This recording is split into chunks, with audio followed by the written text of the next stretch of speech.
two different forms of execution. About the Misa Achos Done. But the Maisa, again, if they have two cases with the same death penalty, then ultimately again they will try both of those cases in one day. Maisa Shema Sheta, the Misa Achos Hadi, yet it was the case of Shema Sheta, where all 80 women were executed in the same day. Because only lay the English done, and yet again, you see that case as an outlier, that was something that would not be normally done, even though again, all these women will be executed the same way. Ella, he is not healthy, and that's just what you have to say. Rothschild, Ella, the Misa Achos, so basing only what was tried to capital cases in one day, and execute two people in one day, if it's one Misa, that's like two Misa. What is that Misa? What's the Misa, right? You go, stay out there. Look at Rashi, is it familiar? It's Rashi, it's 2 or 5 times up before Rashi. Misa Achos, go, stay out there, she'in doubles, ve'in Misa Achos. So it's two capitals. They are two but with the same death penalty. As an example of two distinct variations of death penalty, if you go Shabbos V'Avod Zara, so because they both Shabbos V'Avod Zara carry with them a same penalty of stealing. Same penalty of stealing. So the Gemara says over here, basically will go ahead and adjudicate two cases with the same death penalty. There are two different. In fact, about the Misa Achos, I'm sorry. They will not adjudicate two cases, even if they have the same Misa, if they're two distinct Averas. About the Misa Achos, the Avera Achos, done.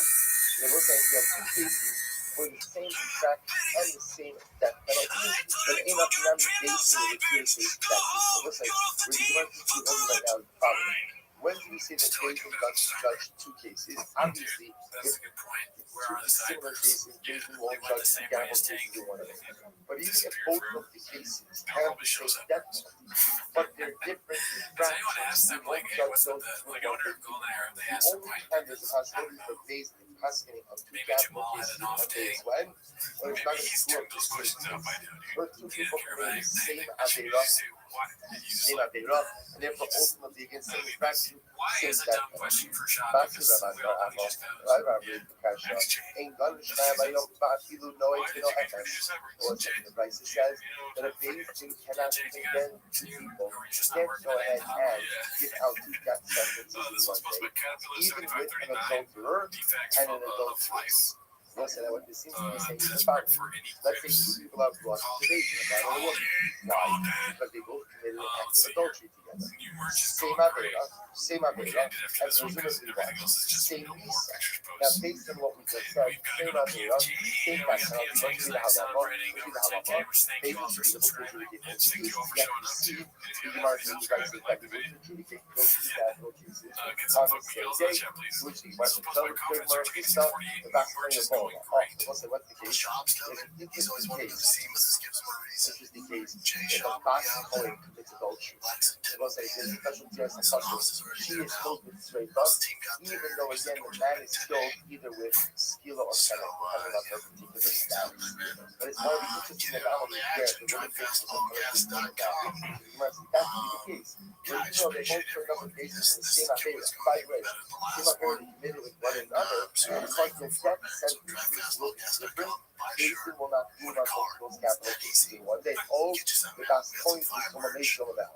What I was saying the case, and again, we're not going to get into the cases really yet, but if you have witnesses who testify about a Bas Kohen who went ahead and committed adultery, then what? You have Eidim Mukan and make the first set of witnesses Eidim Shomrim, and then ultimately you have the third set of witnesses who make the second set of witnesses Shomrim, who reinstate the first set of witnesses who ultimately, again, the Eidim Shomrim and the Eidim Shomrim will get a different Misa than the Shomrim. The point that you are trying to make over here is that when the Bryce says we don't execute two people in one day, even an adulterer and an adulteress, That completely said before. That David will hand down death penalties when both cases are the same Avera and the same punishment. So what do we do with the Christ that says we won't kill the adulterer and the adulteress the same day? One understands that he refers to a very specific case of adultery where the circumstances are such that the adulterer and the adulteress are receiving two different punishments. We'll see I have heard, I will say, a number of you have asked me this question over time. When you have cases where you can't technically punish someone, but it's clear that the guy's a bad guy. You have cases like this person where somebody has done something illegal, but for whatever reason, or to say something different, the guy's a bad guy. It's just a bad guy. I don't mean like making a personal judgment. I mean like basically knows the guy's bad. But for whatever reason, we can't punish him within a legal framework because whatever the issue is. The Irena is talking about what we call the long arm of the law. Satan has a long arm. You must reveal as Yaakov Omer. Satan has the right to go and give notice, as well as level out other punitive measures. Shalom and Torah. But the Shalom and Torah means even when the Torah is not commanded. The law now the baby doesn't do this in order to violate Torah law. Rather, again, only in order to go ahead and make a protected fence around it. So basically, I will say, as much as I don't even know, baby has the right to punish when necessary, when they see ultimately again that the collective needs are served through the lifting of the fence. So we want to give an example. Umar said that there was once a guy who was riding a horse on Shabbos during the days of the Jews. They burned the basin and they stoned him. Below me, short of the fact, and not because riding an animal on Shabbos only deserves tzivah. But the hour demanded. Also, what does that mean? So we know I'm allowed to ride an animal on Shabbos. I love to go. Why can't you ride an animal on Shabbos? So it's given that honor. That honor, but ultimately, again, a person may come to break up a branch in order to go ahead and hit the animal to get it. So again, riding the animal on Shabbos doesn't do that honor. Shouldn't have that penalty. Take Malchus, you get Malchus first. Why do they do it? So remember, the Gemara gives us the context. This was the abundance. The abundance of the telling us wanted to outgo what Antiochus outvoted a number of things amongst them. Shabbos. There was an active effort to undermine the sanctity of Shabbos. This Jew was publicly marking Shabbos, publicly violating Shabbos. So therefore, again, they took it upon themselves to execute it. Why? Because they felt it was important in order to go ahead and safeguard the sanctity and severity of Shabbos in the eyes of the bodies. So this is the long arm of the law. Another example. There was another man. Now, it looks like this is a married couple, and he had relations with his wife, husband, and other years. He had relations with the couple. Now, Rav Zakba is middle of the street. It was under the sheet, but it was a little bit more, but it was something that was considered to be a breach of truth. It was a breach of normative modesty standards. They had relocated, they burned the days of the old days. And got noticed. Now, what's that? Now, what's the prohibition involved with a man having relations with his wife on the least of 6 weeks? And the answer is no. I mean, it's not. It's not a reason, right? So it's not a reason. Hold on. Like again, so what's happening there? To which the Gemara understand this was an issue. There's no side conversation. Right? There's no like that.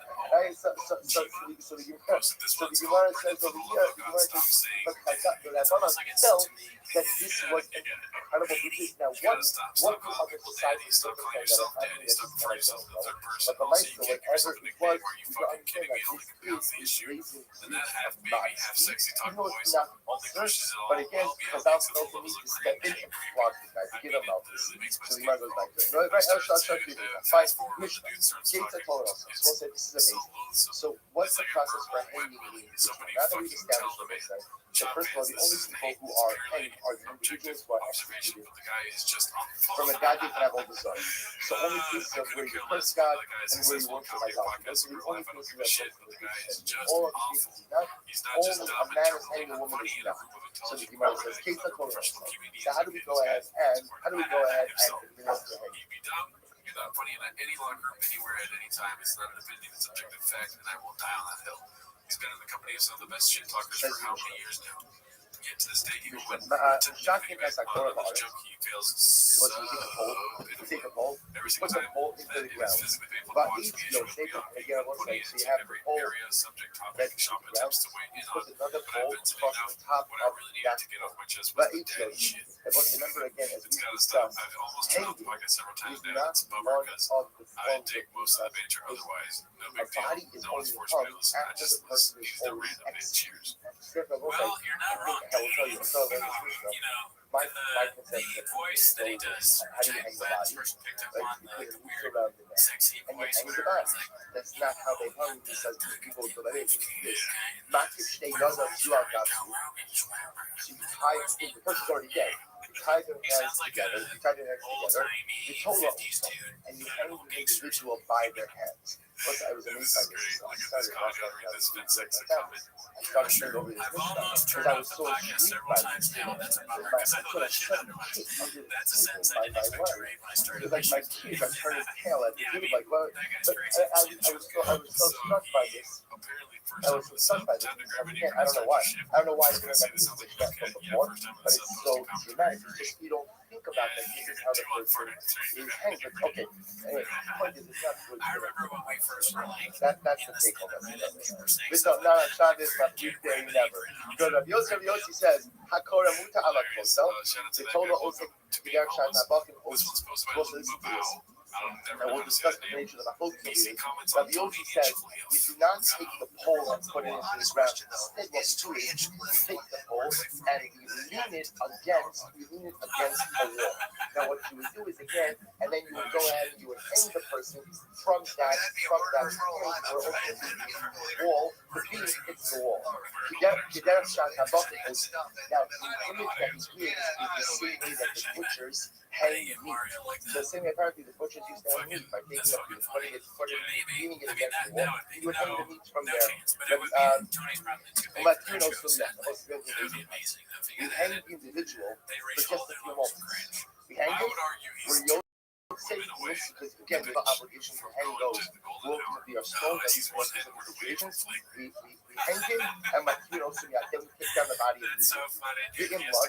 If you leave the body hanging overnight, over Allah below Sasha, you violate the prohibition. Ne'emar, lo salim nivlaso alai, kikavor kikorev, kikilalas alukim kavod. But ultimately, again, if you leave him hanging overnight, so you violate the prohibition, because the Pasuk says, do not leave the body hanging overnight. And it's bury him immediately, because literally the last element the degradation of God is hanging. Kilomar, Nipnei Zet Halui. Why is this one hanging? Why was this one hung? Nipnei Sheberach Es Hashem. Ultimately, again, because of cursed God. Remember again, it's reflecting the idea that hanging is only administered to those who are killed because of either cursing God or avodah. So therefore, again, if somebody's hanging, at the end of the day, it's a reminder that there's a Jew who cursed HaKadosh Baruch Hu. That's what it means to kill us, Elohim Tavu. There's a reminder that there was a Jew who cursed HaKadosh Baruch Hu, and that's a degradation individual, a degradation to God. I'm going to be there. The Shush of the Shina Malash Amazing. So Mir says the time when a person is in distress. And again, we'll discuss what all this means. Adam Rashi says, that he suffers. The person is supposed to say, Malash Rameres, Kalani Mirosh. Then ultimately, again, literally, my head has become light, my limbs have become light. If you look at Rashi, this is the moment. Rashi says, it's 4 lines up from the bottom. Kalani Mirosh, Kaloma, Kimosha, Adam Shiyage, Ba'aye, Omer, Roshi, Kaved Alai, Israel Kaved Alai, I look to last count less, I need any count. Ultimately, again, we're going to discuss this lesson of Kalani. It's the contraction of count less. When a person is counting his head feels heavy, his limbs feel heavy. So when a person suffers, and life feels heavy, his body feels heavy, his circumstances feel heavy, but he almost Olam says, I feel your peace. Kalani Miroshi, Kalani Mizro, I, if you feel happiness, I feel happiness as well. It's an incredible idea. So the Gemara goes I back. heard a In case, little bit about that. in case I'm not going to start Algamin Shal Shem Shemishmas, I'll former Algamin Shal Tzadik. So if we also have stress over the Rishon who are executed, or the more so how we have stress when the Tzadikim suffer as well. Below Zikul Vadamu, Ela Kalamalin as Meso, the most they have one something back in the same way that you can't leave your body hanging overnight. Even the most not your case of execution, where a person dies, you cannot leave, and you should not leave. A person who has died unburied overnight. A person who does so over below Sas, finally to prohibition. However, Halinu Lakabo, if you left the body unburied overnight, all it's covered on like the cover from the deceased. For example, the Habi the Aron that beat him was not a casket, we don't have shrouds, Kino over Amon. Then ultimately again, we do not buy it from him. But we don't buy halacha. Because there are times where we will generally try not to go ahead and delay a Labaya at all. But again, if there's a need to delay, I'll cover on names. Now again, it's only covered on names. It can manifest itself in the ability to be able to get before Labaya. So we'll do so, and that's not considered the Alaras Amis. Because again, it's covered. Again, we'll get into the scope of this. So the Gemara goes back to the you covered also. Back to the guy who was stoned and then hung. So the Gemara said, "The you covered also became us when they took him down from the post, they would not bury him in a family plot. Ella, they got the cross able to come with the and they rugged the effort, the effort was over and stuff. These had two cemeteries. One for those who were killed by herod and by a sword and by strangulation, and the other for those who were killed by stoning and by burning. They would bury the individual in one of these cemeteries. Afterwards, Nizak or Abbas, once the body decomposed, were locked in a sack tunnels. Family members would then collect the bones of the deceased family member, the covenants of his bones. So the body had to be buried in one of the faithful cemeteries, and the body decomposed. It was called they gathered buried the bones in family plots. The covenants of his bones. That Robin, this is first of all, to the last actually. The Isaac Abbasar, dividing the head of himself. Once the body decomposed, the person who was by is kapara atonement is complete. Meaning his death is part of his atonement, the decomposition of his body is the other part of atonement. Therefore, once the body is decomposed, his kapara is complete. Uvizyono, his degradation is complete. Therefore, they can take his bones and bury it in a family plot. This is amazing. Get ready for this. Bakroven, the relatives of the person who was killed by David, Ba'im, the Shalom HaDayanim, Ubishalom HaIm. They have to go out of their way to go ahead and inquire about the welfare, to give a Shalom Aleichem to the Dayanim, and to the agents who were involved in the case that ultimately executed their loved one. Kilomar, She'in V'Yidinu Aleichem, to show we have no kindness against you, right? We have, as it's no problem with you, She'in Emes Dani, because we adjudicated the proper case, we judged correctly, the law so fine. First off, again, we'll discuss the halacha because that's exactly what we fanatic. Rabbi said we do not observe Shiva for someone who is executed by peace.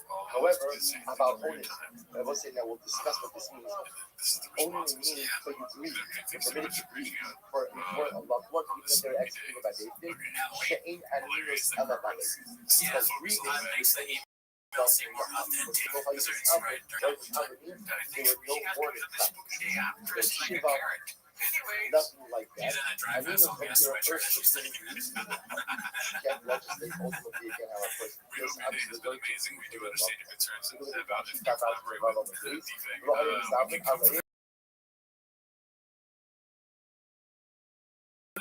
And the only in our lives, the Haru, is for us to not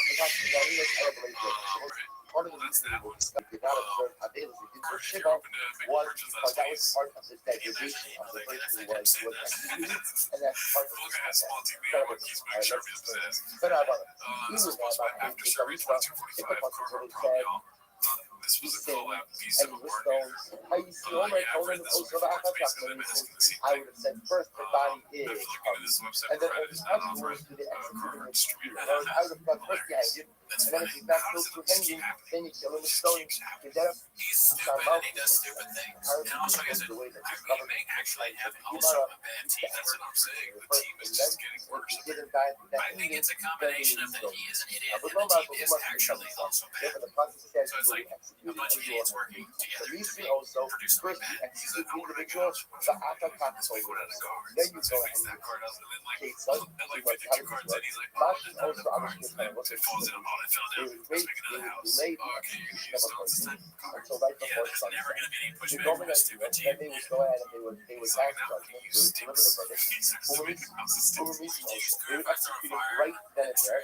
Now again, I'm that's the biggest status that cold. there clearly was I'll be on it. some level of time for it. Because remember again, the Okay, base so of let's go to Kilo some was not chance reference maps. to the base of This the is supposed to be whatever it Toronto means. Rapture. The point is Eddie they Bravo tried to calls do out everything Callan for declining his invitation to perform at Well, his reason jiu-jitsu also, Coachella in the December. Akatak told And he us, was not so they invited. He executed the needs to story, respect and then they BJJ. hang the body. Bapa There was wasn't like, a what's that, consider. but Akatak co-share the Akatak. It's One hilarious. person ties the body, right?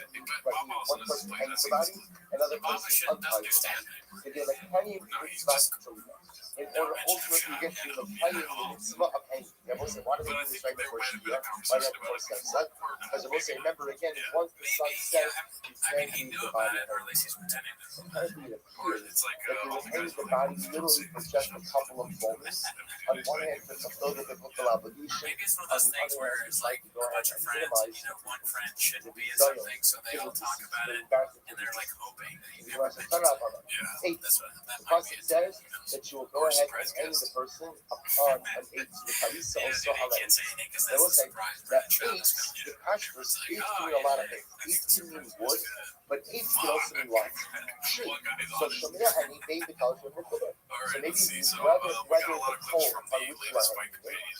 This one's supposed to be is telling you Code something Search attached to the ground, 8648. like a tree. It's Or called he Mukubba, admits but his something Mexican that's not cartel attached, story but you was attach it, like the pole that you plunge into the ground. I haven't seen this But then the Pasuk says, remember the way the Pasuk reads is, "Lo solim so al hayim." Do not leave the body on the tree. Ki kavar tikzereni bayom. Bury him that day. Bury that day. We'll say, we're going to see what the Gemara is going to dash is. What the He's actually the fuck? same Why way would that you you say buried that? the Yeah, individual. how Watch could this. you not? How would Why would you say that that happened when it didn't happen? Kamalumar Kikavar. I don't So even we'll say, understand. maybe the girl's going to dash this. Not When only you got you the bury the information, individual, you saw but you dead have to bodies. bury the being Apparently, with which he was you know? hung with him as well. What? I don't even understand that. That doesn't. We learned yesterday You know, when you're a kid, that you all look of out the the window and you're like, implements of thinking, what execution if are he's still buried that kid, along you know? with So he's just right in riding the Dalai past Lama's of through his the day. Baja Even Floor though or he is whatever. not Yeah, executed he's through like, hanging, what but the because that is and part of the process, Yo. that That's being so or those messed two up. beings are buried along with him. Therefore, again, you I have no data Shayla in Mekusa Mexican Arasura. as shit. That's cool. Something that is only missing buried. You You also want my forget house? you're banging them on a tree. All the porn you watch? Because that's the Mekusa Pizza. That's You know, you first have to cut down and then bury. I know you will, man. Therefore, you bury How did you know that I was starting your spam back and your spam has more data than you ever could do? That's not correct. Yosef says, we should in the Yosef says, we only want something. How much data is in one word?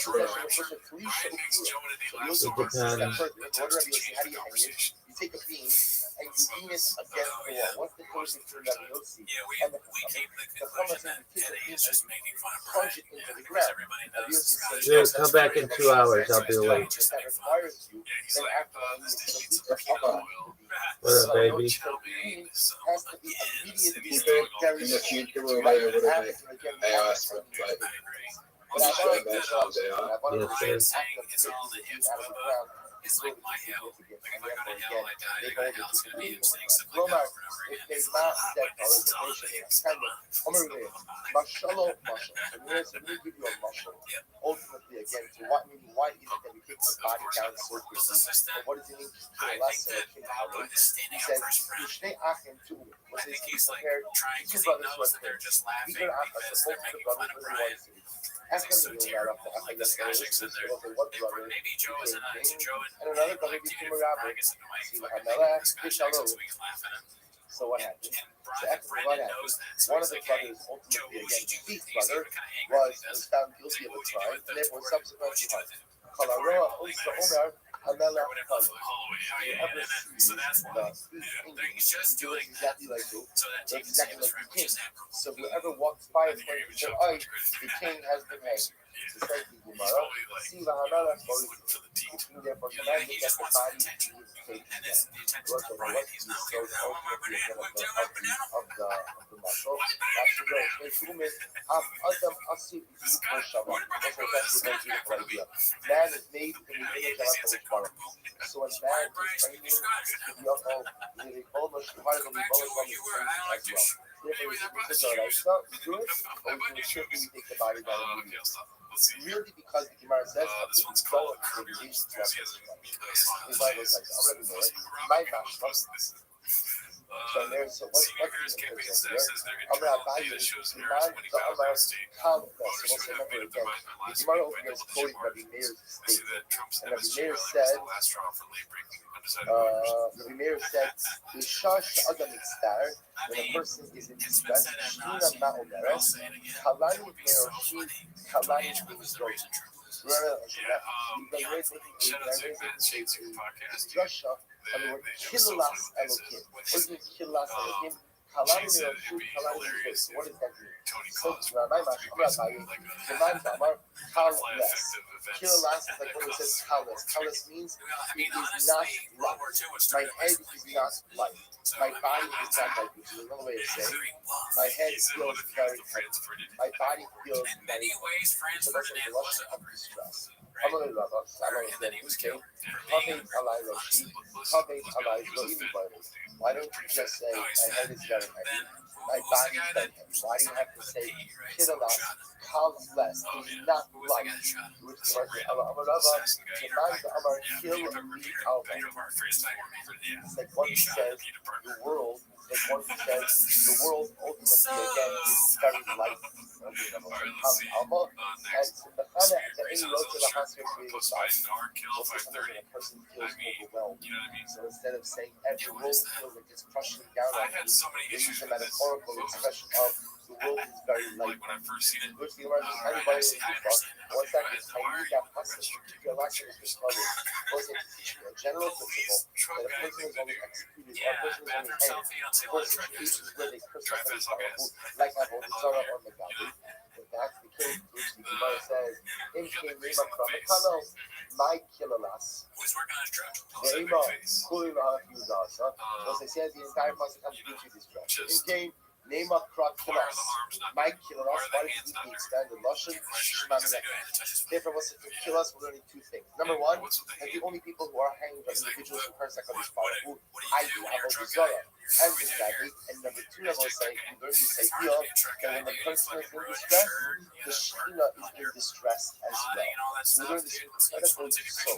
But even when the Russia is in distress, HaKadosh Baruch Hu says, Kilalas Elohim Kaloi, Kali Roshi, Kali Zro'an. When we suffer, HaKadosh Baruch Hu suffers alongside us. For those who know, but I'm going to be up on you showing everything okay. How do we know that if a person needs loved ones and buried overnight? How do I know that he's violating the soul body? But again, that halakha is you have to bury it. You have to bury it. You can't the mountain and so over below sauce. Here we learn from us that one goes ahead and leaves his loved one unburied overnight, but ultimately again he is in violation of a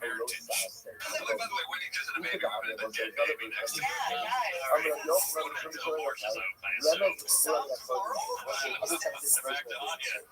And this is the essence of the question.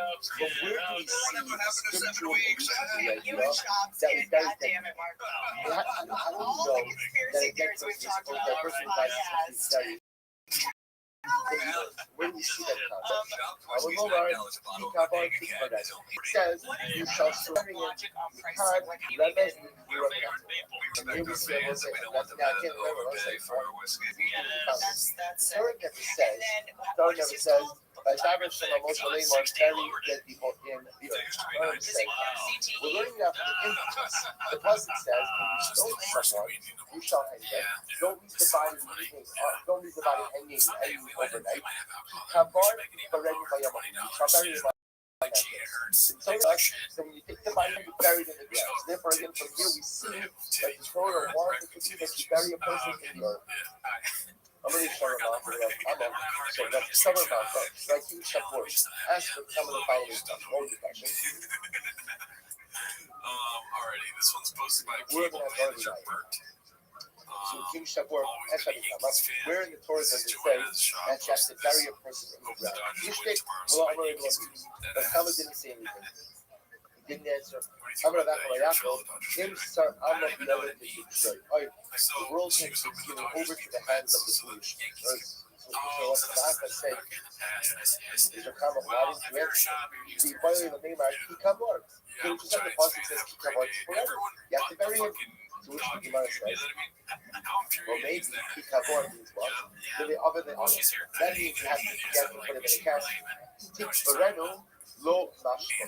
So we'll say, so why? So ultimately again, why did he spend time with this? Because he felt that King Shapur would not have accepted this answer. And King Shapur would have said ultimately again that Kikabor means you have to bury him in a casket. And Tikvarenu, that's where you see from that means burial in the earth. I mean, that's therefore again, and the Talmud doesn't respond to King Shapur. So we'll say, so this is actually very interesting. Why don't you say that we can find a fact that the Torah mandates burying the ground now? Because ultimately, again, from 17, unfortunately, there are examples of righteous people who are in the earth, which well, maybe maybe that's just a bit. Right, that's not obligation. Maybe just that we bury people in the earth. Secondly, the Akriya and the Moshe. Secondly, we both bury Moshe. They buried Moshe in the earth. They buried Moshe on a mountain, so that's burial in the earth. The Lord is burying in Hagar. Maybe after his father, we don't want to do it. We should like this, we bury people in the earth. But it's a middle. It's not necessarily a halakha. Toshba. Pasuk says, there's some to look for the cover also. So also here, you are talking about Avija ben Yerubba. So we'll say the halakha. Nothing said to Yerubba ben Yerubba. Remember, Rothschild, he introduced such idolatry into that so many people which Rabbi said that his entire time is going to be right down. Not only that, they're not even going to inherit the Torah. But Yerubba has a son who was righteous. His name was Abiyah, and Abiyah was told by the Rabbi Ahiyah. So Abiyah was the son of Yerubba, and Ahiyah Shiloni who is the Rabbi. And here Shiloni says that Abiyah, because he was decided, will be eulogized and properly buried. So what is and now he tells him he's going to be buried in the ground. He's seen him buried on the ground. Here's the Gemara says, so you're standing in the Hagar, maybe that's just that's the middle, giving the bracha, so be buried in the course of the middle. So when Saksu, below Yikuru, the dominant man, so ultimately, again, my brother said this is by the speaking to the people of Anatolia. Right? The people of Anatolia, because they're ultimately, again, it would be right now, we wouldn't bury them. So we see here, when Rabbi says, you're going to get my shakam married, tells us what? That burial ultimately again in the ground is a romantic thing. You're responding to one. Rabbi's saying that ultimately again, they won't be buried according to the middle. So it's like the idea that you switch one driving at over here. You try to figure out. You might read a bunch of examples of people who were buried in the ground. You might try to say, you see that the fact that people are buried in the ground tells us that what? That the halakha is buried in the ground. Which the Gemara says, no, maybe not. Maybe all that saying is that's the middle. That's the middle. Maybe it's the ground. But last snap, that's the Rhino, that there's an obligation for people. Also, we'll just do one more line in the for today. Pura Mishum Vizyonahu and Mishum Kapara. Also, the burial person in the ground. Ultimately, again, is that Mishum Vizyonahu? No, look at Rashi, actually, Mishum Vizyonahu. So he's based on the Inkosh Yeru, Mishum Yakam, that also he has Zion to the deceased and to his family. A body which has sit unburied and decomposed in plain sight. Ocean Kapara. Or is the act of burial considered to be a Kapara for the deceased? So now again, how is burial a Kapara? Rashi says, the Kapara back one of you, Shemoridu, must be also the Kapara. DC, NFL, dude, Rolex. Yeah, see, the Carhartt used to be on the sleeves. Yeah, sorry. Maybe they was a factor for a person's arrogant Wow. style. We have some more coming in from there, but we'll get back to that right now. We watched the whole Tony Hinchcliffe MSG rally on our live, the most recent live. This is appropriate duty 930 posted this. I'm only about to make a Latino joke like this Tuesday in reference to the Puerto Rican joke about floating I love garbage. my dad. So check Leave that me out if on you my want to see it bed. on our live Right? section And on I YouTube. don't bury me. This is posted by Toronto Rapture.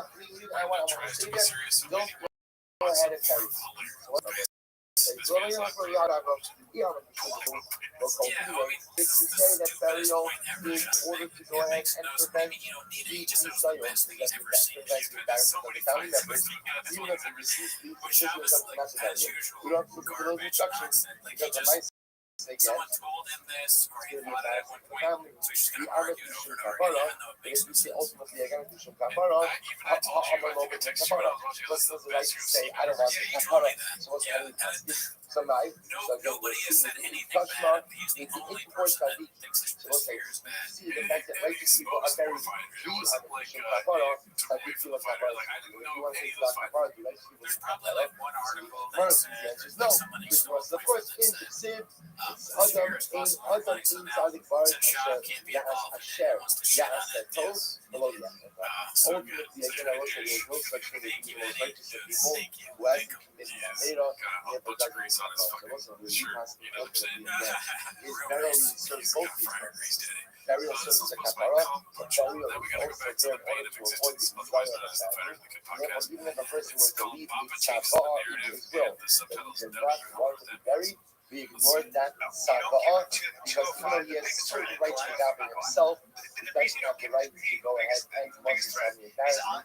Therefore, we were better. It wasn't the problem. We have to understand we are still left with our fundamental question, which is what? From where do we know that there's an obligation to pray? We see now that there's a middle to pray. That's the middle of all of it. From where do you see the obligation to pray? The ground champion. Good striker. Good striker. Number 9 coach. Yes. I think the highest striking is nowhere near. Not even nowhere near. You're not even putting him in the same area. Come on. Really? Nobody. All right, so say good morning. Good morning. Let us begin. Begin by thanking all of our sponsors for this morning church of faith. Yeah, he's like, in a way, he's like gaslight. Look at Brian. Howard Talbot sponsor. Can you go on his face? Howard Talbot sponsor 4. All right, you know what Talbot sponsor. Production Pay, Hilson Mishpacha. We're dedicating all the Sherman instructions this year as is. Plus, for Soros Telos for Ami Yisrael. Learning sponsor for Aryan Sarah Richter. In memory of Richter's dear grandmother, Sarah Bas Shimon Zichron Rafa, whose Shiva is currently being observed. We hope that the merit of our Talmud Torah, Praise Shamo, Havan Aliyah, and the family in the Hamas. And that Yumi sponsor, the Ilu Nishmas, Erwin Kramer's Kony Rafa passed away yesterday. His Shiva is also being observed. We hope that in the merit of our Talmud Torah, his Nishamo Havan Aliyah, and his family in the Hamas. What's with that? Let us begin. All right, we are going to do a runaway train today. Let's do this. Today's dot is Hey 45. We are picking up on the Dalit Amud days. Literally again, 3 lines down from the top. So remember again, he's left up in the middle of the story of Yeshua and the Malach. Right? The Malach appears to Yeshua, tells Yeshua, I'm here because of 2 reasons. Number 1, you went ahead and you failed to offer up the Tamid yesterday, the daily offering. And number 2, now it's at night, you should have been learning Torah, and instead you're going ahead and you thought the Talmud Torah, okay, during the day you were fighting a war. You couldn't learn, but now you should be learning. Now you should be learning, and again, and Yeshua says, for which one did you come? Right, for which one, right, what is the instruction for which you are coming? For which the Gemara says, Amalei Akabasi. I came now for the Talmud Torah. I came now because you're not learning. So Miyad, what happened? Yeshua literally, because it says Yeshua slept literally that night in the valley. What does that mean? He slept in the valley of Halacha. Meaning Yeshua says, Hebra, think out Yisrael. Hebra, think out the Gemara. We're starting to learn now. The Malach was because we're not learning. everybody lets you get to work. I'm going to be open. Pretty much, I'm going to walk back from young teenager. I'm going to tell you what's not going to see. What do you see? You see that Torah is even greater than the offering of Kabbalah. So they say, what a profound statement. Learning Torah is even greater. What does that mean? It means that it's in merit. There's a course that what a Christian learning Torah is even greater than offering Kabbalah. That's why they start on a basic level. Makes so much sense. Remember, offering of Kabbalah is something that someone else does for me. It's true, I have a feeling I'm not active. Torah is something that I actively engage in. I'm only a buyer of these. Also, really just a profound Gemara. If you have the opportunity to engage in something that's even greater than the offering of Kabbalah. So you might look like this. How will I buy it up? I come out of my life. What do they do with this puzzle? In our following don't be quick to fight. And Matt said that he saw the happening also. What will you do in the end when your friend humiliates you? Read call, read having arguments with your friends if you need to. The sold after our partner. But don't reveal the secrets of the other. What is it? Lake Emona Misha. The God was obsessed with Cloud Israel. He said to husband, go and say the following things to Cloud Israel. Go and tell them, Avicha ha'amori v'imecha chitis. So he's actually pretty intense over here. Go and tell them, your father is an Amorite and your mother is a Hittite. Now this is a reference to the fact that Abraham and Sarah came from the Gentile nation. Hashem was upset with Cloud Israel. He says, go tell them that your father is a Hittite and your mother is an Amorite. I'm going to look at this Sharia Pastor, literally against spirit. I actually think that this was the Malach Gabriel. The Malach Gabriel says,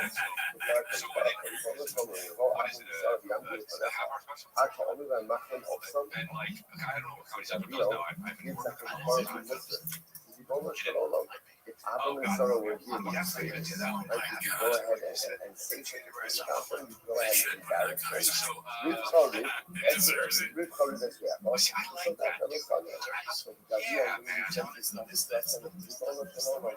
Listen, fight with Rabbi, you need to fight with. But don't reveal the secrets of others. For me, if they refuse to come out, because Gabriel have the right to speak less than the and yeah, some of us everything, Shalosh Shemos Yishma. Gabriel has 3 names. Hiskin, Strickland, and Sidro. Hiskin, defensive guard Paganello. Hiskin, because again, literally, he measures his words toward Chutzpah. In other words, that he's expression in the Shtango. Itmon, She'otin Avanosim She'Yisrael. Itmon is that he shuts out the appearance of Cloud Yisrael.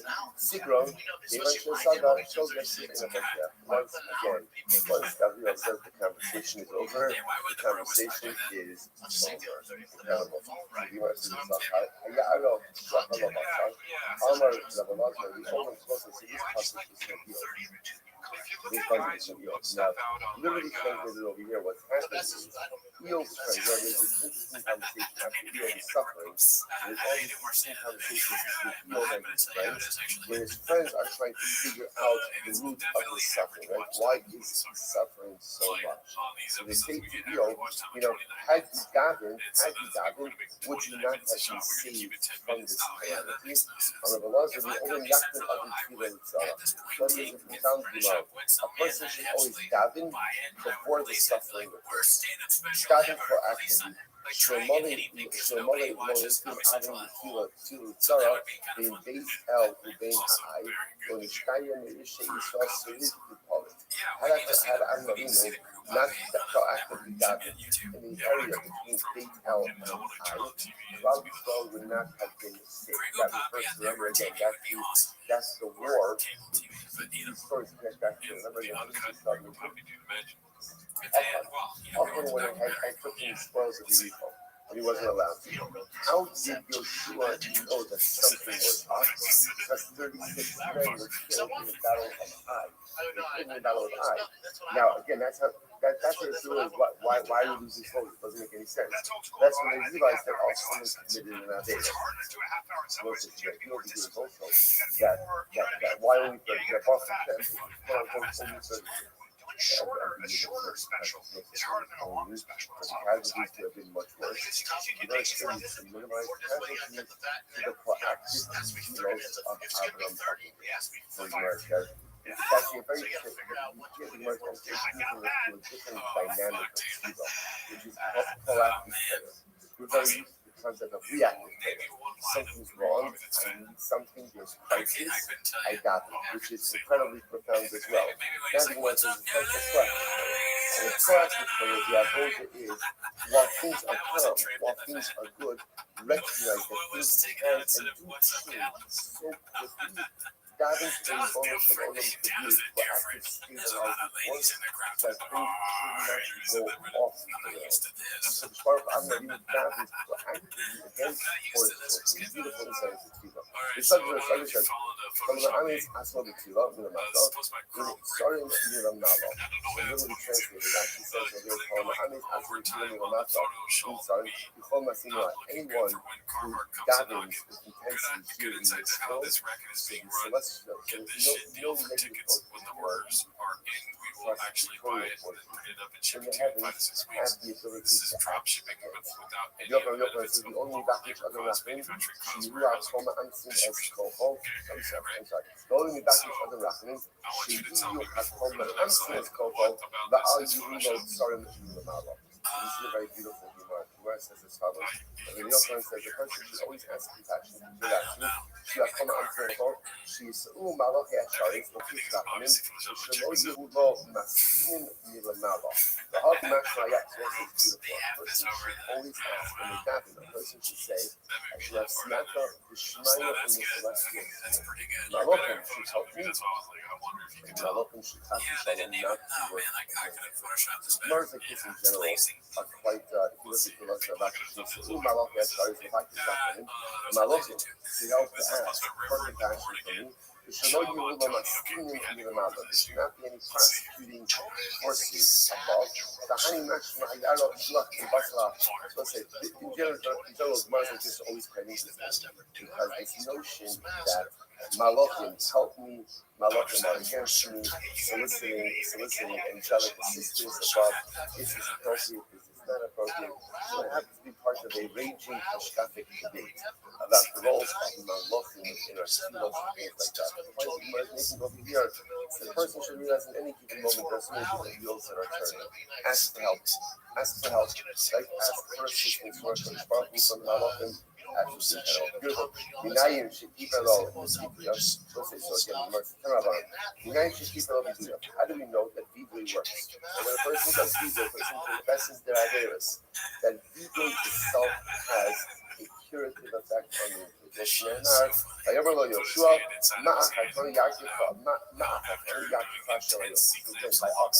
So Yeshua says to offer you uprooted us today, Hashem will uproot you, Hashem will uproot others. Just as you have uprooted us, Hashem will uproot you today. Yes, Hayom Hazeh Ata Offer, yes, Offer Yom Abba. So Hashem is telling today you will be uprooted. In other words, in this world you will be punished. But in the next world, Sid, Uganizara, Shini, the Isan, Simon, the Silk of Darda, Kulam Kamisha, Mike Kulam Kamisha, Kulam Kamisha, the Olam Abba. All 5 of these individuals have unfortunately worked. Sid, Simi, Sid, so it says it's the name of the person, Simi, and Afan. Loudest more, Padma, Afan, one says his name was Afan. His name was Afan. I've already just told Simi, so why did it call him Simi? Because he acted like Simi. Now, this goes back to yesterday's job. That remember again, Afan committed many different errors. One of the things Gemara accuses him of was Naram Russell. He engaged in an immoral adulterous relationship. The last thing was others say that Adam was Simi Shlo. Others say his name was Simi. A lot of many Christian offers. Why was it called Afan? Ultimately, again, because he caused sins to wrap around Slavic soul like a his sin ultimately enveloped all of Slavic. Incredible. It also says that the power of reading, I remember just to highlight this, the Rambam being down, suddenly down, Kishiyasa Shiva, Rabbi Halacha Av. Rambam says, Kishiyas Tshuva B'Yashor Mechakol, Chayiv Mitzvados. The first step in Tshuva is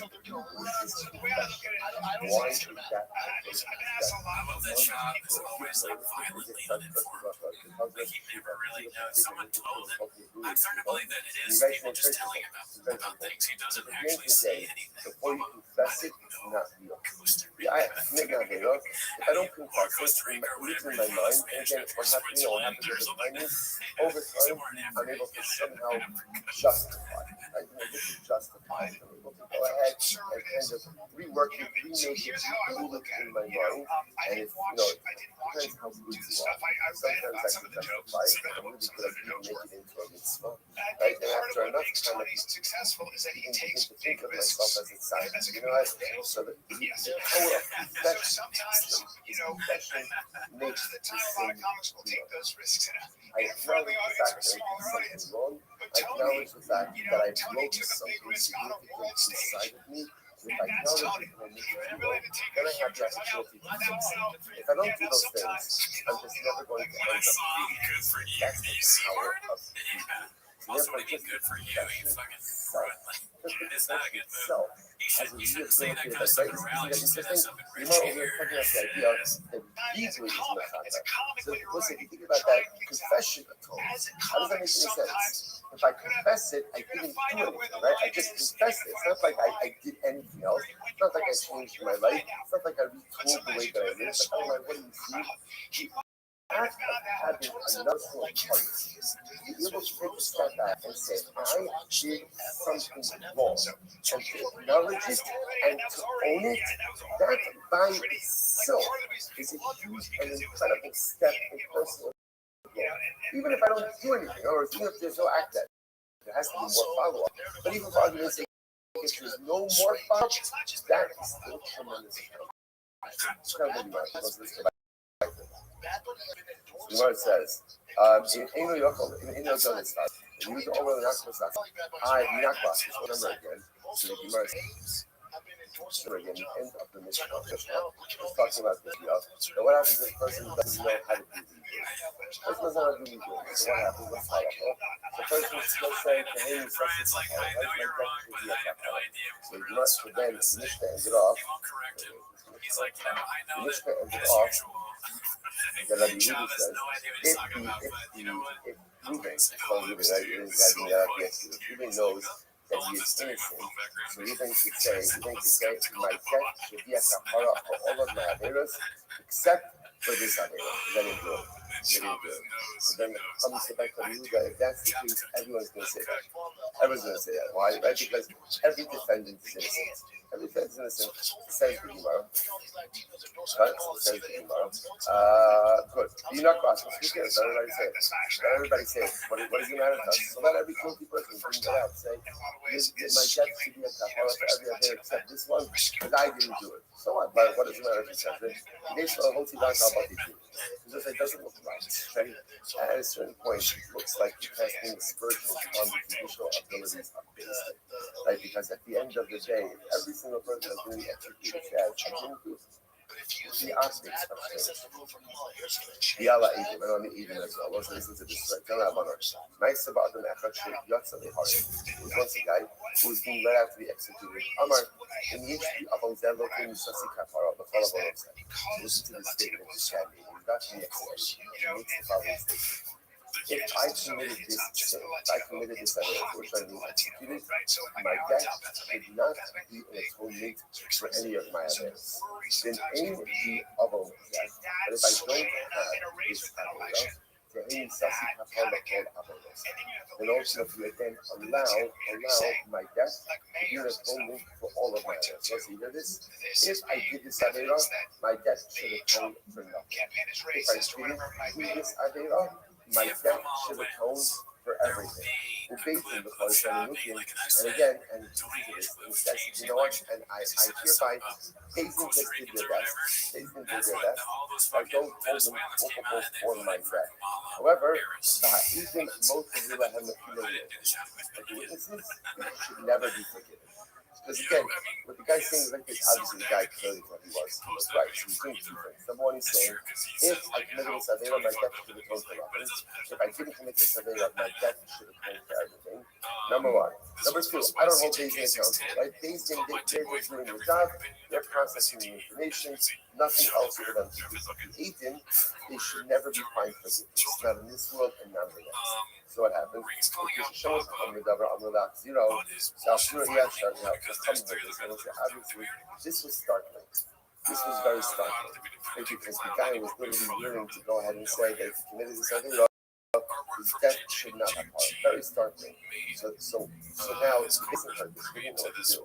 If Axio, yeah, that's a very next zero. So bring it back to the and retry the case. You can't do that. It's already hello, ye holiday big color with summer Ethan. What has to happen? Executing. And again, Beis Din did their best. Really, what's happening over here is the yoke is going to be suspended around the neck of the That's obvious. You might say poking, right? Let's see if the Hajji who said, no, let's say what happened over here. What happened over here is, so let's say, first of all, it's obvious. In other words, look, obviously, it's a very shocking statement. But just because the guilty party makes that statement doesn't mean we're going to reverse the din. In other words, the din is the din. Okay, obviously, it's a pretty shocking and jarring statement. But when I say nothing else for us to do, no one wants to know what happened over here. The witnesses wanted to recant. After hearing this, like the witnesses wanted to recant. So as the says, if you had to do my hobby, give it you should have been a culture market. Who cares?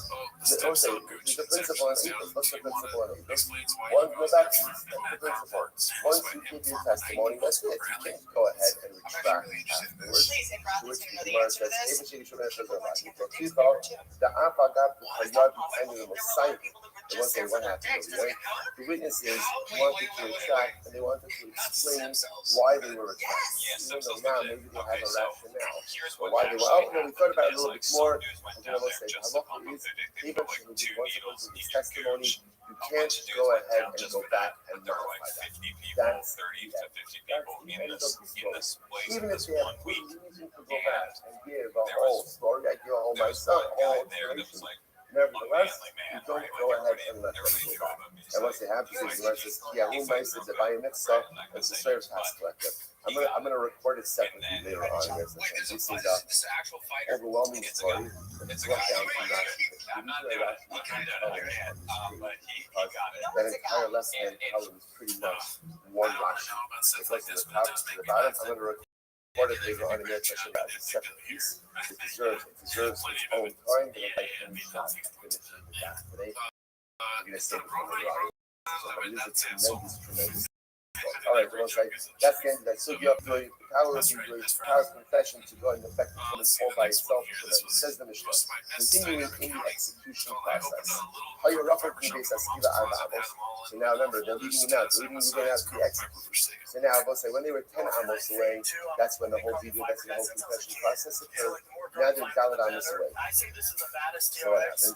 Now Shitin also has to go. So they tell him to take off his clothing. So the Gemara says, now the reason they're doing that is because remember, a person who's unclothed is killed faster as a result of stoning. That's what we're going to see. It's not a degradation piece. This is just the opposite. This is in order to expedite the execution. In the Torah, they tell him to undress. So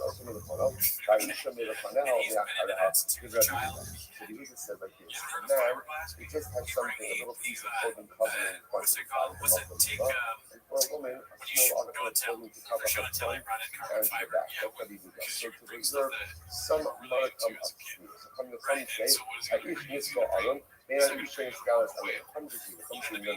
The only thing of stoning unclothed ultimately is by a man. A woman is going to be executed, she's always executed clothed. Okay, top of Memhe, 45, here we go. Turn up, all right, Ish Mechas, and also paragraph of the Ish, they brought the name of Rabbi Nacharel, and they should do every so we do the holes, just from this one, do the holes, that everyone is stoned and clothed. And now, as one piece of clothing is covering his knuckles up, right? And a woman has two articles of clothing covering her front and her back. She's going to do that. Now, come say, a man is clothed naked, and a woman is not. My time ago, most of the obvious is not clothed. was at the root of the Rabbanon. So my time, the Rabbanon was the logic of the Rabbanon to say that only a man is stoned unclothed, but a woman is executed. So Rothschild also, because it says they will stone him. My also, what does also mean? You name my also, if you want to say that the din of stila only applies to a man and doesn't apply to a woman, but say Sa'ishahu, always Sa'ishahu. The passage explicitly says that they will take out the man or the woman for stoning. To which he must say, Elamai also, rather, what does also mean? Also below Kasusa. What it means is that there's a special din of stila by a man that doesn't apply to a woman. Was the special din of stila applied to a man, not by a woman? Ultimately against clothing. Clothing that by a man is stoned unclothed and a woman is stoned unclothed. I, the Gemara says, also below Kasusa, also Bitsusa. Okay, so we'll say that's the Chachamim. That's the Malach. So again, you go ahead and you stone a man without his clothing, a woman with clothing. You know what it really says. And so the locus is so, Roshna Isha. And you say no. Also is a generic term that means what? Everyone is stoned without their clothing. Right? That's the halacha. That's the halacha. So the Gemara says it doesn't matter man, it doesn't matter what the name is. They won't say, now here's what's driving a lot of this. The name of the Gemara says this to apply to that Bonan Chayshi Likiyahuda. Now we don't know Chayshi. Even though what's happening over here, that Bonan and Rabbi Yehuda both dashing, right? There's literally again, it's just how you're dashing in the pasuk. But maybe there's something deeper over here.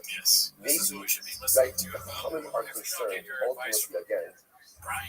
The Chachamim are concerned that if you go out, especially by a woman, and stone her unclothed, there are other people present. So maybe again, seeing a woman unclothed will go ahead and awaken certain inappropriate desires of her. And therefore, that's what we're concerned with. So the Rabbanon, who are concerned for that. Sorry, the Rabbanon, who are concerned for that, say a woman is always stoned because his own clothes, right? And God seems not to be doing that. That was the yes, we learned how to be just. That's so good. It's not. A code over this was one of those focus when we respect ourselves. It was an entire process. He's brought the first code, there's no mix to the all. So we go ahead and get what to drink. We do it from the waters. So as part of the process, the coin rips for clothing. Torah for clothing. God says, it's not a coin always good about that. The coin holds on to her clothing. And nikru. They tear. And nifru. Actually, Megala asleep of a soul by Salah. Her heart is exposed. And they undo her hair. Whereas if her hair is bleeding, they undo the blades of her hair.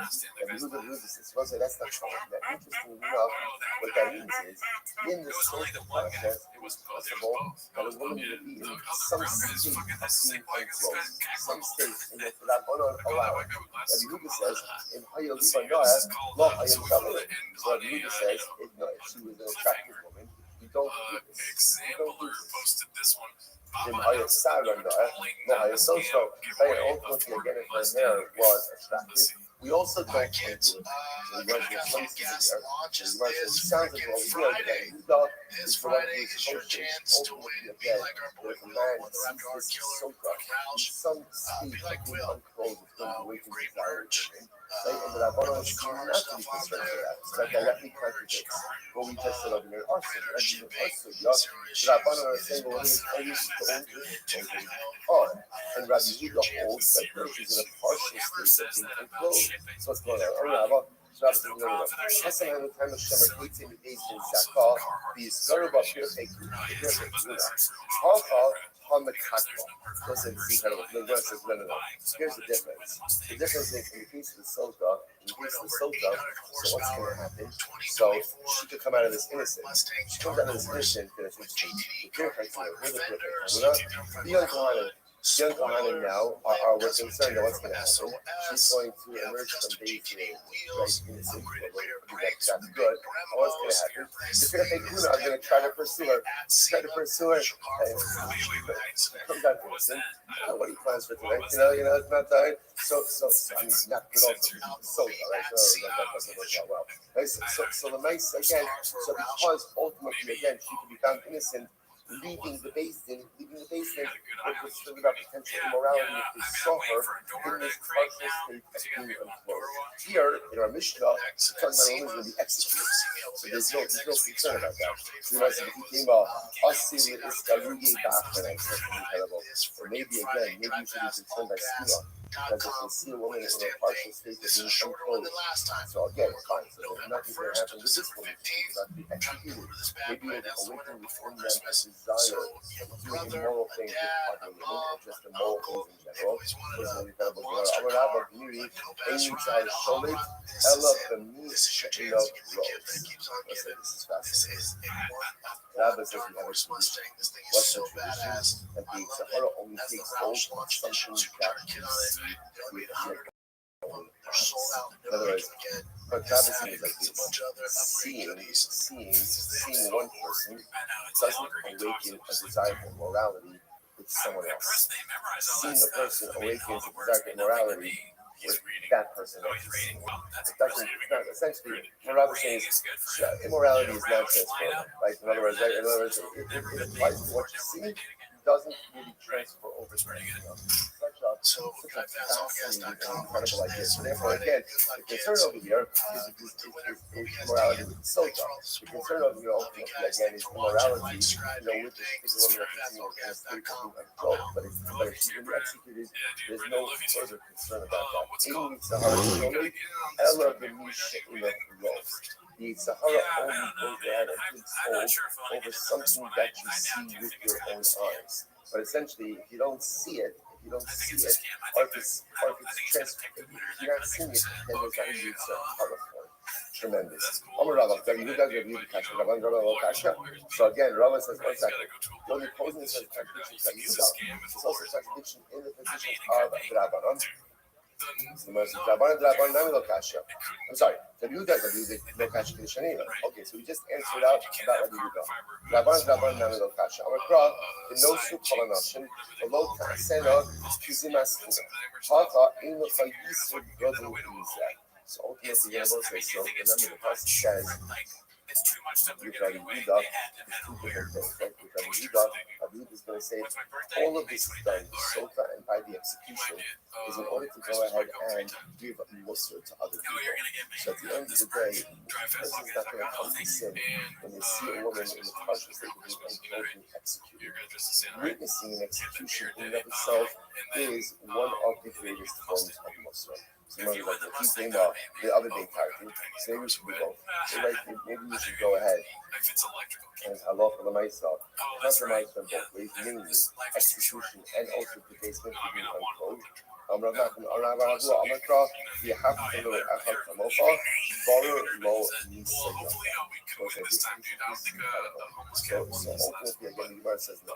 Even when you have to execute someone, you have to be mastered on their dignity. You're not going to make dignity. So I say, this is incredible. What does that do? How does this manifest itself? Even when you execute someone, there is still a halacha. Answer the same. If you're executing someone, generally, if you're executing someone, what does that usually say about the person? Not good, right? Not good, right?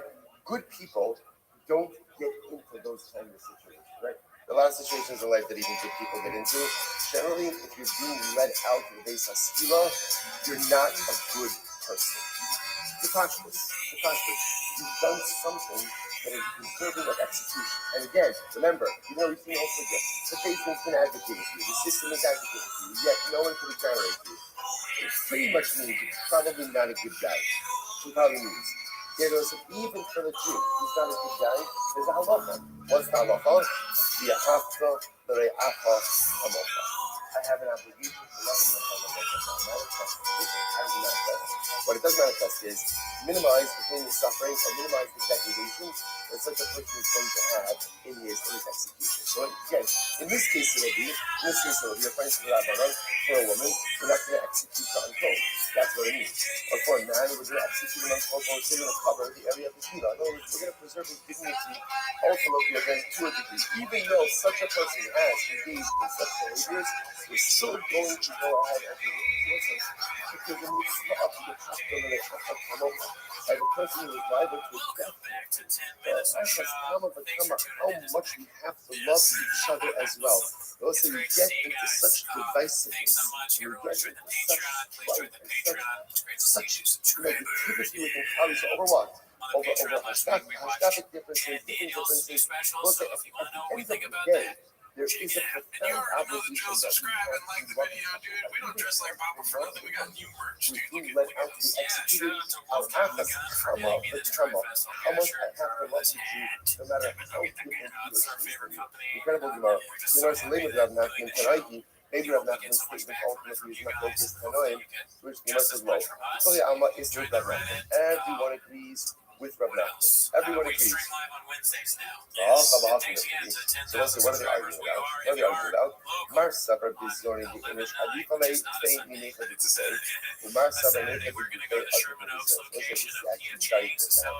Marsabar is everyone agrees with Rabbi. Namely, you have to let Achas Kamocha, find, make sure that when you have to execute someone, do so in a way which preserves their dignity. So here's the shaila. What do people care about more? Do people care about physical pain? Right, in order to give a person a trade-off between preserving their dignity and suffering less. Which one will people choose? Will people choose the preservation of dignity with more physical pain or less physical pain with the compromising of their own dignity? That's my focus. Because those remember again, what's the trade-off? The trade-off is like this. I can keep my clothing, right? So I preserve my dignity, but what? Sila is more painful. Or I can short my clothing, right? So the dignity is gone, but there's going to be less physical pain. So as the Gemara suggests, this is so profound.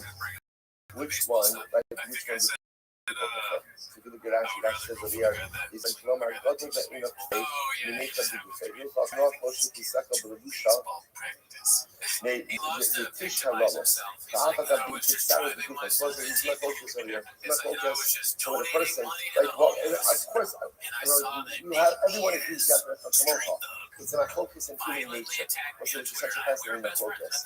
You see from here, by the way, how important it is to never compromise the dignity of another person. But sometimes I rather keep my dignity and step up physical rather than lose my dignity and be a little bit more comfortable. It is such an incredibly useful. There's so many halachos in here, not just how to execute people, but how to treat people when they're alive. You have to come up. You have to love people no matter what. They disagree with you, they agree with you. You have to find a way to accept and to love every Jew, even if you disagree with them. Number one. Number two, this is why we have to be so careful about how we treat the dignity of the younger. Because you see from here, dignity is so important that a person, some people would rather even suffer physically, but keep their dignity than to suffer less and lose their dignity. Incredible. Mishnah, basis like the Rosh Hashanah. Okay, now as I see out, it's fascinating by the way, using the clients, again, we're going through the journey. It's almost like overwhelming. We're going through the journey. We're walking side by side with the Jews. So what happened? Basis Kila, Hayagavah Shekolos. The basis Kila was 2 stories high. Remember again, the basis Kila was that we saw before, we've already referenced it. They're pushing a person up a high roof. If he was died, we'll see it now. So it was 2 stories high. What else? It didn't build for a muscle. We'll see this morning that one of the witnesses, the way it would work is the Jews would stand kind of like, they call it perpendicular to the edge of the building, and he would be pushed by one of the witnesses. Which makes a lot of sense. Like the witnesses have to carry out the execution. They would push him by his torso, by his hips. They push him by the side. They push him up the roof. So the Gemara says, both farm off. If it turns out that when he hits the ground, he falls like on his chest, they would turn him on his side. It makes the ball, and all of a ultimately, again, if you die as a result of impact, in other words, you might have thought that in order to be Yotzi Shula, you have to throw a stone. You got to get a pebble, you got to get something in there. And Gemara says, no. If he dies from impact, that's also the involved. What if he didn't die in impact? So again, in other words, the first witness pushed him off. The second witness, Hashemi knows also having the notes of Alibo. The second one goes in and takes the stone, and literally again puts on his fucking use, throws it on the guy. It makes by yourself. So again, if he dies from the first stone, then okay, we go. So again, you must have a police. Then again, more people get involved and begins to stone him. Shnema Yada Ibn Tiyab over Shona, Ramisa Yadzola Anda. Those are fast. First says to Gemara, Kana, Commercial, Hurricane, Shalosh. Now, remember again, now, it's true the base of Stila is high, plus remember again, a person also stands at a certain height, which means that he's falling also from even a larger height. That's what exactly. When we bought in a truly high, why do you need such a tall structure? The Gemara says, after all, the middle, a pit has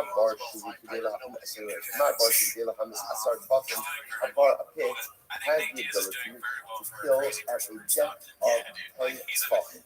10 tefachim. What the Gemara says, that even a height of 10 tefachim, that just seems to be a relatively low amount, but even a height of 10 tefachim has the ability to cause someone to die from impact. So the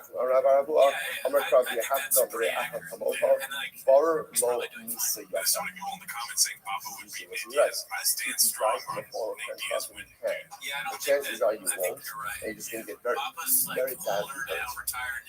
The idea, and that will cause pain. The idea over here is we want it to be a fall that is high enough that the probabilities that a person is going to die from impact. That's what we want. That's what we want. So the Gemara says, the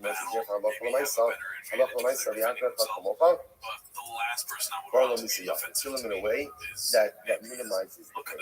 So the Gemara says, if that's the case, put him on a 10-story building. Put him on a 10-story building. First, the Gemara says, no. The Gemara says, you shouldn't do that. Because remember, the issue is if it's too high, it won't happen. The body will become intensely mangled. And again, that would be a lack of coverage ultimately against the nature as well. So we find this middle area. Because in general, how do we know that to be accused, right? Or not accused. It's the distant party is pushed off the building. And the Roma, Yaro, as he says, pushed off. How do we know that it's called pushing and stoning? And the Roma, Sakol, Yisakal, O Yaro, Yara. Minayin should make the decision. How do we know that it's halacha l'maisa? We went ahead and he died as a result of impact. Talmud Lomar, Yaro, Yara. Minayin shafik. I know that this is true not just for the desert, but also for generations that go on the days. Talmud Lomar, Sakol, Yisakal. Okay. In Rav, we actually know what's happening. So the Gemara says, and it's not. Remember, the guy doesn't die from impact. So the second witness comes along and this isn't real. here's what's real. No cells, I find it's similar to Omer. Evan Haisel, son. The way this is selling is like this. First witness comes along, what does the first witness do? Push her. Leave the push. And then again, if Ruben doesn't die from impact, the second witness comes along, and goes ahead and takes the stone and throws the stone. So the second witness is the stone all by itself. So one second back time, if you know what Omer, Evan Haisel, son, must be changed in the other. Ultimately, again, there was a stone there, but the stone was so heavy that it could only be carried by two people. So it's not the one person thing, it's a two-person thing. Which Gemara says, the no sin alibo, no club no sin alibo, the nace bought yasa. Well, if I may have 15 people, must be shne b'nei adam, so Gemara says 15 people, but must be shne b'nei adam. So it was a heavy stone. It had to be lifted by both witnesses. No love, no sin alibo. Elo, the what happens? Both witnesses will lift up the stone together. The shaggy will be the piece in ourselves. What happens? Both witnesses will lift it up together, but it will really be only one of them who will do the flow. Like essentially, Rashi points out to us something very interesting. If two people try to throw something, what ends up happening? It doesn't throw in the point that Unscathed. Right? The nice stuff, again, if you look at that, that's incredible. When two people try to throw something, the intended item doesn't go in the right direction. Two forces attacking on us. Listen to that. So therefore, again, when Ruben didn't die from impact, so what happens over here? Nice again, the two of them together lift up the stone and they throw it down. But they lift it up together, but only number two floats it himself in order to go ahead and ensure that it's going in the right direction. He's disrespecting Stockton. Tremendous mishaps. There's probably a lot of good Our stuff life that could be according lessons, even in execution. What I want to I say mean in by this that? podcast, we don't do The that. thing about this If is you're watching this from Stockton, there are stones we yeah, have it's to up lift, to you. right? Great job, And right, guys. there are things we have to accomplish. And a And lot of times in life, in order to accomplish things, you need other people to listen. Right? And that's true, right? I need other people to help me listen. You should only rely on other people to a certain degree. At a certain point in time, you gotta take ownership for getting the stone where it needs. Against Donald Cerrone. Too often in life, we rely on other people from beginning to end. Like, I want to accomplish, but I need this one for this, I need this one for that. We all need other people to assist. No one can live life without assistance. You need other people to help you live through the storm. But at the end of the day, get that stone where it needs to go. To accomplish the things you need to do, it's gotta be you and you alone. Other people can assist, but the execution, right? The execution of your life goal, the execution of the things you want to accomplish, own it, take it, direct it. It's gotta be you and you alone. Tremendous. Life affirming lessons, even in the midst of execution.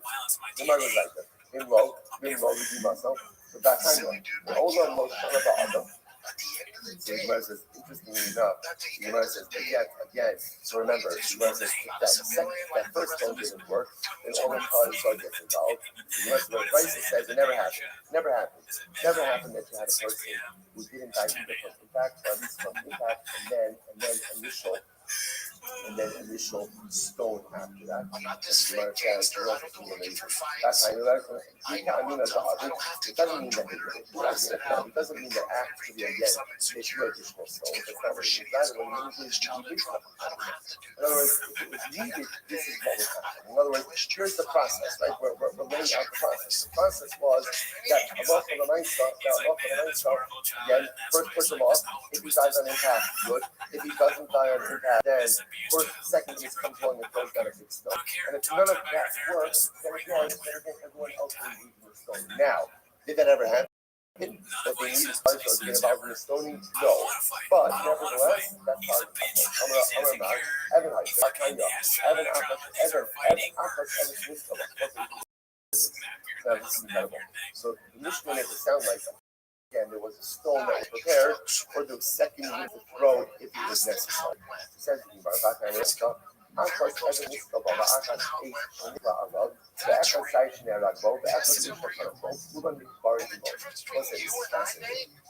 person is executed, anything used in the process of execution was buried along with the guilty party. So you might say, the sword that was used to kill him, the tree that he was hanged on, the stone that was used to stone him, right? The rope that was used to hang him, everything is buried. So if that's the case, then how was there a stone ready there? Well, in other words, that when I saw, right, the execution thing, was buried along with it. But I'm not when I said that there was another execution, we would prepare a second stone. It must be part of it. I think it would be buried with them, probably during that time, in part of it. You wouldn't bury these items. I will say, by the way, the logic for burial is why it makes a lot of sense. You don't really want to stone. You don't really want to stone. That is used for execution around. Why? It's going to be a lack of covenant because people are going to say, oh, that's what the stone that they killed people. Right, that's the tree that they hang shimmy from. You don't want that. It's a lack of covenant. So he wants to say, yeah, they buried the stone along with the individual, and then they prepare another one. One second, they bury it in that time you learn in it burning off, but as we learn that we don't bury the item together with the mace. Now, that was like, you don't want to bury this with the mace. It's almost like such a degradation to the mace, that a mace should be buried along with the very item you was executed with. Because you're right, my papa might remote with Jesus right now. It doesn't mean that we put it in the cover.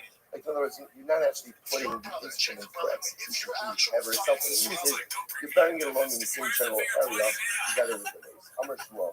You can figure out that we can talk about this fascinating. So let's say again, Ruben is condemned to death, and before the execution is carried out, so one of the witnesses lost the hand. So if he lost the hand, then Allah Ruben gets off on a technicality. Pretty much my time on right. So apart from Ruben is talking my time on the Bagina Yava in the already shown up. This is incredible. Bible said because it says the hands of the witnesses have to be on the defendant, like on the guilty party first. Therefore, if the witness doesn't have a hand, so Ruben goes technicality. And the after is in keeping the entire half an hour. So that's tell you what, that people without hands can't be witnesses. In other words, if somebody's an amputee, he doesn't have hands. So he can't go ahead and testify in the capital case. Shining us in the Amashra, Yaka even Shai Sifar. No, what it means is like this. It's about witnesses who did have hands at the beginning of the proceeding, and they found them guilty. So again, if they lost their hands before execution was carried out, then the accused or the guilty party gets off on a technicality. But now if they didn't have hands from the beginning, the testimony is fine. So you might just say, come up with you, you're trying to even rubbish stories. We're going to be here's the problem. So you might say, what about the following situation? Where this is show up in another way, right? When this is show up and they testify about the following. We are here to testify that in so-and-so basin, Ruben was found guilty of killing Shimon, and so-and-so were his witnesses. So the showing up in the basin, talking about Ruben being found guilty in a different basin, and ultimately, again, and so-and-so were the witnesses. So that's an interesting However, based on what we just said, the witnesses have to be the ones who go ahead and carry out the execution. They have to have the hand practice. In this case, Ruben is going to be condemned based on testimony about different testimony that occurred in a different basin. There's much more behind the hang on the testified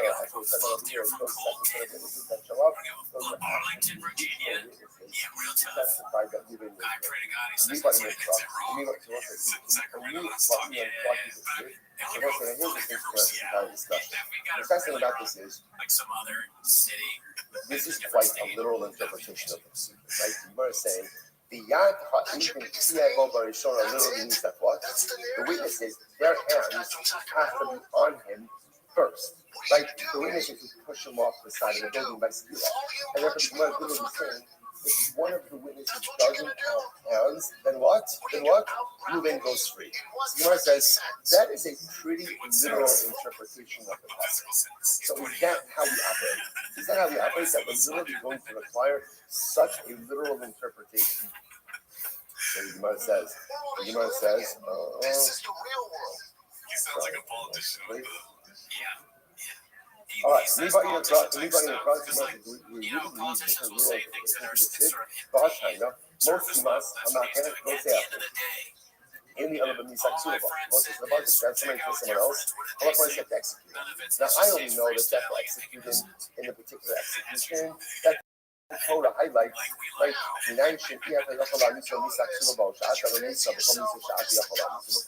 how do I know?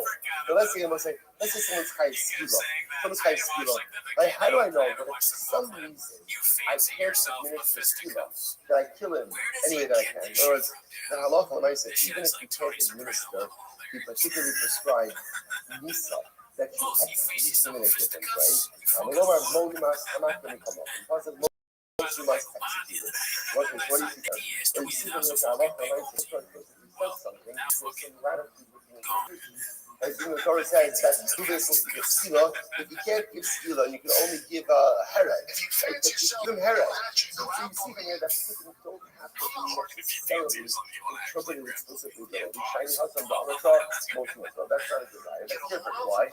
There's Lashon of most Yiras. There's a Lashon of a pasuk, right? And the Lashon of the pasuk ultimately is most, which is a more general statement. The Ligman today. So why don't you go and learn out from this? So let this be the paradigm. Let this be the paradigm. But even the Torah says something explicitly, it doesn't necessarily have to be understood in a very narrow way.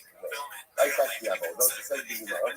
Ligman today. Rishon Davi Yosef, the Gola Adam, takes you about that. Because in reality, Yosef and Gola Adam, both say, are both now, this is about Yosef and Gola Adam, we're going to see. These are both cases where the Torah hands down a very specific punishment, but then the Torah also gives you latitude in the implementation of that punishment.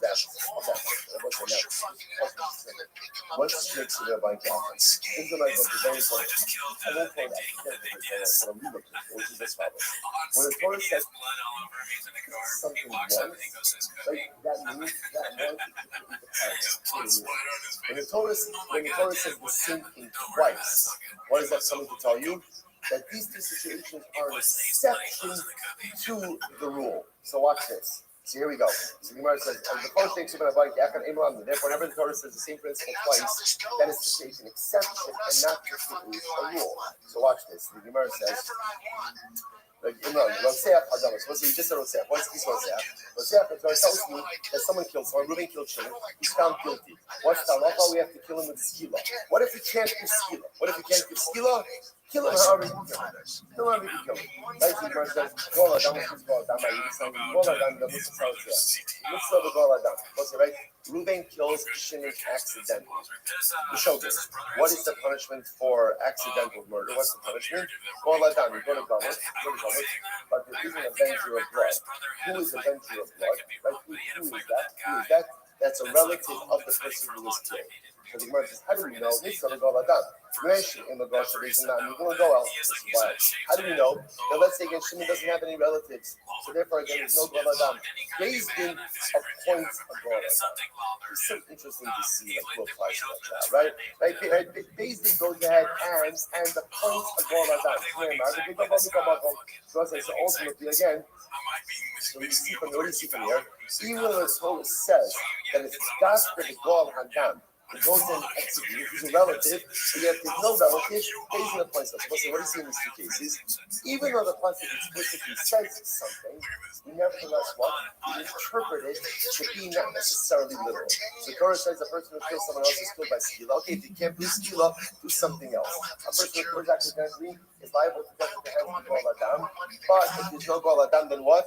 Beis Din appoints. So these are two instances where we don't interpret the pasuk literally. So therefore, two instances non-literal interpretations, but because it's stated twice, therefore that means what? These are the exceptions and not the rule. But everywhere else, what is the rule? What is the rule? Literal interpretation. Literal understanding. And therefore, once it comes full circle, we now understand that what? Who pushes the guilty party off the roof by skill? Who does it? The witnesses. And therefore, if between the verdict and the pushing, one of the witnesses becomes an amputee, loses his hands, then what's the halacha? Reuben goes free on a technicality. He goes for a technicality. Incredible. This has the Gemara. Only Rashi is very different from Rashi. Milo ba'inon. Let's do not need the positive. I was, we're going to stop with it. By the way, excellent job. Let's say excellent job. Okay, it would have been nice to get to the Mishnah. Let's say you did fantastic. Right, we did it together, Baruch Hashem. We moved into it. We accomplished it. We finished off the week literally on the same page, almost on the same page. Just Klal Yisrael. Let's say what a week of learning tonight is such a tremendous plus. Let's say something like that. One last piece. One of the most important sodos in all of this. What do you think? Let's say think about it. It's like the shtickle down or learning these gemaras. What do you do with all these learning about execution? Let's say I always find when you learn about death, what death does, learning about death leads to the most life-affirming lessons. These are tragic circumstances where someone's life is coming to an end. So let's say what it has to really ingrain within us is that Baruch Hashem, if we're here, if we're living, if we're breathing, Baruch Hashem, we are not Baruch Hashem subject to these learning, then it means we got to accomplish. We gotta do it. Every breath we have is a tremendous gift from the Ribono Shel Olam, and we just need to go and maximize it. Say shkoyach, a good Shabbos. So yeah, but somebody's telling him to puff his chest and be a peacock. Jay is like, no, he talks about my man like, no. Well, he does always exchange. But I think that what he's saying probably comes naturally. But I'm sure other We gotta figure. I mean, we invested, so we gotta figure out a way. It's also views or suffering. You know what I mean? So he's like, embraced it. Probably upset about the view. He's saying ideas, but he's talking to YouTube. You know what I mean? He's like, I will fuck you up, YouTube. I mean, it's even sadder that he's doing this for views. He did the Shane Carwin thing for views. Yeah. He's doing this for views, too. Yeah, he did everything for views. True. Yeah. Yeah, we ate fucking salsa cookie. Yeah, Mexican cookie. Oh, this is disgusting. All right, so let's say good morning. Tough isn't getting on there and tweeting to people. Get his fan base to bully him. Let us begin by thanking all of our sponsors for this morning shit. The same power annual college sponsor for Dutching KH, the Filter Mishpacha, the Filter Mishpacha Discuss, and the Sonos Fellows for all of the Andes, Taiwan, she's looking to see that back on this tiny, the color. We've got learning sponsors, Brother Ali and Karen Richter, memory of Brother Richter's dear grandmother, Sarah Bas Shimon, Sequoia Rafa, who passed away earlier this week. I'm sorry, I'm a total sponsor from Filter Mishpacha, the dedicated showing blessings in memory of Hamid Ben and David Levy, Sequoia Rafa, Bracha, Ishai Rabbi, Joe, Fanny, guys on the first night of Hanukkah. The three sponsors for today. Elio and Dwar Ramifar, and then you have Elio's grandfather, Elisa Ben Abraham, Sequoia Rafa, and the honor of the son Yuda on his 11th birthday. And we're going to start with the release of the more hostages today. And then Hashem hope to see all of our hostages come home with Shalom and Karen. So let us have a lot to do today. Everyone, incredible Gemara ahead of us. We are picking up today's daf is Mem 44. We are actually picking up the rest of Hashem on Mem Gimel on the days 43 at the Mishnah. Really beautiful Gemara. Hayom Luis Haskiva Kasser Amos. Again, the convicted individual, right? So again, remember, following that progression, Reuben was accused of killing Shimon. Reuben was found guilty by a Beis Din. So when Reuben was approximately 10 Amos away from the Beis Haskiva, from the execution spot, Omer Lo, they were saying to him, this Vada, commit vidui, or recite vidui. Shekindara called him to his because again, it's the death of people who have been put to death by Beis Din to recite vidui to confess. And even though death itself is a kapara, is an atonement, but nevertheless, the act of reciting vidui prior to the execution is itself a defense from the atonement. Anyone who does vidui before he dies, each Rabbi has a portion in the world to come. Shekim Matzina Ba'achar. When we see by Achar, who is Achar? When Klal Yisrael comes into Eretz Yisrael, there was a war that was fought in Yericho. Yeshua said that anyone, that no one is allowed to partake of the spoils of Yericho. And whoever does so would be liable to that. Achar went ahead and took of the spoils of Yericho. Again, we'll see more about that story in just a little bit. Yeshua, Simon called Hashem to yourself, the thing that told us. So maybe again, this is your true to Achar. Give covenant to Hashem, the God of Israel, the thing that no told them. Now we'll see what this means. Literally, give train offense. Just have to see exactly what this particular statement means. But Yan Achan answered Yoshua. So Achan answered Yoshua and he said, I'm not Kakasi, it's the Zos of Regos. So Achan said, when confronted by Yoshua, Achan said, yeah, it was me. I went ahead and sinned, and in fact I did so and so and so and so. I mean, I need to keep that every day. How do you know ultimately again that Achan was atoned as a result? So he received atonement as a result of his deed. Shema, but no Yoshua, Ma'asatanu, Yaakov Hashem Bayom Hazeh. So Yoshua says to Achan, Achan, just as you have like destabilized us, really again muddied the waters for us. So Hashem should go ahead and $14 million makes your life obscure perfect. you Maybe that's on more than a this breakthrough. day. Maybe he's saying And you my want it direction, more than a like, breakthrough. that's How much money is it it's only on this breakthrough? day, You in this deserve for a world big that breakthrough. you are, so Don't to say speak, that on punished. YouTube. You have to offer your own album. If you are I'm not pointing at me, compromised in the world Listen, to I'm come. pointing at So whoever you is see worth here that Allah said, because Achan did Shiva, Achan did Vidui, therefore ultimately again he is forgiven. Incredible. In any of the other scholars, what happens when a person doesn't know how to do Vidui? It's a person just doesn't know how to recite Vidui. Only wrong, so he's saying it. Allah said the following, Tehei Yisasi Kapara Akala Honasi. My death should be an atonement for all of my sinful behavior.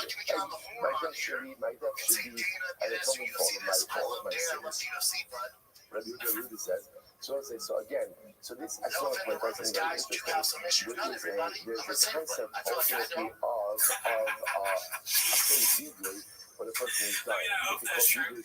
I hope he doesn't. I like Shah. So there's a longer form of that Vidui, And he's a but family there's man. also a shortened form of So I that don't Vidui want to that bet. Look at essentially that just face. says, There's nothing behind those eyes. So that He again, has the Homer this Simpson. let this I'm be a sure it says kapara before, on but all of my you go inside the brain, it's that's Homer Simpson. the People entirety playing of instruments. the video.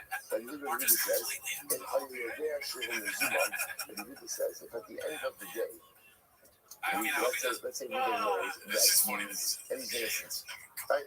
He messes up words As much as nonstop. Dathan Where says smoke that control. for the defendant, Whether if they're you're trying to think innocent, of how to don't stop worry about something. Where anything. there's smoke, there's Sometimes things can happen. Let's say he's being let out to be executed, and he knows he's innocent. So what is the Mishnah say? Only to me, says kapara kol aside. Chutz mi avonzah. Ruben could say, my death should be atonement for all of my averos, except for this avera. In case you call Adam Omer came today the nakos atzmo. So Ruben says, if that's the case, every person is going to go ahead and end up saying it's just in case. So remember, Ruben says essentially, you say Ruben before you let out, but if you believe you're innocent, you should say, my death should be an atonement for all of my averos, except for this, because I didn't do this. So essentially, the Gemara says, if you put in that formulation, everyone's going to say that. Because everyone maintains their innocence, or at least most people maintain their innocence all the way until the end. Okay?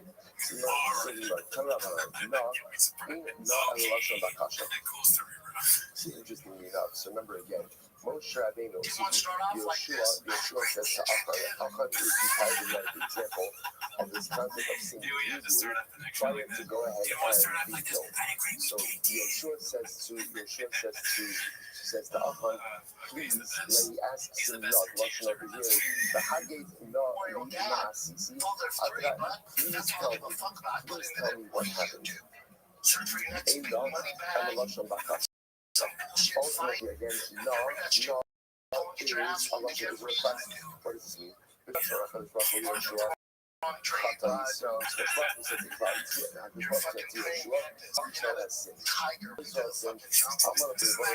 Crazy, dude. When you were going over my apartment the other day, there was a praying mantis. Someone took like, I bet you that praying mantis can take on a tiger. Oh, fuck, you just said I did. That's wild. I'm on a different level. Crazy. I'm not even deeply dying. That's So ridiculous. it's the session to walk in my speech. Right, I'm going to tell you what we do. Let's go and cast slots. Cast the lottery, and you'll see who the perpetrator was. All of these are the levels, so sure enough, you'll feel well, and you cast lotteries. Enough of our goal out and the lottery fell on Achan. Amar Yoshua. So Amar Yoshua. So after Baal, so now Yoshua confirms Achan. You went ahead and you committed this. So Achan did a lottery. That's how you assume I'm guilty. After all, again, after the Elijah Achan said you don't avert Achan, even Makir Alechem call that and come yourself. So Achan said, Yeshua, if I cast a lottery between you and Elijah, like you're the Kohen Gadol, like you're the Rabbi, Elijah is the Kohen Gadol. The lottery is going to fall out on one of the two of you. The point that Achan trying to make is a lottery is a very non-scientific approach to to these things. So how are you claiming my guilt through a lottery? So I don't know. So it's back to the question about peace. I'll test you guys all go. So do not cast dispersions on the lottery. Why not? Sha'asida Eretz Yisrael shekizkaru b'golo. Because Eretz Yisrael is ultimately going to be divided up through a lottery. Lottery is a very important mechanism in the distribution of Eretz Yisrael. So if you start casting dispersions on the lottery, it's ultimately going to cast dispersions on the division of Eretz Yisrael. So he goes on, he says,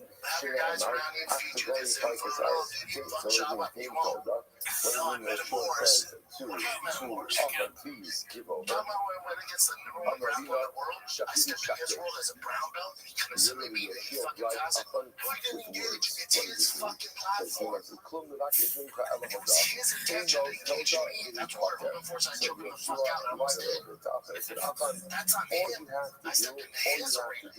Is just confess. And after you confess, the whole thing is over. All you do is confession, and then we're done. Miyad, vaya'ad achav et Yosef, vaya'ad Anna, Anoti chatas yachor Yisrael, chazot v'chazot asisi. And Achav said, yeah, everything, I get it. This is what I did, this is what I did. And he admitted that he had stolen some of the spoils from Yericho. The pressure's on him. I'm not kidding. So interesting enough, it turns out that Achan didn't just violate the Kalim. Kalim means also Kalim. He reads the Kalim in a particular context, where there isn't put someone in Kalim. The Kalim also means the context where the basin, right, goes down and says something is off limits. So for example, Yericho was Kalim. Right? The spoils of Yericho were Kalim. He's so he's like, Shab, I don't know UFC. I watch it, but I don't know well enough to be able to like evaluate the things he's saying. But he sounds super. What did you get the like that's a killer insult. And one King of fucking eat it for so a bar. He's talking like Calvin. It's like, what the fuck are you talking about? I'm gonna beat you. I'm gonna eat your face. It's also okay. Do not go ahead and partake of And the he's fucking spoils. use your Do not hands. partake of the spoils of the war. Apparently, Achan didn't just violate the one by Yericho, he violated two by Moshe by Yosef. Shneimar, Kazos, Kazos, Asisi. And those are the English also. Like this one, and like this one, have I done? So ultimately, again, there's 3 acts of performance, or 3 acts of violation, 3 Chalavim violated. Avraham Mishor, it wasn't Shloshim, Hamisha. He violated 3 Chalavim. Arba Moshe, Achan Yoshua, Shneimar, Anoki, Chatasi, because those Asisi. Also, the Hashka, my Kaloradish. So what? Up until this point, so if that's the case, that Achan in fact violated multiple other Chalavim, why is he only punished after Yericho? Shouldn't he be punished earlier than that? So I'm not going to show those are beautiful tomorrow. I'm going to show the fish of Anshu Alan is stone. Acha Abu Hayade. So this is incredible. One of these hallmarks of Klal Yisrael is Klal Yisrael raising Zevazah. Mutual responsibility. Now, mutual responsibility means that not only is to take care of each other, but I'm not for myself. I'm responsible for your ideas. You're responsible for my ideas. That's the way it works. I share in these ideas of your mitzvos, you share in these ideas of my mitzvos. That's really mutual responsibility. So this concept, the Gemara says, this is really quite dramatic, that we're responsible for each other even when it comes to the ideas that maybe we don't know about. What if I commit an idea privately? No one else knows about it.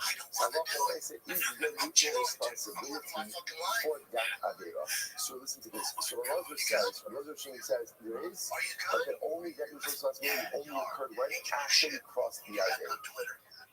So therefore, again, halacha myself, even though Achan went ahead and violated multiple other Chalavim prior to Yericho, no one knew about it. And there's only mutual responsibility for private averas after the crossover Yarden. Therefore, the only one Christ was held accountable for was what? Was Yericho. This is actually not holy. Listen to this. And it starts Any off other with thoughts on that at all? We're already so 38 literally minutes into the translated episode. that I which mean, is I think we've said enough is of to that. act I as could go part on. of it. I could go But on that for which is days, revealed dude. is That for was some us solid and for content, our though. children Yeah, for great all clip. eternity. Great So clip. much Good not legit. naqod Shout al out Haphazard. Thank you for putting all that up there. Yal We got ayin some shed hour short right? clips, so just like Life little is what you highlights of the say best the moments. Let's go. So this one's posted by Deep Interest 9. Cannot wait to see Nate beat the shit out of Tom Twitter. The Lami for the start Ash'Allah Sayyadin Bibir so you know what teaches us that the theme of mutual responsibility didn't apply to private affairs until actually crossed comparity cell. Look at everybody sees that incredible. There was a heightened level of mutual responsibility in Eretz Yisrael more than exists in Gulf. What do you have in Eretz Yisrael? Just a mutual responsibility. But when you are in Eretz Yisrael, there is a heightened sense of mutual responsibility. You must honor Yemiyah, but the honor starts the other wall. You did So message hold up him over to here. call the show. I did. Is I there almost ever posted publicly. Please come on the show many times, but he's talking me out of it. So listen, let me get I'd this love to straight. talk to I Nate. I'd love to understand talk that we to are Sean. responsible for the public good of But, one you know, another. we're But is there such a thing that I'm Let's see responsible here. for your private happiness? This one's posted My by private Fire happiness. Madison Hardcore. That is a very difficult thing to Use your swallow. words. That's a pretty overwhelming concept. Next clip is so good. So the Gemara says, Let's see what else we got here. Okay, so this one's posted by another great. It's what Shane Carwin really thinks of Brendan Shaw. Yeah, I thought this was very interesting. I read it the other day. Seems like an odd thing to say. He's responding about Shaw calling him a friend. He hears me. Yes, yeah.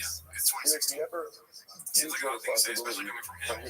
Stan is late on this one. He pushed the UFC and you saw it together. He knows my track record, and I know this, and I'm not sure this is what he wants to talk about. My cardio is never been an issue. I beat his ass for some reason at the time, so good. What is he talking about? He seems caught up in being fan friendly. Easy to say, I have a bad cardio based on less than a fight. He knows I was rushed the hospital, was near death.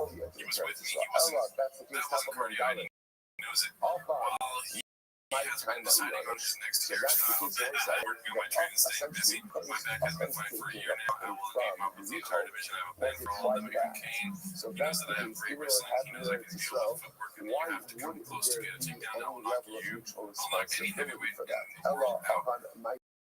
If they question that you call your matchmaker Tyson, I don't believe that first part is called victory. It also is typical Brendan Army that I call him Brown, and he has some person controversy about this bullshit craze, and you are left wondering what he really believes, which is what we just fought Ian to a T. Insults Nate and then uncomfortable with like, I love you, awesome work, you play your fucking bitch, and I hate you. When the pocket's over and his fake friends are gone, he won't have a friend here. If he has evidence of me having trouble passing a test, he should man up and just say it. We can certainly have that discussion if he wants. So, yeah, this is not a friend. So, that's like, okay, what I noticed about this, and I haven't read this one, but it's a clear, there's a very clear difference between how Shane communicates his point here versus what Baba does. Baba is a liar and stupid, so he just lies and says all this stuff that means nothing. Shane is being assertive and saying exactly what he thinks, right? No sugarcoating. He's not my friend, he's lying, he's full of shit, and he just freaking chose. Yeah. Don't put shit in a corner, tell him to talk his way out of it, you know? We got Shane Brumfield. Yeah, okay, so this one's great. Post by Beep Time. Arrow is naming the waters, so it's Ariel. We'll watch the clip right now, but this is so funny. Tell the tape. Comedy specials 2, very cooked. You know, just skits and bits all day long. Yeah, very good. So let's go ahead and get into that clip right now. Be Cool Ariel, posted by Marriage to Bag 1107, sponsored with Addis Bag by Raccoon Goonies. Oh shit. Whoa. I know we made what? Also, fuck me, kill the dog page. Holy shit, that's crazy. Barrett's bag. Thanks for being a hawk. Wow, on Auntie Fat cameo. Damn. Wow, I didn't know Buck Miguel was gonna make it to James. People were like, who's Miguel? Picking on us, I bet. That's funny. If you want to know, bitch, if you want to know more, tune into our streams here. Let's see. This is a great clip. As right over here, tailor-tape.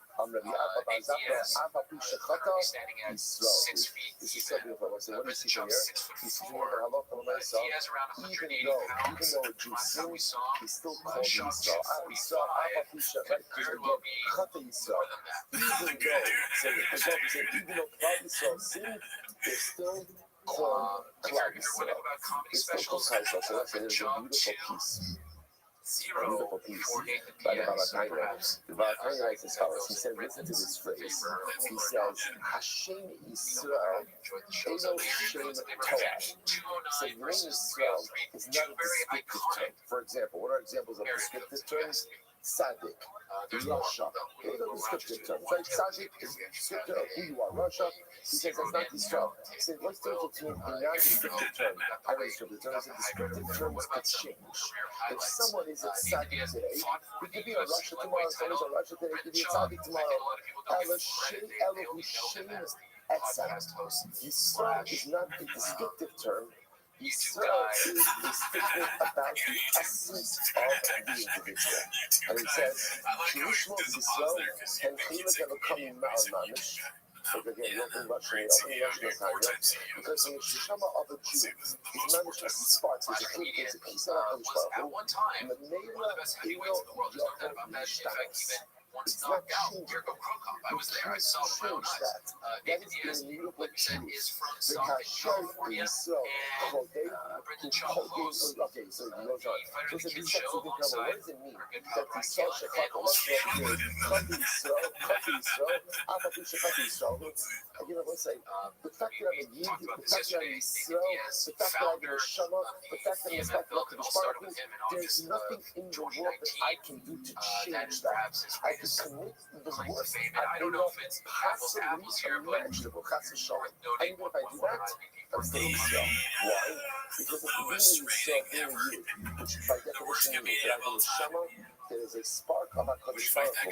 That is what the Balakaina calls the Shem Etzem.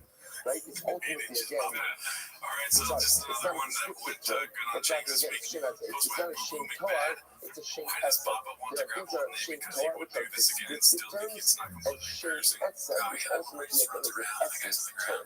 Descriptive terms change based on where you're holding in life. A Shem Etzem, an essence term, that remains intact no matter what. As you know, it's probably one of the most important demands of our time, because this is the reason why Shiva is possible. One is it that no matter how badly I face myself, that I have the ability to go for myself. Why is that? There aren't just certain areas that's the point, like the point of no return, there's no going back. So why do I have the ability to bring myself back, not just like from the edge of the cliff, but even if I went over the cliff, I can still bring myself back. Why? Because I'm in Yisrael. Because I'm in the Shema. And that the Shema is a spark of HaKadosh Baruch Hu. And no matter what I do in life, I can't change that. I can't change it. And because I can't change it, it's always there. And because it's always there, those represent the fundamental building blocks that I can use to rebuild myself. That's the reason it says, no matter what I do, I might not be a tzaddik any longer. I may actually be a Russian right now. That's possible. But no matter what those descriptive terms may be, my essence term of Yisrael is always intact. And if that's there, then the ability to spiritually and personally evolve is always present as well. Incredible. Already have 100 Yeshiv. This is what people say. Common expression, people say, Asa Ikar Bene Kilti, Asa Shmei, Vasa Karele. Even a myrtle branch that is nestled amongst the willows is still a myrtle branch, and it's still called a willow. In other words, you can have a myrtle branch, you can have a high branch that is surrounded by little branches, all around it, still has its identity. And no matter how long it's there, no matter how much it's outnumbered, no matter how camouflaged maybe it becomes, in all of the little branches, it still remains a myrtle. Incredible. The guy almost received efforts in himself. That's what he tells Yeshua. Clouds are also violating the covenant that I command them. God not given up David. God not moved on Kafashik on some of the children. However, he's talking about all the things that, again, I'm going to point out. Claudius didn't do this. It was 100 years. But Claudius didn't have response. I'm not going to lie to show you about the star. The star fall. The language of Ahamisha Kumshi Torah. You see from here that Achan violated all, this is really just from as far as the result. He violated halacha. Right? And he violated everything that's written in the 5 books of the Torah. Kamisha Gam. He also violated the Kamisha, the 5 books of the Torah.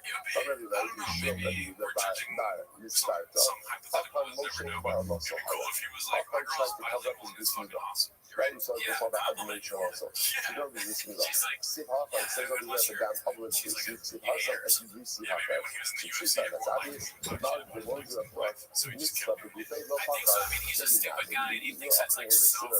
Ultimately, a young bad, he would have so far so to cover the mitzvah on his body. And that's one of that he did. He also had all of Israel. He did something terrible in Klal Yisrael. I'm like, nothing had a relationship with the betrothed girl. Siv Hafa says over here that the Asana Baal, Siv Hafa that the Asana Baal of Israel. So Pshita, Martin, will do a really high, low Paka Nafshe. That's far, wouldn't do. Like, you wouldn't make the Paka Nafshe, that's actually working out. Paka Nafshe means making your soul hefker. The act of sin, by definition, is making your soul hefker. Isn't that incredible? Like, no one, none of us are taking our wallet, putting it on the table, and say, you know what, that's good, my credit card, go, enjoy, cash, all yours. No one in their right mind says that. Why? Because my wallet is valuable. Yes, my neshama, which is the most valuable thing of all. To look at Rabbi, essentially what I'm saying is, it's Hester. It's Hester. Whatever it is, do what you want, do how you want, what you want, it doesn't make a difference. So I say, none of us in our right mind would ever actually, choose to do that. Yes, the default reality of an Avera is making the neshama happen. Rabbi says, like an Aram Rasa, did a skill. What does this mean? What do you mean this Gemara? They often violated all 5 books of the Torah, but often went ahead and tried to have a business deal. And revelation is an Aram Rasa, the first of all. That's not our, you might bring that from like zero Shabbos, but it's not like our field that we usually bring out of our way to find culpability for upper. So one thing is like this. It's important, we do this all the time. Sin doesn't just occur. And dramatic sin doesn't just dramatically occur. Very often, big ideas are results of a culmination of smaller missteps. The misstep themselves seem relatively innocuous, but they lead you on a particular path and you're putting on a particular trajectory, which manifests and results in truly negative behavior. So you know something like this. Often, actually, I mentioned in Aram Murasa, I tried to cover this with me, but something more simple. You know something like this. Often, Moshe Yeshua gives you an explicit command. Don't partake of the spoils of the evil. Remember, the Jews are wealthy. The Jews are wealthy. But remember, the Jews are Egypt, which is what amounts of wealth. Everybody's wealthy. Everybody's got plenty of money. So how do you make such a dramatic mistake that compromise you, your family, and colleagues? Now, what the answer? This wasn't the first mistake. Often it's making multiple mistakes all along the way. So making multiple mistakes, multiple others all along the way. And life, when you get used to making bad decisions, even if they're small, bad decisions, that leads you down a path. And that path is going to end only in one way. A really bad, big decision. That's why sometimes I like to think that it's like the big crossroad decisions that make a difference. That's true, but it's also every big decision that we make that fundamentally chart our course forward.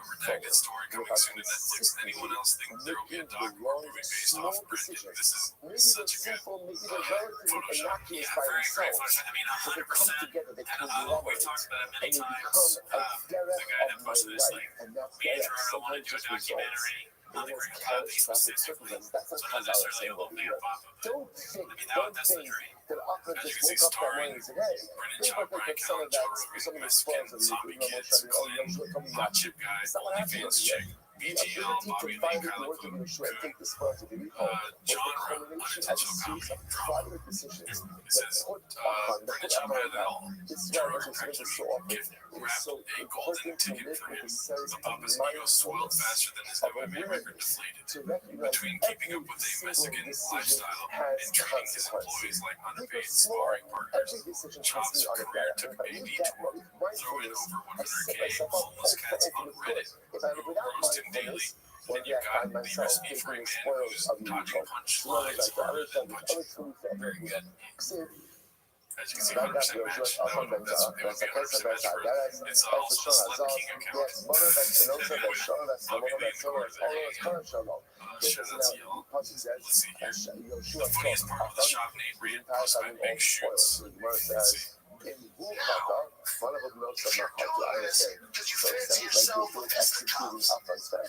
you might be right. So good. Just fancy yourself. I just picture when he says that, I picture in his brain the monkey. What are these things on the tambourine? That's what I think of. Or like an organ, like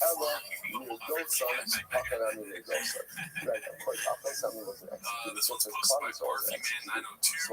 It's called They've Given Up on Coming Up with a tag for each episode. It's over, Bubba. Not gonna lie, when I first saw this, I got kind of sad, a little sad. As you can see, here at the bottom, we have Morgan lost himself at the Diddy Point, which is the worst last title to have. Yeah, that's right. Well thought out. But you should always do all some bad money. Terrifier 3 is Yeshua went ahead and burned everything. Everything is upon its possession and stoned them. So the Gemara says, I don't understand. The county, why did he burn the stone after that? I'm like, how shit was it? How excuse? So this is question. The thing was This supposed to be burned, were burned, like the object's property, and they go hang up on a limestone. Also, this comment Yeah, Michelle Mitchell, which is could be a fake name. Brendan Chop's dog P. You're getting on the 24th. Fortino Sanchez is my dog. I gave him 2K to train him for a veteran, and he turned around and gave him to you. We're betting here to do the right thing and tell Tino to give me my dog back. Please do the right thing. Holy shit, the bears are first. And then it's a bitter, like, that's the hard part about this whole Bubba thing, dude, because if that's true, that's nuts. Man, it's crazy. That's another dog that needs to go back to its original owner. But it could just be a fucking ninja cat. You know what I mean? Yeah, very easily could be either one. And the reason that it could be the funniest version, or the saddest version, which is this person, or the veteran in his money shop, is because the kind of people shop deals with are all scam artists, just like him, grifters and scam people. Oh, take a picture with my dog and say this product or whatever. It's like anyone that would tell you to do that, you shouldn't trust them. So 36 Jews are dying in battle. That must mean what? Anyways, let's see here. You're right, because he did post in almost like an yeah. act of defiant That's chutzpah. crazy. Alright, this one made me laugh pretty hard. I don't think I ever watched this on the show. Confidence Search 8648. Where was that? I'll snap your neck energy, but Strickland disrespected him and his ex to his face. ויקום מהן אנשי העי ב36 איש לדבר על הבית, There's a lot of fucking 36 men died. That's what he says. A half a Sanhedrin. So he went to kind of 36 men. Literally 36 men died in the battle of Ai. אבל נקיים את 36 ועלו let's keep 36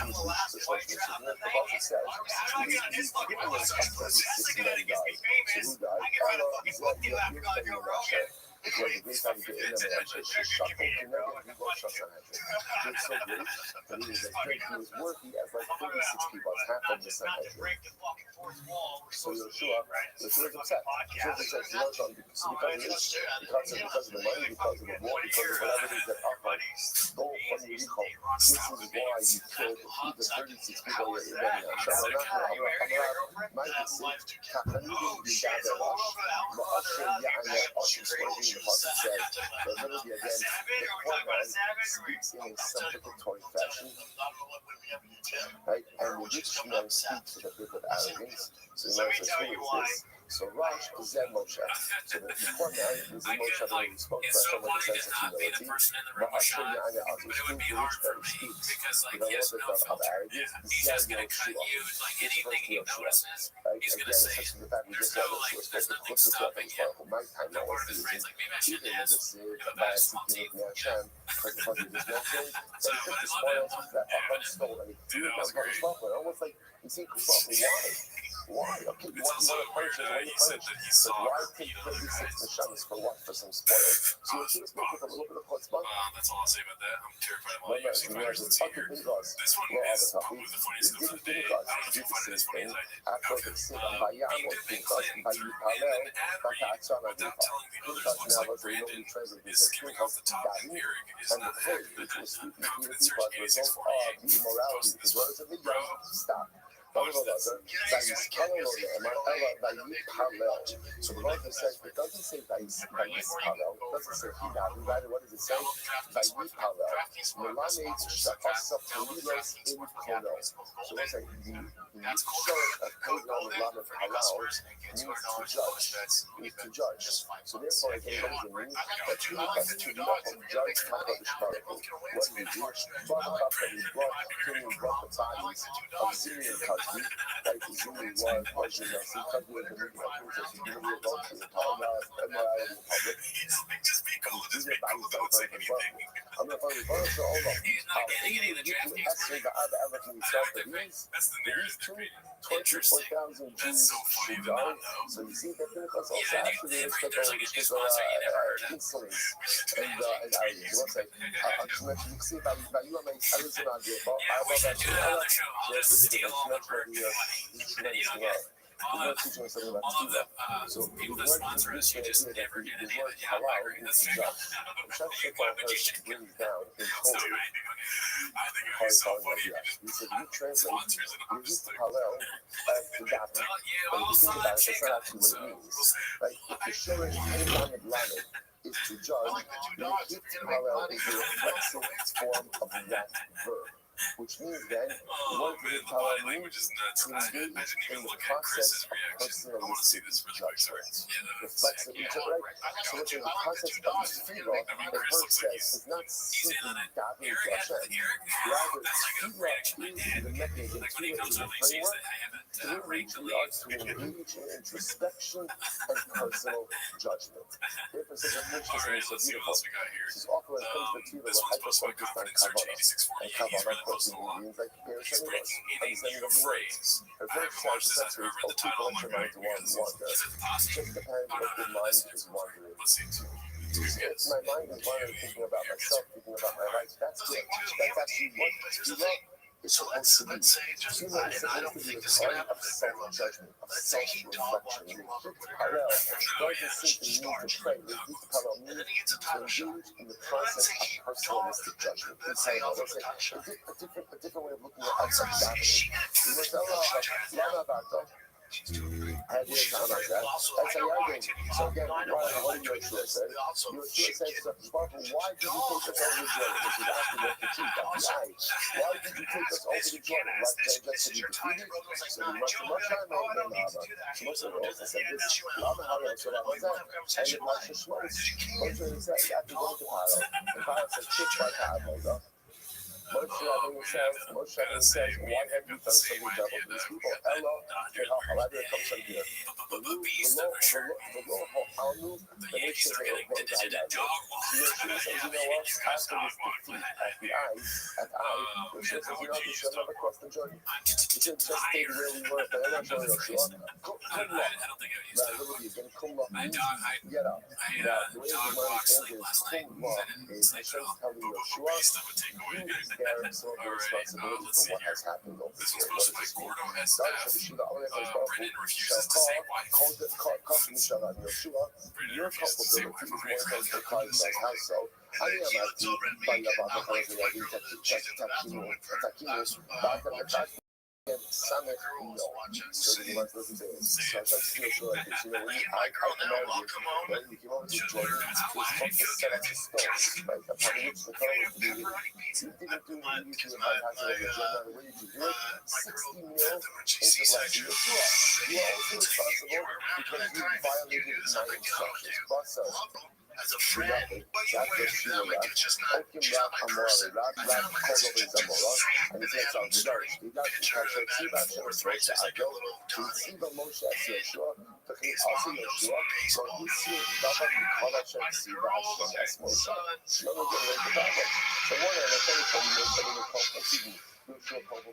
we're not following the directions.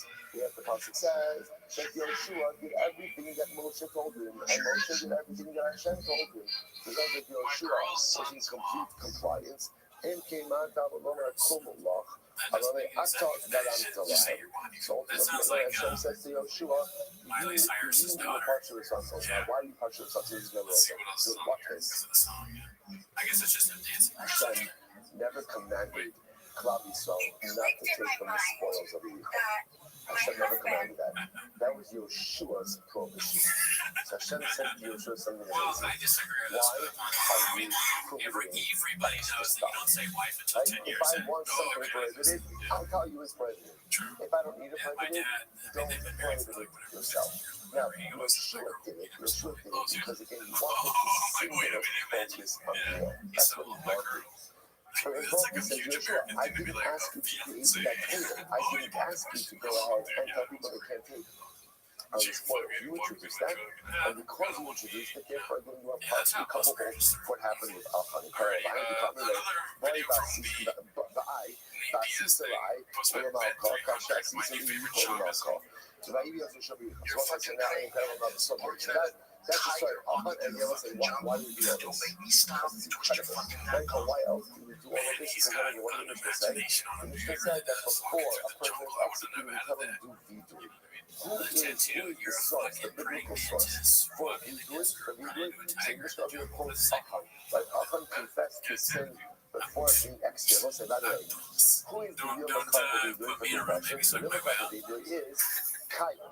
Cain was the first person to go ahead and do vidui. The difference is, the reason why that's not one of our videos because we're looking for a source of somebody who did vidui before execution. So who was the first person to do vidui before execution? That was Achan. So now we're going to show what's incredible, ridiculous stories, ridiculous stories. We saw that in Moshe's Brachos. Maybe that's what you show is in you saying about He's literally going to ask it goes on to say this is very ish of the front the neck the khashalu for biyado this man is standing opposite him with a response what happened over long yani sa Hashem. So the man said, I am a Malach Hashem. I'm only here to help. Now remember, this was happening at night. So Yeshua, how are you able to prostrate yourself? After Muhammad of Yofer, also the other Shikin Shalom Chaver Balai. You can't give a Shalom Aleichem to your friend at night. Why? Hashina Shema Sheitu. You can sing an Egypt Sheitu. They're shaking at night. So maybe Allah will say again, maybe the person you see in front of you, that's the person that is shake. How do you show give you Shalom? So the Gemara says, Shiny heart from the Kamali, I need Saksava Shem Atabasi. This man used of Hashem, and ultimately, again, because they said the name of God, Yeshua knew it wasn't the shape. If you're a Meshaki, maybe it's a lion shape. Right? In other words, not a maybe lion, right? Maybe just using the same Shalom Aleichem, right? Because he's just trying to go out and pretend he's not a shape. And once it's new, we have a tradition, but not teaching Israel about Torah. Shading to not to go ahead and use the word Shalom. I won't say it's probably such a profound story. Everyone has the line they want to cross. There's plenty of stuff I will do, but there's always that no, I would never do that. Everything in front of that, I'm on it. I'll do all that stuff. We all have that line. We all have that line, which is good. Everyone has to have that line they want to cross.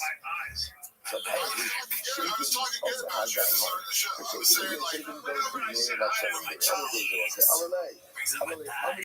This is ridiculous, Gemara. I know she can't be telling something Rabbi, but actually because we tell the Torah. So listen to this. So the Sheni says the Mala says to Yoshua, I'm here for 2 reasons. Yesterday, you neglected to offer us the daily Talmud, and tonight you're not learning Torah. What is the exactly how learning Torah? But actually, so I understand the first part. They didn't offer us the Talmud. They did the daily sacrifice. They didn't offer us the Mount, so the Mount is accountable for that. What does it mean? Big belt buckles and listens to country music now. If Papa moves to Texas, when he cosplay harder than Tiny Tony, the Mount says specifically, you didn't offer up the afternoon Talmud. So because you didn't offer up the afternoon Talmud, so I'm here as a result of liability for that. Furthermore, tonight, you're not learning. Look at Rashi. It's the 4 lines down. Last white line, on the right-hand side. That's the both sides here. That's what we talk about Torah. The Yom Kippur and Nasser Torah, not must be signal Thomas. Speaking at the Nasser Torah by Laila, but only upon Mishkat Bat Gilgal, Shishon HaAlach HaLev Yom Nasser. What's that? This is after the Talmud. Get into this. So the Gemara says the following. The Gemara says, like as a following idea, that halacha l'maisa, the Gemara says.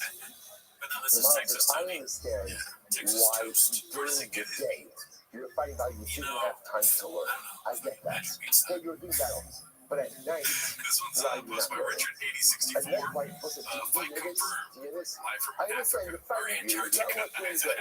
I understand you're not working day. But you're fighting about the day. I got it.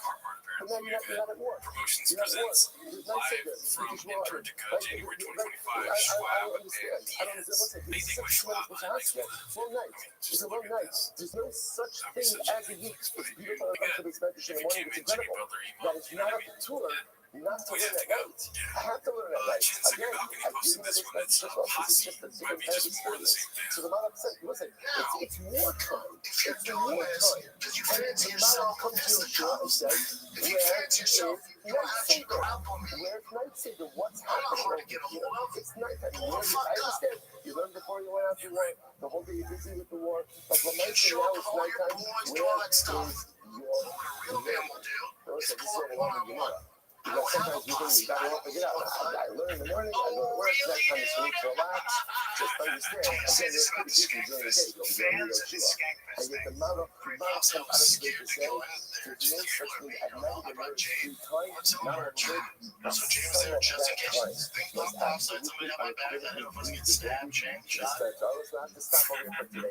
It's fine. And first point out, we did up a lot of money today. We did do a lot. One ride, but we did do a lot. Again, we're not going to rush. Beautiful fine wine. You can see the other side. Hilarious to be afraid of. I mean, like, Skagfest fans, they scare me in the sense that they're sort of diabolical and they're rented as me. But they don't scare me. I don't think I'd be stabbed by one of them. They're comedy fans. That's your narrative, dude. You're dealing with a whole different level of success, right? That's true. I don't know what a success is. He was top 10 heavyweight, all right? So let's be cool. Let's see here. Confidence Search 8648 posted this. Throwback to when he never spoke bad about Nate because Nate would twist your fucking neck off. Good morning. So basically the same thing he said he would do. Good morning. Let us begin by thanking all of our sponsors for. And so they invite everybody to that nightclub. Nate shows up. Dana's there and he's drinking. And Dana goes, This morning's share to what's up, motherfucker? thank our annual Talmud Torah sponsor for Darshan Tehei, the Filson Mishpacha Zchus, for Besoros Tolos, for all of Am Yisrael. Allah see that Brach in his Kain, the Karov. Our week of learning sponsors, Rabbi Aryeh and Hannah Richter, in memory of Rabbi Richter's dear grandmother, Sarah Bas Shimons from the Bracha, who passed away under the Sikh of Sarah. Talmud Torah sponsor for this month, becoming Mishpacha. The dedicated Shalom Joshua in memory of Amit Ben David Levy from the Bracha and Itai Levy, killed fighting in Gaza on the first night of Hanukkah. And that filming sponsors for today, Elio and Dvar Ramenfar in memory of Elio's grandfather, Nisan Ben Avraham from the Bracha, and in honor of their son Yehuda on his 11th birthday. Thank God for the sparkle for the release of the more hostages today. And the Mir Hashem hope to see all of our hostages come home. Shalom and the Karov. Well, so guys, let us we have a lot to do today. Hold this, everyone. Incredible Gemara ahead of us. We are picking up today's daf is Mem about 44. We are actually picking up the next section on Mem Gimel on the days 43b at the Mishnah. Really beautiful Gemara. When the conviction is for Talmudic, right? So they're following along our progression. Reuben was accused of killing Shimon. Reuben has been found guilty by a baby. So when Reuben was approximately used to 10 hours away from the base of the execution spot, Omen Lo, they were thinking his father commit vidui, or recite vidui. She can get up on this misdana. Because again, it's the death of people who are being put to death by Beis Din to recite vidui to confess. And just, even though again that itself is a kapara, is an atonement, but nevertheless the act of reciting vidui prior to the execution is in and of itself a profound form of atonement. So the Gemara says, because that anyone who does vidui before he dies, Yesh L'Keres B'Olam Haba, has a portion in the world to come. What we see by Achan, now she is Achan, again, as we're going to see just a little bit, when Israel comes into Eretz Yisrael, there was a war that they fought from Yericho. Yeshua said that no one is allowed to partake of the spoils of Yericho, and whoever does so would be liable to that. Achan went ahead and took of the spoils of Yericho, and we'll see more about that story in the Yeshua, B'ni, Sindah, Kavod B'Hashem Elokei Yisrael, B'tein Lo Toda. So literally again, this is Yeshua saying to Achan, give cover to Hashem, the God of Israel. Retain Lo Toda. Now we'll see what this means. Literally, give him thanks. We have to see exactly what this particular statement means. Vayan Achan as Yoshua. So Achan answered Yoshua and he said as follows: Vayomer, Amba Anochi Kakasi, Kazos the Kazos. So Achan said, when confronted by Yoshua, Achan said, yeah, it was me. I went ahead and sinned, and in fact I did so and so and so. How do you know ultimately again that Achan was a cone that he result? He received things as a result of his deeds. So Yoshua says to Achan, Achan just like feel like destabilized. Literally again muddied the waters for us. So Hashem go ahead and obscure you on this day. My direction is it's only on this day, i.e. in this world, that you are, so to speak, punished. But you are not compromised in the world to come.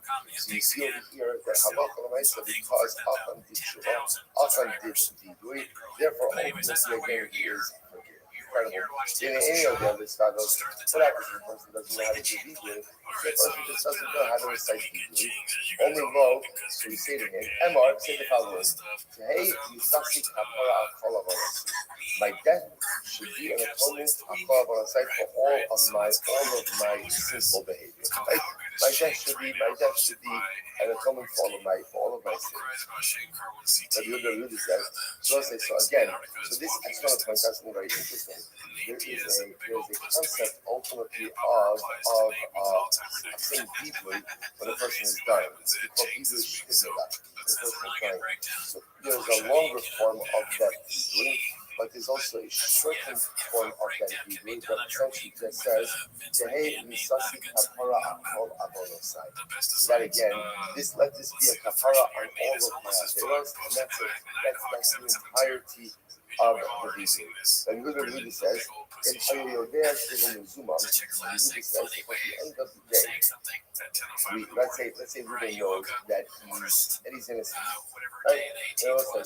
As much as Beis Din says that the defendant, if you're innocent, don't worry about anything. Sometimes things can happen. So let's say Yehuda's being led out to be executed, and he knows he's innocent. So what does the Mishnah say? Omer Tehei Sasi Kapara puts me up on that. Reuben could say, my death should be an atonement for all of my averos, except for this Avera. Amrlo Imke Yehu Kol Adam Omertin Kedei Lenakos Atzmo. So Yehuda says, if that's the case, every person is going to go ahead and end up saying, they said anything. So remember, Yehuda says essentially, you say legally before you even let out, but if you believe you're innocent, so you should say, this my death should be atonement for all of my Averos, except for this, because I didn't do this. So essentially, the Gemara says, but Yehuda, if you put in that summation, everyone's going to say that. Because everyone maintains their innocence, and most people maintain their innocence all the way until the end. Okay? Gemara says in Gemara,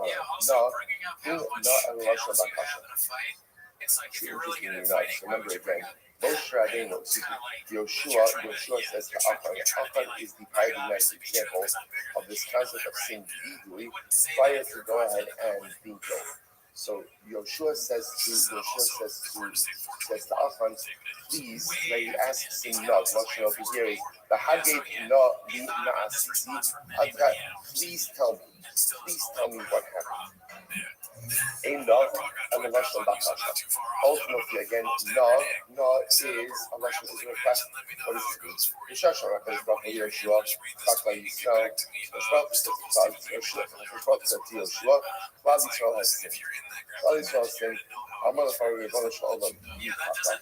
so remember again, Hashem was telling Yoshua that someone took from the spoils of Yericho who wasn't supposed to. So Yoshua says, okay, Hashem, tell me, who did it?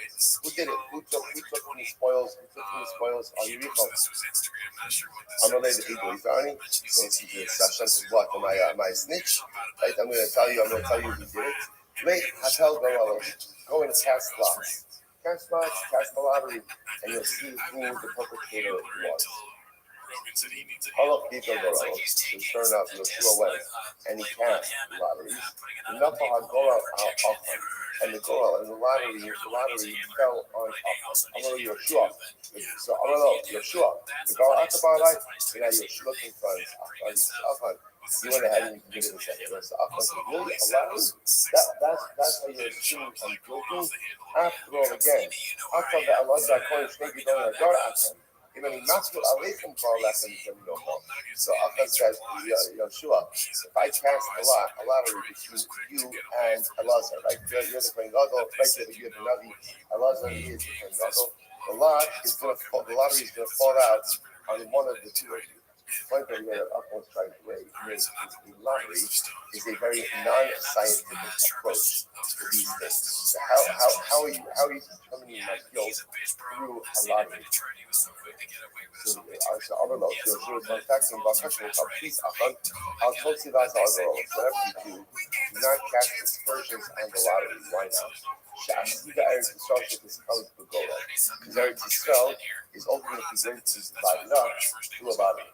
Lottery is a very important mechanism in the division and distribution of Eretz Yisrael. So Achan, if you start casting aspersions on the lottery, it's ultimately going to cast aspersions on the division of Eretz Yisrael.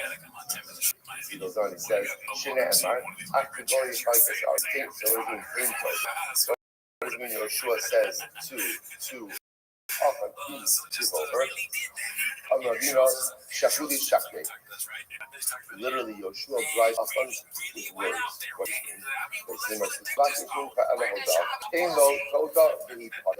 So Yoshua lied a little bit to Achan. Said, Achan, all you have to do is just confess. And after you confess, the whole thing is over. All we need is a confession and then we're done. Yad, Achan and Yoshua, and those who have special to so and those because those assist. And Achan said, yeah, I did it. This is what I did. And he admitted that he had stolen some of the spoils from the I'm ready for you. Lami, Shema'o Achan B'Shlosh Halalim. So this is what it turns out that Achan didn't just violate the Kedem. Kedem means also Kedem will raise the Kedem at a particular time. The reason for some of the Kedem. Kedem also means the concept where the base limit, right? Rothschild says something is off limits. So, for example, Yericho was Keren, right? The spoils of Yericho were Keren. So, you notice something very interesting that Achan went ahead and violated three different halachot. First of the white lines on the bottom, Shnayim B'Negel, Sheva Echad Yoshua, two during the days of Moshe Rabbeinu, and one during the days of Yoshua. So apparently, although we don't necessarily see it stated, but apparently during a number of the wars under Moshe Rabbeinu, there was also a chayil. Do not go ahead and partake of the spoils.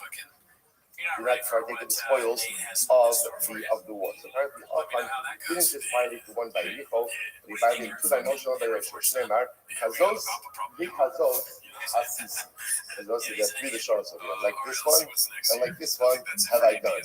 So ultimately, again, that represents three acts of performance, three acts of violation, three Charamim violated. Yochanan, Mishra, Bosman, Shimon, Hamisha. He violated three Charamim. Arba Moshe, Be'acham Yoshua, Shneimar, Anoki, Katasi, because those Asisi. Okay? Va'ad Hashta, my time alone on this. So what? Up until this point, so if that's the case, that Achan in fact violated multiple other haramim, why is he only punished after Yericho? Shouldn't he have been punished earlier than that? So Rabbi Yochanan Shlomo is beautiful. Rabbi Yochanan Rabbi Shimon, the fish shall unshu ala staros. So I say this is incredible. One of the hallmarks of Klal Yisrael is Klal Yisrael raising Zabadat, mutual responsibility. Now, mutual responsibility is that not only is responsible to take care of each other, but Allah myself, I'm responsible for your areas, you're responsible for my areas. That's the way it works. I share in the materials of your mitzvahs, you share in the materials of my mitzvahs. That's the mutual responsibility. So this concept that we're responsible for each other even when it comes to the averos that maybe we don't know about. What if I commit to an avera private? No one else knows about it. I've often also need to get mutual responsibility towards that avera. So this is what the Rothschild says there is, but that mutual responsibility only occurred right after we crossed the avera. Therefore, again, even though Achan went ahead and violated multiple other haramim prior to Yericho, no one knew about it. And there's only mutual responsibility for private averos after we cross over the Yarden. Therefore, the only one Klal Yisrael was held accountable for was what? Was Yericho. With Yericho, this is not going to focus on this. And it starts off talking about the rest of all the way to Adonai. So literally translated, that which is hidden is throughout the Torah. But that which is revealed is for us and for our children for all eternity. Like, why is it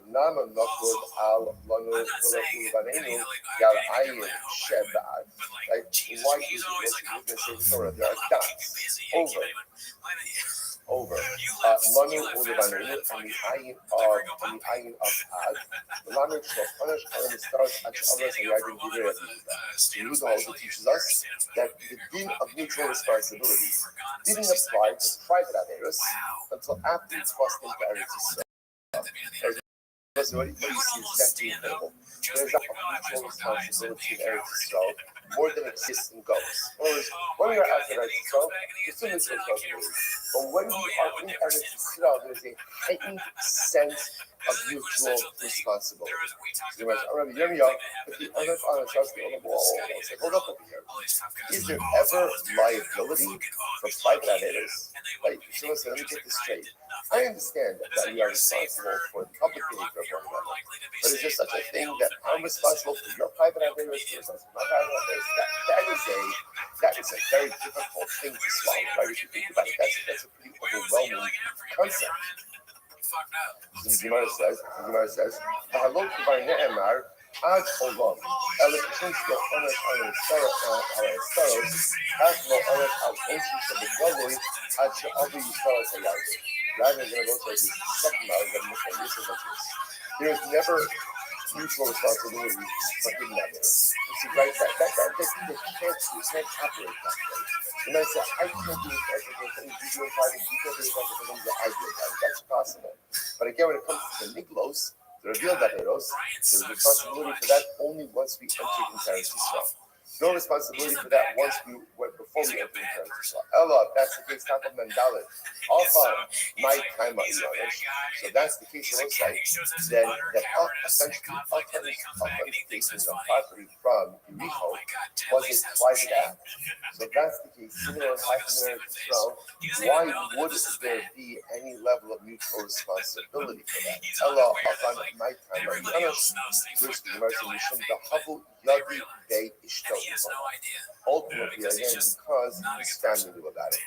Even though it wasn't public that Kali's family knew about it, it was public enough. It's public enough that his family knew about it, and they didn't do anything about it, creates a sense of mutual responsibility. As Rashi says over here, not yet.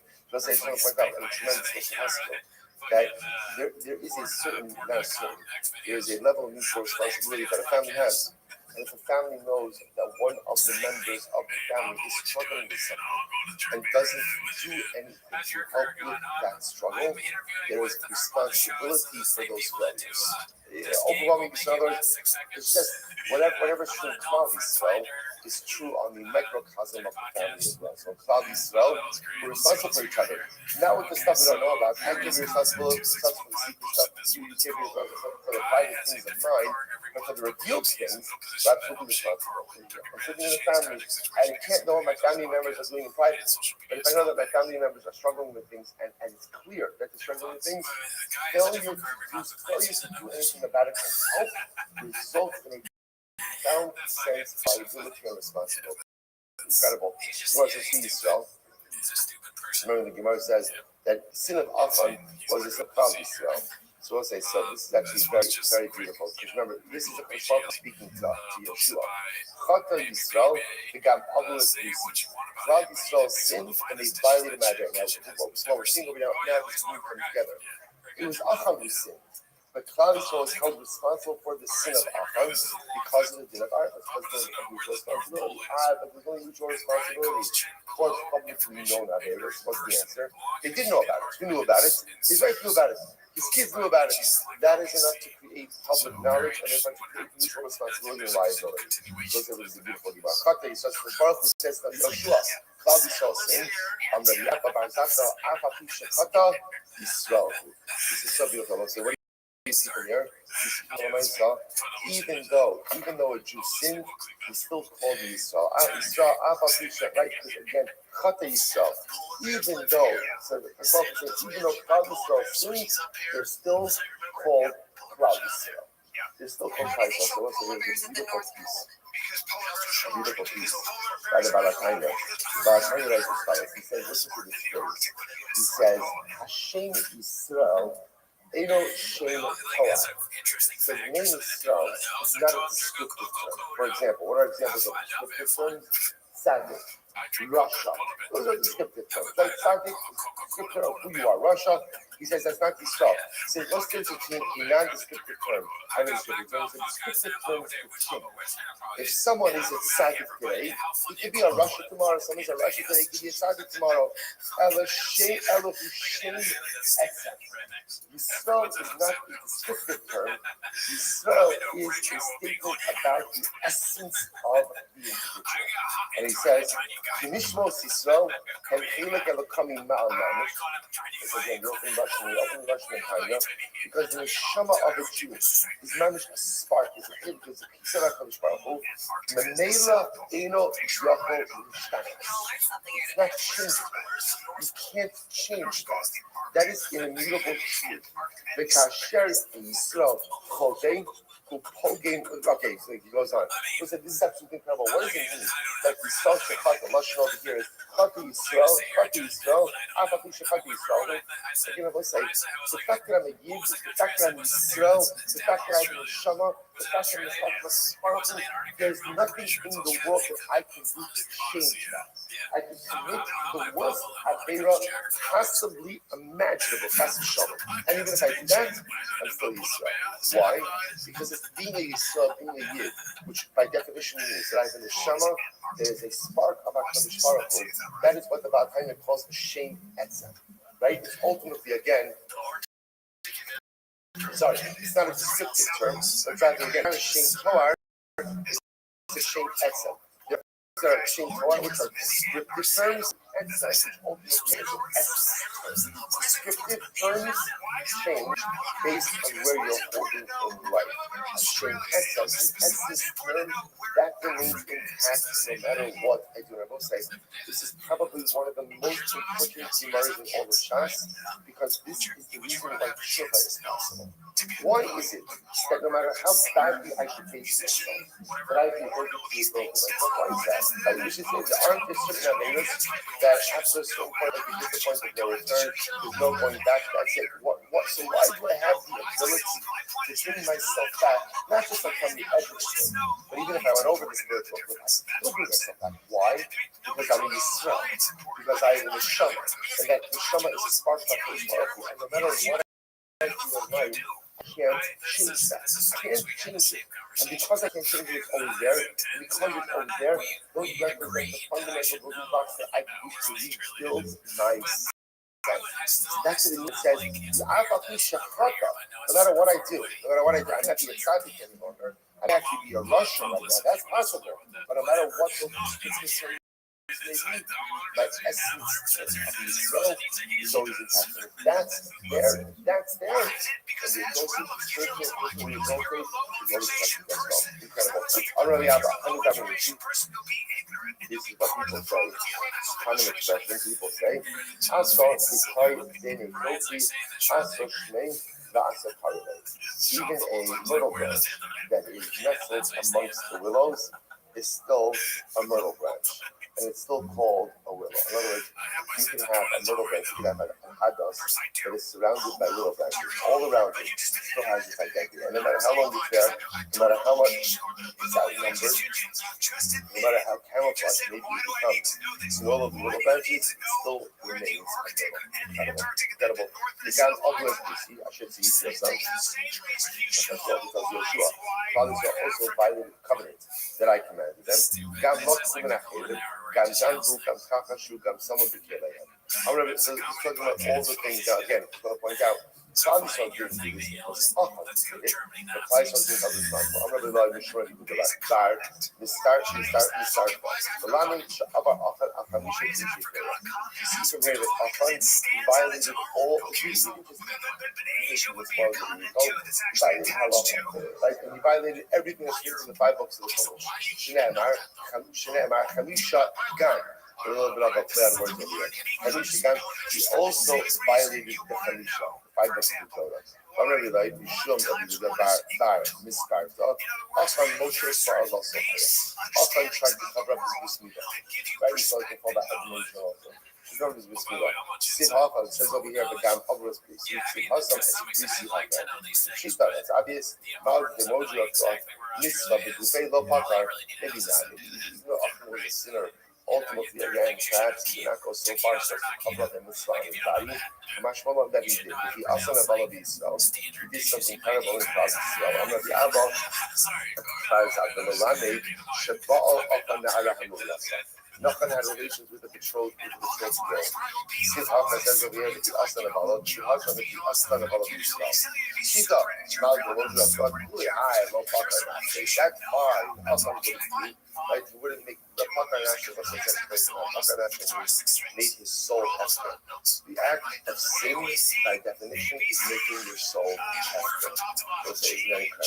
Like none of us are taking our wallet, putting it on the table. And say, Esther, my credit card, enjoy, you can, all yours. No one in their right mind says that. Why? Because my wallet is valuable. Yet, my neshama, which is the most valuable thing of all, when I come look at Avera, essentially what I'm saying is, it's Esther. It's Esther. Whatever it is, do what you want, do how you want, what you want, it doesn't make a difference. So I say, none of us in our right mind would ever actually, choose to do that. Yet, the default, the definition of an Avera is making my neshama Esther. It's incredible. Ravina says, that ultimately often was judged like an Aram Urasa to the Skila. Ultimately, what is this? What do you use this Skila? So often violated all 5 books of the Torah, but often went ahead and tried to cover the Skila, that he had relations with an Aram Urasa, like first of all, that's not, or the Gemara is learning that from like Zera Shabbos. But it sounds like, or it feels like maybe we're going out of our way to find culpability for us. And the Gemara is saying is like this. We say, well, we do that all the time. Sin doesn't just occur. And dramatic sin doesn't just dramatically occur. Very often, big aveils are a result of a culmination of smaller missteps that may by themselves be relatively innocuous, but they lead me on a particular path and they put me on a particular trajectory which manifests and results in truly negative behavior. So what we're saying is like this: whether Achan actually had a relationship with Aram Murasa, tried to come with this, what the Gemara is saying? What we're saying is like this: okay, Yoshua gave you an explicit command. Don't partake of the spoils of Yericho. Remember, the Jews are wealthy. The Jews are wealthy. Like, remember, they came out of Egypt. This is incredible amount of wealth. Everybody's wealthy. Everybody's got plenty of money. So, Achan, how did you make such a dramatic mistake to compromise you, your family, and colleagues? So what's the answer? The answer is this wasn't the first mistake. Achan was making multiple mistakes all along the way. He was committing multiple averos all along the way. And in life, when you get used to making bad decisions, even if they're small, bad decisions, that lead you down a path. And that path is going to end only in one way: a really bad big decision. That's why I was saying, sometimes I like to think that it's big crossroad decisions that make a difference. That's true, but it's also the everyday decisions that we make that fundamentally chart our course forward. And if I'm consistently making the wrong small decisions, maybe they're simple, maybe they're relatively innocuous by themselves, but they come together, they conglomerate, and they become a derech of my life. And that derech sometimes just results in the most catastrophic circumstance. That's what Chazal is saying over here. Don't think that Achan just woke up that morning and said, hey, let me partake of some of the spoils of you. Yoshua told me not to. That's not what happened over here. The ability to violate the words of Yoshua and take the spoils of Yericho was the culmination of a series of prior decisions that put Achan on a path. This is why I was just really so often. It is so important to live in the sense of mindfulness, of awareness, to recognize every single decision has consequences. Big or small, every decision puts me on a diet. And if I live that way with mindfulness, I set myself up for ultimate good. If I live without mindfulness, one day I find myself taking the spoils of Yericho. Somewhere goes like that. Like Yoshua's Achan ben Zara, Vesakesa Vesaideres, Es Lashon Azov, Ves Bona, Ves Penosa, Ves Shora, Ves Kamona, Ves Sola, Ves Olo, Ves Shalom. Suppose I see now, it says, Yoshua took Achan, his entire family, all the spoils. The Gemara says, in Huchata, one of them knows that not I understand. So it sounds like Yoshua is executing Achan's family. But Achan is one who committed the idea. What did his family do wrong? The Gemara says, his family is using Hashem much. Huchata, Kol Yisrael Machat. It also says he assembled Klal Yisrael. So again, if Achan committed the sin, what did Klal Yisrael do? So the Gemara says, Yasir b'chol Yisrael imo, Elo Lirdosan, Hakanam Lirdosan. Right, of course, Achan's family wasn't executed, just as Klal Yisrael was executed. So what happened over here? Why Moshe gathered us the execution of Achan? Give them Musar. Show them ultimately again that what was done was incorrect. And it's important that we see just like again, executions were public in order that the people should understand the sincerity of actions. So Yoshua gathered the family of Achan and Klal Yisrael as well. So they went at Yoshua when it burned everything. Everything is Achan. Achan is possessed. And stones. So the Gemara says, I don't know, why do you need burning the stones? What's the shot of that? Rabbi, I'm just straight. If I write the skills, I don't know what it is. The things that were supposed to burn, like the object property, and things that were supposed to stone, i.e., Achan and livestock, was stoned. The Arab Shalom, I guess, Shinar, Achas Tova, Umasayim Shkalim Kesef. So again, the Nabi details what Achan took. Right? I saw in the Woody in the spoils. Adar Shinar Tova Matan Shkalim Amrab Kitzla Binosa. It was a cloak of fine gold. Shmuel was a Sabbalah the Srifa, a cloak of dyed gold. Bayatzikim with Hashem, Amr Nachman, Ba, the Chaptam with So what is the Bayatzikim with Hashem? Yoshua took some of the spoils and he threw it down in front of the Ishmael. So Amr Nachman, Ba, the Chaptam with Hashem, he threw it down in front of Hashem. Amr the Father, Bibona Shalom. Even the Hari Grubas Shasanhedrin, I remember how did Yoshua know? How did anyone know that Achan took from the spoils of Yericho? How did he know that? Because remember again, in one of the subsequent battles, 36 Jews died. We're going to see 36 Jews died. Now remember again, the Jews will promise victory. So 36 Jews are dying in battle. That must mean what? Something's going on over there. So Yoshua comes and almost like an act of defying chutzpah, takes the spoils, throws it down in front of the Rothschild. Really for this you killed half of the Sanhedrin. This you killed half of the Sanhedrin. So the Gemara says, I for Shoshim Bishisha Ish in the Battle of Ai. This was the next battle after you called. 36 men died. That's what he says. Half the Sanhedrin. So the Gemara says, the time of Shloshim Bishish men. He says literally 36 men died in the Battle of Ai. I'm going to let the end of the Shloshim Bishish Follow. The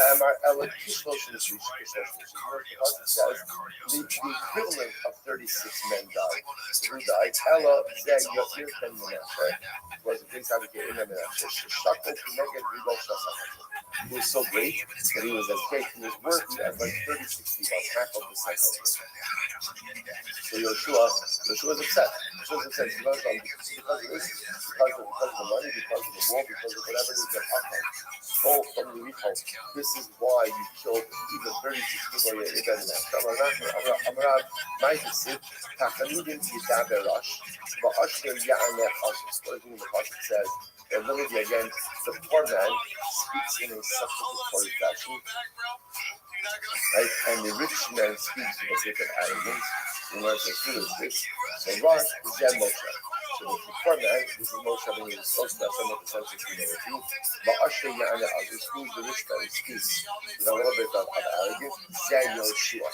This refers to Yoshua. Right? Again, especially the fact we just saw Yoshua spoke with truthful weapons for my time. But what she did, healing with this Bayatzikim with Hashem, because we just mentioned, that he puts the spoils that Achan stole and he threw it down from the Shmuel. Almost like you say, why? Okay, you want to punish us? Why do you punish? Like, why take 36 Neshamas for what? For some spoils? So Yoshua spoke with a little bit of chutzpah. No, so you says, Taki Pinchas, no Abasafi. Didn't Pinchas do the same thing? After the Sid Hayam or Pinchas, Hayipalel, Kata'achana Pinchas now was wrongly translated. It says Pinchas died, and the plague, which was speaking to the people as a result of the immorality, what is a big young stop. So the Muslim said, it doesn't say Vayispalel, it doesn't say Pinchas. Rather, what did it say? Vayipalel. Melamed sha'asam halilos in kono. So what's that? The shorish of Abraham and Lamed halal means to judge. So therefore, again, what does it mean? That Pinchas Kiviyachol judge HaKadosh Baruch Hu. What did he do? He brought the bodies of Zimri and Kazi. Right? Zimri was the Nasi. Kazi was the immorality in public. And he threw their bodies down from his birth. I'm going to call it for these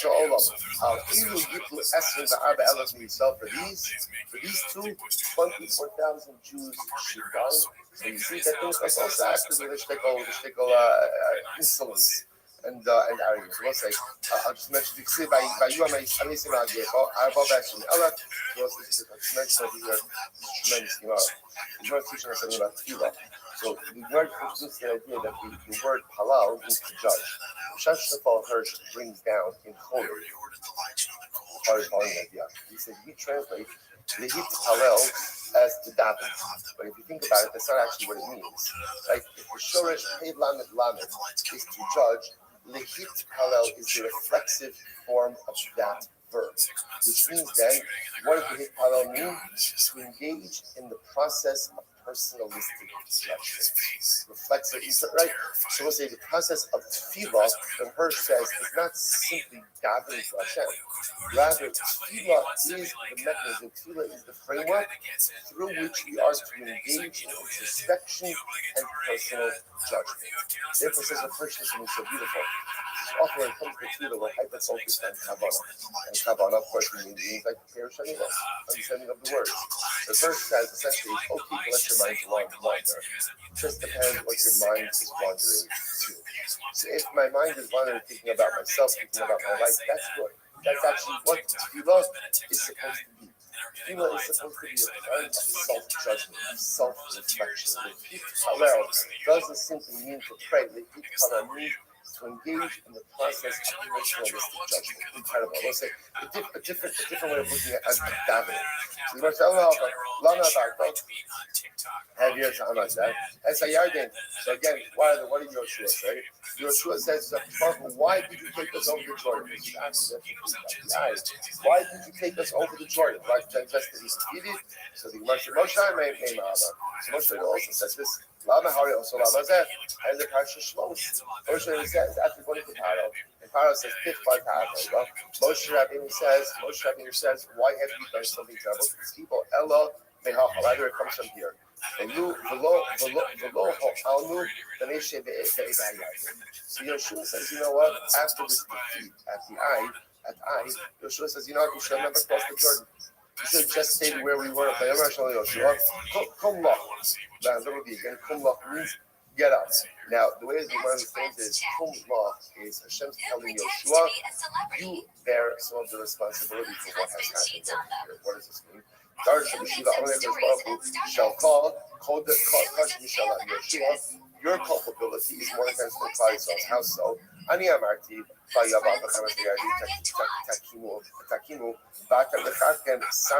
no. So the Gemara says this. So I come to Joshua like this. You know, when I commanded that when you go over the Jordan, you're supposed to set up the stones, right, upon which the Torah was to be written. You didn't do it immediately upon passing over the Jordan. Rather, where did you do it? 60 mil into the land. So Yoshua, you are also responsible because you violated my instructions. Also, did nothing. So after Shimon Rav, Okim Rav Amorale, Rav called over his Amorah, and he said, "So Vidarish, Kasher Tziva Hashem es Moshe Ado, Ki Tziva Moshe es Yoshua, V'Kin also Yoshua, Lo Hisir Davar Mikol Hashem Tziva Hashem es Moshe." Remember again, here's the problem. So on one hand, Hashem is holding Yoshua culpable for not following the directions. Yet the Pasuk says that Yoshua did everything that Moshe told him, and Moshe did everything that Hashem told him. Yoshua was in complete compliance.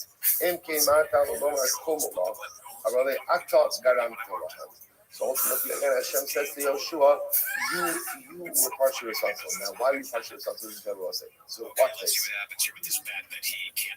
Hashem never commanded Rabbi not to take from the spoils of the Hashem never commanded that. That was Yoshua's focus. Hashem said to Yoshua something amazing. Why are you prohibiting extra stuff? Right? If I want something prohibited, I'll tell you it's prohibited. If I don't need it prohibited, don't prohibit it yourself. Now, Yoshua did it because, again, he wanted singular focus on war. That's what he wanted. But there's one who says, Yoshua, I didn't ask you to do spectator. I didn't ask you to go ahead and tell people they can't take the spoils. You introduced that, and because you introduced it, therefore, again, you are partially culpable for what happened with Alpha. I didn't become related. Boy, Basisa Lai, Ulamalko, Kasha, Sisa, Ulamalko. So now, I mean, that will not be so that's right. And he'll say, why do we do all this? Right? But why else do we do all of this? What did this say? This said that before a person was executed, who is the source, the biblical source? For Vidui, the Mishnah over here quotes Achad. Right? Achad confessed his sin before being executed. Let's say, by the way, who is the real Makar for Hebrew for detection? The real Makar for Hebrew is Cain. Cain was the first person to go ahead and do Hebrew. The difference is, the reason why that's not one of over here is because we're looking for a source of someone who did Hebrew before execution. So who was the first person to do Hebrew before execution? That was Achad. So now that we're talking Yoshua, it's incredible, ridiculous Yoshua story, and we start studying Gemara says brachas. Vayivi Yoshua should be Rico. Yoshua was in Rico. Vayisa ina vayar. He goes ahead and he sees. Pasuk goes on to say, he sees Vayhime ish omei l'negdo v'charbo shalufo biyado. He sees a man standing opposite him with a withdrawn sword. So the Gemara says, what happens? Vayomer lo ki ani sar tzva Hashem atabas. So now Yoshua doesn't know he's a Florida friend of God. So the man says, don't worry, I am a malach Hashem. I'm a malach. I'm only here to help. Yoshua prostrates himself. Now remember, this was happening at night. So Yoshua, how are you able to prostrate yourself? After Baham Rabbi Yochanan, you can't give a shalom aleichem to your friend at night. Why? You have to be concerned that maybe he's a shade. So shake him at night. So maybe Allah will say again, maybe the person you see in front of you is not going to be a person but a shade. How do you give him shalom? So the Gemara says, Shiny Hazam the Kamrele Ani Sartzva Hashem Atabasi. This man used the name of Hashem, and ultimately, again, because he said the name of God, Yoshua knew it wasn't the shade. The Gilum Meshachri, maybe it's a lying shade. But in other words, maybe he's lying, right? Maybe he's just using the same shalom out, right? Because he's just trying to go and pretend he's not a shade. So when it says Miriam, we have a tradition. Shadim do not go ahead and use the Machel. They will say, by the way, such a profound so. Right? Everyone has the line they wear cross. Right? There's plenty of stuff I will do, but there's always that, oh no, I would never do that, right? That anything and everything in front of that, I'm all in, right? I'll do all that stuff. We don't have that line. We don't have that line, which is good. Right? Everyone has that line they won't cross. So apparently, Shadim also has that line. Shadim don't use the name of Hashem. I'm a gazer, what's that? I'm a lay. Look at this because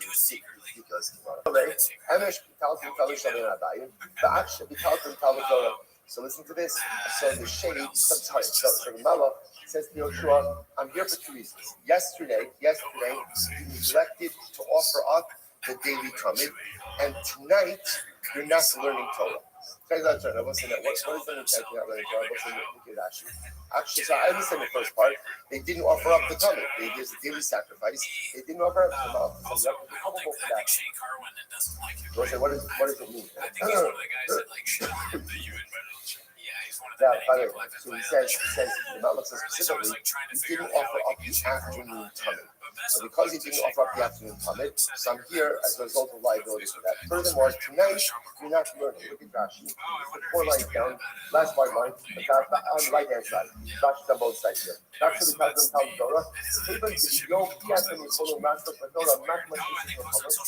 You can ask the master for Torah Balayla. This is absolutely incredible. Get ready for this. So the Gemara says as follows. The Gemara says like the following idea. That halakha l'maisa, the Gemara says, the Gemara says, I understand why during the day you were fighting about you didn't have time to learn. I get that. Yeah, you were doing battle. But at night, why are you not learning? At night, why are you supposed to hear this? I understand you're fighting, you're at work during the day. I understand you're at work during the day. But you're fighting the battle during the day. I got it. But now you're not at work. You're at work. There's nice stay there. Right? I don't understand. What's it? It's such a tremendous skill. It's a long night. There's no such thing as if you look at it like in the morning, that it's not a tour not to learn at night. I have to learn at night. Again, I do need to make special because it's just a different kind of experience. So the Malach said, listen, it's wartime. It's wartime. And the Malach comes to Yoshua and says, where is Night Seder? Where's Night Seder? What's happening over here? It's nighttime. I understand. You learned before you went out to war. The whole day you're busy with the war. But when I say now it's nighttime, where is your learning? Well, listen, this is overwhelming Gemara. Because sometimes we think we've got it all figured out. I learn in the morning, I go to work, nighttime is for me to relax. Just understand, again, they're pretty busy during the day. And yet the Malach comes out of his way to say, there's no such thing. A man who is free kind, not all of it, but some of that kind was absolutely unequivocally devoted to study. So I was asked to stop over here for today. You're fine. I just want to point out, we did a block of Gemara today. We did do a block, wrong block, one block, but we did do a lot. Again, we're not going to rush. Beautiful, fine wine, Gemara. You continue tomorrow, side. Go ahead. All right, a good Chodesh. Let's have a great day. This was supposed to be just like LBC. It's called Petey the Pibble has officially been introduced and called it. Let's see. Stories about pibbles attacking kids and stuff. So I was like, hey, Chet's not wrong. He was, I've owned pit bulls. He was just on sent me this article from like a few weeks ago. This 4-year-old. Those are the exact pibbles are made. This 4-year-old pit bull since a puppy. Pit bull. Pibbles are great. Pibbles. You go to the fucking dog place, you go to get the rescue, and you're like, they're like, what kind of dog are you looking to get? I'm looking to get Pibbles. Pibbles. You're looking to get a dog named Pibbles? Pibble the Pibble. With the girl, she's a 4-year-old girl, was in the pool. Parents went to go get a towel, and the Pibble. All right, good morning. You're like to give me my cousin all my sponsors for this morning. This guy's a breeder. He's like, Alex, I'm a sponsor for Top Shinking, annual Commodore sponsor, taking stock of our show, and dedicated all of the children and Rothschilds this year. As it's first for the soul, on the start, taking stock of it. So we thank you very much for their generosity, and how we should open it, Hashem. And the feeling of the country is kind of all the problems. So, Commodore sponsors for the month of David, the Tony family memory of Amit Ben David Rabbi, the Holy Rabbi, the Chitai Rabbi, who was co-fighting in God on the first day of Hanukkah. There's this idea of puppies that I used to you're always like, hey, you see those buckles fine. I got 6 months ago, but he was saying he goes, if it was a bully breed to just where he's like, it was like a lab or something. It should be fine. He was like, I know like bully breeds and tough dogs. And the family and the course was always a great piece of women. And of course, of all of our precious hockey, we fought the most for being in the Shalom and the Khalil, and merit of our holy soldiers, and the drop of our being successful. The call and not say anything. And this is that, let us begin. Today's that is very remote. 43. We are up to 42 days of the days of the lot to do today. We're not even just pick up on the honey. It's pretty much right smack in the middle of the days. Right across from 12:6 is the So the Gemara says, so how do you know that in general when someone is executed, they have to be taken out of all 3 macros? Remember again, we spoke about this idea that this kind of the setup of the way Jewish community was modeled, or say setup of Jewish community was very much modeled after the camp in the desert. So the desert there are 3 camps. Machane Shina, which represented the Mishkan in the middle, Machane Leviah, which is where the Levian camps around, and then Machane Yisrael is everyone else. So for example, Yisrael has that same setup. So the base of Mikdash, that's Machane Shina, Harabayis, Machane Leviah, the rest of Yisrael, Machane Yisrael. So the idea here that we've been working on is that when we execute someone, we have to take them out of all 3 macros, all 3 camps. It's like you know how you're reading this from. It's not right, because Prophet says, I see it in the color, and if you're not going to go ahead and take the color, look at that also. For context purposes, it's important to understand that there are 2 cases of misapplication, right? 2 cases of people who were executed in the desert. There was the Makalo, who was the person who cursed the Baruch Hu in public, and then there was the Makoshish Eitzim, the person who was the Makalo violated Shabbos publicly in the desert as well. Those are the 2 cases of execution that we have in the desert. So we're going to refer about it. Hold you to the Makalo, take them up. So it says, take out the Makalo, take out the person who cursed the Baruch Hu, take him out of the camp, and go ahead and execute him. So you are right, this is your muscle. What does it mean? He's taken out of all 3 camps. Take him out of all 3 camps in order to go and execute him. So you must act on the person who will not know, so now if it's not going to act on. So you take him out of all 3 camps. Maybe it doesn't mean all 3 camps. Maybe it just means take him out of one of the camps. So now I turn the book to my it says over here by the Makalo, by the guy who cuts like a Futzmachane. Now my opponent calls something Futzmachane. It says by the permanent structure. Now what is the permanent structure? If you look at Rashi says a permanent structure. There are two balls that they're referring to over here. Number one is Har Ha'elam Davar Shal Tzibor. So this is the specific and unique offering that was made when the Sanhedrin ruled incorrectly. If the Sanhedrin ruled incorrect ruling, there's a particular type of carbon that was brought. That's called Har Ha'elam Davar Tzibor. Or again, the power calling Mashiach. This is the kind of reflected to Kohen Gadol, delivered to the erroneous community as well. Neither of these kavanas are consumed, rather are destructive. They're burnt. Keep it simple. Bakosi is called Atar and Chutz Lamachara. Fine. So the man says, Malahara Chutz Shashmach. Just like by these parts. Right? Just like by these parts. Just like by these bull offerings. They are taken outside of all three camps to be burned. So the man says, Afkan Chutz Shashmach. So to over here, this Lashon Chutzi by the Makara is also outside of all three Makaros. I have a husband now, and by the way, how do you know by the party that they're taken out of all three camps?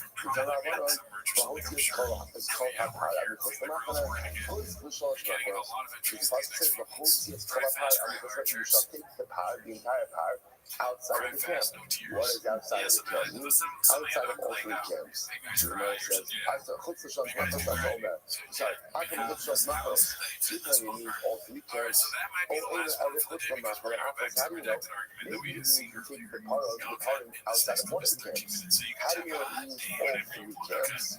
It's from our guy, though. When the Pasuk says,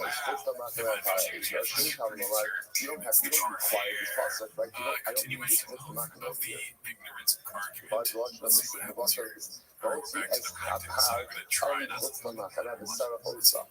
don't need that process. I don't need that because they're really taking the power to the balls outside of the Makara. The Sarah also, Kashasara, Kasakai, it's already gone to me. Then I'm going to have a man bringing this power as I burn from the other part. And just as the other part is burned outside of the Makara, so so through this one is as well. So if you want to know why you're standing where you are, where you are, if you want to know who got you here, that's an important consideration. And what you're going to take with us. I don't even know fucking continents. Why? We got questions. Over on the Kutzmachane, the next one, and then when it says, a third time on the Kutzmachane, by the Kutzmachane, taking out of the ash, that's also a necessary right. Because right now, Ashaka Hajak, you show, you do not make a restriction. That means if you do it, but it's essentially the repetition of this phrase on Kutzmachane, which is unnecessary in number of different contracts, which means that whoever is thinking outside of the camp is thinking outside of all three camps. Related to stupid books. So why not learn it out from stupid books? Stupid books refers to the prohibition I can't think of anybody who sucks. Give me somebody who set sucks. a carbon outside of the base of the camp. Now, where does this apply? This applies anywhere outside of the base. So this is not back to just the Shalosh Macharos. So, for example, over again, where am I supposed to check the carbon? Inside of this is what we call Machan of Shliga. Even if you check the carbon outside of one camp, and let's say Machan of a Via, you don't apply to that. The Machan of Via, the Halachah of myself, now whenever it says Machan, that's even one Machan.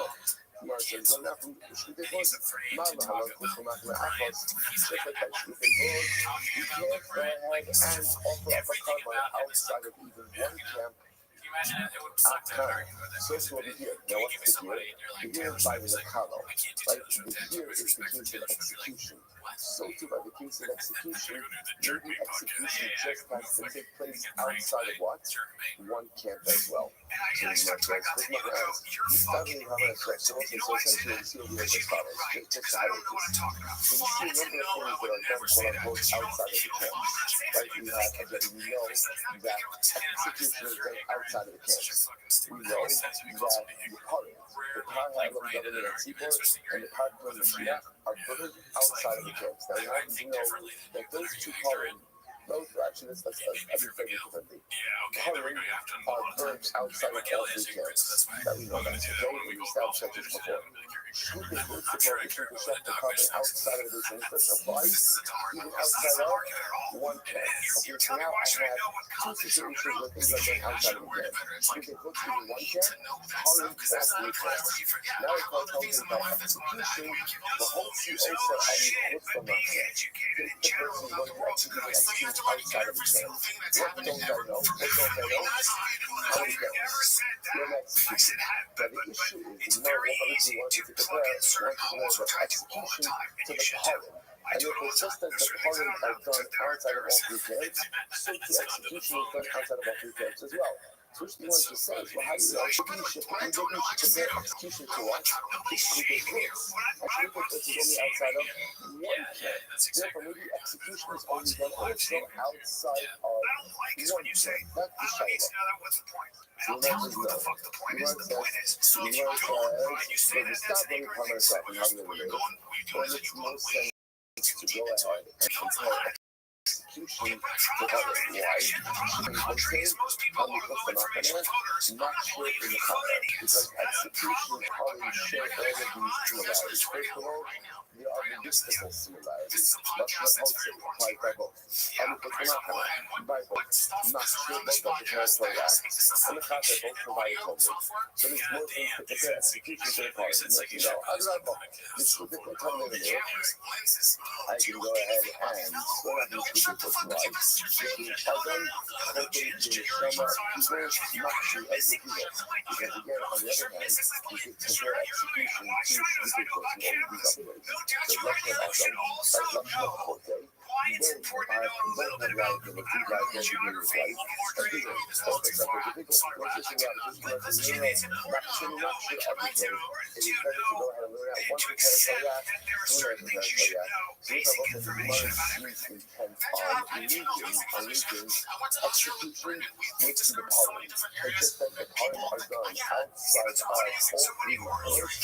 So the execution is also done outside of all three machanos. Okay, why did they post this? she said the Rafa says, on the motion they have the Yashik. So Rafa takes another approach.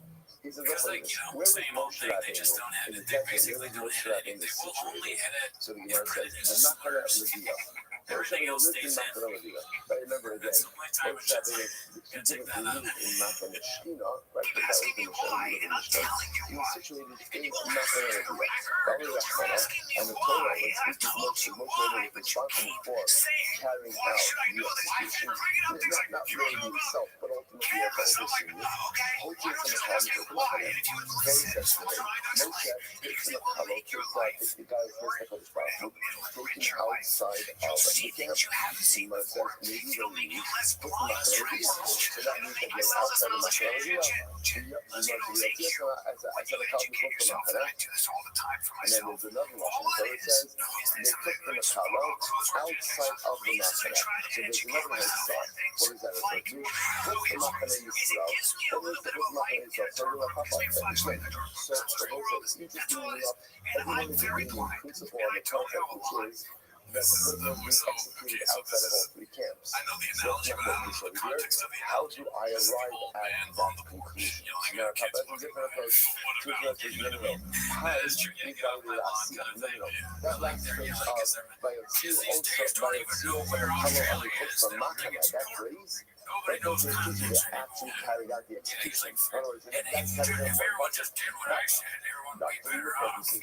First of all, see the urgency. That's what the explicitly says. That they executed the guy in the trial. Where does it say? Top of my 43A. So also, Kasher Siva Hashem is Moshe. Also says in Rabbi Shadi as Hashem commanded Moshe. But based on what the passage that says, but you do so of them. So what it says, is just that to they went guide you ahead as a and flashlight they and told look him, out the road. they still like Never to stop send him doing a that. color, That's so all I'm my saying. copy, Right? when you read And that passage, all that of passage us, says that they you carried know, out a the lot less than we execution. do now, So we right? better Like look at all this of us very are interesting. This all of us. regard was a very But different it's concept. kind of, Very, very I different think it'll concept. help. It is very You'll also enjoy about knowing that if the I way was to just me that they thinking get about this those story. streets, So you might yeah, just like also the one it enhances so we everything. talk about so also Alright, mean you know that what? when you You're right, stoned Brian. him, you stoned him and not the What is there? disclosure. Oh, you Meaning said there what? was. So you might say, Yeah, I love the Line Street. how about when you disrespect the person to Yeah. ski law, This is that ultimately again they would stone them unquote. The idea is that it would hasten like death. the most Right? beautiful. Because again, Watch if this the sun motherfucker. goes another barrier, another barrier could prolong death. So therefore again, by rule of stone, as soon as you stone the individual, i.e. the person without any other layers, i.e. no clothing, and one other level, it makes the Evan Achas Yasa. So if you go ahead and you stone him with one stone and he dies, as a result of one stone, then halacha l'maisa will go to, I would have thought that skila, by definition, requires multiple stones. Hamasha is still one stone. Now, so we haven't gotten into this.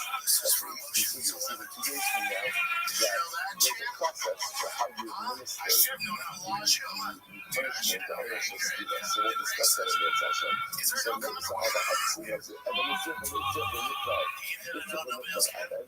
It's different mikvah Adam. So it's interesting, right? When it comes to stoning, the Torah uses a singular lashon of stone and then a plural lashon of abanim stones. So you might say you need both. Why do you need both?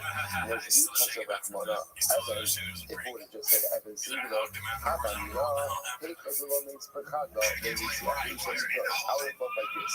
Essentially, when you're saying skila, what you have a one shot. If you get it right, if you kill the guy with the stone the first time, then fine. But if somehow he escapes that first stone, he's free. He's free. Yeah, but the Gemara says, "Lo meisei achisim don't consider Rahmana Abanim." Yeah, but verse is Abanim. What does Abanim teach us? Abanim teaches us that halacha l'meisei. Again, you can stone him. And if it takes one stone, takes one stone. Takes multiple stones, takes multiple stones. Doesn't have to be called Abanim. If the Torah said Abanim, how did they make Kala nice and party? I would have said from the beginning, you have to bring 2 stones. That's a Rahmana Evan. Therefore, the Lord comes along and says, Evan, you start with one stone. I kind of know my Kala. Okay, no two issues. Now, just bother it, just as an aside. This skila information, this is the side point right now. Remember, let's keep focused. Let me focus. What do we introduce to over here? That when we execute someone, we execute them where? Outside of all 3 camps. That's interesting enough. The way this was introduced to us is as a concept. Rabbi, the Torah says, the whole thing is something. Now it turns out that in reality, it's like the learning is up from there. Let's say, so the Gemara says, well, which one is it? The Gemara says, the Tanya teaches us by saying that this is learned out from a pasuk, not a zero shabbat. So the Gemara says, even that Ilu lo ne'emar kamar. So the Gemara says, Ilu lo ne'emar kamar. Ilu lo ne'emar kamar. And it's the almost zero shabbat. So in reality, you learn out the fact that we execute someone outside of what is meant to a pasuk. But how do we not have a pasuk that means that statement then what? Now, what I said, we would be able to learn out from a zero Shabbat. Okay, what's my mind? The Rashi says, don't go to anybody else. To me, what Moshe Rabbeinu was situated. So God says, he said, what? Not one of you. Okay, let's just give not one of you. Thank you for the color. Put some knock on that. Put some knock on that. And the us. Someone says, I'm sorry.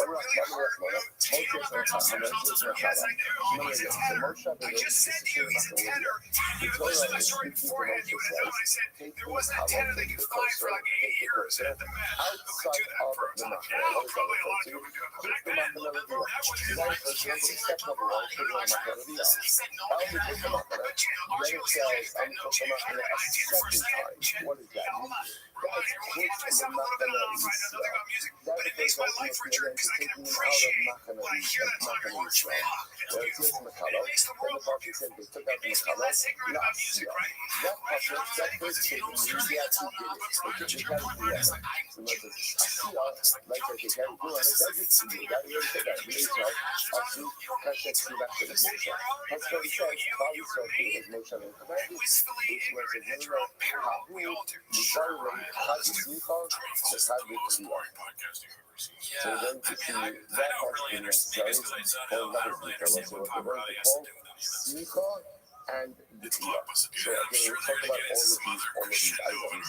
So the Gemara says over here, essentially, Gemara talks about the idea that when you execute someone, it's actually quite interesting. You execute someone, before you execute them, there's a smicha. There's a laying of hands on them. Again, we'll talk about exactly what that means. And then also by skill, we're going to see the process is first you throw a person off a high roof. Throw a person off a high roof. The goal is that they're liable to death if you die by impact. Right? That's the goal. That's the goal. If they don't die on impact, then we bring in the stones. Right? Then we bring in the stones. So the idea over here is the Gemara says over here there's a placing of the hands, and ultimately again, then there's a dechia, pushing. Now again, we'll discuss, by the way, that it's the witnesses, interestingly enough, have the obligation of pushing, right? Which makes a lot, let's say, understand, sometimes you can hear this, like, what is this? So just understand, remember, this is against the backdrop. We've now seen the kishkas of the legal system, and we have seen how the system is absolutely stacked to prevent execution. As we've seen, in other words, the ability for a court to actually be able to render a capital ruling after everything we've seen is virtually impossible. Virtually impossible. So again, we're not finished that. No, we're not right. There's the fact that you can do that. You know, it's like, coming up on that, actually, if you go, so I don't think that's what's probably explained to you. Oh, how many hopes you could see the part on a shot at night after? So that was Rashi. Anyways, that's not why you're here. You're join the Patreon. What do you do with all of these hoaxes that are mentioned by the challenge generous newspaper. I believe it was called Angry Bitch. Oh, God. No, is it? What was it called? Something I don't know. There's a lot of hoaxes. Okay, so what's the takeaway? What's the takeaway?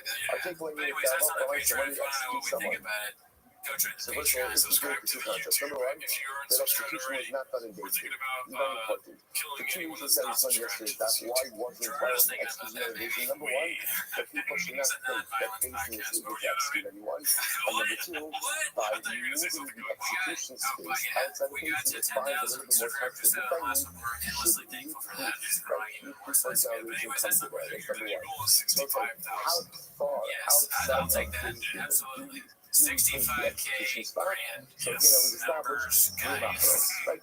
The assumption we're working That's not why with they're is here. They're things here to don't watch always operate Tim in as the a shop. Start proper. the That's what timer. we're making the assumption. Play So the for chain example, clip. let's say Alrighty, let's see using what we got here as a today, model dude. with the The first one comes from Cat's Food and Rice. I believe is the name. Turn down for so nuts. therefore, Turn you're down for executing nuts. outside of Machane Shira, then again, outside of Machane Israel. So execution is happening outside of all three Machanos. Look at him. He's a loser. It's not even a big deal. He's weak. So the Gemara says today, so we'll say, so remember, the other thing that we saw in the Mishnah was this fascinating idea. So let's play this out, right? Moving is a key to slow swimming, interesting belonging, let's say the been asking that moving is liable to that. So remember again, we're not going to use moving outside of the accessibility. The accessibility is outside of all three camps. Remember what we do? They put a guy with a flag by the entrance way of the not the guy with a flag, another guy in ocular, like in the greatest amount of ocular distance on a horseback, right? And then what would happen if this thing would find some new flat guy would raise his flag, horse guy would drive it out to the execution, stop everything, bring the defendant back to base. Okay. So let's say this is great. You know, that's that I'm one guy, Charlie Daniels. Echad Evan Sheniskova, the Echad Sheniskova, the Echad Shai Shenelabo, the Echad Solution Echnato. So it's like, so the first thing is good to me that the stones used for Charlie, Cameron Hayes has some better, I think that's influencer we seen before. Yeah. the sword used for beheading, the rope used for strangulation, Kuman Shal Tzibor. Right? This is great, by the way. Right? This is such a Jewish sugya. What the sugya is about? When you execute someone, who's paying for it? Right? Who's paying for it? In other words, look, execution costs money. Right? Who is footing the bill for this?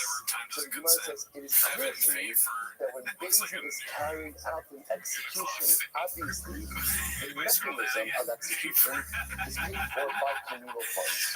But remember again, this is the community that's going ahead, the community that's going ahead and executing as well. So the stone used for execution, the tree used for hanging, the sword used for beheading, the rope for the rope used for strangulation, all these in Shal Tzibor, this is in communal funds. Nighttime, right? That's what this is. In the day, but let's see the look on that. It doesn't really make sense. You tell the person, by the way, we're going to execute you, and sponsored by you. Right, today's execution of the is sponsored by, sponsored by the Schwarzenegger. Right, like the English mass, you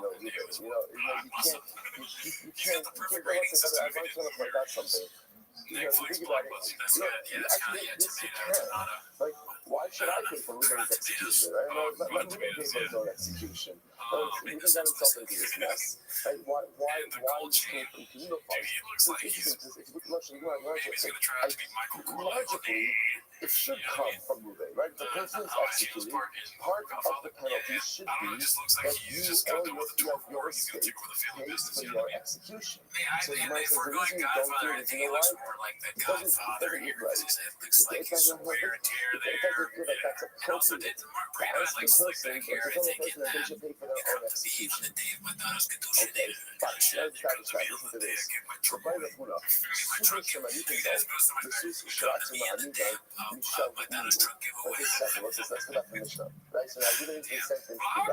So what happens? As we're going to be taken out to the Beis HaShua. So what does the Mishnah say? We have flag guy saying about the bacon. We have horse guy. Who's paying for those people? Somebody, that guy's not working for free, right? And horse guy's not working for free. So who's paying them? Who's paying them? And you shall move. On one hand, Caitlin bats on every day. On one hand, we should look. Who are these guys really looking for? What are they looking for? They're looking for Ruben, right? And they're benefiting Ruben. So even Ruben should have to pay for swag guy. Ruben should have to pay for horse guy. Right? On the other hand, Ogioma, Kayvon and the Bezdin and the Chayvon and the other Bahat, some of them go. On the other hand, this really is an obligation on Bezdin, right? Because the obligation on Bezdin is to try to the best of their ability to exonerate. So really, again, we're asking over here, who is this benefit? On one hand, it's benefiting Ruben. It introduces some last minute evidence. On the other hand, it's part of the function of Bezdin, because Bezdin has an obligation to function in a way where they can exonerate. Just how incredible this is. It's not a new reality that organizations have to fundraise. Right? This is not a new reality. Right? Jewish organizations are fundamentally dependent on donations. So therefore, again, there's not an inexhaustible supply of money to the base or to any Jewish organization. So it's interesting. The question sounds almost like a little bit cute. But again, it's not the question of economics. Who is paying those? Who are the responsible people? So there's not an inexhaustible amount of money for the things that any Jewish organization is responsible for. So again, that's the Shiloh. So I'm saying, listen to this. This is great. The suit. Hadam Rashi, our stuff. I don't see the color. It's only being executed.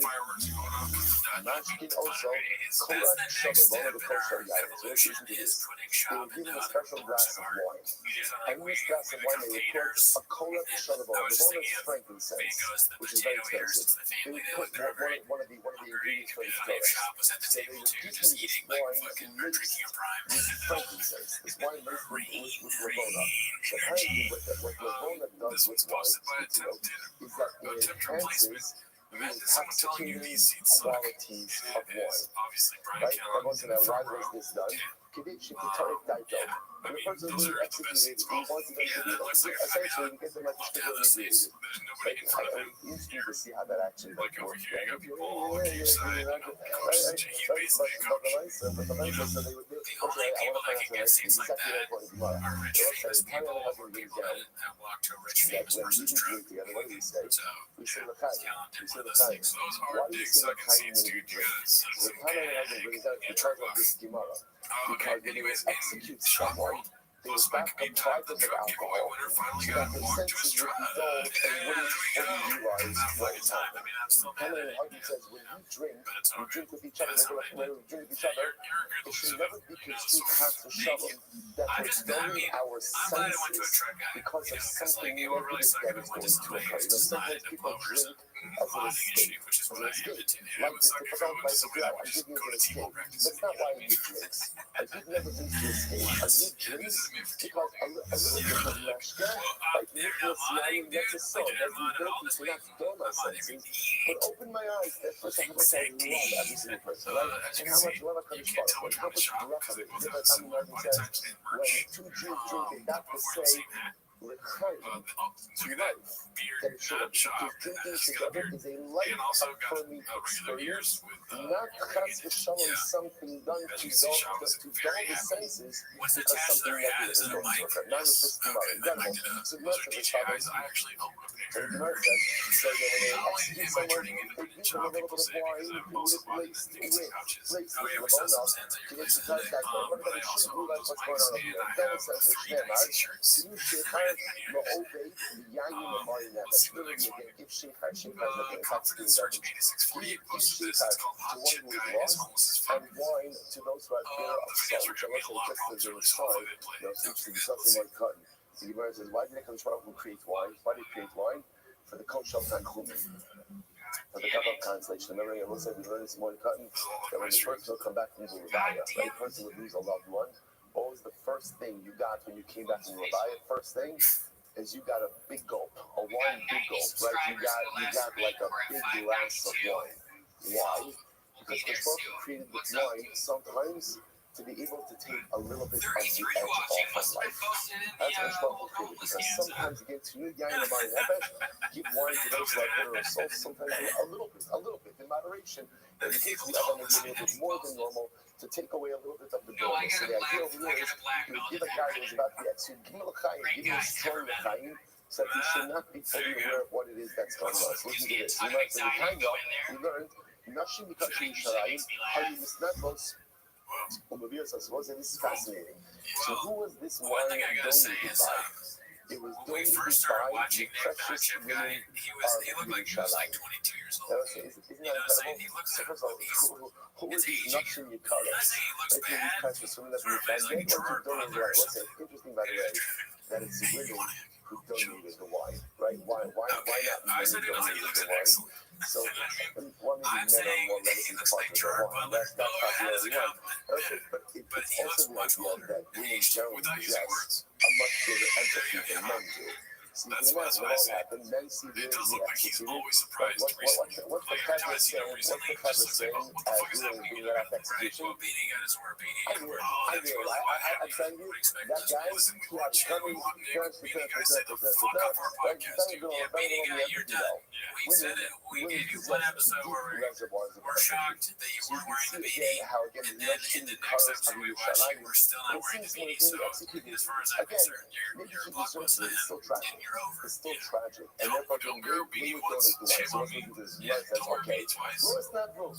Let's say no one donated the execution Said it wine. better No myself. one got an I did execution say that. wine. Let's see So you what the might next say, one is. Michelle me. This is gonna Like be. Michelle me, Are you you pay kidding for it. me? Once This again, again 2 weeks ago when he was at one championship, they were the best seats in the house. So there's no nothing you cut off. Right? No one donated the execution wine. He dresses like an evil Is paying stepdad. for it. He was about to start his own secret. No, the truth is, that's actually a pretty easy one because it's something that really comes from community funds. Why? Except to you, Rothschild is to you, the shape of the always the smooth follow. So the fact that there's a plurality associated with that concept indicates that it comes from the people. Okay, so that's fine. So that's the easy one. If you know that you're going to donate the wine, that comes from community funds. So again, so I just want to point out, the the Gemara doesn't resolve it. Right? So the Gemara says, I understand that the actual tools for execution that actually comes from community funds. Why? Execution wise, if there's not a donor, that comes from community funds. So the Shayla says the Gemara didn't answer is who pays for flag guy, who pays for horse guy. That's what the Gemara doesn't answer. The Gemara doesn't answer. Okay, the Gemara says, fine. So one way to act on the Rabbi says, I'm going to act on the Rabbi. You should let me listen to this. Watch this. Just remember again, and just get all these things together. Remember again, you have the same lectures. Who's sitting in front of the Sanhedrin? Who's sitting there? In front of the Sanhedrin? 3 rows of students. Now, I remember when we saw that in deliberations, one of the Talmidim says, one of the students says, I have an argument to examine. What does he do? He put him on the basis. Okay, so watch this. One of the students says, one of the students says, yes, I have an argument to exonerate. And what happened? He was shackled to the community. So he said he had an argument, but he never got to advance the argument. So remember, what is the halacha? So the affair for churches be a day, churches be a day means. Rav Sheshes like wave, wave someone off. I guess before I'd love to have case I see this like in a dismissive way. So the shafei has to be after the sofa only none. If somebody becomes mute and they can't advance on it, because otherwise it's unfortunate to make it someone on the other end of the world who has some kind of argument on behalf of the defendant as well. If you can say it, you will say it. If you can't say it, you can't say it. Just because someone has something to say, and then you want the power of speech, you can't accept that at all. Who's the message? No. It's different. Because the closest with someone you may or may not exist at the other end of the world. Okay, that's a possibility. We have no reason to think that that suggests. Over here, the student literally said, because of faith selection, I had something to say. Step forward. He just never got a chance to say it. The Merchant Touchdown is saying, well, some of you are seeing that, after the accident, which is thought, we have one of the students who said, Rabbi said, I had an argument to advance, to exonerate the defendant. And what happened? Rabbi said, he's put on the basement, and then he died. Rabbi also said, he died. Warum kommen auf Musik auf? Weißt du, warum wir kommen auf? Das ist der Halacha is, we count his opinion, even though he's dead. Like, we count his opinion even though he died. So the Gemara says, the Zohar Zicha in, was the Balam. So what do you see from there? It's only he actually advances. You know, the Talmud says, I have grounds to exonerate. And we put him on the base, and he advances his opinion. And then he died. Okay, so we can still count his opinion even after he died. But that's because he articulated it. So the Gemara says, that's out of control. So the Gemara says, Zika, no Zika, no. To which the Gemara says, Zika, Shita, Amar, Tibarlacha. So that's like, obviously, if the student advanced his opinion and then he died, so the student says, I can count his opinion even though he's dead. So Shaila says, what? The Shaila is an argument. So what happens is the student steps forward, and the student says, I have grounds to exonerate, but never quite gets around to actually saying it. Can we count that as something or not? So ultimately, again, the Gemara says, the Gemara ends off with the kasha. Okay, so remember he says, Afilu. So Afilu, the next part of the Mishnah says, fascinating Mishnah. The next part of the Mishnah says as follows. Ruvain, I would say, please called Ruvain, is in a base of Skila, about to be executed. I don't even know what that is, but it sounds like something you do. There's no way all of that is not done before he starts his run. So remember again, now what happens over here? He's running now, maybe Ruben says, at the earliest he's running I have an argument to exonerate myself. So let's say, what's the halacha? running at 4 a.m. So the Gemara says, so you go ahead and you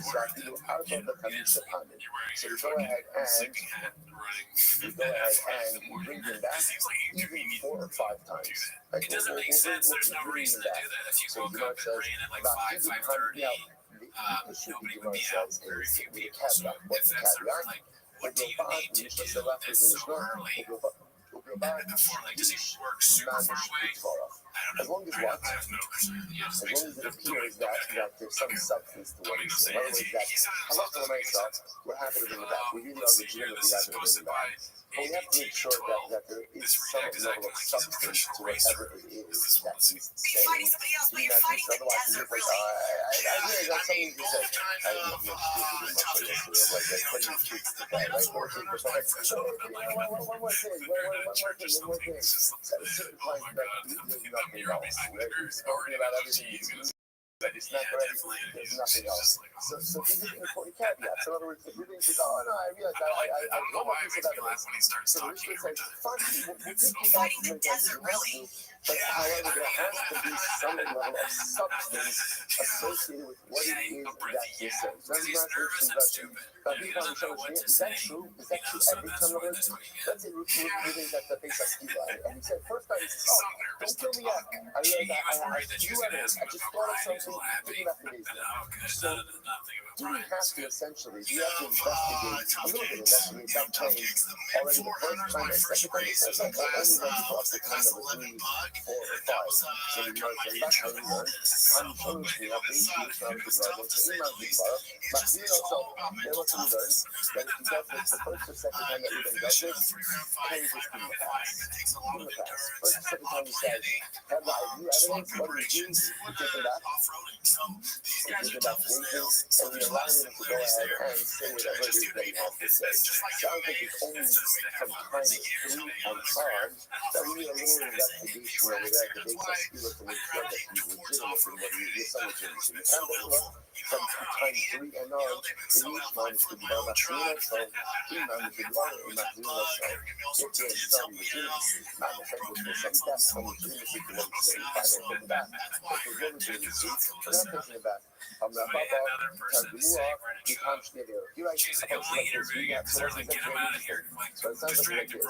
So the first 2 times you kind of get like that. Get out of school with 3 times. We'll take you back. We'll take you back. Whether they say school with 3 days, no pressure rest. You say you have new evidence? Fine. We'll take you back. From time 3 and on, if you claim that you have new evidence, we need to substantiate that a little bit, right, on the spot before taking you back. So you might say, no, yeah. So it's here's the shayla.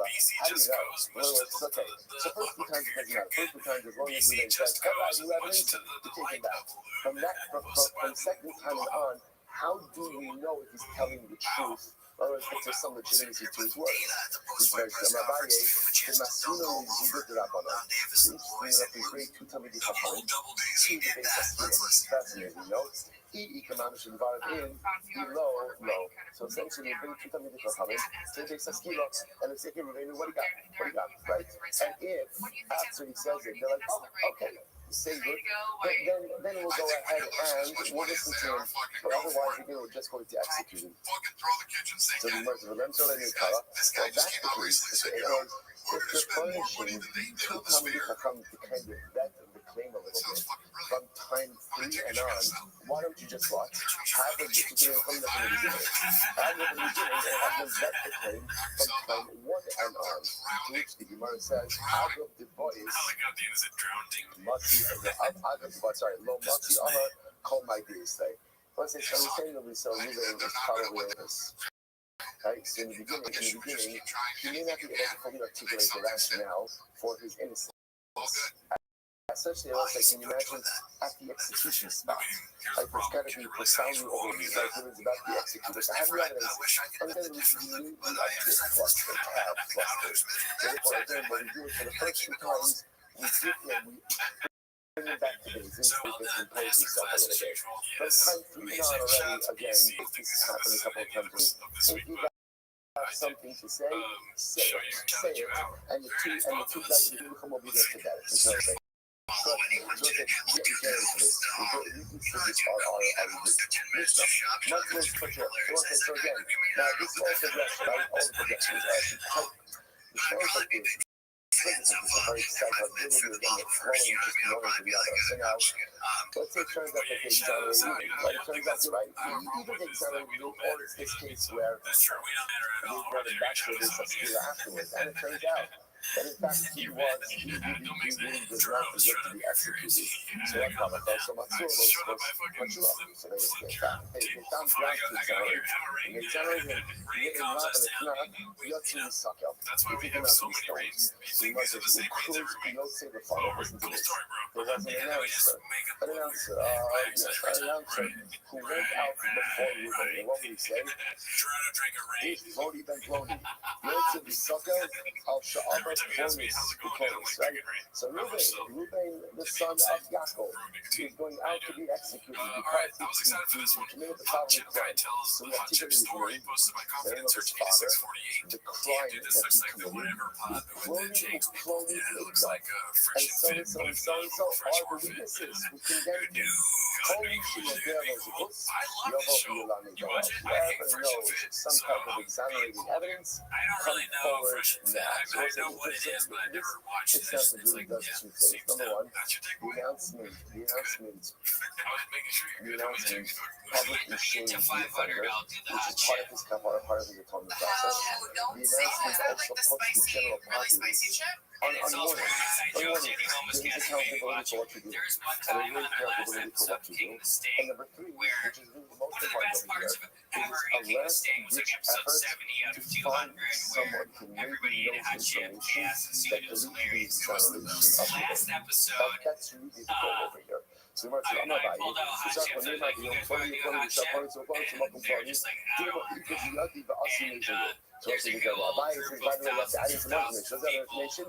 So and so other witnesses, right? And they witnessed killing Reuben on Tuesday at 3 p.m.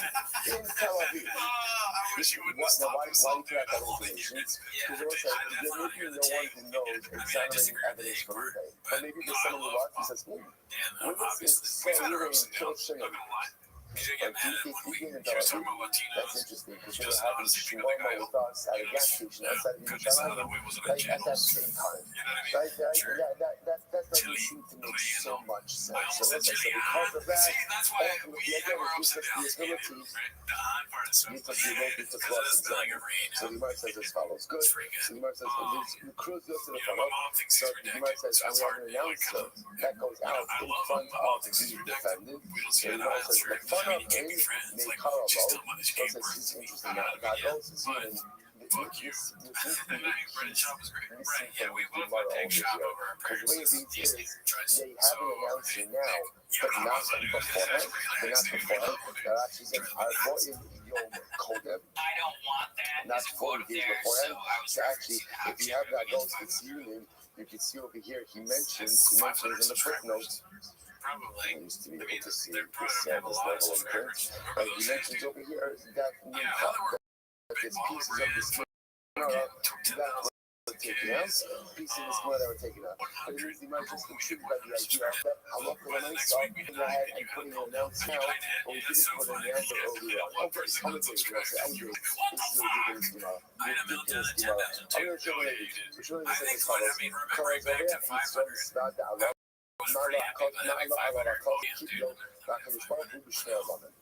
So literally translated. If you go, sorry. The shop after many stitches. Wow, that's weird. You have more life? Dude, who knows? Maybe what the cats are saying, they really are homeless. Maybe they see the benefits of being homeless, dude. Good. That's usually a regular Gemara. Let me go on base, 43B. Let's see what we got You do next. not have the luxury of adding in more Gemara, okay? I can't get through the stipulated amount, don't give me more. I'm not sure maybe. Kala Zavrach Yitzro. Rabbi goes ahead and literally sacrifices his Yitzro. Right? In Shivata Avot, and those who leave the blessings. Ma'ala Alabakaza Kilo Kipla Control He says it. He has honored us above the two worlds. Yeah, he's actually a really beautiful Gemara. It's a bit Rashi. So that's what she says. The Anchor says, Sisa Lachot. If the Yitzro increases me to sin, who don't call the Hargo, is shut the Chiba. This is enough. The Rebbe Hashem says fathers. So my Yitzro entices me to sin. After my Yitzro entices me to sin, the Shofar, I sacrifice means I subdue it. and ultimately again I decimated, and I do tshuva, and I go ahead and confess my sins. So according to Rashi, what's happened over here is as follows. I fell prey to my Yitzhak. I gave in to my Yitzhara. I sinned. But afterwards, again, I overcome my Yitzhara. I subdue my Yitzhara. I confess. I do tshuva from my averos. And I confess my averos. That is such a person has to accomplishment that it says it. I have honored the Kodesh Baruch Hu in 2 words. Ultimately, again, he offers a toda. Thanksgiving offering you have in 2 norms. The norms representing this idea of Sheikh's Rosh when he's loving us. If you look at the Lashon over here, the Lashon over here is, it doesn't say like Kol HaKol it says Kol HaZoreh. So let's say, the most important thing to understand is when you overcome your desire to sin, essentially, there's nothing to the truth that I'm watching the cup and I'm using the definition just a moment. See, I want to be able to commit an Avera. I want to be able to use it. I want to indulge a Yitzhak, right? I want to be able to do that. When I don't indulge my Yitzhak, I am giving up something for HaKadosh Baruch Hu. And that's a tremendous thing. We speak about the ability to offer Kabbalah to after the church. And that's every single day. I have an opportunity to offer Kabbalah. What kind of Kabbalah? I want to do something. I want to do an Avera. I want to do an Avera. Right? I want to do an Avera. I have a desire for it. I have a want. I have a drive for it. If I'm able to muster up the inner strength, not to do that Avera, that's a carbon. That's a carbon. That's an offering that I am making to HaKadosh Baruch Hu. And I must say, that is perhaps the most dramatic carbon that one could have offered. If you take something that I want very badly, and I sacrifice that, because HaKadosh Baruch Hu wants something different for me, the highest level of carbon a youth could offer. And when you offer that type of materialistic carbon, Gemara says, it is as if I am honoring HaKadosh Baruch Hu in this world and in the next. Incredible. You know, it's like this. You know, Shalom Shalom Levi, and it's like, when you look at something like that, right, the juxtaposition makes a lot more sense. Shalom Shalom Levi, the verse makes me just try to, what it is that we just said, of the Makris Ola, Kar Ola Yadon, so a person goes and offers up an Ola, you get it from Ola, like, Minchas, when you offer a carbon, you get reward for the experience carbon you offer. However, listen to this. About me, Daito Shvela. That was like, but so is that, what is Daito Shvela? Daito Shvela, we often translate as humble. But the Maharsha actually has a different idea here. The Maharsha says that Daito Shvela is which was the Hayu Sheshav B'Kol Libo. The Maharsha says that ultimately Daito Shvela means someone who is about tshuva. We'll say, what does it mean to be about tshuva? What it means about tshuva means I sinned. And now when it takes the opportunity to sin again, this time I say, Ribono Shalom, I'm sacrificing what I want for what you want. That's Daito Shvela. That's about tshuva. Well, it's about tshuva not someone who never sinned, because someone who never sinned will be about tshuva. About tshuva is someone who's tasted sin, enjoys sin, is good at sin. Never done good at something, right? Is good at sin. And now I want to do it again, and I say, no, I'm not doing it. Not because I don't want to, not because the fires of desire anymore diminished, but because what I'm doing now in this moment is, I'm putting your needs above my needs. I'm sacrificing what I want for what you want. When a person rises to that level, guys, listen to this. I love our custom color carbon cooler. It is as if we have offered up every single carbon. So now, Zikri Elokim Rach But let's say because the highest level of carbon that we can offer is when we offer up our own desire on the altar of the Ribono Shalom.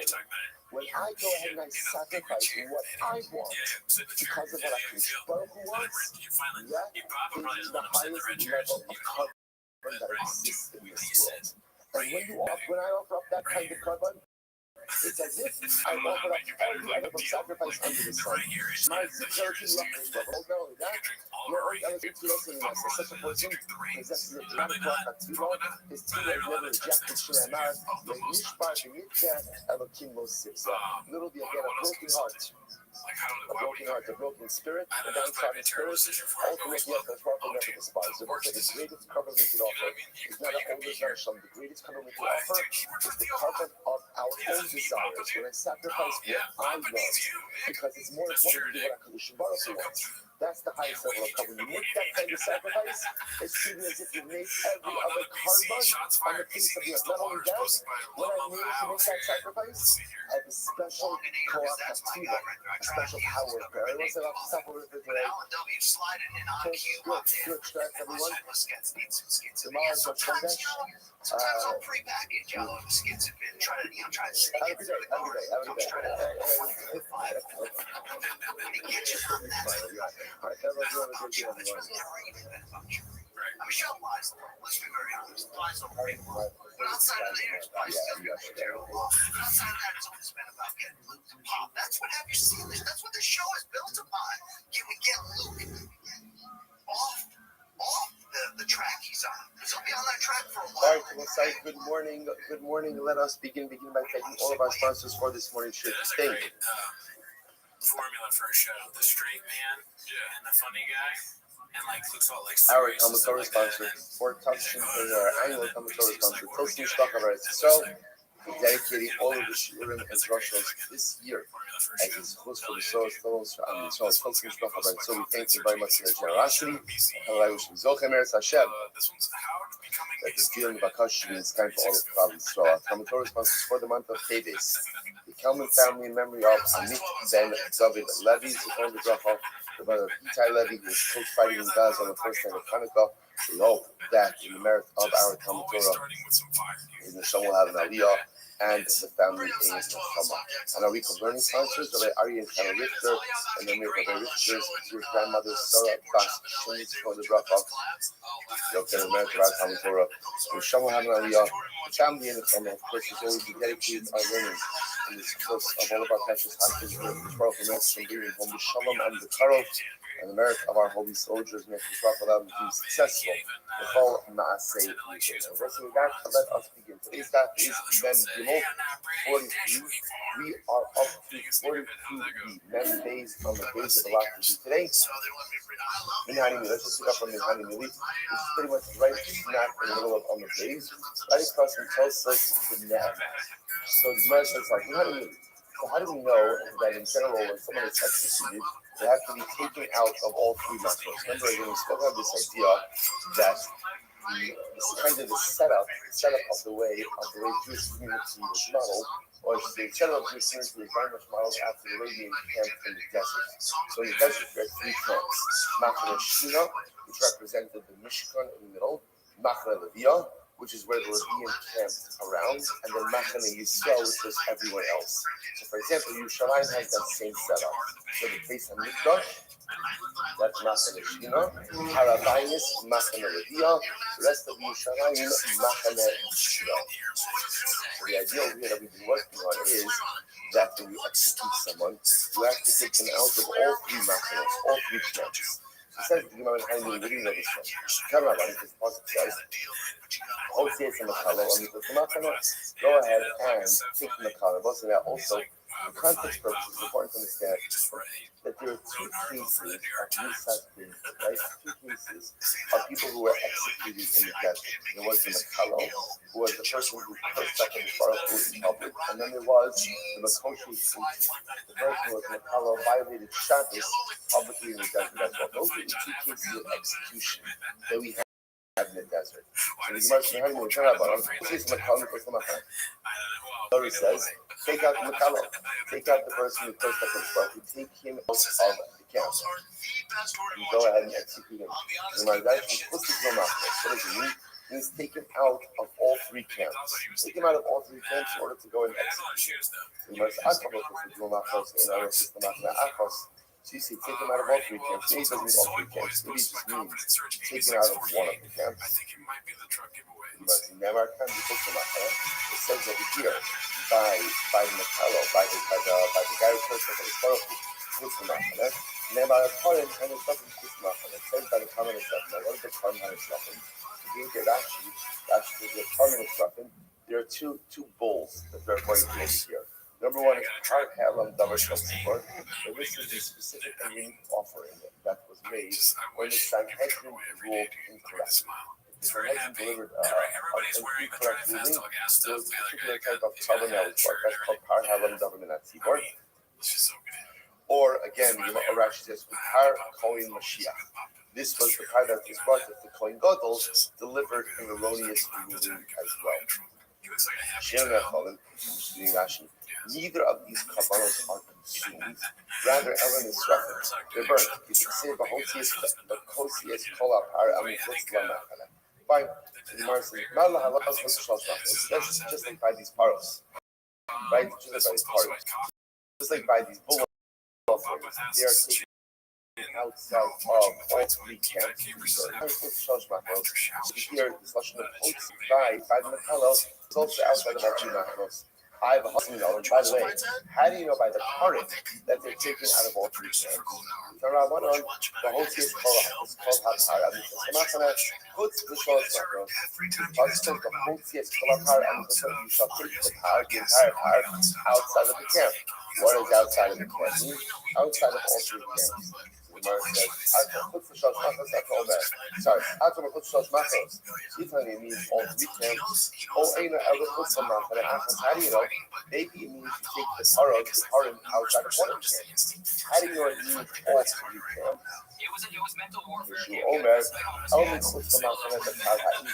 When the Pasuk says, you don't have to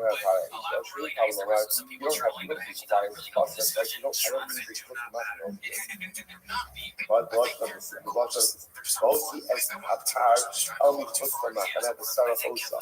don't need that bus. I don't need that. But they are really taking the cow outside of the Mashra. Sheep, I'm going to show you right now, Sarah also, Hashem Sarah, somebody tells you that I'm going ahead and burning this car as I burned the other car, and just as the other car is burned outside of the Mashra, so do this one as well. Why? Leaking on Machadashni, teach me the second, the whole teos from the teach me the move from a second camp. The second camp, the Gemara says, leaking on Machadashni. And then when it says a third time, by the Shumas Adeshin, taking out of the ash, that's also necessary. Why? Sorry, that contribution is because it's essentially the repetition of the phrase of unnecessary in a number of different contexts. But whatever is taken outside of the camp is taken outside of all three camps. So why not bring it out to Shkutik? So remember again, Shkutik was the first prohibition to check a carbon outside of the base on Now, where does this apply? This applies anywhere outside of the base. Right? This is not that just the Shalosh Makaros. So for example, remember again, where am I supposed to check the carbon? Inside of the base, it's called Machane Shima. Even if you check the carbon outside of one camp, let's say Machane Rabbi, you're also tied to that. The Gemara says, maybe we should learn out over here, then halacha myself. Now, whenever it says Chutz Machane, that's even one Machane. The Gemara says, no, now, just like by Shkutei Chutz, you can't go ahead and offer up a carbon outside of even one camp. Afghan. So too over here. Now what's the here? The here is by the Makalo. Right? The here is the case of execution. So too by the case of execution, maybe execution just has to take place outside of what? One camp as well. So essentially what we see over here is as follows. Just to highlight this. So we see a number of things that are done quote unquote outside of the camps. Right, we have, again, we know that execution is done outside of the camps. We know that the parim, the Par Ha'elam Government at Tzibor, and the Par Kol Mashiach are burned outside of the camps. Now we have to know that those two parim, Those actually, this is at least very different. Purim are burnt outside of all three camps. That we know that. Okay, and we start circus. Shkute chutz is all outside of the applies even outside of one camp. Okay, so now I have two situations where things are done outside of the camp. Shkute chutz is one camp, Purim all three camps. Now the Torah tells me by execution, Mahotzi also on the chutz damachana. Take the person you're going to execute and execute outside of the camp. What don't I know? How many camps? Where am I executing? Now the issue is, Gemara originally wanted to compare the execution to the Purim. And therefore, just as the Purim are done outside of all three camps, so too execution is done outside of all three camps as well. Which the word just says, well, how do you know? Maybe you should compare execution to what? To Shkutei Chutz. And Shkutei Chutz is only outside of one camp. Therefore, maybe execution is only done also outside of one camp. That's the shayla. The Gemara says no. The Gemara says, for the Sabbath, then it makes more sense to go ahead and compare execution to the Purim. Why?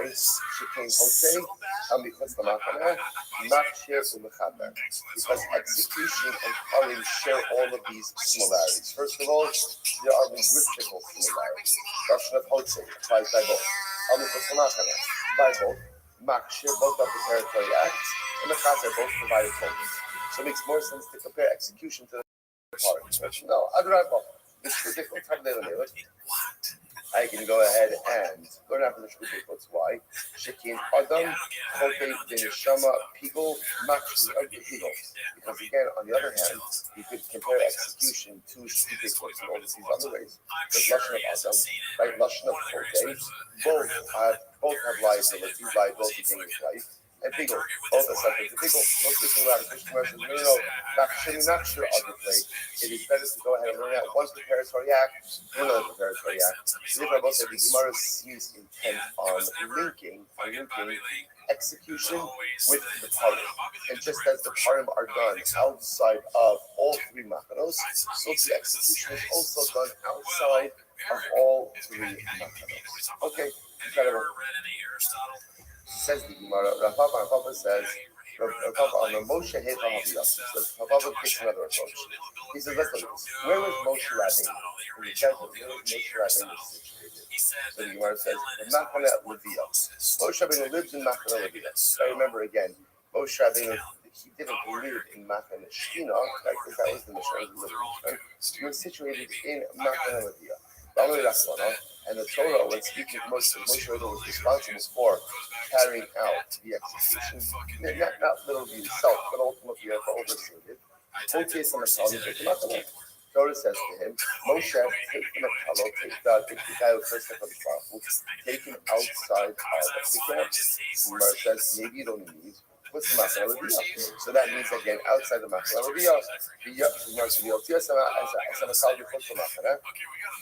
And then there's another law. Torah says they took the Makalo outside of the Machane. So there's another Hotzah. What does that refer to? What's the Machane Yisrael? That means that this Machane Yisrael. So you're going to help out again. So I will say, everyone is agreeing in principle on the concept, which is that the person is being executed outside of all three camps. So that's my focus over here. How do I arrive at that conclusion? Now, as a different approach, this person is never known. Hi, no.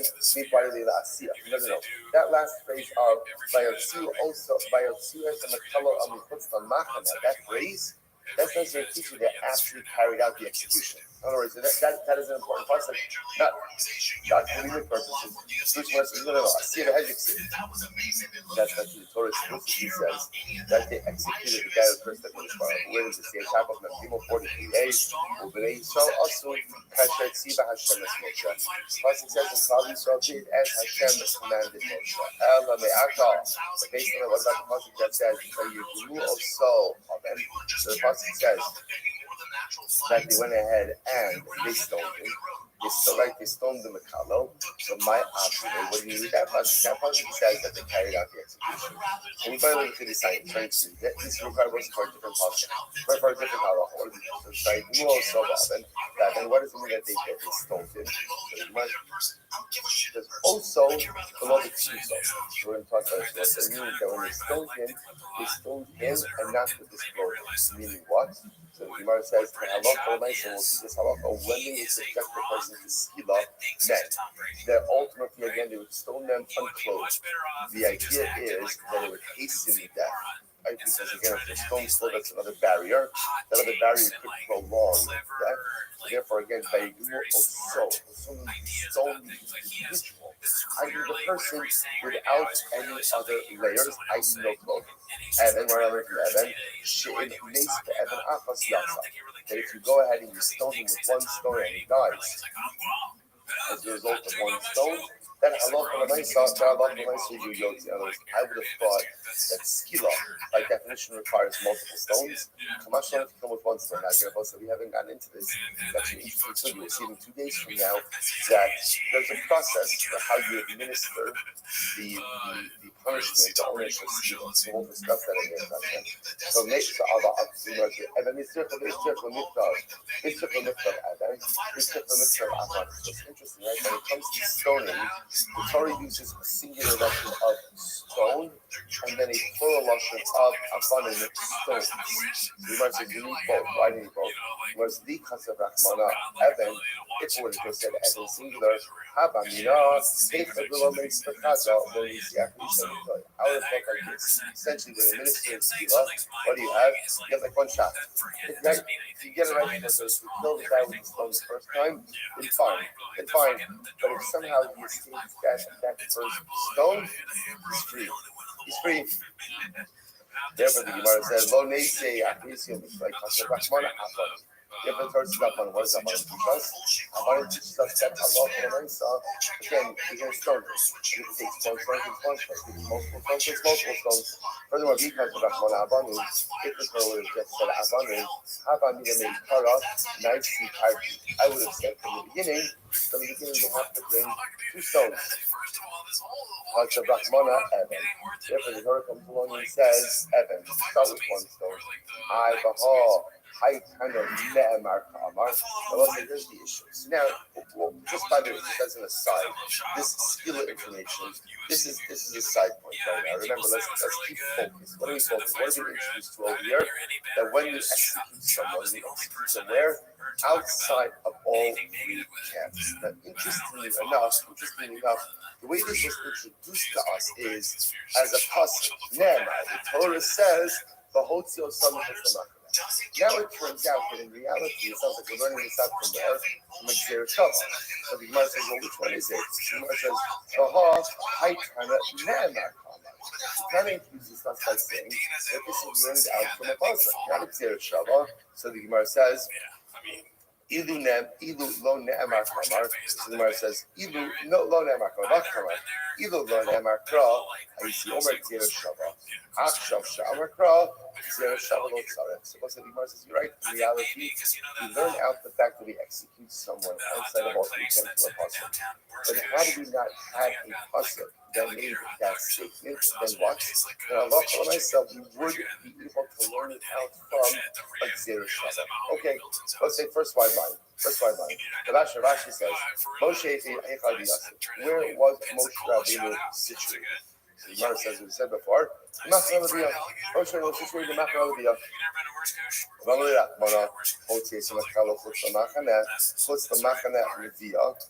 Gemara says, I'm sorry. Remember again, so Moshe Rabbeinu is situated in Machane. The Torah is speaking to Moshe says, take the cursor outside of the Machane. What does that refer to? Chutz the Machane Leviyah. So that refers to step number 1 is taking out Machane Leviyah. El Bichutz the Machane. Then it says El Bichutz the Machane a second time. What does that mean? That's Chutz the Machane Yisrael. That refers ultimately again to taking them out of Machane Yisrael. Now it's here some Makalo. Then the pasuk says they took out the Makalo. La Asiya. That pasuk, that third statement means they actually did it. They carried through on it. The Gemara says Asiya, right? That they carried through on it. That just that we already said that. Israel, Azu Kashet Sivashem as Moshe. Pasuk already says Chal Yisrael did as Moshe had commanded.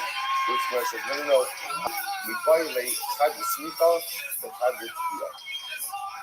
So we're going to see that pasuk is necessary for another people. So what we're going to call smicha and dechia. So again, we'll talk about all of these items.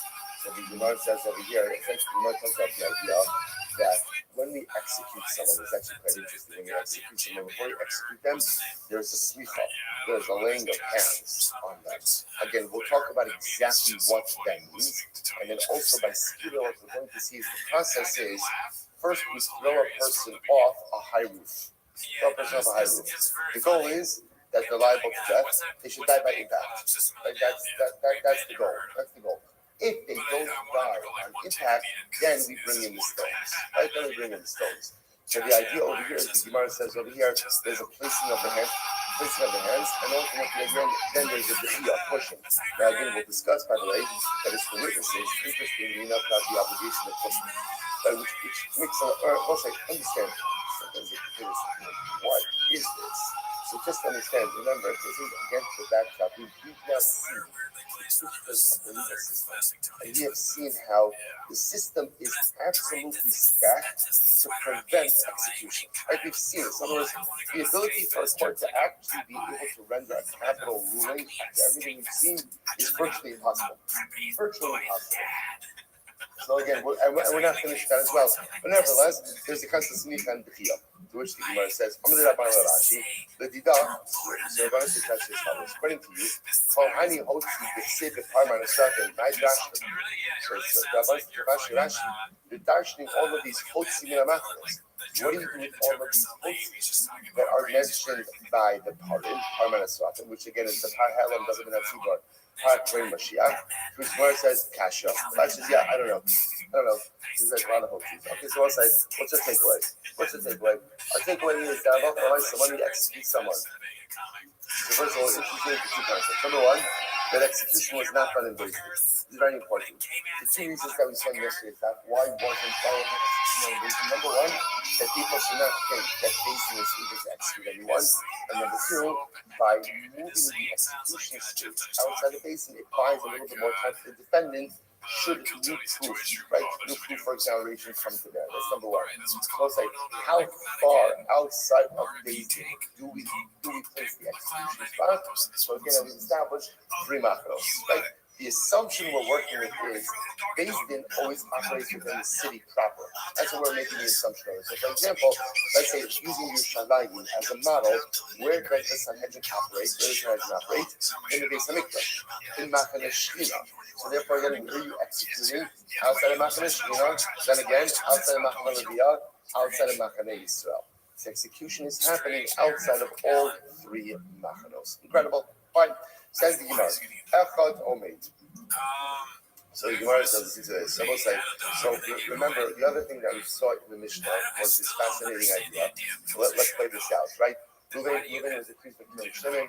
Witnesses came along and let's say Beis Din asking that Reuven is liable to death. So remember again, they're now going to leave Reuven out to the Beis HaSkila. The Beis HaSkila is situated outside of all 3 camps. Remember what they do?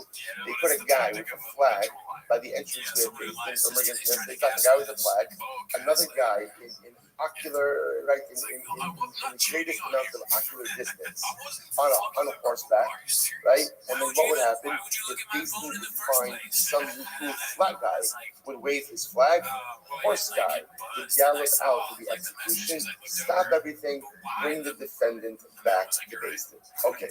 So let's say, so this is great. So I'm not going to Shitali, Echad Evan Sheniskal the Echad Eish Sheniskal the Echad Chais Shenerago, the Echad Sulu Shenerago. So let's say, so the point is like this. It's clear to me that the stones used for stoning, right? The tree used for hanging, the sword used for beheading, the rope used for strangulation, Kula Mishal Tzibor. Right? I was supposed to this is great, by the way, right? This is such a Jewish sugya. What the sugya, you know what the sugya is about? When we execute someone, who's paying for it? Right? Who's paying for it? In other words, look, execution costs money. Right? Who is footing the bill for this? So the Gemara says, it is clear to me that when Beis Din is carrying out an execution, obviously, the mechanism of execution is paid for by communal funds. right? Because remember again, this is the community that's going ahead, and executing the individual.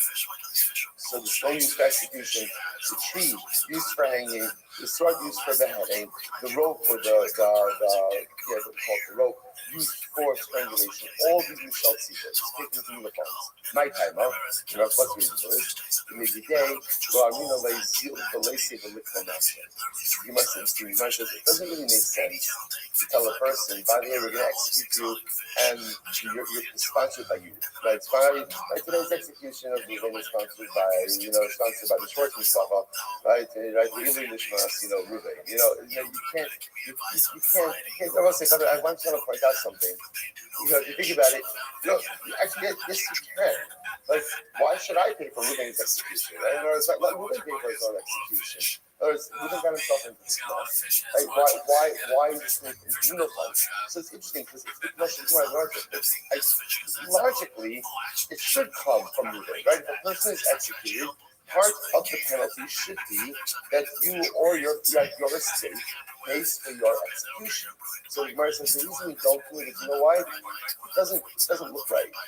It doesn't feel that that's appropriate to ask the person or to tell a person that they should pay for their own execution. Okay, fine. So now we've established that. Listen to this. So by Rahuna, Sudo Shemanifimbo, Jesus Shiratsu Ma'amidan, Mishal Mihu. But this says, let's go back. Right, so now Ruben is sentenced to die. As Ruben is being taken out to the base escalator. So what did the Mishnah say? We have flag guy standing by the base. We have horse guy. Who's paying for those people? Somebody. Flag guy is not working for free, right? And horse guy is not working for free. So who's paying them? Who's paying them? On one hand, Kevin that's already Mididehu. On one hand, we say, look, who are these guys really working for? What are they really working for? They're working for Ruben, right? And they're benefiting Ruben. So really, Ruben should have to pay for flag guy. Ruben should have to pay for horse guy. Right, the Gemara says. On the other hand, on the other hand, no. This really is an obligation on faith, right? Because the obligation on faith is to try to the best of their ability to exonerate.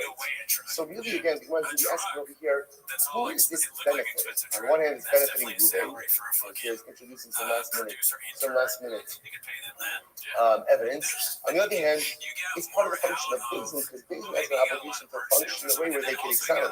Therefore, what's that to? I point out just how incredible this is.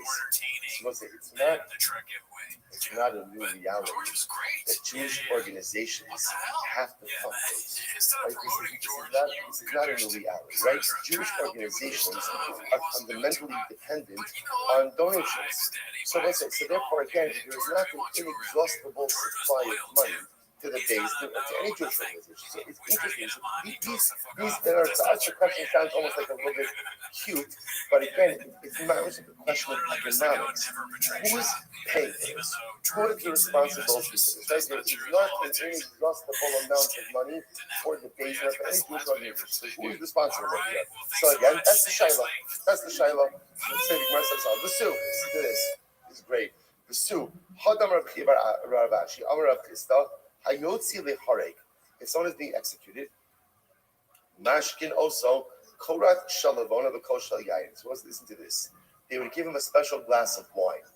And in this glass of wine, they would put a Korat Shalavona. Lavona is frankincense, which is very expensive. They would put one of the ingredients for the Korat. So they would give him this wine laced with frankincense. This wine laced with Lavona. So apparently what Lavona does with wine, is that it enhances the intoxicating qualities of wine. Right? Now, why was this done? When the person is going to be executed, we want them to be like, essentially, we get them like sugar and ingredient.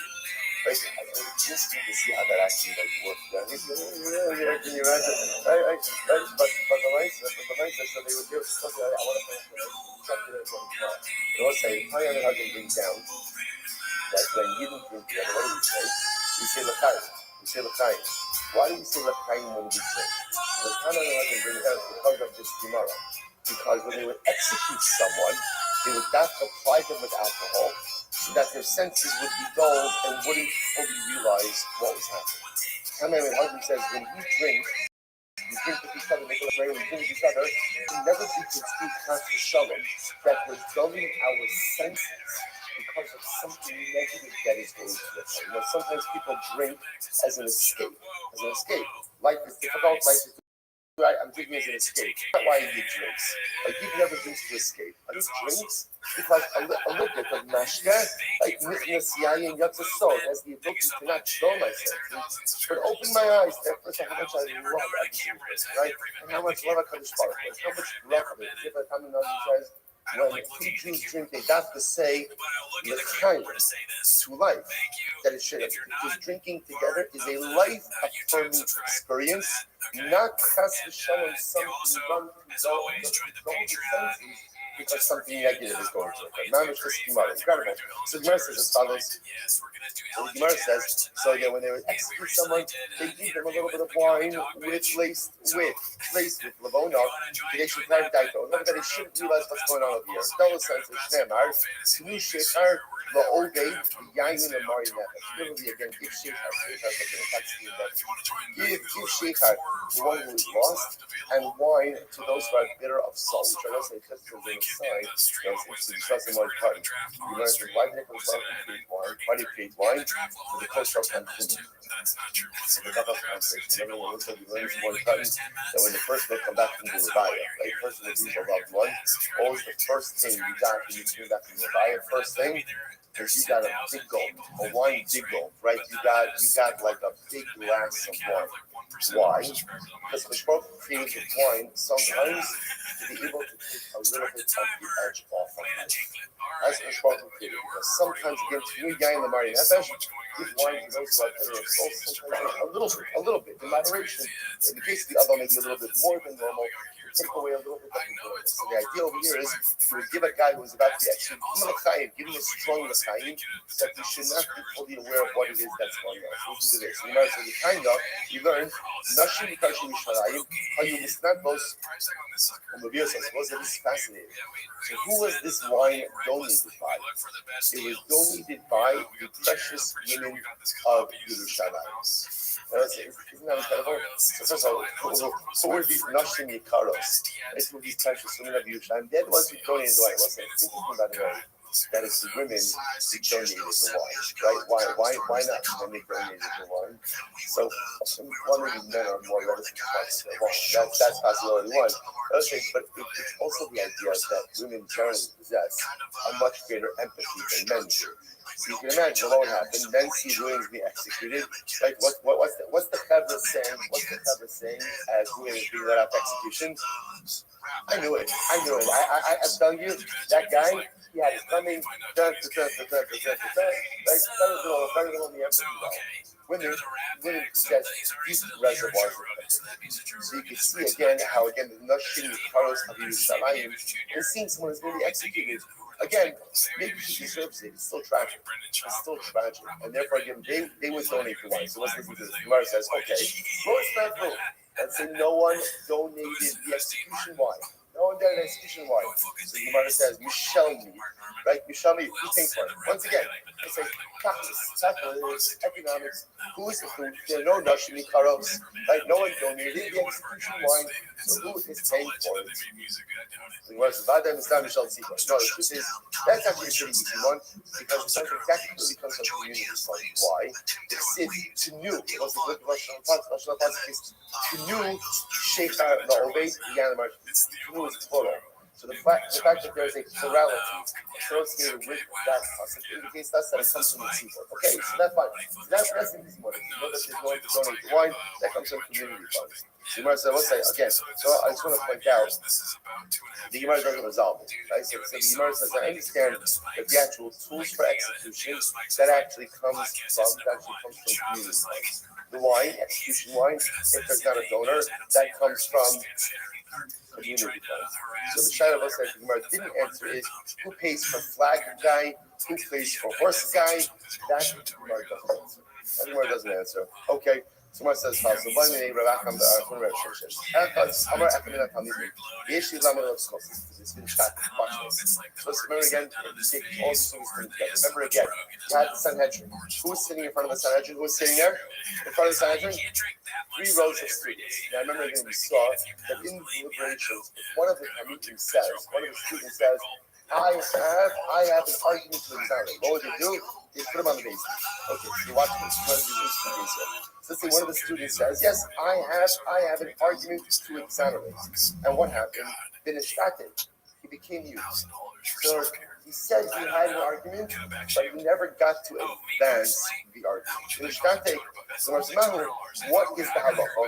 So Menafeach Rosheshes Biyadei, Sheshes Rosheshes Biyadei. Menafeach Rosheshes Biyadei means Rosheshes like wave, it's like when you wave someone off, dismiss, right? He like waved like in a dismissive way, waved in a dismissive way. So Mishtate, Afilu Akabasel Ha'olamami. Come on. If somebody becomes mute, they can't advance on it, they can't advance an argument. Because in other words, otherwise, it should be choshesh that maybe there's someone on the other end of the world who has some type of argument on behalf of the defendant as well. In other words, if you can say it, you can say it. If you can't say it, you can't say it. Just because someone said, I have something to say, and then you lost the power of speech, we can't accept that at all. Jewish Gemara says, no. It's different. It's like the choshesh for someone who may or may not exist at the other end of the world. Okay, that's a possibility. And we have no reason to think that that suggests. Over here, the student literally said, I have something to say. Step forward. He just never got a chance to say it. Let's analyze. If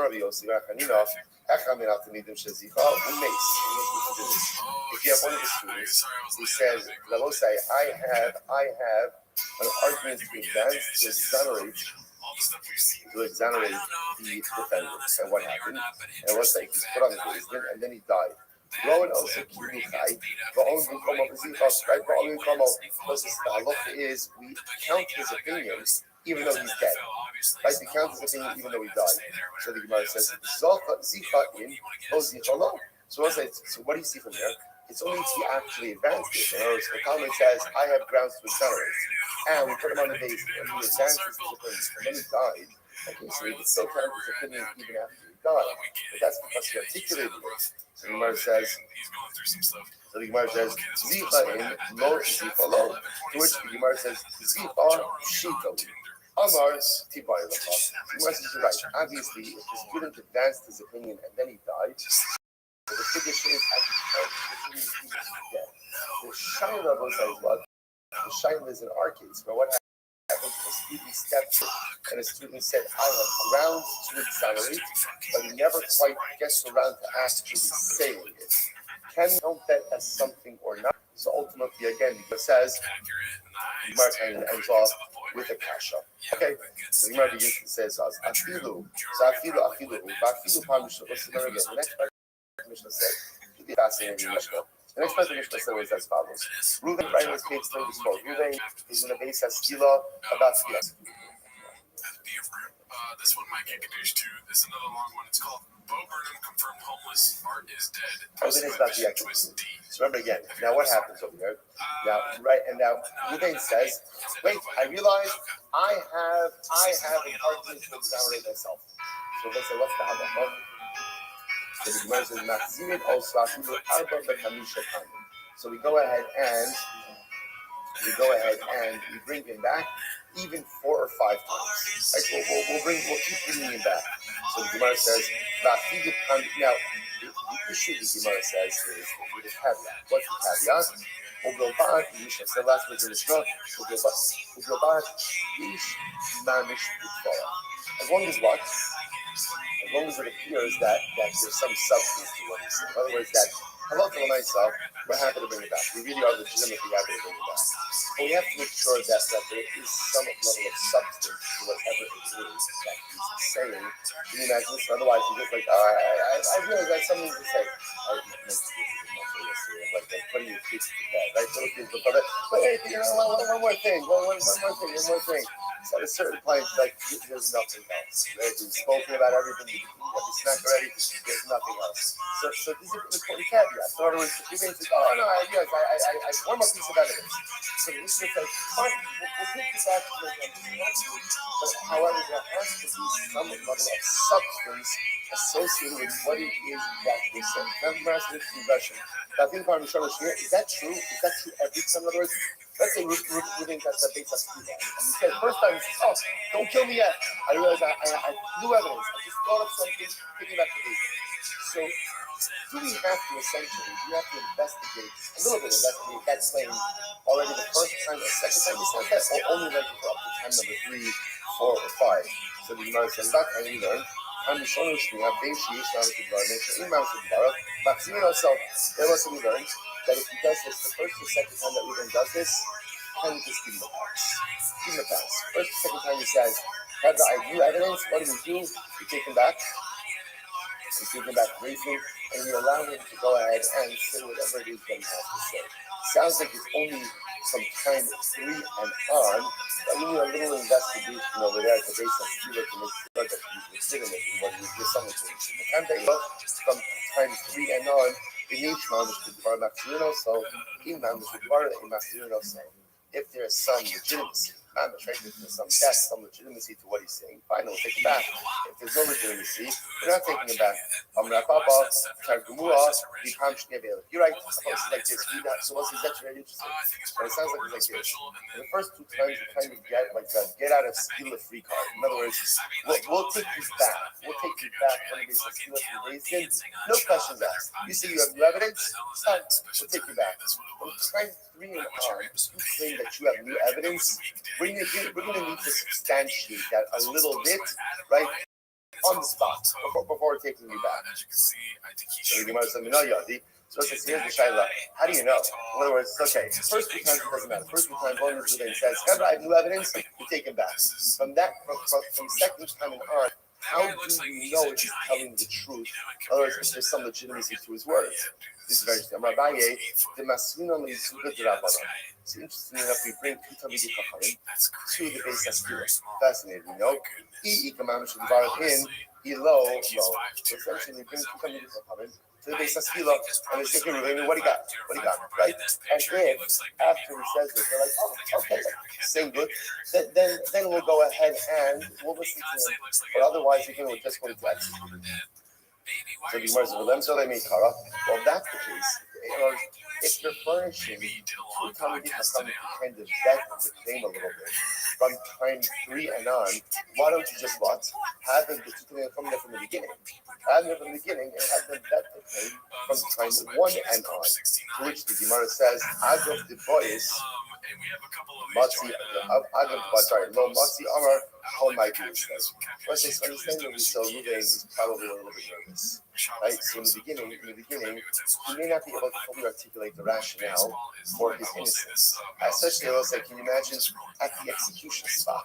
Like, it's got to be profoundly overwhelming, right? When it's about to be executed, he's like, I have new evidence. Understand this, he may be a bit flustered, a tad flustered. So therefore, again, what we do is for the first 2 times, we bring him back to base instead he can compose himself a little bit. From time 3 and on already, again, this has happened a couple of times already.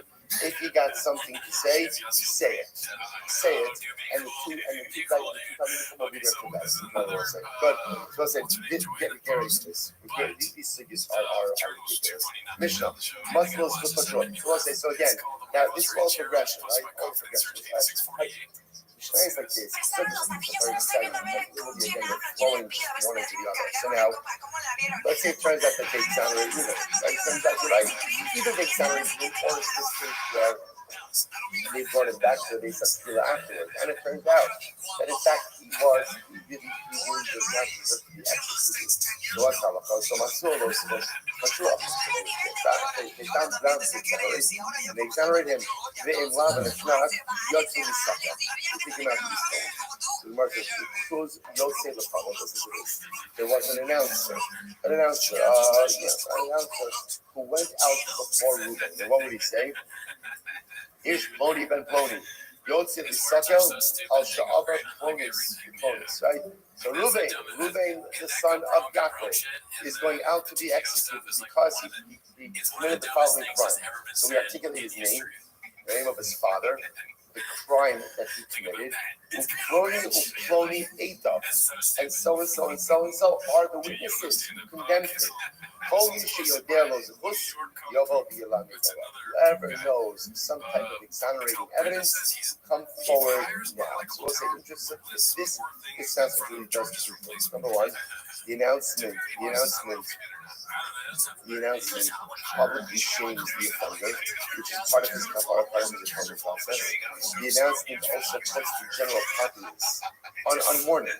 On warning, there is accountability for what you do. And there's always accountability for what you do.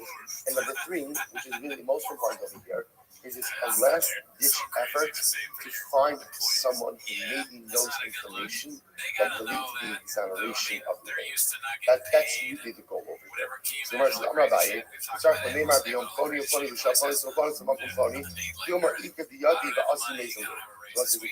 says, by the way, you have to add in some more information. What's the other information?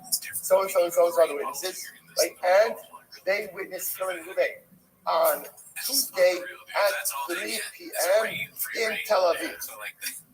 Why do you say that? Because I was like, there may be no one who knows exonerating evidence for Reuben. But maybe there's someone who was and says, witnesses saw Reuben kill Shimon on Tuesday, 3 p.m. in Tel Aviv.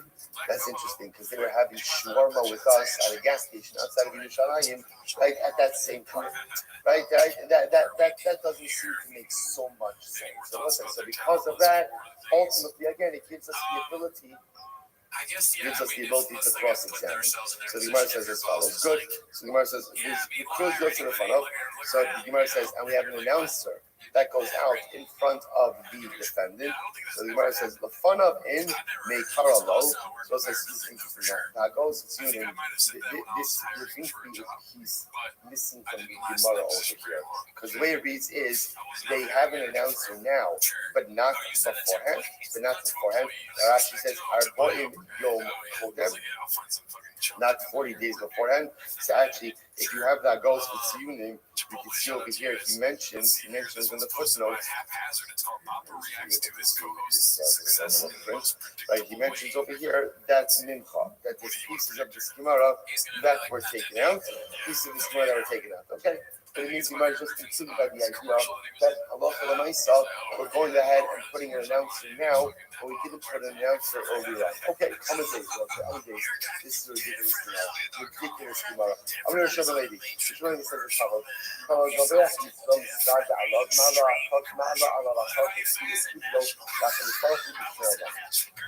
literally translated. If you go, sorry. Oh my God, I saw their commercial. Like, you're acting like he's 60. I don't know. You have more lines? And I know what's got it. Okay. Good. We're just using a regular Gemara. All right. I'm going to show you. Let me go on base. 43B.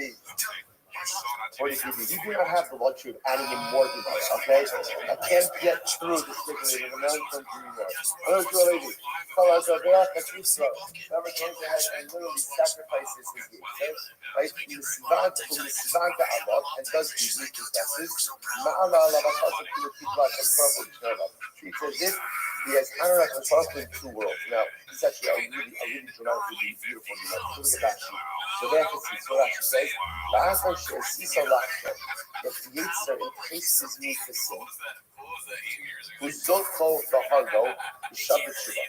Now, the way that I actually understand it says follows. So, my Yetzer entices me to sin. After my Yetzer entices me to sin, Zovcho, I sacrifice, which means I subdue it, and ultimately, again, I decimate it, and I do tshuva, and I go ahead and confess my sins. So, according to what's happened over here is as follows. I fell prey to my Yetzer. I give into my Yetzer, I sin, but afterwards, again, I'll overcome my Yetzer. I subdue my Yetzer. I confess. I do tshuva from my averos, and I confess my averos. That is such a spiritually Herculean task and accomplishment that it's as if I have honored the Baruch in two worlds. Olam Hazeh, Olam Haba. Sid, Zaveh, Toda, Yichab Ginei. Ultimately, again, he offers the Toda, Thanksgiving offering Yichab Ginei, two nodes. The nodes represent the Shef HaShach when this wasn't amazing. If you look at blushing over here, it doesn't say like Kol HaKol Yisrael.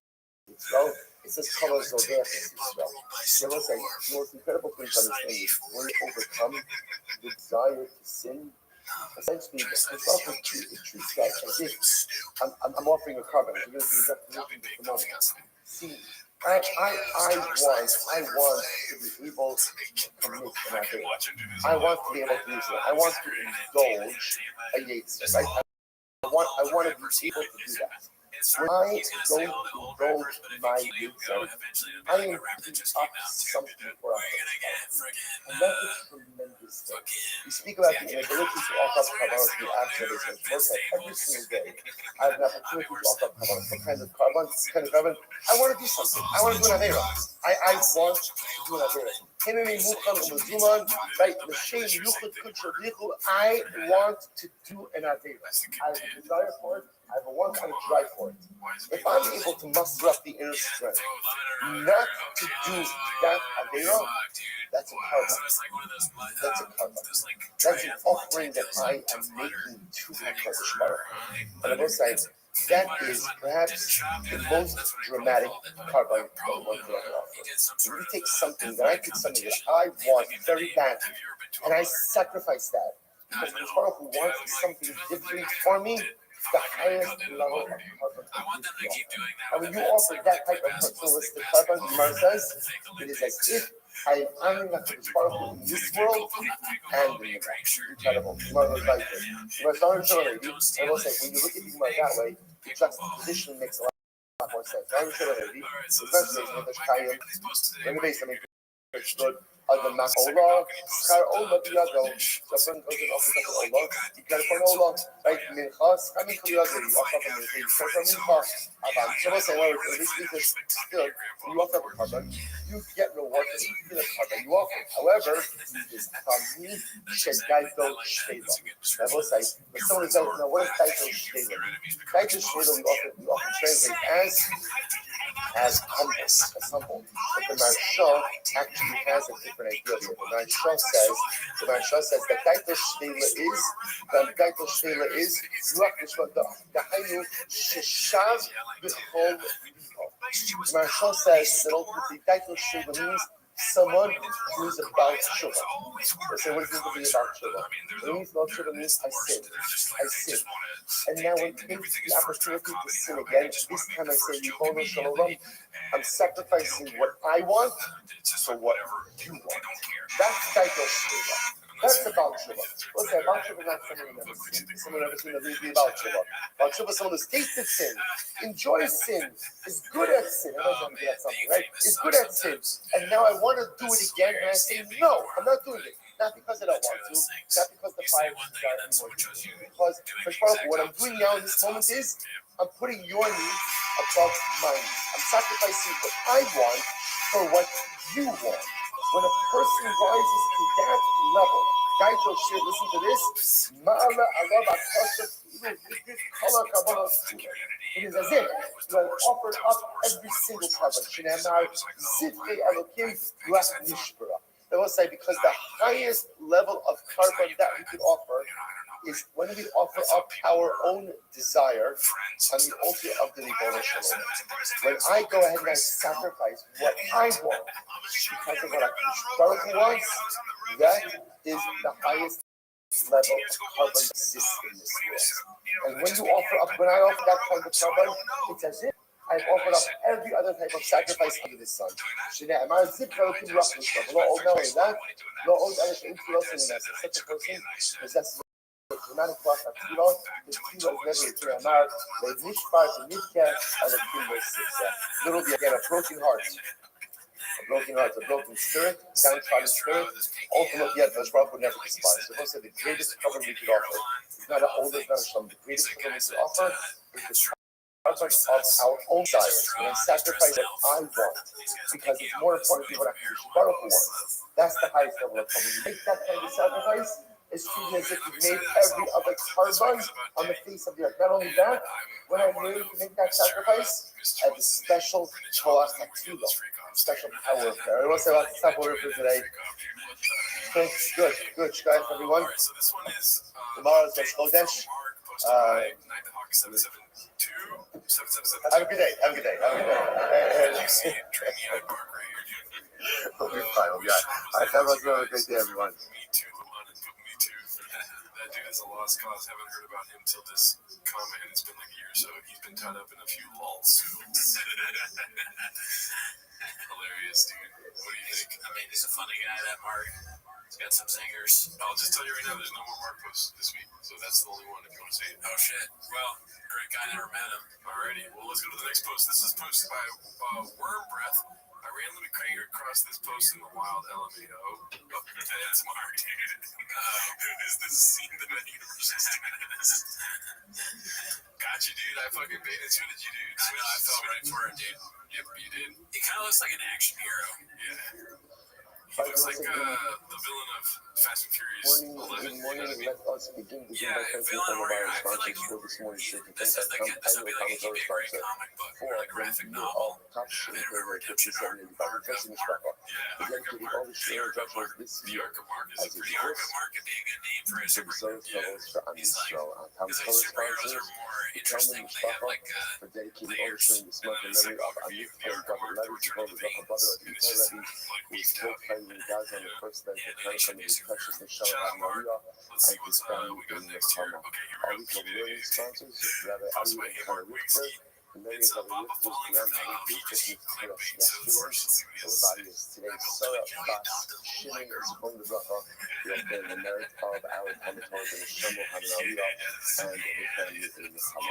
what he has to say. Let us begin. So 3,000 Mondays, 42. We have to pick up a lot to do today. Really beautiful Gemara ahead of us over the next every day. So it says we left off on Mem Aleph on the base, 41. 41. And we left off at the two dots. Actually, we really left off at the end of the exchange. Remember, again, at the end of yesterday, there was a beautiful exchange between the Kana of Safra and the Kana of Safra learning Sanhedrin in the yeshiva of Rabbi. So Rami Bar Kama went ahead and was interacting with us. Rabbi Kama said, what are you learning? And again, you might recall there's a really beautiful special exchange between these rabbanim. So the Gemara says that Baba said, so remember again, the end of the discussion was, follow the rules. So Rabbi Bacham was very impressed by what the canon of Safra was saying. He said, he taught me so much about Sanhedrin. I just wanted to mention the last part of the way. So it's interesting. The canon of Safra said that time Bacham, because you are so pleasant to deal with, you are able to share with me so much. Means you usage your mouth. Had you been a little bit more difficult, like had you been a little bit more sharper, we would not have been able to share with you as much. If you take a look at Rashi says in the same book, if you usage the mouth, not more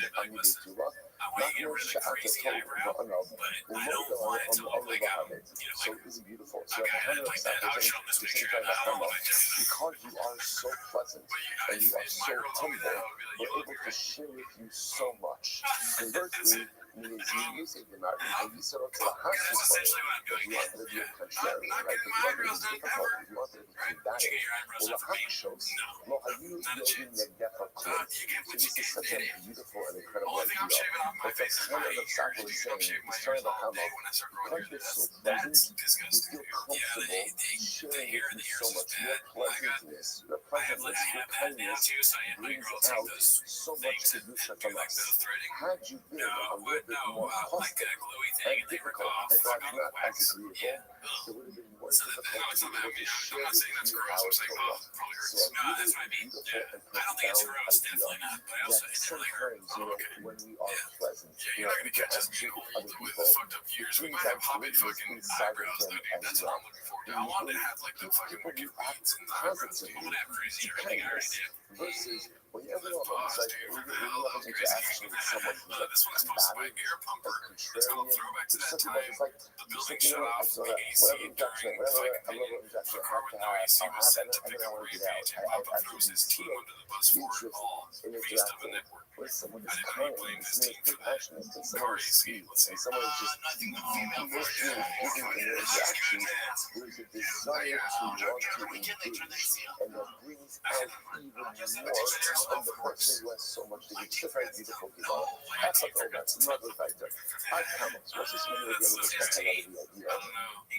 That I love the race off. So I love the race off. Witnesses give you often their timing up to 2 days. Up to 2 days. So the shaila is how far into the month can you go ahead and allow for people to be off in their timing? So I'd come on. He says to you, I'm going to be I will go check over the middle of the month, or what we call the majority of the month. In other words, you can't go up to the majority of the month. You can assume that people could be off a little bit in their timing. But once you get past the majority of the month, we can't really allow for any type of discrepancies in timing. So actually says over here, come on, you can't see this stuff. I told us the English speaking, no effort. Name you told you about how the travelers will allow. Remember, you know, for example, one it doesn't happen in the second month, one it doesn't happen in the third month. So you can allow for that. Why? Because you can see maybe one of them heard about the fact that last month was a 30-day month. Whereas everyone thinks that it was a 29-day month. So the challenge is, up until what point in time can we allow for that type of discrepancy? So that's the thing that you'll learn up until the majority of the month. So I'm a lab ball. So I'm a lab ball. I'm a lab ball. I can learn everything. So we're going to do this as well. I can learn so that I don't know. But these things are good. If one thing would say, the murder happened on the second of the month. One thing that doesn't happen on the 6th of the month. Neighbors is like, it's so hot, it's terrible here, but I'll save it with my hilarious riff about Toyota electric cars and hybrids or whatever, hybrid cars. He's like, don't bring your face, you always talking about the last 2 months. So you claim with no AC cars with no AC room. Witness number 2, things that the last 2 months were 30 days each. That explains that there's a discrepancy between 2 days. To which you know, I will not be sure what you do, but you are right. AC and it's high for sound, but you know, we're working with a budget here. We got a new house, so you don't know for that, you know, but the teens okay here. The T-Mouse and U-Mouse, they did kind of spend $9 last year. They got J-Mouse, yeah, that's me. You know, in the couple of the Nami, it's very funny. I don't know what the hell, why it's happening or what. Not everyone knows that the previous month was a Mobile or a possible I Costa. save as That's 1344. But what does everyone know? Grave mistake. You're about to show for blow. Former T-Fat King as a victim of the curse of the Papa. Continues downward spiral after breaking the cardinal rule. He acknowledged the supper to the turning against of every month. So everyone knows about the chauffeur blowing. He's got a supper that turning against him, so I think it's it'd be hard pressed to hear that somebody didn't know what the previous month was. This is the tourism guy thing, right? Like went to jail and like, that's how you should so out of jail. approximately 1 month you listen to the chauffeur blowing to clarity in month. But they say that for 2 months, you listen to the chauffeur blowing. So ultimately, then that would be highly incredible. I'm not your friend. I tell them about the alcohol. So now interestingly enough, because we're talking about the new month, so now we go ahead and transition over the idea. So a really good discussion. Up until what point in time can one recite to the Shachabosh? Up until what point into the month can you bench the new moon? And you must actually respond to the Masa until the deficiency of the moon is completed. So we give us the time, okay, how much is that? So okay, last thing you at what point up until what point in the month is one permitted to say to the Shachabosh? So it might be just an answer. Actually, this month to the Masa. Okay, the deficiency of the moon is filled in. What is that? What is that? It's already done. It's ready. Okay,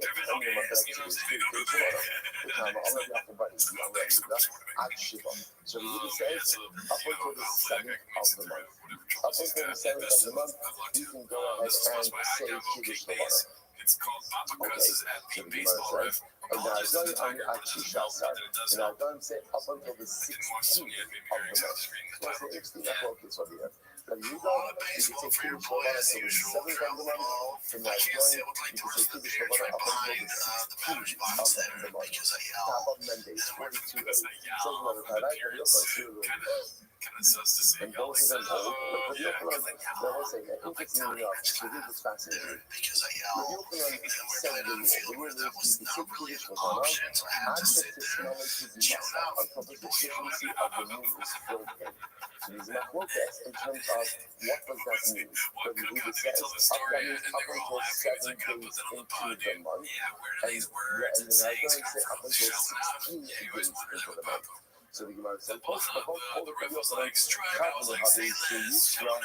I'm out here 10 toes down, standing up in it, brother. Yeah, and then Boston hit a home run. I was like, I know that's right. up I until know that's 7 days. right. And then I'm going to say a little bit of seed.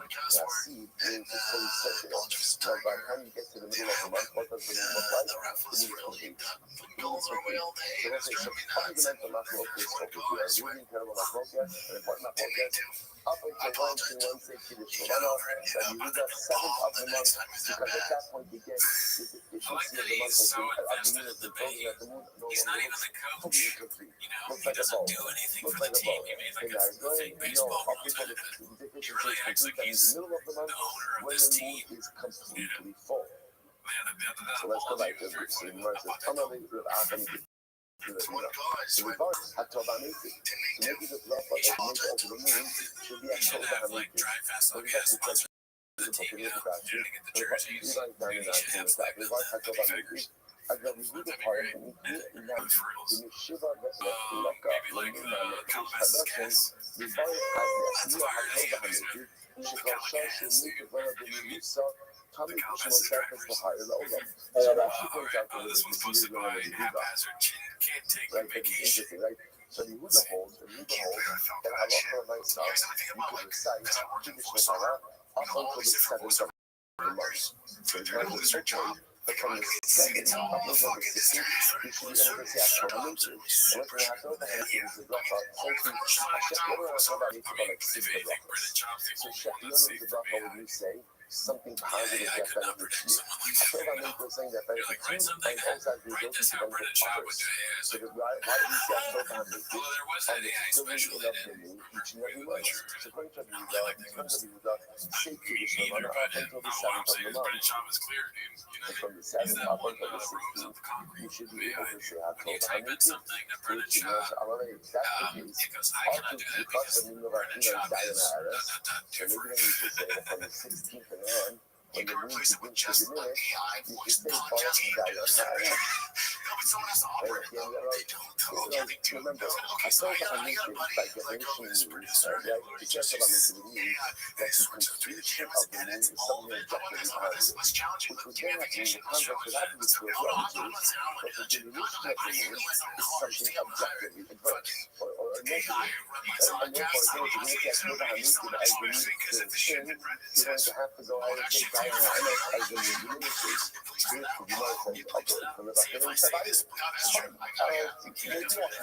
we should say that. Let's go ahead and say Hashemah Mitzvah as the moon as is filling up. And Diana Aris as the moon diminishes. Therefore, there's no Kivan, the honey or hay, no Levakivan. Therefore, this is fascinating. You know, this is the natural way of the moon. We don't recite the bracha. Now, what is it to do with the Rashi? And it's very fascinating. The honey or hay, this whole Kodesh Rias Olam Kimin Hagoshi. ואם כאן דין פולנוס בחסרונה, אבל הצפה למקסר במאיסה.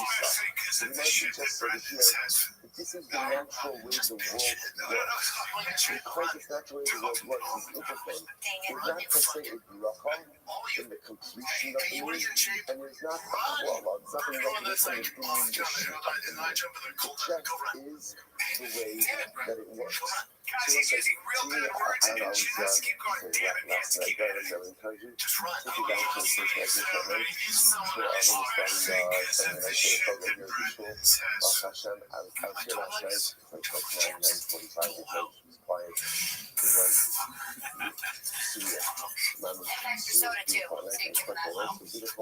So speaking of that, this schema like seems to almost fly in the face a little bit of like how we normally think. So you're telling me now, like, I thought you were saying, how go no, like the world just kind of operates in a certain we program certain things, and when it gets bigger, and when it gets smaller, it's not Rahman, it's not Klala, it just is. So it is. I'm more associated with the mad chains in your pocket. Because they do it, but every time they say it, either is that the Spotify directs everything, and everything in this world kind of fits into a bucket. It's either like a good bucket or a bad bucket, or positive or negative, or Rafa or Klala, or Hatoba Nifid or Diana MS. And what's more interesting is that there are certain things in the world that's just the program. It's just a program like sunrise and sunset, right? In other words, it's not good, it's not bad. There's certain functionality in the world that just by definition is. Just by definition is. Now, again, the beauty is the condition is enough using absolute. But it's interesting, I think perhaps, but you have trying to teach us over here is maybe you don't have to necessarily read into everything. Maybe there are certain things in life that just are. That just are. And I think this is so that we should find, because remember, the first is true our relationship with other responsible. Allah has come overcome us, is true our relationship with other people. Also, the ending of this, I just gotta say, the chef is an excellent little throwback to what James used to be like. You know how they have the little Like ending someone credits all the says time. something, well, why did you say that? Why Why didn't you say it like that? Why didn't you use this word? Why didn't you use that word? This may or may not happen often in marriage. Right? But again, there's all of this including different things, and meanwhile, sometimes just what I said is what I said. There's actually no deeper meaning to it. Right? There's no like double entendre. There's no feeling like I don't need to make maybe I told you so. I just want to share this with you guys. What it is how it was said. Sometimes it just is what it is, and it doesn't have to have a deeper meaning in every single way. So as I said, the cosmos is modeling this for us. You know what? The moon goes up, the moon diminishes, it's just what it is. It's beautiful, it's fantastic, and there are messages in it.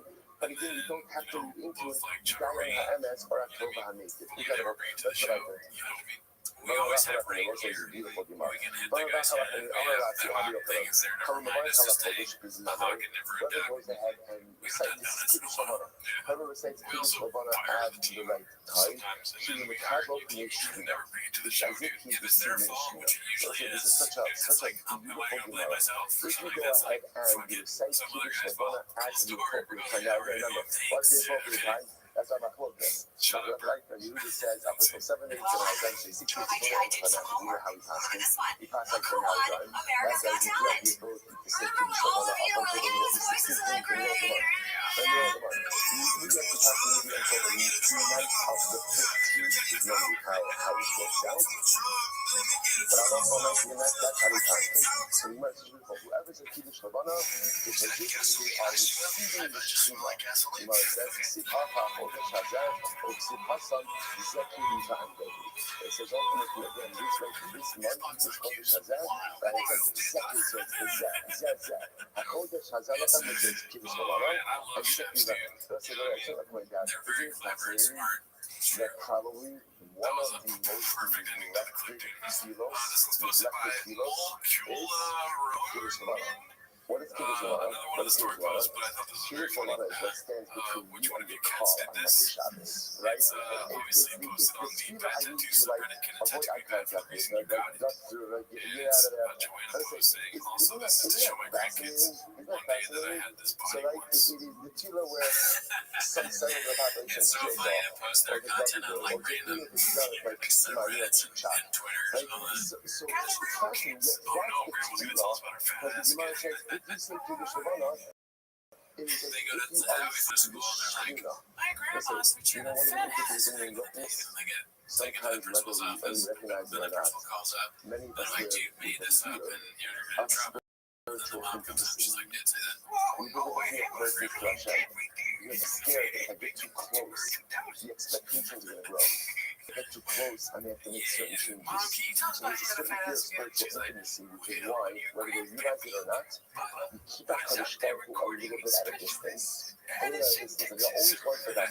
oh my God, you're Brendan Chastran. People are so busy. Oh my And God. that's a Shabbos, like they just gotta run out and this, that. And even if I say it, like it's just like it's the fastest tefillah. I mean, basically, it's only like a close second, right? But when that's like, what is it? That's like a It's grandpa. Okay, almost so as this if was like supposed to be a a 10-second balcony. Lego barely cracks the 1-minute mark of episode 1 of Review Pod with Rampage before talking about Asian buttholes and then inadvertently mentioned that I'm Spot scared Let's to go. get a little too close because I'm scared of what that's going to require of me or me for me to get to the relationship. So consciously, subconsciously, I just blow past it. I just blow past it because if I don't have to about Asian is that we clean our then at the end households. you really have to kind Like of we keep take up a on lot top of of pride this in thing to keeping remain them. good friends. I feel like in Western nations, He's happy, I think he's happy. Westerners don't I'm happy, usually and I don't have to really up the expectations of me. It's so take care of incredible. themselves. Like I was make jokes about having shit strikes in their So let's say, so there's a beautiful Maharsha. The Maharsha, just listen to this. He says, I'll post it later on the chat. The Maharsha says, I was at a Peter Shabbat. The Soka Shaka Shaka. Listen to this. The Yitzhak Maharsha, Shabbat Davisan, Einon Zochim Yochim Shima. Or the Kolchim Kabbalah. Let's say this is such a profound Gemara. Klavi Torah Zealous. So Alright, so this was posted by Wandering Wandering doesn't have Possum. the ability to It's really called Papa see tries his best to ignore Eric's like what mainstream we lament commercial. most. Beast of a friend. And what's another I want to point out, I believe, Oh man, I know this we have Motzei to Shabbos so will wild. already be time to Look say, at those when bad Thursday boys right there, dude. What the hell? Thursday Halloween, Danny. It's I don't know orange when the moment is. neon yellow. Okay, You I trick don't know or treating but those next week motherfuckers. It is matches going to be a very shy Gemara. So let's say, so remember the That's Gemara says hilarious. over here, not sure if it's easy to follow. He found God, he went to this weird shit. There's a video of him saying, why don't you, like, I guess there was a video of him saying, why don't you Is that one of those things in the first, there was an acute Why don't you manifestation of the come on, divine it's so will funny be that able to see the Eric stream. pops It's up on incredible all the time. In Golis, I think you're more not talk able to to me, see more the talk stream music, so in the here's stream the in there's both like ways. TikTok About users circulating Halavana, what appears to be a fake Justin Justin Bieber song that you made today. Shemasilim is Kaddish Kimosha. Also But the doing fake renewal of the make a moon is song, a metaphor for the renewal of the Jewish people. And the same way that the moon waxes and wanes, like the moon that's why they were like, diminishes oh, and this then is it one of his old regenerates, songs. I'm that gonna is listen the to his song. ultimate metaphor for Klal Yisrael. That we too will regenerate. The fire Yeah, of the Children of I mean, can you imagine actually having me pull up a clip of Miguel who's like, oh my God, Mano, she sings and Rasidim is Kaddish Kimosha by Anakil Mekabel Hashemah. Listen, this is so beautiful. Kiddush Levana is the most inspiring tefillah. Why? Because it is the metaphor for Klal Yisrael. The moon is beautiful and then it wanes. Right? And then it wanes. Right? And then it goes on to diminishes. And it becomes almost invisible. That's the spirit of people. That's the rest of the individuals. And so when we see, when we go out to Kiddush Levana and we're making a bracha on a crescent of a moon, right? On a crescent. And we recognize that this moon is going to regenerate. It is going to give us the confidence, the hope, the optimism, the belief that we too will once again be Zocher to the Makabal, the Nei Ashvina, and the Libas Mishalayim, and therefore the Gemara says, when you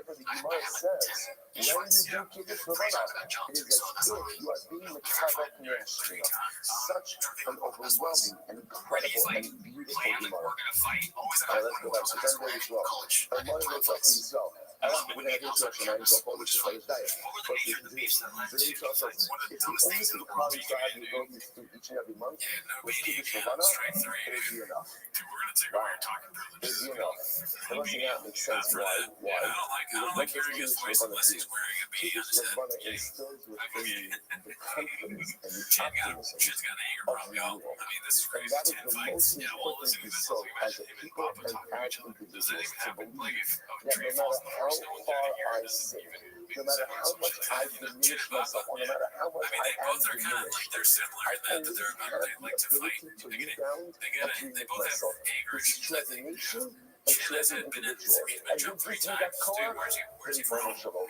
Therefore, again, if you're only going to say one tefillah throughout the entire month, that's only one tefillah. Here's the one is incredible. I'm not buying it. Therefore, you have to make sure to say Kiddush Levana standing. Especially for the tefillah. Especially for the tefillah, you have to look at what it is coming back. So we have this close. Kiddush Levana is going to take place in our chutzah. And our chutzah. It's good. So hopefully again, assuming it's not extreme, but the sun is out. But the clouds are actually, we can see the sun is not the double issues. I know there's a lot of sometimes they choose to run and what happens, your life is already there. They're getting behind the wheel, they're ready to pick you up. So how much money can you put into it? So we get to see the power of the fun here. This incredible. One kilo a month. Therefore, Rabbi says you have to say it standing up. Kiddush Levana has to be say it standing. The cusp, is also elderly and couldn't stand up on it. Support themselves on the shoulders in order to be able to recite Kiddush Levana. אני מתבלח אותו, עושה לך, אמר לך על רש"י, מה לא בארץ ישראל, ובפעול ברכה. ברוך מחדש חדש. That was a pretty smart stuff. I can get behind that. מחדש חדש, that was a ברכה חדש. Mechanic Kadosh. That was like that's it. So if you don't well, that's a woman's what is that? That's interesting. Like a good like stuff, right? Okay, so then I've shoved one side over here. He says Rosh Chodesh, and again, now it's not for example, Rosh Chodesh is a really example. Only grace or I mean, that book, right? Outsider. The problem over here is that's the only gracers I know, but it makes sense. They were gracers. This bracha doesn't really make note of the meaning itself. So the saying the bracha is okay. The acceptance of Rosh Chodesh, which is beautiful for women, but it doesn't really make reference to the dynamic of the womb, which is what we're trying to highlight here.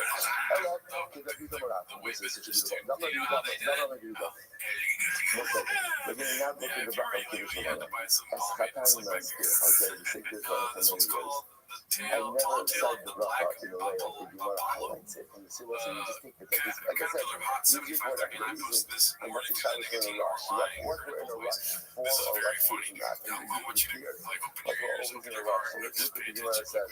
So here's the bracha. Obviously, bracha Hashem to the Malacholo. Asher Ma'amaro Barak Shekha. Through his word, we want to do words to reach the heavens.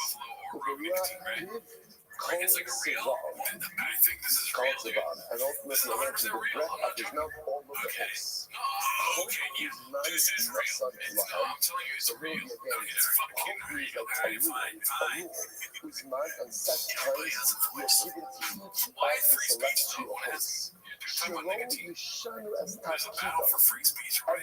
has a job. Everyone has a job, and ultimately, again, no one switches their job.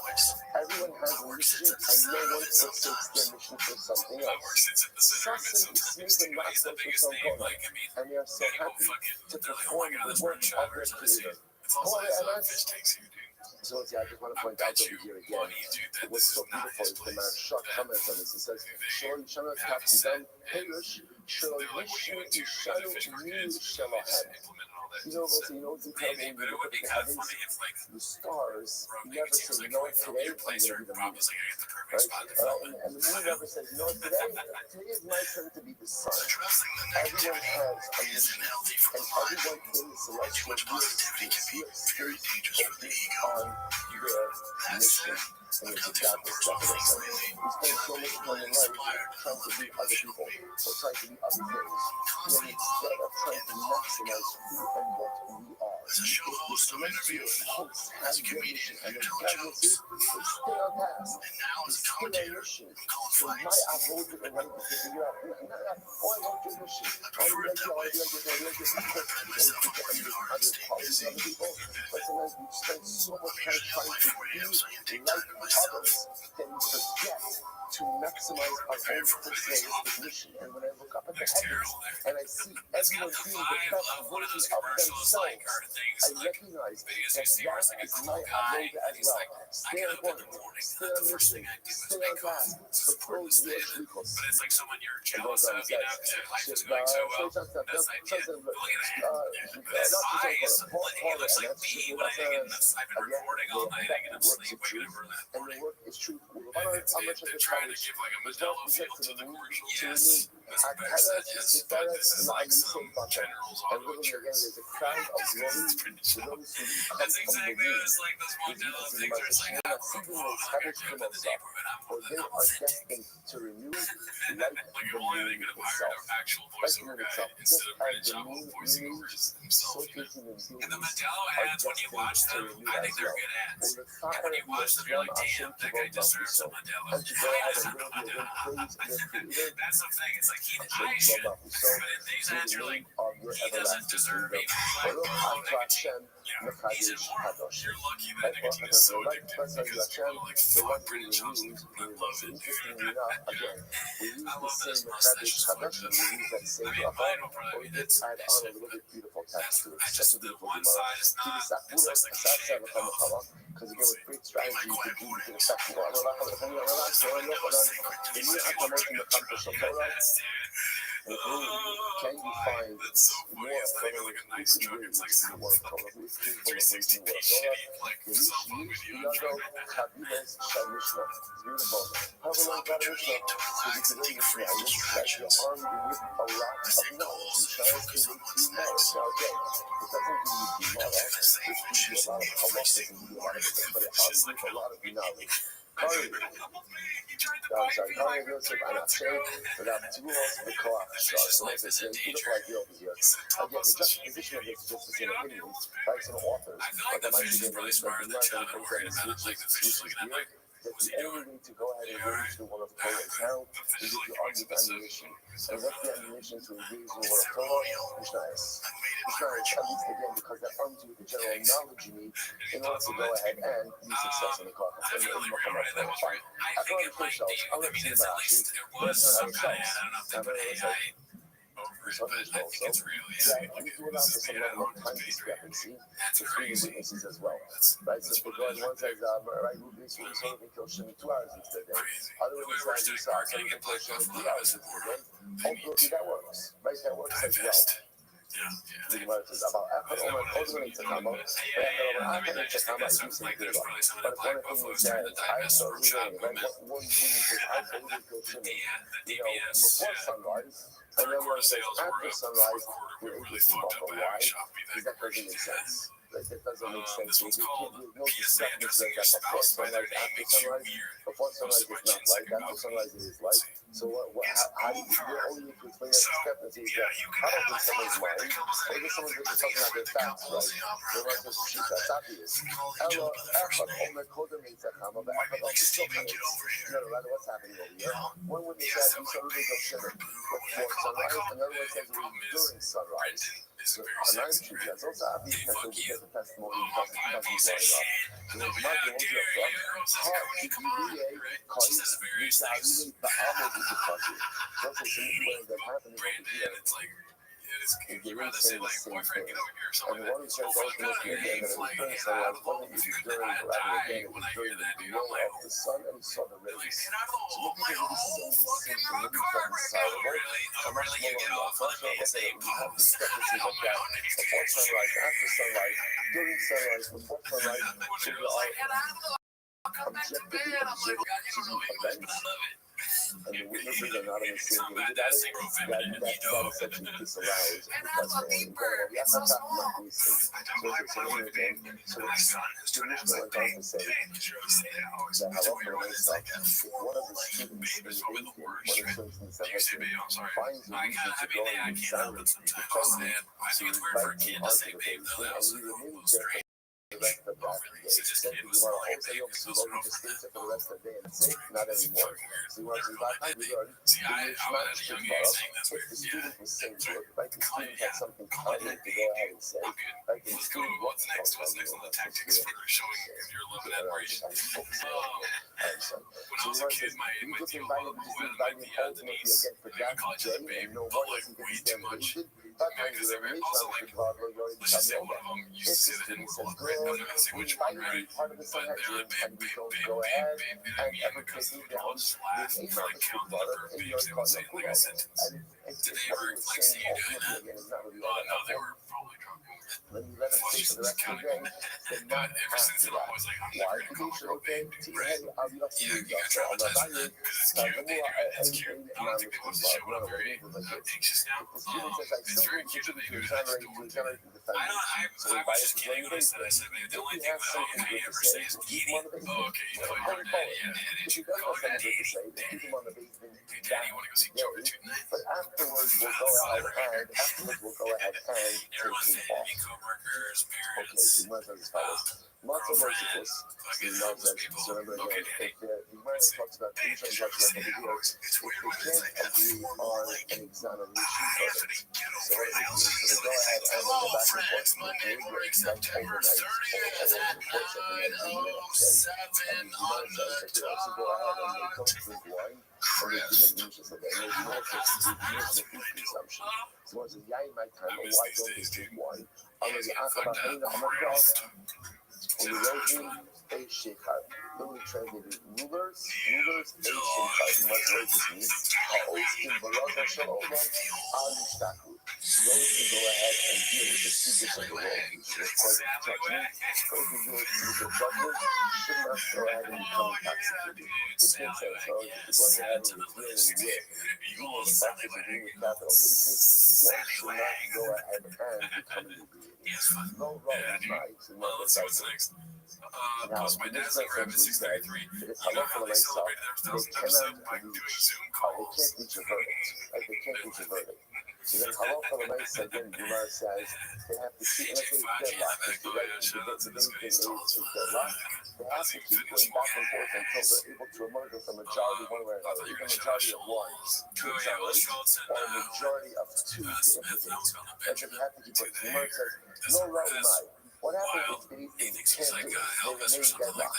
Well, what do you do in a case like this? I'm about to go through those. Essentially, a deadlock case results in a not guilty plea. They're not guilty verdict. That's what it does. So like, so a deadlock case will result in a not guilty verdict. That's the case. Then why don't you use when the baby is deadlocked when they were smaller? Why not go ahead instead of the process says we keep adding on and adding on until we get to 72. So instead of doing that, why not as soon as it's deadlock earlier on, it's coming. It's just like, how's he gonna do it? You know what I mean? It's almost like making a pledge of my seat. Like, when is he gonna say certificate? We don't like the deadlock case. Doesn't look like That's the best part of the clips. One of us is waiting for the botch the word he goes, you know when he hits this right here, he's about to fuck something up there. And therefore, we don't try to work this through until they can. Why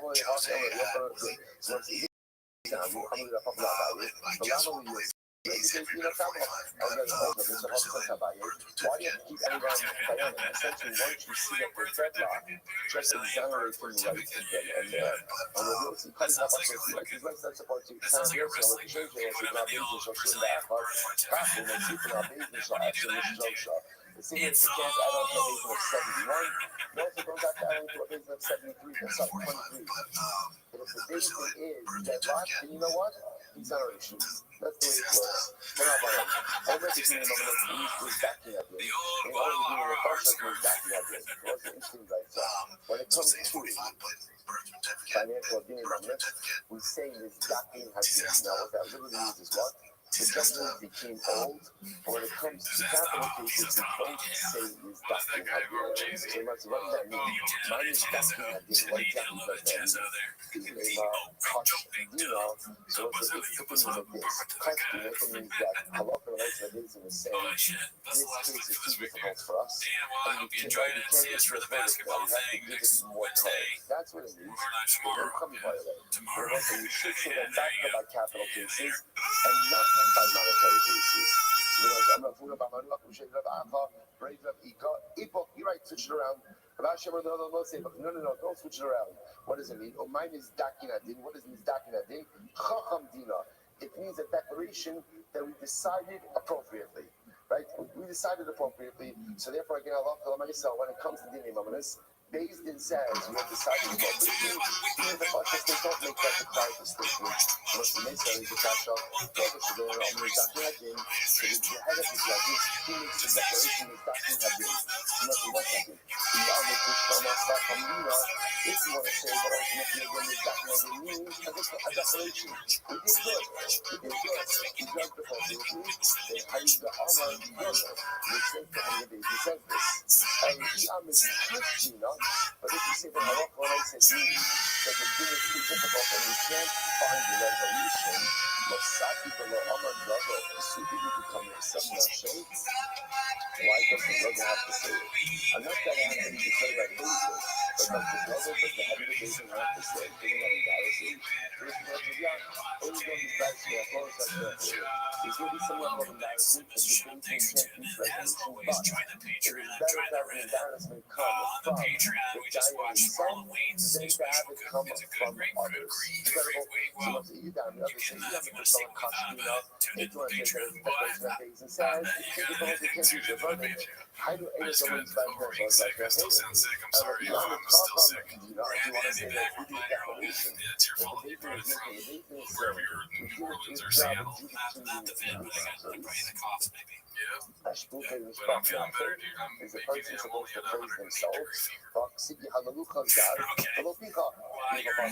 numbers guy. You know, if you're deserving the praise, let other people praise you, and don't praise They yourself. came to watch 10 So minutes of how shop. could Start the the timer. say, Lay the chin. Alrighty, we got the first one posted by 769. It's called Apparently Robert and Hitchcock performed in my hometown, Stockholm once. Apparently your people didn't like it / wasn't laughing enough. Apparently, according to Rabbi, us Europeans don't laugh because we won't pay attention instead, not because they're shitty comedians. Let's see, this looks like same town here. So I got Angela to Stockholm once and Stockholm's fun. Yeah, I had a great time, but she had never been to Europe before. And we did 2 shows. The first show was like, dude, did they not like me? I go, you got laughs. He goes, yeah, but then they died off. I go, no, that's what they do. They pay attention. They pay attention. Yes. celebration. Let's go back to Nigma. What's the name of it? We just keep going through the judicial process. So Nigma had it. But at the end of the day, again, they finished, they reached the verdict. So, and now let's say we're talking about a case of a guilty verdict. But Silo so so so we bring him out for Skila. For The groundwork was very good. He was roasting us. So obviously, He was like a young punishment for Skila. So they said Skila, I like his podcast. was it the place where they were Joe Rogan is a very We'll talk funny. more about this. I can't stand one accent. I was trying to do like a German thing. This is outside of Stockholm. Yeah, right. To Germany. Like the prophet said, okay, so it was the execution spot wasn't Bible. It was somewhere removed from it. The prophet says, okay, so Echad Omer Apesach Beis Din. So okay, so now, right, so let's say witnesses came, Reuben killed Shimon, Reuben's been sentenced to death. Okay, so now they're taking Reuben out to be executed through Skila. They position the guy, one guy, who stood by the entrance where the Beis Din. That's the gun, and ultimately, again, you have the Suda, but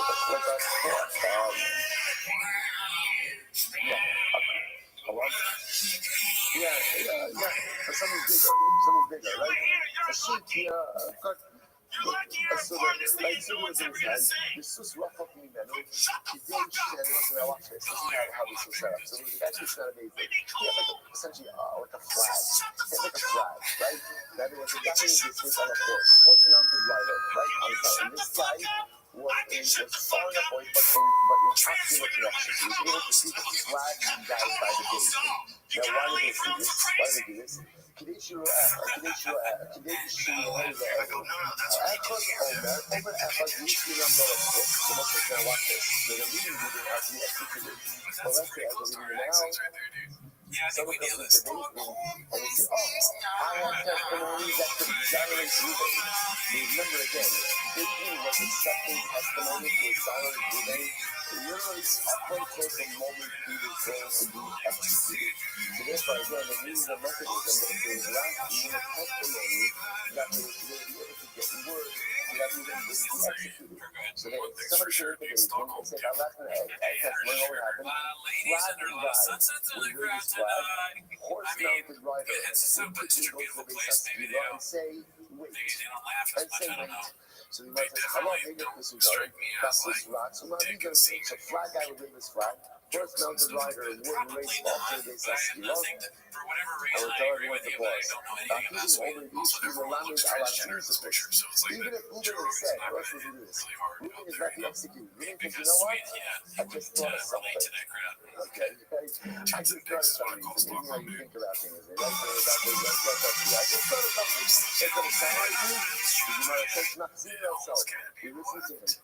Listen, we'll bring it back to this. After you're out of the college department, even 4 or 5 times, will go back to each manuscript. What? There's going to be some level of investigation over it. That's not just going to bring it back to the basement. There's a new way back. Right? What information has that is new and necessary that is going to be helpful over here. So you know, so the base has to be by the way, what do they consider outside of the business? So obviously, there's a principle of executing the day was a good distance away, right? Because at the end of the day, this is not.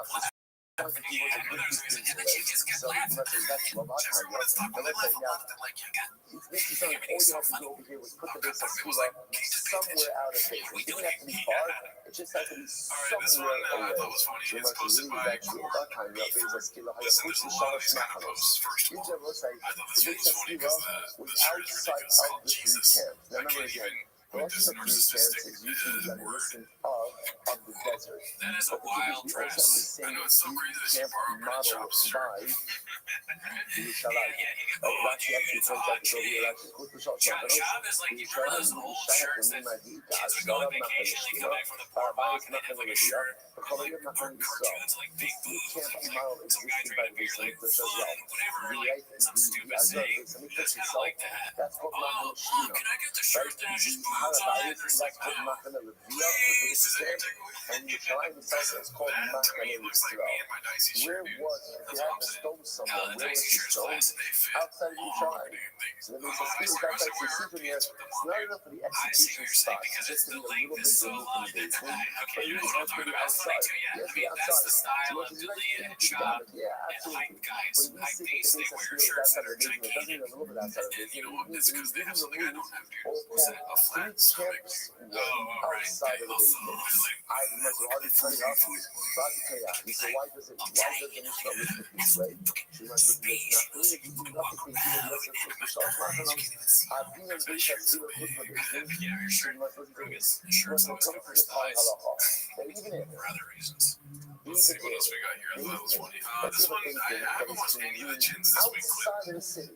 This one's called Never Forget, posted by Confidence Search 8648. Okay, this one a quick skim. Liked what I saw, so let's see what this is about. Therefore, you have to be it's been selfish outside of the 3 camps. Much below, that is David is outside of the 3 camps. The base has skill itself still has to be different from the base even more. Why is that? He hopefully doing his concentration rates. Sure, it looks like it's a base of American Russia. It looks like version of 2 years executed. So we don't want things in the Egypt executed. Because we don't want it to look like things in the Egypt execute. We always dictate the execution spot from the basement in a significant way. Other possibility, we So as I told them more again, distancing the execution spot from the basement is also beneficial. Why is it beneficial? Because the longer it takes for to get from basement to the execution spot, the longer we have to find some last minute breaking evidence that will exonerate them. Right? If the base of schema is right next to the basement, so then again the task is ready to be executed at no time. By making again the base of schema a little bit further out, ultimately allows it for a little bit of initial exoneration. And I mean, so that you wouldn't know if the base of schema was this is going to point out again the same thing that the camp model is based on the way you camp in the desert. Right in the middle of the camp, in the southern desert, you had the Mishkan. That's called Machane Sheva. Who lived around the Mishkan? The Levites. That's called Machane Leviah, the Levitic camp. And around that, you had Yisrael, the Machane Yisrael. So essentially, that becomes like the domicile model for college. So that was replicating Yerushalayim. So Yerushalayim, you have the base of Mishkan. That's Machane Sheva. Rabbi is the Temple Mount. That's called Machane Leviah. And then the rest of the city, that's called Machane Yisrael. So, for example, so David operated again in the Beis Hamikdash, but it was outside of Yerushalayim. So you see what the Beis Haskila has to be outside of the free camp. Either number one, because you don't want to put it like things in the execute, but that's the number two, by distancing the execution stuff from the Beis Hamikdash, you give a little bit more time to be terrorists. So it's not easy. I'm not even notice that ultimately again, Beis Haskila has to be outside of the Beis Hamikdash. So I'm going to say, stop me with her today. We're making great time. Don't worry about it. But look, let's say, that Amud Aleph was like Kiddush Levana. You can't rush to Kiddush Levana, right? You can't rush to Amud Aleph like that. Those guys,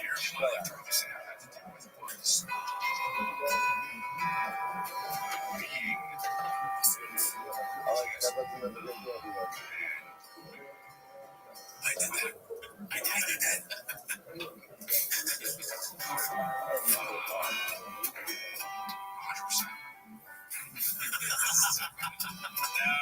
Oh my God, the shirt back on. What is this from? Breckmore loves it. I want to say good morning.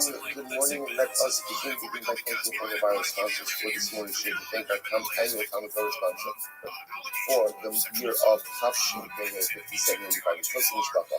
We're dedicating all the Shirley Drashos this year as his plus for Besoros Tavos for Am Yisrael. Our Talmud Torah sponsors, the Kalman Mishpacha, for dedicating all the Shirley this month in memory of Amit Ben David Levy, the brother of Itai Levy, who was killed fighting in Gaza on the first night of Hanukkah, and his precious Neshama having Aliyah, and his family in Nechama.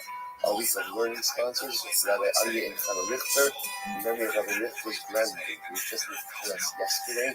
Rabbi is today Sarah Bas Shimon, is calling the Bracha, in the merit of our Talmud Torah, the Neshama having Aliyah, and the family in Nechama. Once with that, let us begin. So today's topic is Monday, 42. We are picking up a lot of these really beautiful tomorrow ahead of us from the next every day. So as we left off on then our benediction, 41 It's so funny. 41 we left off actually we left off at the end of the remember again, at the end of yesterday's there was a beautiful exchange between the counterattack, right? And the counterattack of the learning Sanhedrin in the Shibahar of Gaza. The running back Hama went ahead and got the and again, his mother recorded a really beautiful and special exchange between these rabbis. So the Gemara says as follows. So remember again, the end of the discussion was Aralahu Ihabi Anusi Bar Kuba Anusi. So the Rabbi was very impressed by what the parent of Safra was saying. He said, if you said this, you taught me so much about Sanhedrin. I go to the last part. Anyway, you reduce it to not having a Bikuba. So this particular the Safra said back to Rabbi Kama, because you are so pleasant and good, we are able to share with you so much. You think you're not. You don't want to know about what I got. Had you been a little bit more difficult, right? Had you been a little bit more sharper, we would not have been able to share with you as much. But take a look at Rashi. Rashi says something so beautiful. You think you're not always but not much sha'an the code. وموضع الأمر بعده. Servicing this week, because we are so pleasant and we are so humble, we're able to share with you so much. Conversely, if you want to be a contrarian, right? If you want to be difficult, if you want to be combative, Pictures of these guys look so bad. It's almost like damn, if you get famous, you just gotta because you're so never pleasant, take a selfie. you feel Never let anyone take a picture of you. so That's why much. Kanye West wears that mask in public. He's smart. Yeah, dude. So Oh much my gosh, from dude. us.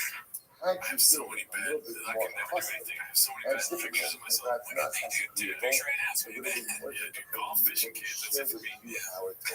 It's so crazy how both of them were the biggest comedy comedian cancellations, and they're both friends. That is funny. I mean, It brings out greatness inside of them as well. yeah, dude, I'm trying to go on it for Chris in the comedy store. It's crazy. Nobody wants to book this guy. Versus, when we all know this, right? All right, let's see the next one. So what's my Interaction with big someone shoots? like James combative Austin and Johnson. contrarian. There's something You know about that this, guy like, right now? so, you know what? Okay, So yeah. that He's one of whatever our guys. interaction, One of our whatever guys. interaction I have to have, You I mentioned want Stavi to is get starring in his own movie coming to feel theaters near you. interest Now, before in he starts interacting sucking up and singing his praises, let's all recall Bob was saying he's not one of our guys. someone is just emotionally giving an interaction. There's a desire to want to Because it sounds sick, honestly.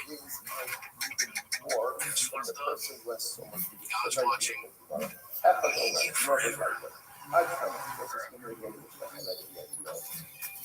That a lot Guys, this also might get confused straight up. witnesses could be often there timing up to 2 days. Authorities speculate that this was a doomsday cult to help release this photo. Police asked for any information regarding the red-haired man in the center.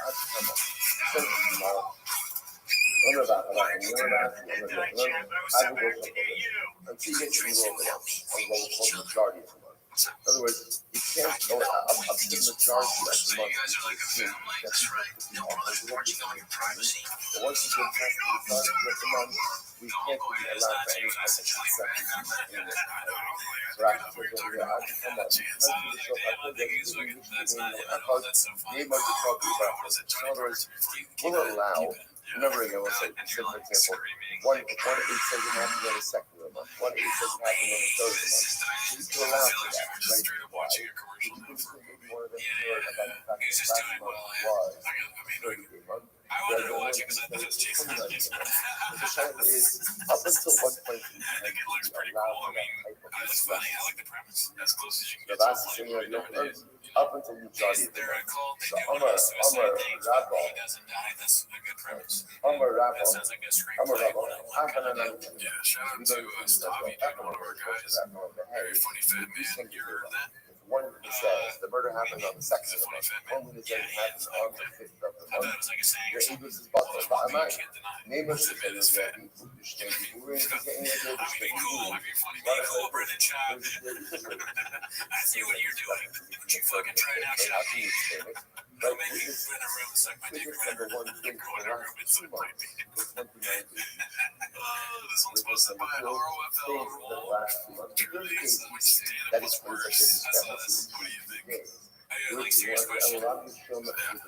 Because what do you see from I here? don't really know You see too more much than about a his lot of stand-up stuff. game and Once UFC. you get So to, they do. once you So, get to yeah, I mean, it's still going to be UFC. into the majority of the month, I mean, he won some fights, right? Has he ever won a stand-up set? But as far as stand-up goes, he's the worst stand-up comedian that's ever existed.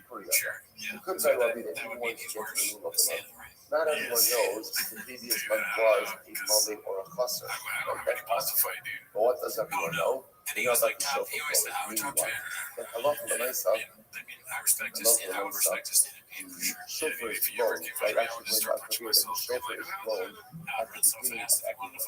So everyone knows about the shofar blowing, and therefore, again, Allah for the myself, it's hard to say that somebody didn't know the previous month was or wasn't. Actually, the issue is right. So it costs maybe 1 month to miss the shofar blowing. Two months. You miss the shofar blowing. So ultimately, again, that would be a case.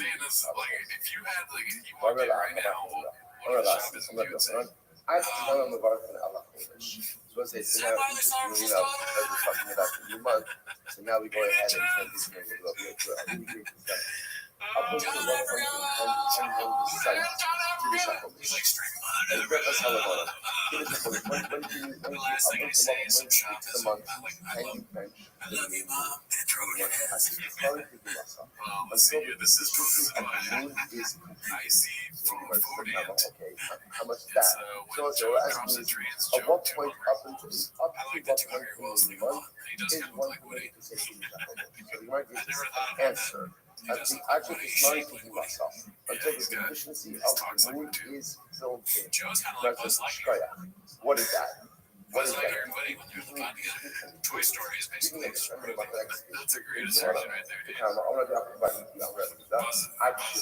So the Buddha says, up until the 7th of the month.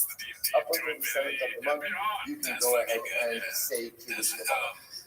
Mr. Potato Head. It says, now going on the Achishasa.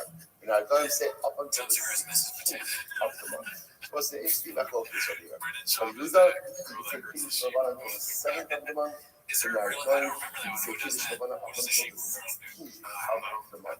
Top of them is 42. Says remember, Tarai, but you don't see the and both of them old. But you also, I will say that interestingly enough, so here's what's fascinating. Rabbi Yochanan says the rule. The rule is you can say Kiddush Levana, actually it's not like you must. There's a machlokas in terms of what does that mean. Rabbi Yehuda says that means up until 7 days into the month, and then I don't say up until 16 days into the month. So the Gemara says both hold it Rabbi Yochanan. Chagani Habi Ki Yisra. One says that the moon has to look like a bow, so once they have to be ultimately the idea of Rabbi up until 7 days, and then our time says it will look like a sea. A sea means it's fully circular. But by the time you get to the middle of the month, what does the moon look like? The moon is complete. So we'll say, so fundamental machlokas here, reasoning general machlokas, and what machlokas, up until one say Kiddush Levana, that Yehuda 7th of the month. Because at that point, again, the deficiency of the month has been up the moon has been frozen, that the moon no longer looks like a bow. Looks like a bow. And our Goyim know up until the deficiency is complete, that in the middle of the month, when the moon is completely full. So let's go back to the Gemara. I'm going to read with Achim to the Vare, October Hamid. So maybe the bracha that you make over the moon should be October Hamid. So this is actually quite beautiful to look at. So the 3 lines down in the top. The Vare, October Hamid. As I read the part, the Meshiva ve'elef leka v'neiman l'kadosh kadoshim v'varik ha'niya ha'tova ha'medi shekol shosh yemit v'vana v'nidusa hamid shemo sefes l'chayir l'olam. So Rashi points out over the Tzivur Yehuda, right? That's interesting, right? So Yehuda holds that Allah permits us to recite Kiddush Levana up until the 7th of the month. So the Gemara says, okay, but from the 7th up until the 16th, you should be able to say October Hamid. What's the October Hamid is the bracha? Essentially, Shechyon and October Hamid are like sister brachas. So Shechyon is a bracha where you say something positive that benefits you. October Hamid is saying that benefits you and also has the ability to benefit others. So the why do we say October Hamid? Really crazy looking at this right there, like, what is that? It's like, it's Six Kiddush Levana up until the 7th of the month. and they were like, is it good? I was like, From oh, the 7th it's up until delicious. the 16th, you should be able to say October Hamid. Which was, if that's the case, also Kichas or Minovarkina and Dayan Haaretz. So maybe then you should say that from the 16th and on, when the moon begins to diminish, you should say Baruch Dayan Haaretz. Right at the end, in order, remember, October Hamid by definition means, right? To say October Hamid would mean that the completion of the moon is something objectively positive, which would then have to mean the converse would have to be true as well, which is that the diminution of the moon is something objectively worse or negative, right? And therefore, again, if you're going to say as the moon fills in, you're going to have to go ahead and say Dayan HaEmes as the moon diminishes. To which the Gemara says, okay, I don't know, maybe yes, maybe we should say that. Let's write down and say Atova HaMikdash as the moon as is filling up, and Dayan HaEmes as the moon is diminishing. Which was the meaning of Kivan, Dahainu Archei, Lo Mevartura. So since this is the natural way of the moon, we don't recite the death. And I wanted to include the Rashi, almost very close to Rashi. Dahainu Archei, the Chol Kodesh Brias Olam Kimikadoki. ואין כאן דין פולנוס כפסונה, ולא הפסק לנו פסק במאוריסה. So the Gemara suggests over here, this is the natural way the world works. So because it's the natural way the world works, it's interesting. There's not per se a bracha in the completion of the moon, and there's not a klala, nothing negative in the diminution. It just is the way that it works. So let's say, to me, I don't know, last night, right? I encourage you to take your to this medrash at night. Shul Armin is starting a night sale program here at the shul. I was here last night. 45 days I was just quiet. It was surreal. It's getting too loud. Just thinking about this. This tomorrow seemed to almost fly in the face a little bit of how we normally think.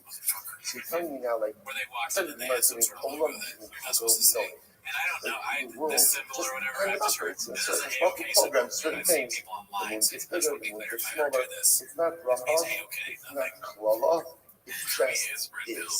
So I'm not going to head around this because this only gives us it's not the way the program to think. The way the program to think is that the Baruch obviously directs everything, and everything in this world kind of fits into a bucket.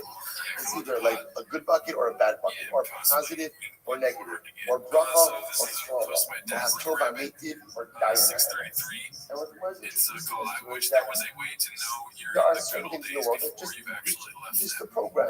It's just a program like sunrise and sunset, right? In other words, it's not good, it's not bad, it's just there's certain functionality in the world that just by definition is. Because by definition is. Now again, is there beauty in it? Is there conclusion? Is the messages in it? Absolutely.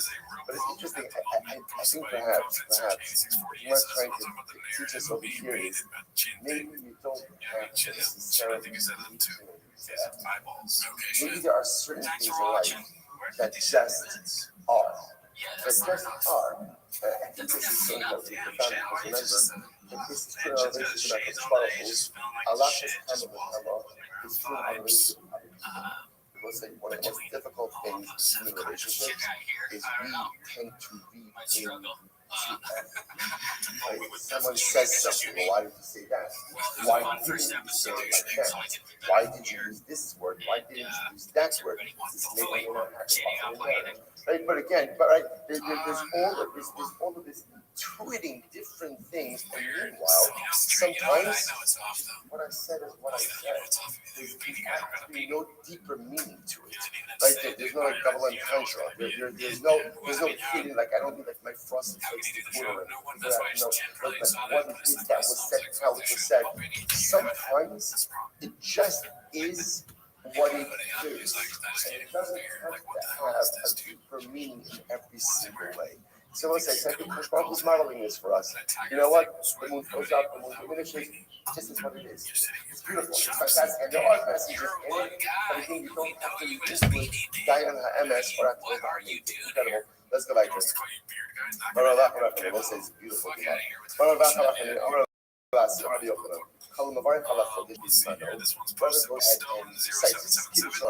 Whoever recites Kiddush Levana at the right time, Kilo Mekabot Neshina, as if he's receiving the Shina. So this is such a beautiful Gemara. If you go ahead and you recite Kiddush Levana at the appropriate time, now again, remember, what's the appropriate time? That's on my focus. And you even said, 7 days, and I was 16, it's only past like an hour time. That's why we do have the ability to say Kiddush Levana up until the middle of the 16th, in the middle of the month. We actually fast really until the night of the 15th, normally how it works out. But Allah that's how we pass. So the Gemara is beautiful. Whoever says Kiddush Levana, it's as if they are receiving the Shekhinah. The Gemara says, it says ultimately again, this month, this Chodesh Hazeh, and it says Zekid, so it's the Zeh. Chodesh Hazeh, which is Kiddush Levana, and Zekid. That's what I want to point out. Isn't it fascinating that probably one of the most neglected telos is Kiddush Levana. What is Kiddush Levana? Kiddush Levana is what stands between you and the car on Shabbos, right? It's the tefillah I need to like avoid eye contact with, and duck through, right? Get out of there. Isn't that fascinating? So, right, it is the tefillah where some senator will have a get off, or the dog will do it, or the tefillah is not like right? So fascinating. Yet that's the tefillah that the Gemara says, if you say Kiddush Levana, it is as if you are receiving sometimes whether we recognize or not, many of us are here a spiritual intimacy. We look at the fear of closeness to Hashem because we're scared that if we get too close, the expectation is going to grow. If I get too close, I'm going to have to make certain changes. So there's a certain fear of spiritual intimacy. This is why, whether we realize it or not, we start to fall a little bit out of this place. A little out of this place. The only time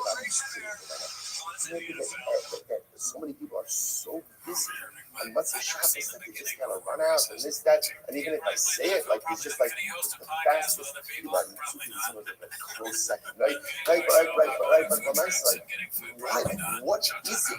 What it's almost as if like there's like a not no version, but what is it? A lot of us have intimacy issues, spiritual intimacy issues. That I'm scared to get a little too close because I'm scared of what that's going to require of me or me to give to the relationship. So consciously, subconsciously, I just know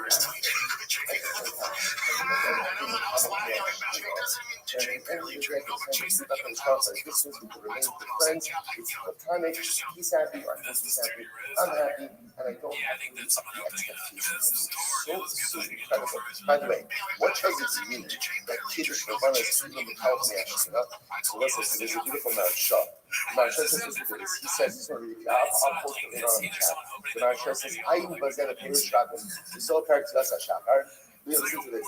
Yesh Lomar, Ishi Yisabed Alusan, Kenon Smokin Yod Pnei Shkina. We will hope to become a lesson. Listen, this is such a profound Gemara. Claudia Solen Dollars.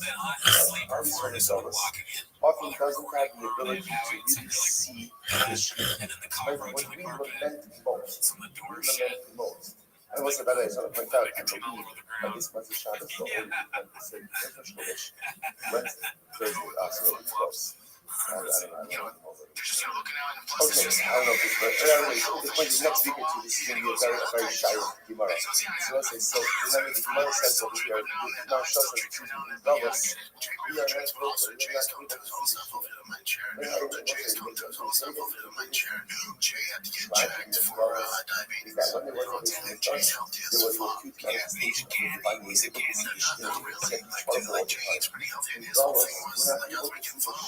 to see seeing overt way.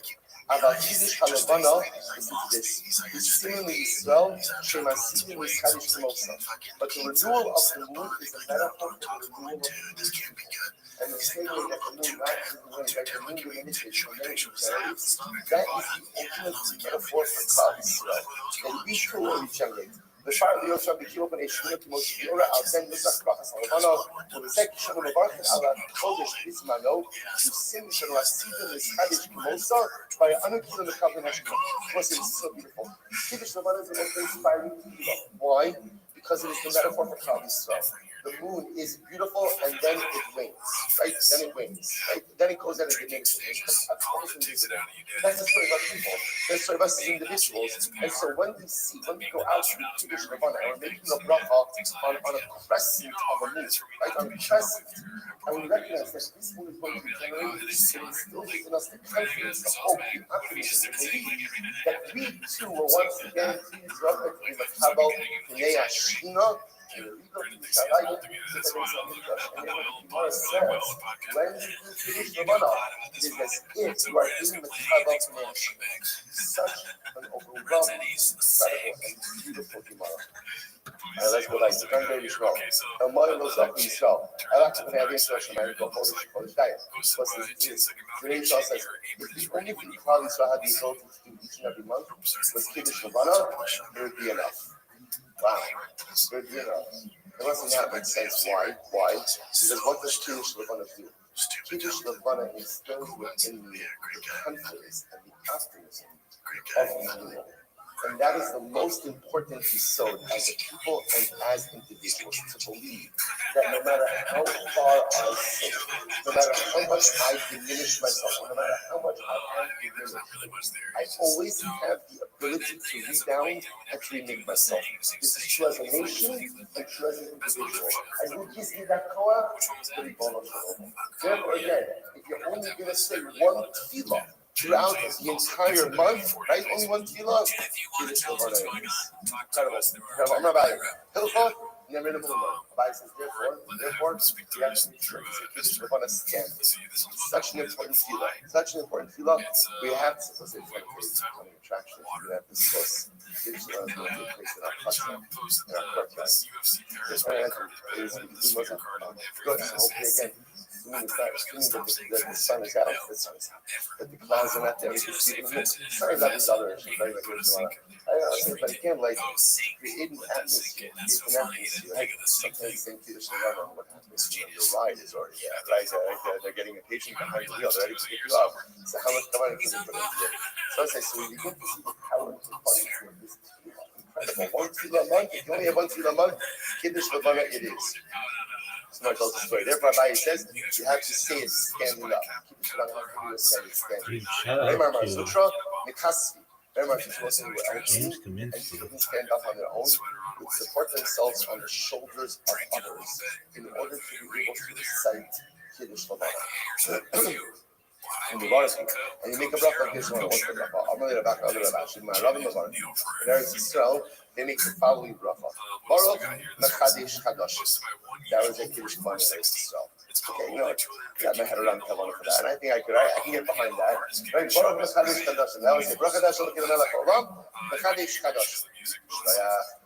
Right? That was like that's it. That's it. So it is. He said, "Hi, Melchi, you can't imagine that." Listen, what it sounds like over here is that's a woman's bracha. What does that mean? That's a woman's bracha. It's like a good like come with stuff, right? That's what. Okay, so the Mashal points out over here. He says Rosh Chodesh. The narrative is that Rosh Chodesh is a women's bracha. There's a special connection between women and Rosh Chodesh. So the problem over here is this only makes no Kaddish Hadash Rosh Chodesh. This bracha doesn't really make note of the moon itself. So the same as the bracha is okay. Makes reference of Rosh Chodesh, which is beautiful for women, but it doesn't really make reference to the dynamic of the moon, which is what we're trying to highlight over here. Hello, one second. We're going to now go to the bracha of Kiddush Levana. That's Chatan in our school. Okay, I never said the bracha in a way that you not like I said, usually for that reason, what the child is in a rush. What we're in a rush for or rush to is not. That's what we're always in a rush. So look at the Gemara says. Here's the bracha. Baruch. Now obviously it's Baruch Hashem Asher Ma'amaro Baruch Shechaki. Through his word, through your words, you created the heavens. Uberuah Hiv Kol Sivar. And also the breath of his mouth all of the host. Hope is man masan laham. So there will be again, hope means like a rule. Is man and set times you're giving each of the celestial hosts. Shalom Yishanu as Tafkida. Everyone has a job. Everyone has a job. And ultimately, again, no one switches their job. Everyone has a mission, and no one forsakes their mission for something else. Sasan Ismail and Rasul for some Torah. And they are so happy to perform the work of Creator. Holy MS. So guys, I want to point out over here again. What's so beautiful is the man shot cameras on this. It says, Shalom Yishanu has begun. Perish. Shalom Yishnu Ishanu Minu Shalom. You know what's incredible when you look up at the heavens? The stars never say, you know what, today I'm going to be the moon. Right? And the moon never says, you know what, today is my turn to be the sun. Everyone has a mission. And everyone in the celestial sphere stays focused on their mission. God is we spend so much time in life trying to be other people or trying to be other things, when instead of trying to maximize who and what we are, if the celestial hosts have their mission, and their cosmos is, they stay on task, they stay on mission. So my goal is like to figure out, I want your mission. I'm like, of course, it's good to emulate others, other people, but sometimes we spend so much time trying to be like others that we forget to maximize our own personal mission. And I see everyone being the best version of themselves. I recognize that is my agenda as well. Stay on point, stay on mission, stay on task, fulfill your shlichus. And goes on, he says,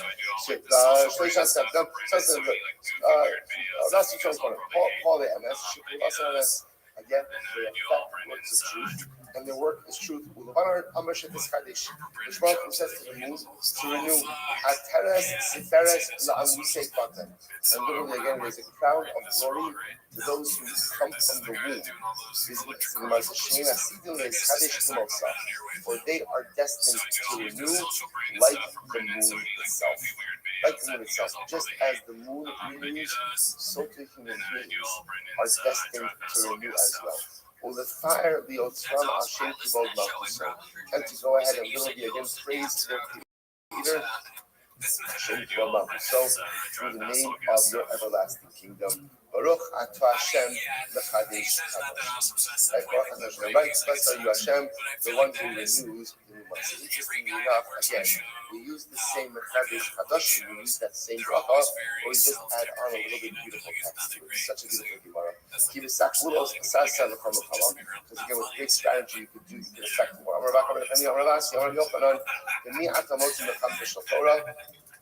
With whom can you find war for who could wage war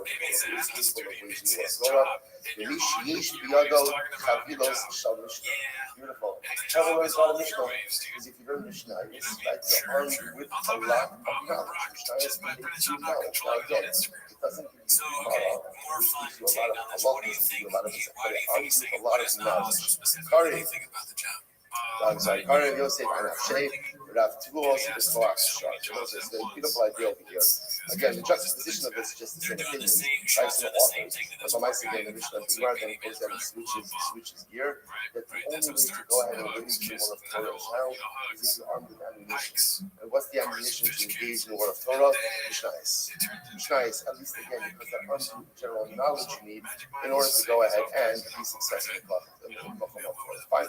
After all, Mishnah shows. I'm not seeing about Ashi. Doshna El shows. Now, there are sites. So that we do allow for some level of time discrepancy between the witnesses as well. Right? So if the God one says, right, we sort of kill Shem in 2 hours of the day. Other witness says, I sort of kill Shem in 3 hours of the day. Ultimately, that works. Right? That works as well. He knows about Echad Omer Kodman Eitzakama, Echad Omer Achon Eitzakama, Igisim Teva. But if one thing says, I saw the day, right? That's one thing that says, I saw the Shimon, before sunrise, and the other one says, after sunrise, the Avis is about them. Why? Because that doesn't make sense. Right? That doesn't make sense. There's no discrepancy like that before sunrise, after sunrise. Before sunrise is not light, after sunrise it is light. So how do you, the only way to explain that discrepancy is that probably someone's lying, or just someone that just doesn't have their facts right. So the Gemara says, that's obvious. Ella Echad Omer Kodem Neisachama Be'echad Omer B'Soch HaNeis. No, rather, what's happening over here? One witness says we saw everything till Shimon before sunrise, and the other one says it was during sunrise. So, it's also obvious that there's no testimony doesn't very long. So, what's about to want you have thought, Ha Bigibuye Chai Bizaruri Ba'amo B'Shukazim. So, what's significant that happening over here is you're really saying the same thing. And the one who says ultimately again that it was during sunrise wasn't during, rather again, it was during the glow of the sun and saw the rays. So maybe they were saying the same thing, maybe it's reconcilable. Kamash Malon, Kamash Malon said that when you have discrepancies like that, before sunrise, after sunrise, during sunrise, before sunrise, where there are objectively observable events, and the witnesses are not on the same page about it, that essentially disallows testimony. So remember again, the Mishnah wants us to say that halacha l'maisa, if one of the students in the Beis Din finds a reason to go and exonerate the defendant, to invite him onto the Beis Din, and he remains there for the rest of that day. Said the Gemara, Osayom, he just stays there for the rest of the day, and that's it, not anymore. So the Gemara says, by the time we learn, if the student is saying to it, right, the student had something positive to go ahead and say, right, the student walks on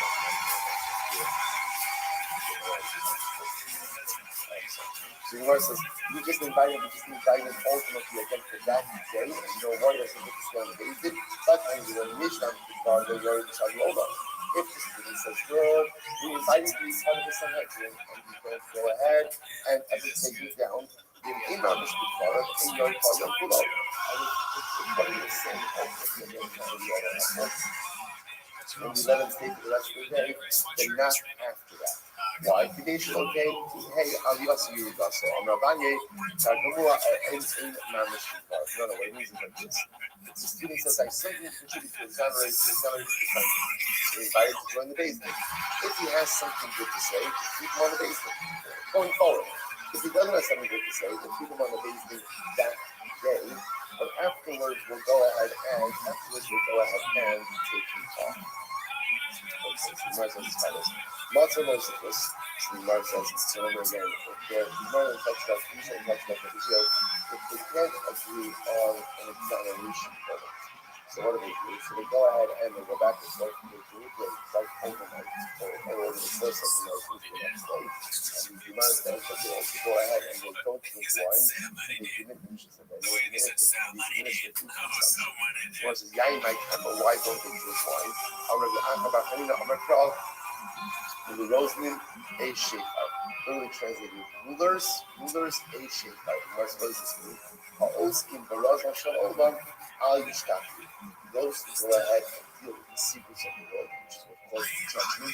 Those who deal with the secrets of judgment should not go ahead and become intoxicated. Which makes sense. In other words, if you're going ahead and you're dealing with DNA and partials and dealing with capital punches, one should not go ahead and become inebriated. Low might, the mother's like now, the Mishnah essentially said that in halacha l'maisa, they cannot reach, they can't reach a verdict. Right? They can't reach a verdict. So then halacha l'maisa, again, the Gemara says, they have to keep, let's say it's deadlocked, right? The Beis Din is deadlocked. They have to keep going back and forth until they're able to emerge with a majority one way or another. Either a majority of one to exonerate, or a majority of two to implicate. Right, but they have to keep it. The Gemara says, no, what happens if they remain deadlocked? Well, what are you going to do like this? I'm going to approach for myself. Essentially, a deadlock Beis Din results in a not guilty plea, a not guilty verdict. That's what it does. The Gemara says, the thing over so a deadlock Beis Din will result in a not guilty verdict. That case, then why don't you do this? Why don't you do this when the Beis Din is deadlocked earlier on, when it was smaller? Why not go ahead instead of the process is keep adding on until we get to 72. So instead of doing that, why not as soon as they're deadlocked earlier on, give them a not guilty plea?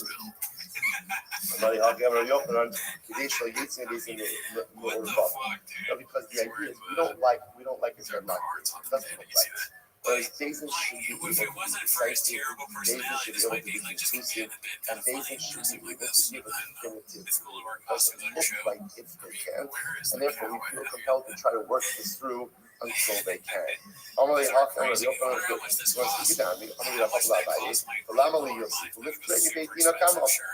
alternate versions of this. Why do you have to keep adding on? Essentially, once you see that the deadlock, just exonerate him right then and there. Rabbi Yossi that supports you. Rabbi Yossi over the Shem Shel Yossi Beis Shel Shem Be'achad. Kach Yossi Beis Shel Esher Mishkol Shel. Similarly, you can't add on to a basin of 71. You also don't have to add on to a basin of 73. Sorry, 23. And if the basin is deadlocked, then you know what? Exoneration. That's the way it works. Omer beginning of this documenting. In order to begin the Fashas, this documenting. What's the interesting dice? When it comes to financial dinei mamlas, we say this document hadin. Now, what that really means is what? The judgment became old. When it comes to capital cases, we don't say this document hadin. So, what does that mean? Mine is document hadin. What exactly does that mean? Ilema kashdina. So, what's it means like this? Kashdina, it means that Allah is saying, this case is too difficult for us, and we can't issue a verdict now. We have to give it more time. That's what it means. Then if coming violate, but also you should say that dafka by capital cases and not by monetary cases. You're right, teach it around. What does it mean? Mine is documented. What does this documented? It means a declaration that we decided appropriately. Right? We decided appropriately. So therefore, again, Allah when it comes to the based in says we have decided appropriately. Even the Fashas, they don't make that declarative statement. So Mesa is a kasha. So the head of the judges, he makes the declaration as Dakin Hadin. 1 second. If you want to say that ultimately again this Dakin Hadin means a declaration. We did good. We did good. We judged appropriately. Then Haidra Amar God makes sense the head of the base. It says this. But if you say that Harach means that the din is too difficult and we can't find a resolution, Losaki below Amar Gadol, he didn't become the accepting shape. Why does the Gadol have to say it? Enough that it has to be declared by the Basin, but does the Gadol, does the head of the Basin have to say it? Isn't that embarrassing? Which person, yeah, there's going to be some level of embarrassment if the Basin can't reach resolution, but it is better to have the embarrassment come from the Dayan himself than to have it come from others. Incredible. You get down the others say, if you want to say that a declaration that Basin says, it's too difficult, you can't reach a verdict. I know if you want to say that it's a declaration, what the Basin is making, the Basin is saying, you did a good job adjudicating this case. Is the person supposed to praise themselves? It says, you know what, if you're deserving of praise, let other people praise you, and don't praise yourself. So how could the head of the Basin be saying, Shayas, we did a good job in adjudicating this case?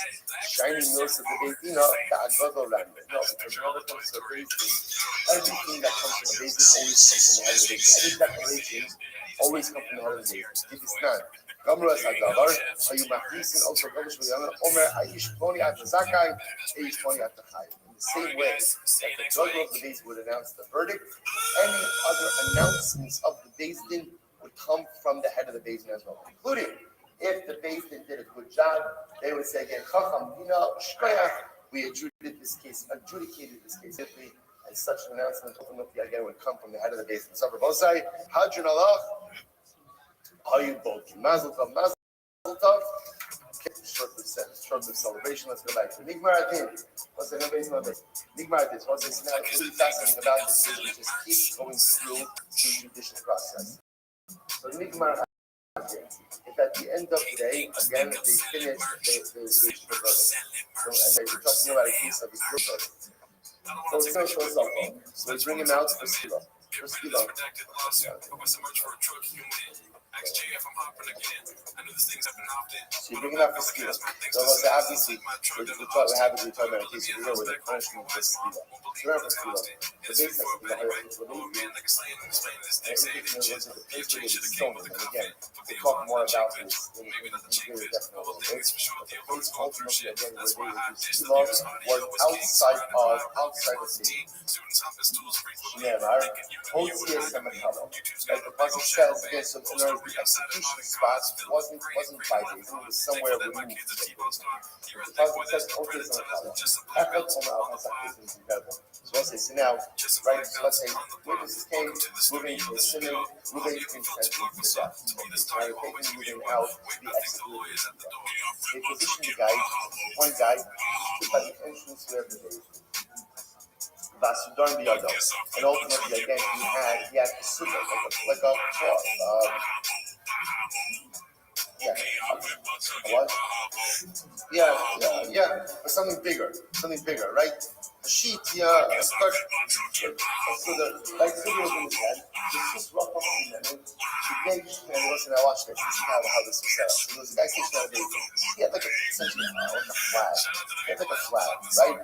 Now there was a guy in the distance on a horse. What's known to driver, right? And this guy was far enough away, but in ocular connection. So if you were to see the flag guy by the baby. Now why did they do this? כדי שיהיה לו אחד אומר אחד בשביל המלאכות. Now watch this. So the reason we didn't have the execution. But let's say as we're reading now, someone comes into Beis and they say, I have testimony that could exonerate Reuben. Remember again, Beis was accepting testimony to exonerate Reuben literally up until the moment he was going to be executed. So therefore, again, they needed a mechanism that if they were last minute testimonies, that they would be able to get word so that Reuben wouldn't be executed. So somebody get into Beis and say, my last minute testimony, what would happen? Flag guy would wave his flag, horse mount his rider, would quickly go to the Beis and say, wait. And say, wait. Allah made it disregarded. That's his flag. Not even the flag guy would wave his flag. Horse mount his rider would race off to the Beis and would tell everyone to pause. That's even only the Lamed Al-Aqsim. Even if Reuben had said, let's listen to this. Reuben is not the executed. Reuben says, you know what? I just thought of something. I just thought of something. Maybe how you think about it. Right? About the rank up, I just thought of something. They could exonerate me. The Gemara says, Machzir also. We listen to him. We'll bring him back to Beis. Even 4 or 5 times. As long as what? There's going to be some level of investigation. Right? Perhaps it's going to bring him back to Beis. What do you got? Right? Tell us. Right?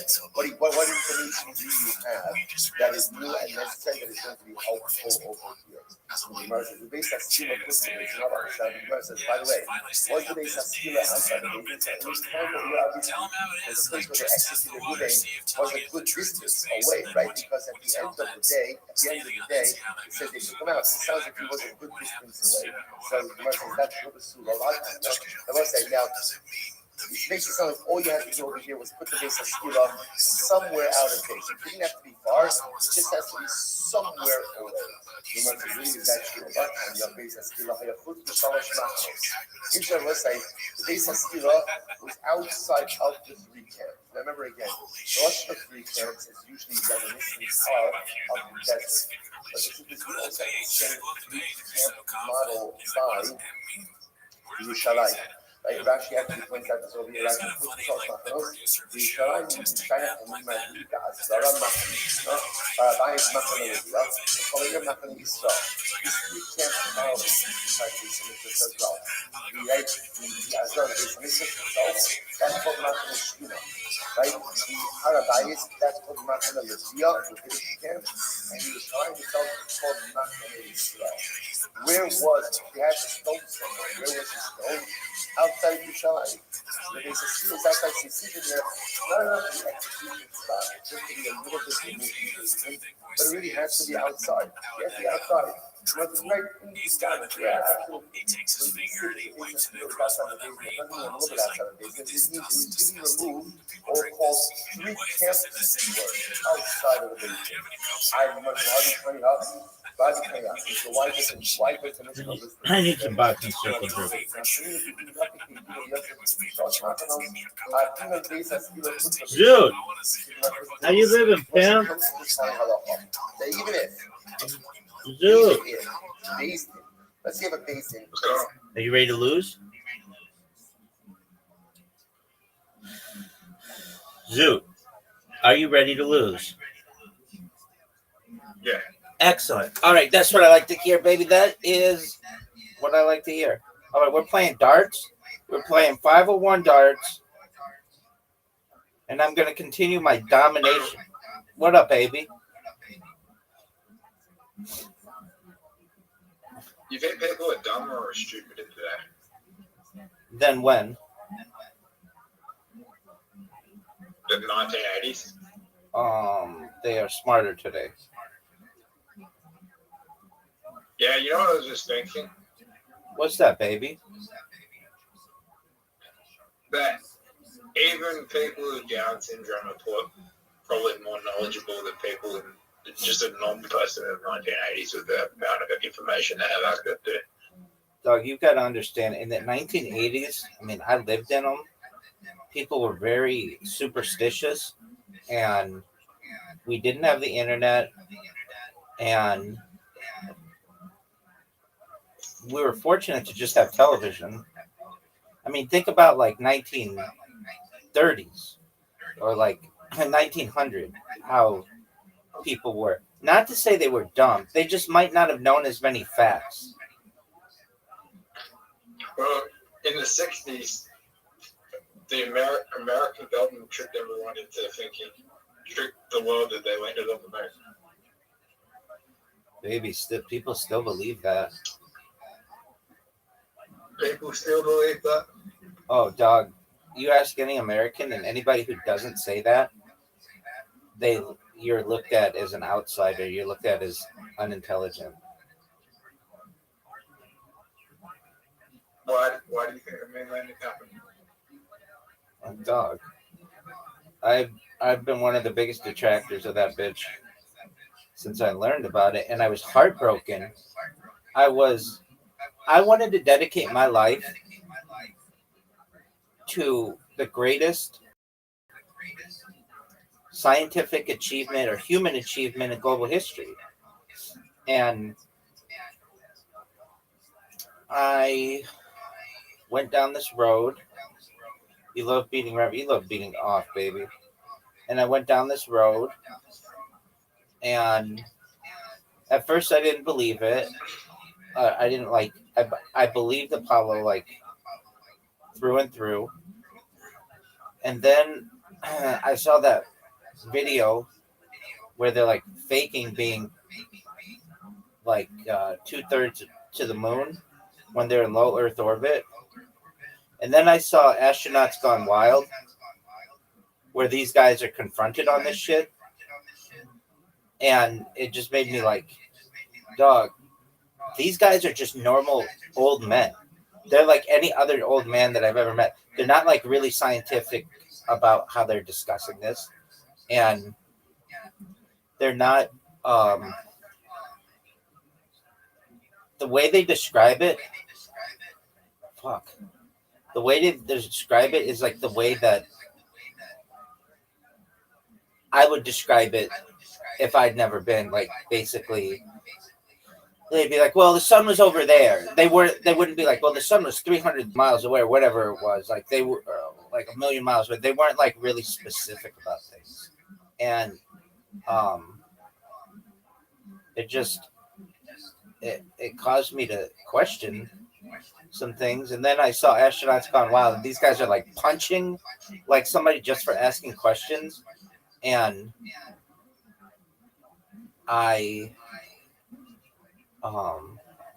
then I got into some fights with some friends of mine because their grandparents were part of the Apollo program, like worked on it as engineers. And they're like, this had to happen. You're calling my grandfather a liar. And I'm like, I'm not saying that he knows that he's not telling the truth. I believe him when he says he worked for Boeing or wherever. I believe him. I believe that he worked for Boeing. But you have to understand that the way that they have this thing arranged is that not even the people in mission control actually had evidence of what was going on outside of that room. And you could, and like, it just, all these things that came to me, like hearing like a Walmart watch had more computing power than the entire Apollo program. And even then, this was like in the early 2000s.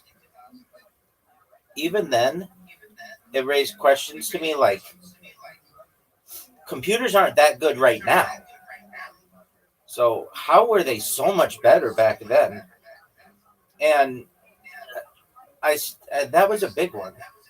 Like, because that one's hard to deny. Like, you and I looked it up. All of the computing power of Apollo was like, remember we looked at it, it was like less than 1 second of video. It was like incredibly a small amount. It was like 64 kilobytes or something. It was like a joke. And yeah. And then just seeing the interviews with the guys where they're, I mean, like, okay, I've been to Disneyland. If someone were to come to me and be like, okay, what's it like at Disneyland? I'd be like, okay, well, you want to know what it was like when I was a little kid? You want to know what it was like when I was an adult? Do you want to know what it was like for me to be at Disney World? Like, what do you want to know? I'll tell you. I'll sit here and if you're doubting that I've ever been to Disneyland, I'll sit here and talk to you about it for as long as you want. I'm not going to throw a fist at you or like run away. I'll be like, especially if you're paying me, and he was paying these guys $10,000 to have these conversations. I'll sit here as long as you want, and let's talk about going to Disneyland. But these guys don't react like that. And also, I'll be like, I'll tell you everything that it's like to go to Disneyland. I'll be like, okay, so you park here, and parking's like X amount of money, and then you walk with your family or whoever you're going with or whatever, to this one area, and then you go and you've got to get your bags checked, and there's like guards to check your bags, and then once you're in, you're on what's called Main Street USA, and like I have like pictures of myself, like, well, like how much evidence do you want of this? But these guys were not like that. And then I started looking at the pictures, and they're all the same, and like, even this is proven like later on that they're using the same backgrounds. It's always like this flat surface, and then the background is a huge mountain every single time. It's never anything different. And then I started getting into like why they had like a car. They brought a car. Like, how do they fit a car? Like, I know how hard it is to get a car into like to just move a car, to just drive a car. And especially like to get that onto a ramp into a vehicle, it's not easy. Now imagine doing that in like low gravity. And all of the things that could happen. You could bump it, all kinds of things. Dude, are you going to accept the invitation, or are you going to jerk yourself off raw? Zoot. Yeah. Rabbi. Zoot, you have an invitation. Do you support euthanasia? You mean young people on the Asian continent? Yeah, I support euthanasia. No, euthanasia. Yeah, young people on the Asian continent. Youth in Asia. No. That's not euthanasia. You know what I'm talking about. Yeah.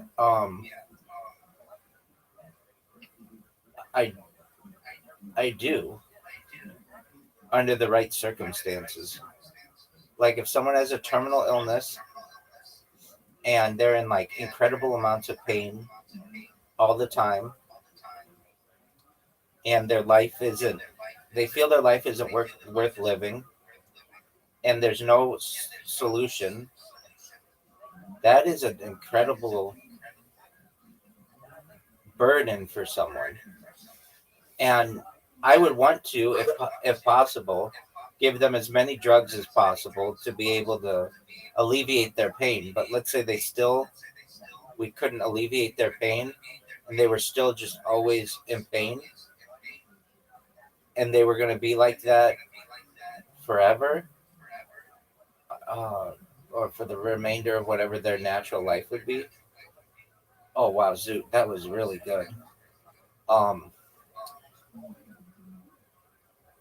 I want people to be able to die with dignity. That's important.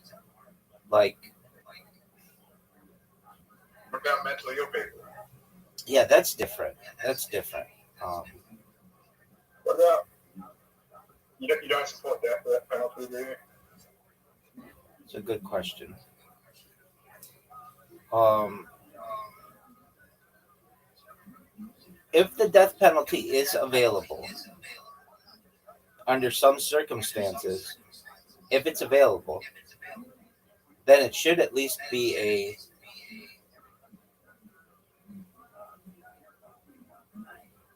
um, it should at least be a what's the word for which I'm looking?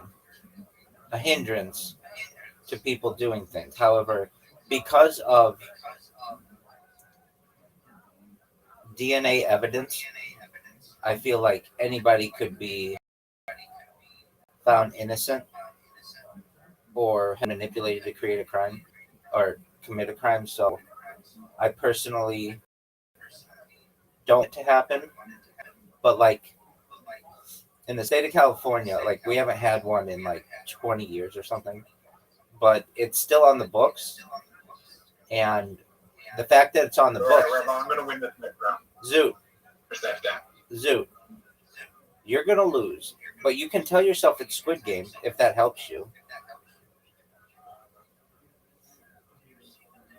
You used to dominate me at this, Zoot. 65 points isn't bad, but it's not great. I still think I'm 5 points. I'm still. Yeah, but I'm just more consistent in this game than you are. Fuck, that's not good. If you get 3 straight 20s, you can come back. You're in the lead by 3 points. I know.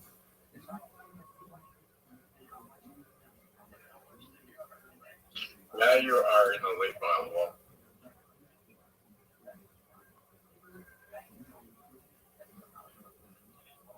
Rabbi, do you notice you keep on just hitting straight 20s? Yeah, I mean, it works.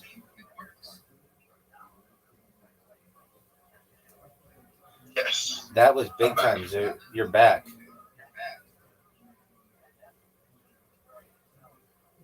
No. That's not good.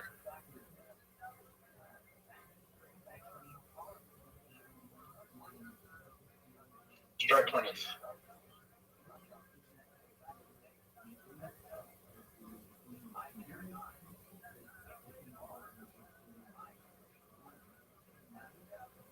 Rabbi. Yo, baby.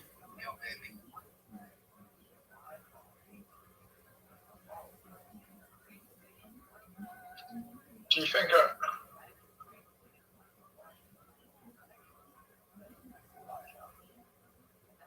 so I found a painless way to die. Yeah, in my opinion, the best way, it's like a roller coaster that kills you. That seems like a cool way to die. No.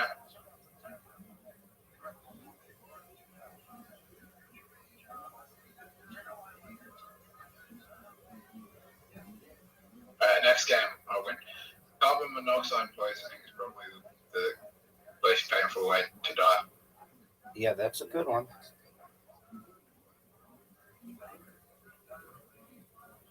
You just be in a room and you get instant charcoal, and then you get a bunch of hookahs, and then you're in a ventilated room and you just smoke for 20-30 minutes, and then you go lie down on a bed and you wouldn't even know you're dead.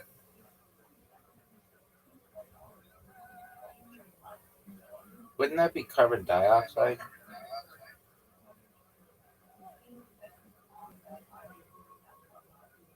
Maybe, I don't know. It could be a combination.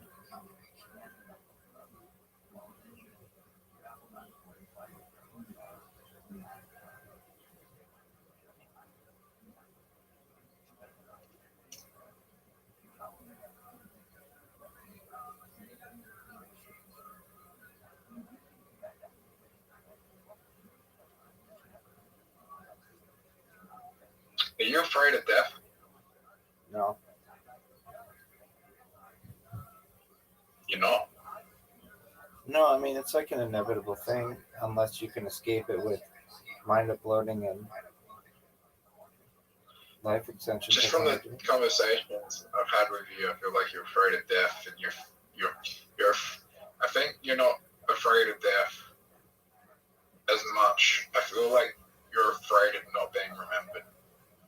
Oh, honestly, I could kind of care less about that. I think it's cool, but if no one remembers me, it's not a big deal to me. It really isn't.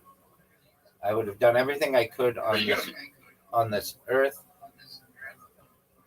to just try to improve it within my small circle of power. And if no one remembers that in the future, okay. I mean, that's like not the end of the world to me. Really, what my project is of live streaming my life is really a gift for my future family.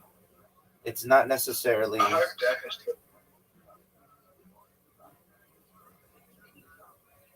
hope death is just an illusion, and when I die, my brain just creates another universe. Like, people have this theory where your brain just creates another universe, and you exist in a different timeline.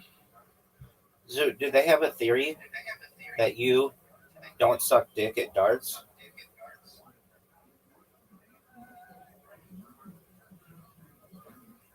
So Let's go again. Do you recognize how badly of an ass kicking, like, I just repeatedly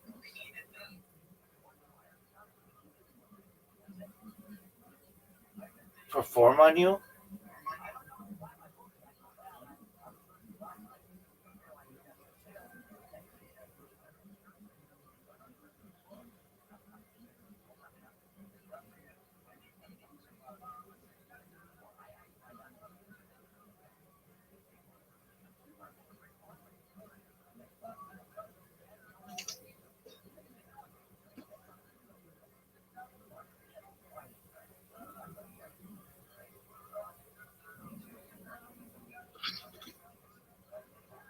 Oh, dude, that was good.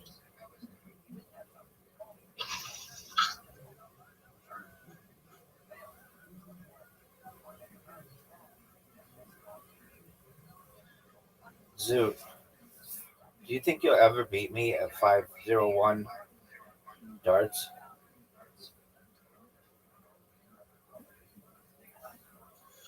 Okay, Zoot, after this, we're going to play billiards.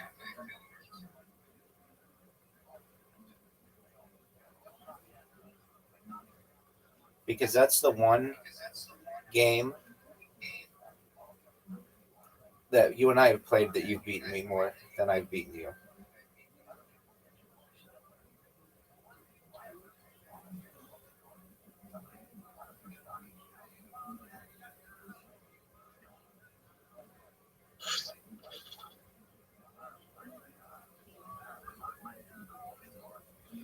Dude, that was big. When I get like 100, or you get 100, it's it makes it get it. It makes it challenging for the other person.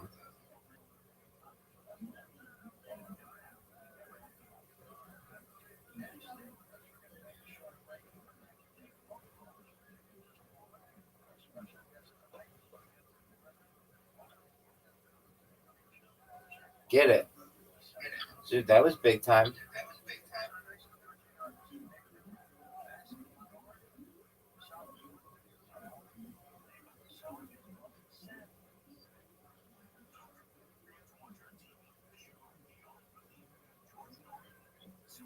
Zoot, you need a really good comeback.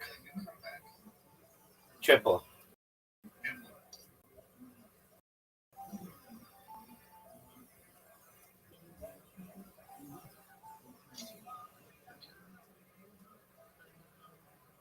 Zoot, I just busted. You're gonna make it. No, What are you I gonna? think this is the greatest move I can make. Let's see it. That was terrible. Dog, I keep. What are the odds that I would hit bust twice in a row? Same odds as me. You ready? Yep.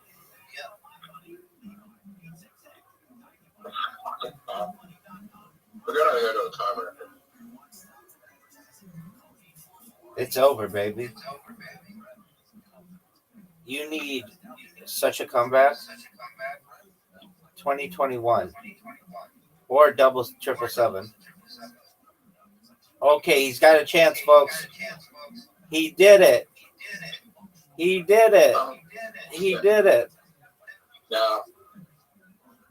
Now you just had the best shot ever. Would you take 23? Are you fucking kidding me? Zoot takes me down to the wire, yet still loses. I'm gonna win this one. That's what you said the last 5 games we played. I have to win this one. I think I've beaten you 12 games in a row. Jail for what? What are you saying?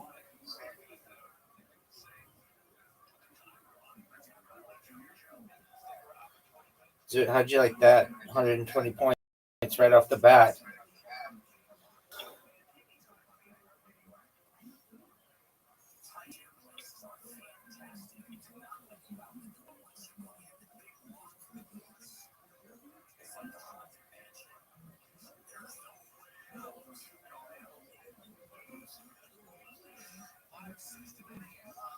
Zoot. In my first 2 rounds, I've gotten 220 points. That was pretty good.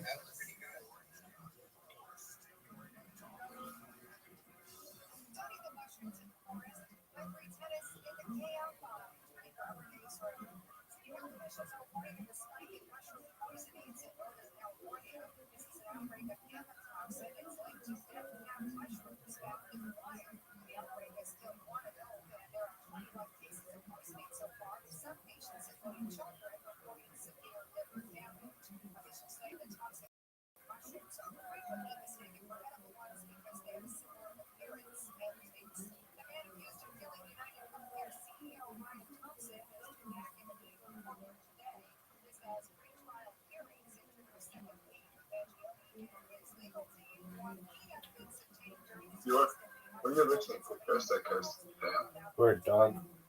Well, right now it's just the news.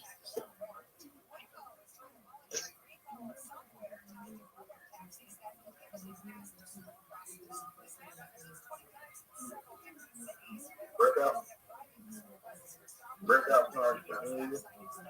Dog, you know the answer to this.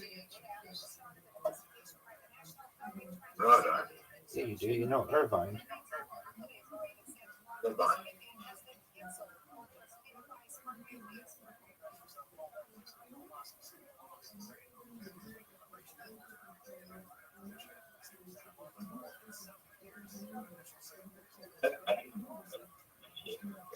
You're annoyed finding out where you live.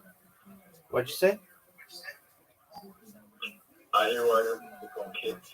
You're annoyed every day finding out where you live. No, I mean I put it in my like YouTube description. So I mean I've had people come visit me, which is awkward, but dude, are you gonna make a comeback here? So I'm going for a 16.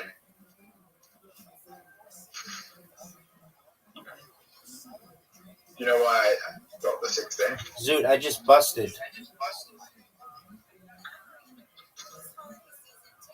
So I'm going for a 1.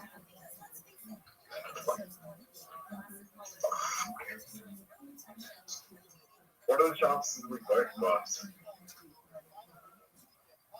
Shit. You got? I won.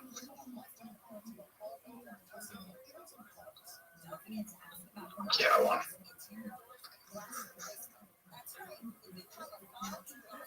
How does it feel to lose? Fuck. Fuck's sake. This is your shot first and 1. It's you, baby. Fuck. That's not good. How the fuck do I keep losing? That was a close one, Zoo. Of any time you were gonna get me, it was that one.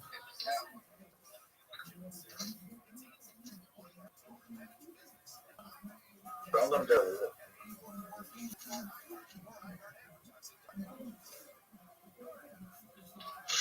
Dude, I only got 40 that time.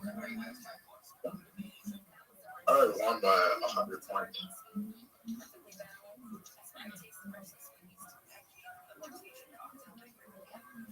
What'd you say, Pimp? I only won by 100 points. You didn't win. You lost. Not only did you lose, you lost in shocking fashion.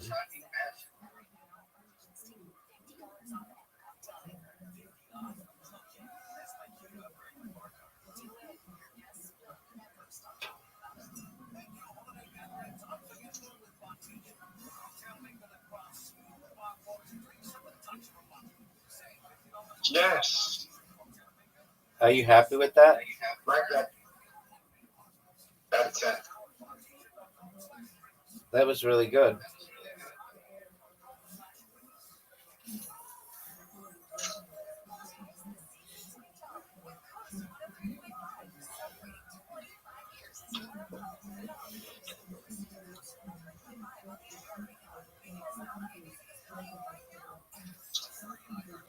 Zoot, what are your thoughts on this domination that you're witnessing domination? Hey, Rabbi, do you think I'll ever be able to time travel? Doug, you asked me this. Oh fuck! I said yeah. I think Do you so. think I'll be able to? I think so. Zoot, what a good 105 points, Zoot.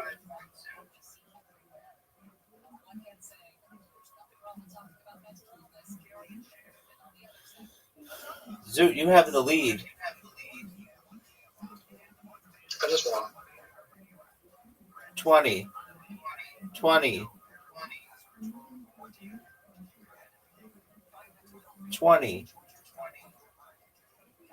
That was really good.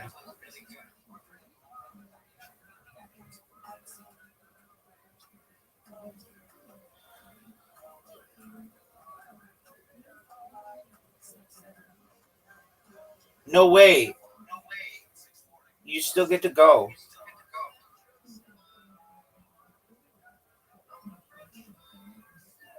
Oh, no. Don't miss this.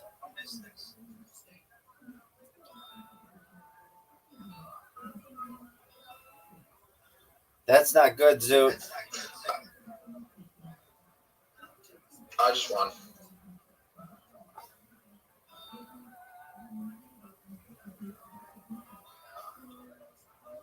Zoot took it down to the wire. Are you done?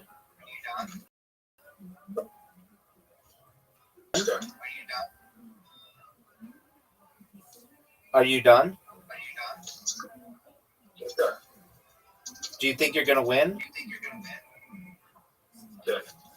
Are you sure? Do you recognize that I just came out of the gate with 60? How are you going to hang with that, son?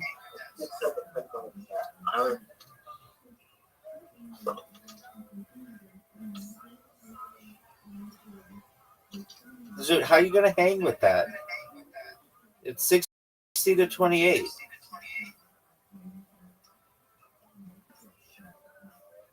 Zoot, I just came out with 100. Zoot, I just came out with 100.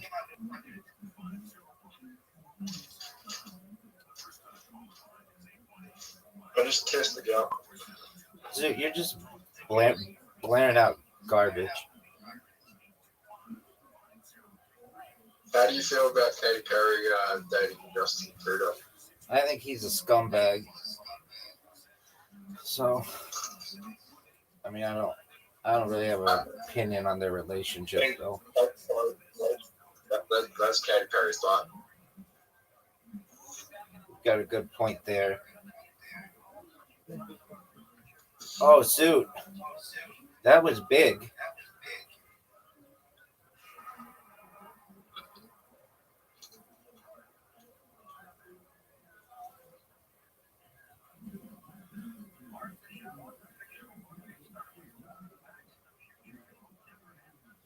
Zoot, what are your thoughts on my just getting 100 points? I looked you straight in the eye and slapped you in the face. I looked, breathe hot air on your face and slapped you in the mouth. I never asked you. Like 1,000 times. I like Rodney Dangerfield.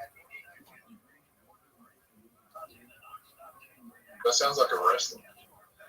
Okay, well, he's one of the best comedians ever.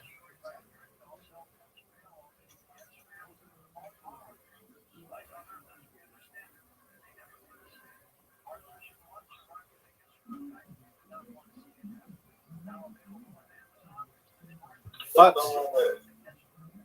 Everyone thinks it's funny, but you don't find funny.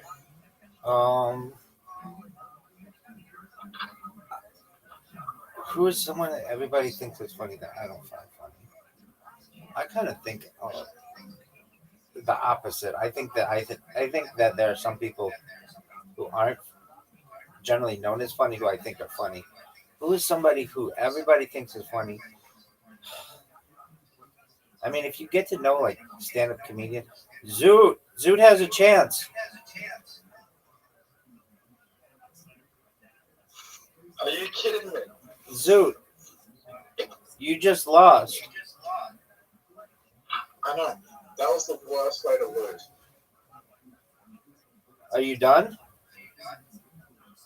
Yeah, I am. No, I'm not done. You want another one?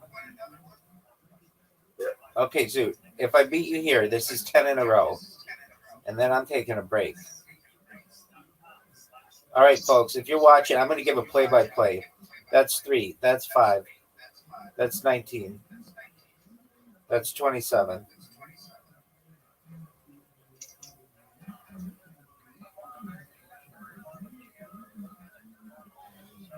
I came out with 60, Zoot. All you have to do is get 60 every time, and there's a good chance you'll win.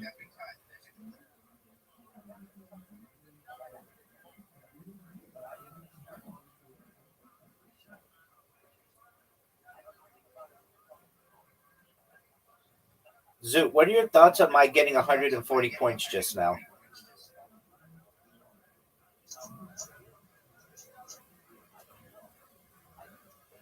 Zoot, you're down by more than 100 points already.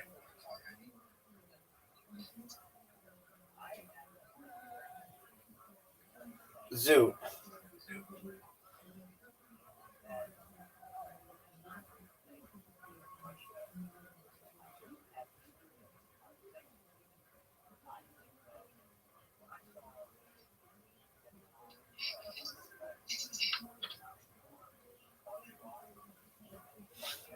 Dude, I just got another 100.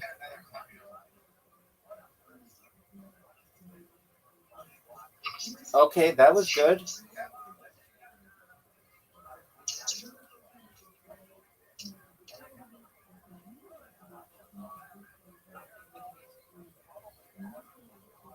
Zoo, what are your thoughts on my getting 140 just then? Zoo, you're down by 272. Dude, I could literally miss this shot like a bunch of times.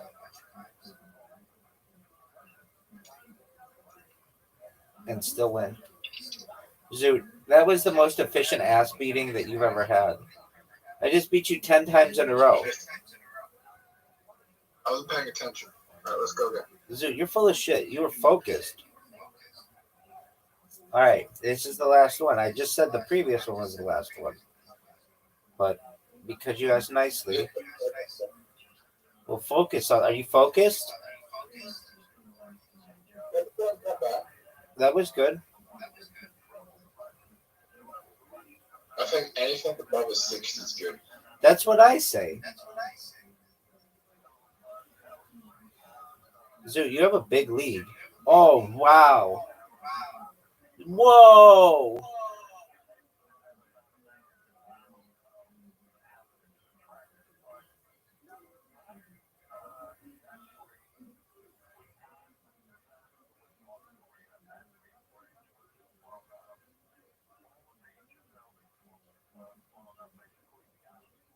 Yeah, I think I'm good. You scored 100 and you're still losing.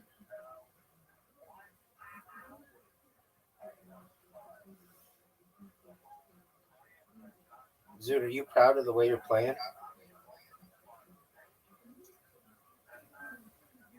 I'm 60 points in front of you, so 61.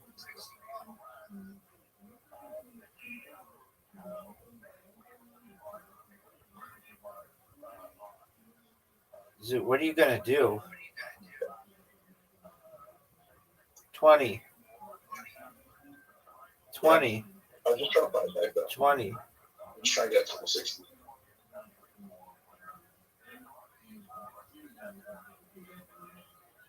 Okay, you come back. Zoot is maybe playing his best game ever. Yeah. Oh, that was giant.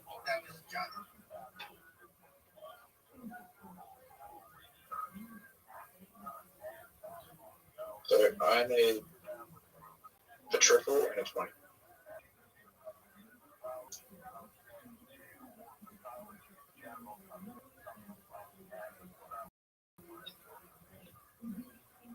How do you feel to honestly?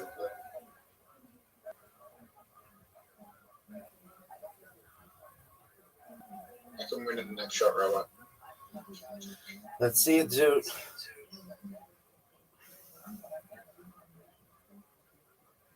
Yeah, 220s. Oh, shit. Fuck! Yeah, double 20. I won. Okay, we're done, Zoot. It's over. I shouldn't have played that 11th game, but nice. All right, Zoot, go on your fucking walk.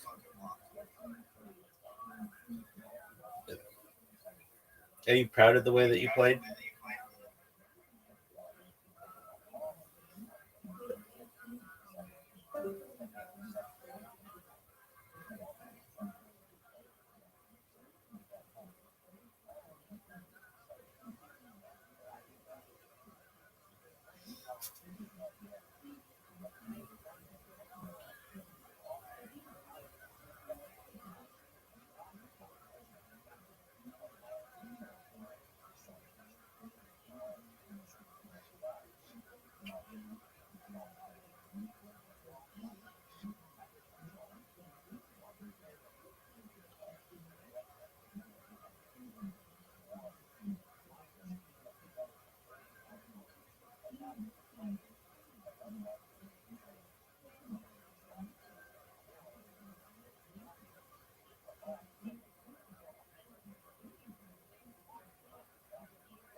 The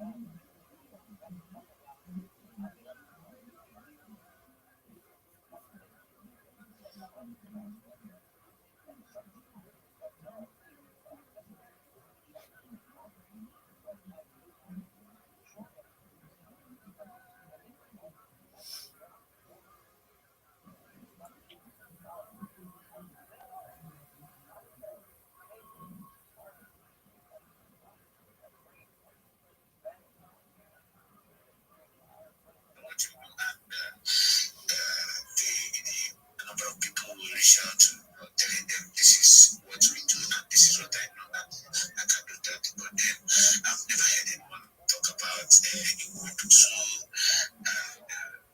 talk about the Web 2 journey or anything that someone can do in the Web 2 space. Because me, I'm just into Web 3. But then I think I've been doing more of a Web 2 work job before I got here my Web 3, which I believe is selling things like laptops and wristwatches. Okay, but then someone mentioned about to bring those things to Web 3, which I'm still confused on how to do that.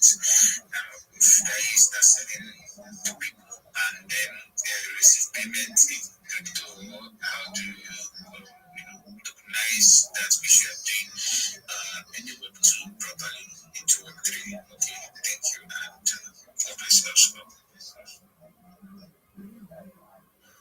Crazy, can I answer that? Alright, I wanted to say something, Sean.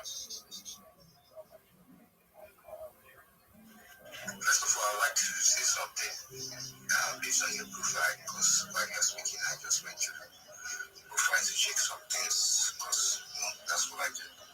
I saw a few things you post, people's posts a lot, like back-to-back posts, back-to-back posts, like it's not actually good for a profile, because it overshadows your work, first of all, and then you're following to follow ratio. It's also bad, like you are following more than your followers, which shouldn't be the case. Just like a little correction for a profile. Then back to the question I asked, if you can bring the business you are doing Web 2 that is selling laptop to Web 3, it doesn't necessarily mean bringing your business to Web 3, or kind of bringing the idea, or if I see the marketing skills that you have to Web 3. You feel me? Nobody wants to buy your laptop there. I'm not like saying it in a harsh way, or more like the reality. If you start selling laptops or start selling gadgets, people might actually buy from you. Yes, especially if you say it on Instagram. That's kind of the right platform to say gadgets and all these things. But for these techs, it's more like a crypto space, Web3 space, and all these things. They talk about Web3 and all these things. The only way you can bring your Web2 skills, which is marketing, what you have is now marketing, like full-time marketing, because it's not easy to sell gadgets, it's not easy to get people to buy from you and all these things. The knowledge of marketing is what you bring to Web3. How do you do that? Marketing is all about converting sales, converting people to click, converting people to check out these projects and all these things. You start checking out projects, start testing yourself, start learning. Because Web3 marketing and Web2 marketing is totally different. Okay, just 1 minute. Web2 marketing and Web3 marketing is totally different. Web2 involves you have to post the gadgets on your WhatsApp and all these things, then people, if they like it, and even post memes to attract people to your WhatsApp, or maybe if you are using WhatsApp or all these things, just basically trying to get people to like your product and you sell it. But for Web3 marketing, you have to use text or video content creation. That is when you have to learn how to break down narratives, how to use storytelling, how to make people want to click in a project profile. So what am I trying to say in essence? You have a big chance of excelling in Web3 marketing as a Web2 marketer. they were to so if you double down on Web3 marketing, learn Web3 marketing, double down on education. That is word education. It is very underrated, but it goes a long way in this space. Education. You can even decide to leave X for like 1 month, 2 months, and double down on education so that you can learn what you really need to learn to stand out. You feel me? So that's my own design. That's how I feel like you can, bring your Web2 skills to Web3 and excel in it because you have an experience in marketing with it. So yeah, that's my own answer to this thing. Alright, I contribute. Yeah, guys, I can see some people on the space like Rabbi, Gives of the Way, Very, ST, Charles, Thing. So, guys, it's like 24, so we have to wrap this up. We have to be very fast with what we are doing, guys. So that I know we all have other things to do, right? Because we started the space by 10 and now it's like 12, 24, almost 1. So we have to like be fast. So, Bravo, we have to like without what we want to see and then give the mic to Becca. After Becca, give the mic to Rabbi and then out for today. Alright, guys, I love this question. I love the question from Anvi.18. So I just have to say this now. There's something you have to know about marketing. Like about marketing. You're selling laptop, yeah. And from that your side, you have the ability to convince someone to buy your product. That's a very nice skill. So in bringing it into this Web3 space now, looking for this aspect. You have a problem now. I have a problem and I need a solution. And then you now tell me, bro, I'm selling this, I'm selling that. That's not what I want to hear. If you bring that into marketing is all about telling me that you have solution to what I am looking for. That you can solve this problem for me. You understand? It's not about coming and telling me, bro, yes, you are having headache. I can give you something that will heal from this headache. So you know, bro, branding the act of selling laptop, bringing it into Web3. You will not carry laptop and come here. Instead, you will come in with your skill. You understand? That's why should I just say I have to stand strong. I always stand strong in the act of upgrading and upscaling yourself. Yeah, you're a Web2 marketer. You enter Web3 space. You first of all have to check out how this space works. Firstly, you get course if you can get course, or you learn from someone and then start building on Web3. That does not mean that you should live your Web2 life, bro. But in this space, there are some things you have to know. There's something they call business developer. It's still on that marketing strategy. You understand?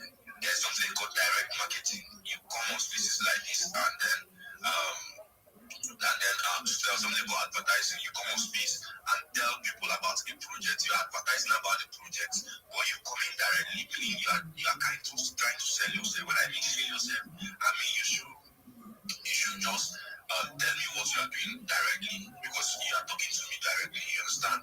So, bro, in a space now that you have come in, you are doing something to maybe something like barbing. You understand? You are a barber, mama, and then you want to venture into Web3.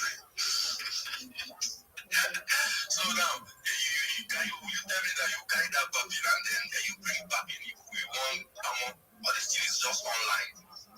So you pick a niche where you think you are doing well there. Maybe you are a writer, you are a reader, you like reading, you like telling stories, you like public speaking. You understand? You choose that niche and ground there. Always try to research, bro. This Web3 is so vast that sometimes we become quite, especially when you are putting work. You don't put in work like several months, several weeks. You're not seeing any results. You kind of want to give up. This is the time you have to go more deeper. That time that you feel like things are becoming harder. I don't even know where to start from in this Web3 space. That's the time you have to put down your head and learn upscaling that side that you actually see yourself there. If you're a storyteller, try and watch should I just say podcasts, people that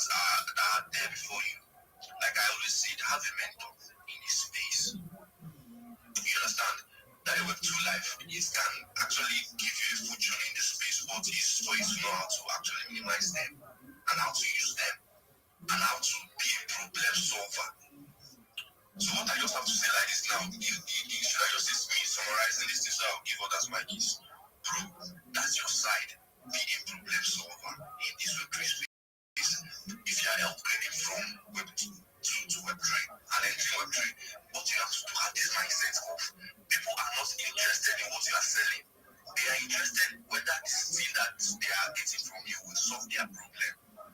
When you have this mindset, you can go far in life. You understand? This is just what I have to say, bro. Thank you guys for having me. This is the voice of it's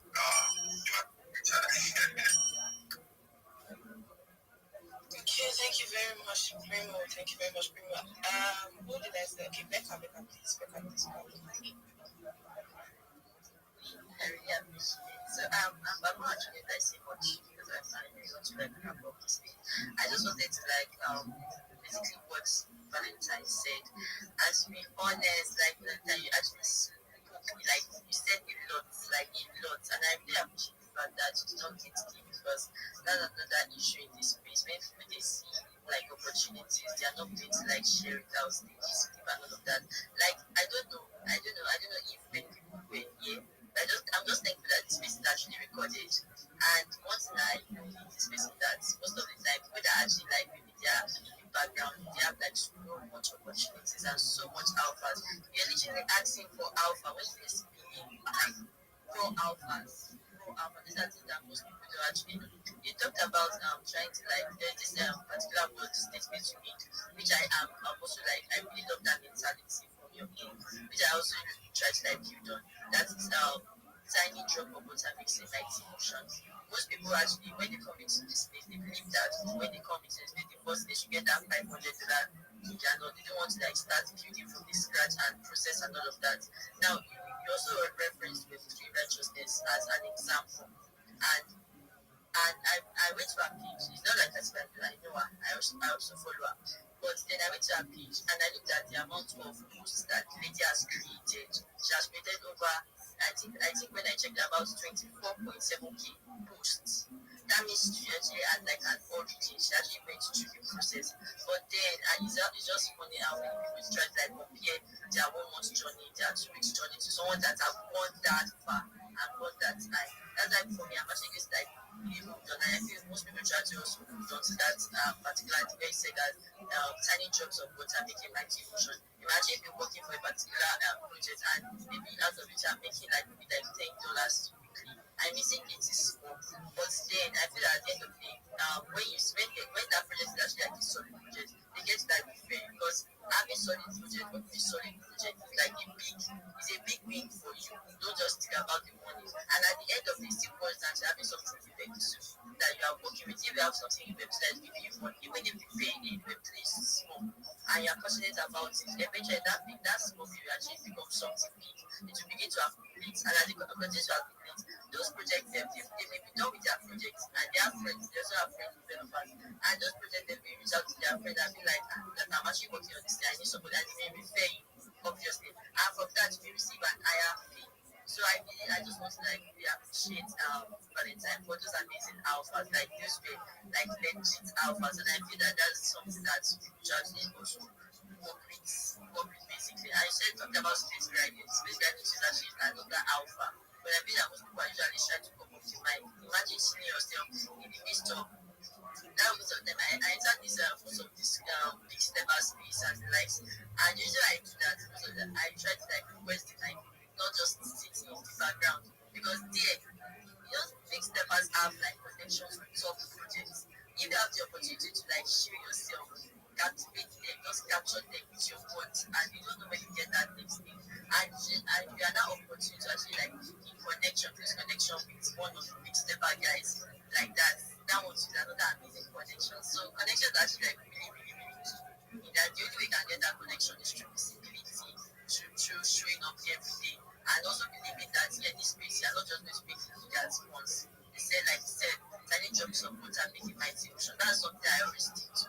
No matter how small it is, no matter how small it is, I say that it won't for me. Because at the end of the day, when I accumulate it, when I'm going to definitely get to something that is bigger than the previous one. So I may be getting $20 weekly. Fine, I will accept it. I'll keep showing up. I'll keep showing up until they refer me to something that will pay me $50 See, they will so that give me $100 and all that, and eventually you get to that level.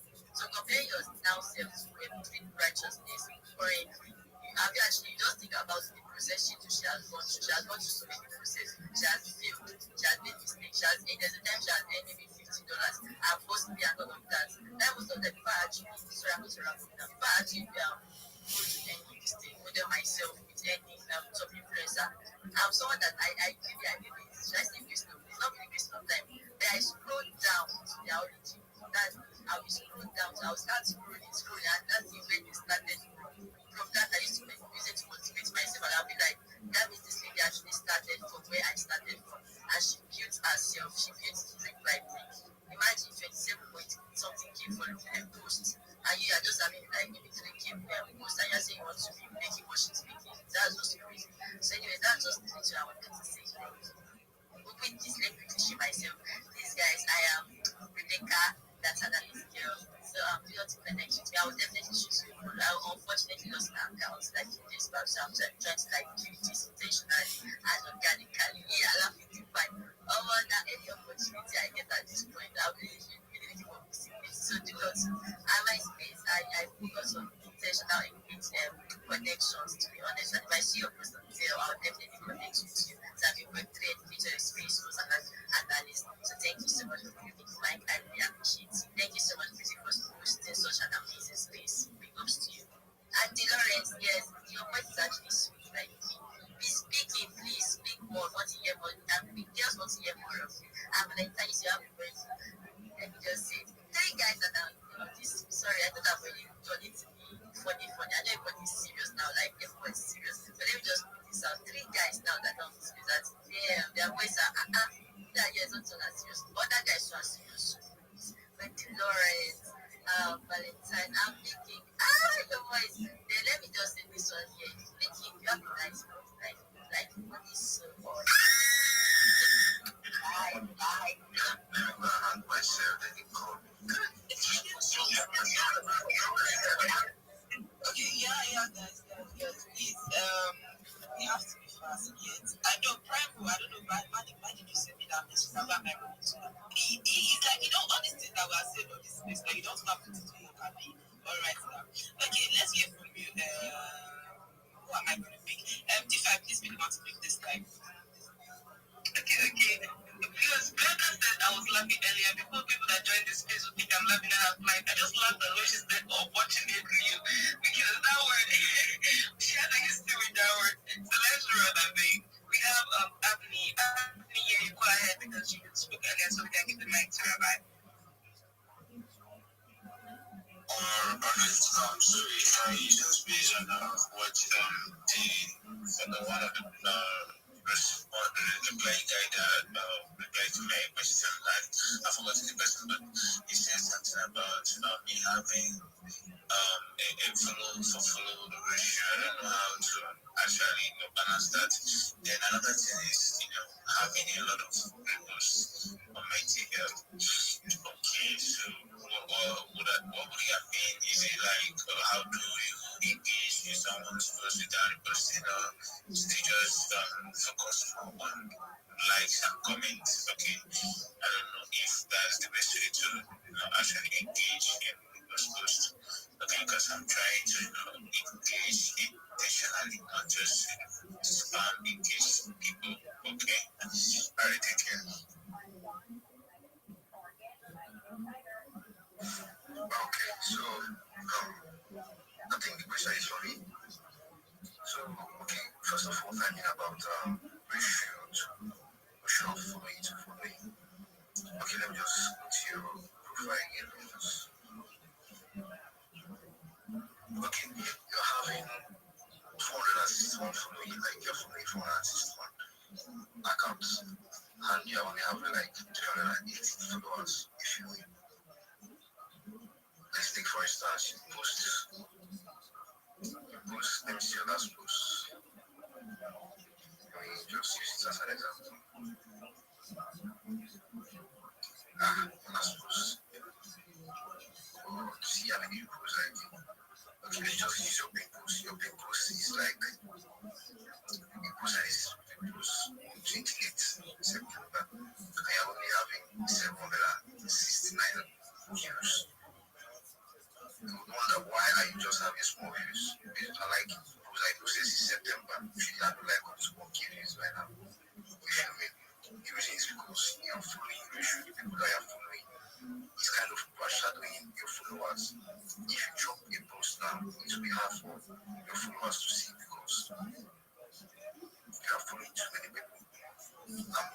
accounts, but most of them are inactive. You feel me?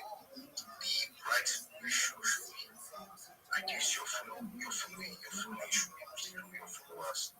People that are not following you back, just remove them from your following. Or you shouldn't like unfollowing them like at once because X will just flag you or start looking at your account or something like that. Or just give it more time, maybe 20 minutes or 5 minutes, unfollow some people. Then leave the account to rest, then unfollow some people until you unfollow people that are not following you, and then unfollow people that are not active. You might end up having like 300 followers, 300 following, like you have 300 people, or 200 or something, while still having 350 followers. That's actually the right way to do it. Like if you check my own account, you see I'm following like 800 or something people, and like 1,700 people are following. In some ways, I'm giving value. That's why those followers are still sticking. That comes to the second thing, giving value. If you are giving value, like when you are giving value, you can. He's speaking. Okay, Apex King. If you are giving value, people will stick around. You feel me? Even if you are not following them. Well, that doesn't mean that you just purposely not follow people, because if you feel like that person is giving value also, if you check one thing that I used to do is like if I check your profile and I see that you are giving value, your profile, you know how to position your writing, you know how to position your posting, like you know the fundamentals of Web3, the orientation, you have good orientation, how follow you because you give value. That's the way it should be. Find something, and just like what Antenna said, find or learn details about marketing, Web3 marketing, and give values based on Web3 marketing. They can give values every day. If someone sees your post and be like, I like this guy, you are like, what is he doing? There's no shit for it. It doesn't necessarily mean that when that person gives you, you follow back. One mentality that I do have is like, if the person likes you, there's no need to unfollow you. If he wants to unfollow you, bye. You feel me?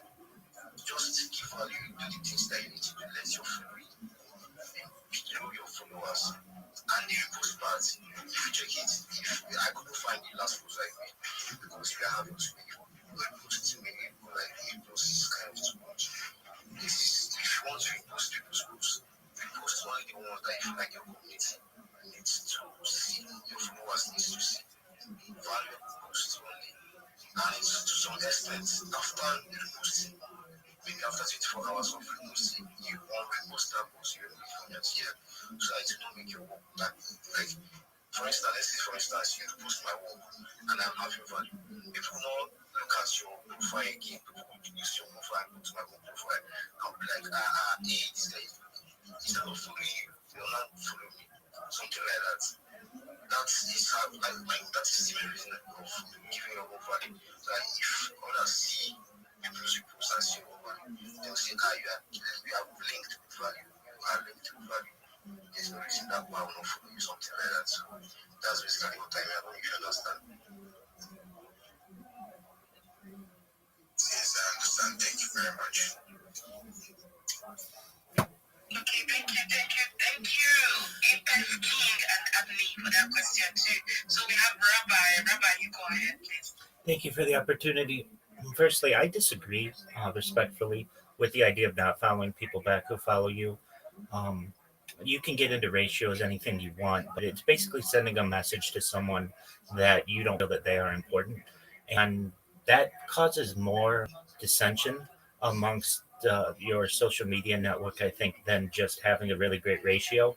If you're going to be a really big account, hundreds of thousands of people, and it's really too many people to follow back, I understand the ratio then, but no one here has more than 10,000 followers with them right now. We're all small accounts, and it's really important to make sure that people know that you value them and that you're willing to follow them back, especially if we have only a few thousand followers ourselves. Once you get into 50,000 followers, 100,000 followers, a million followers, then I think maybe the ratio has more of an effect. But really, for small accounts, if I'm following you and I see after a couple of days you're not following me back, that tells me that you don't value me, and that may lead me to not want to follow you.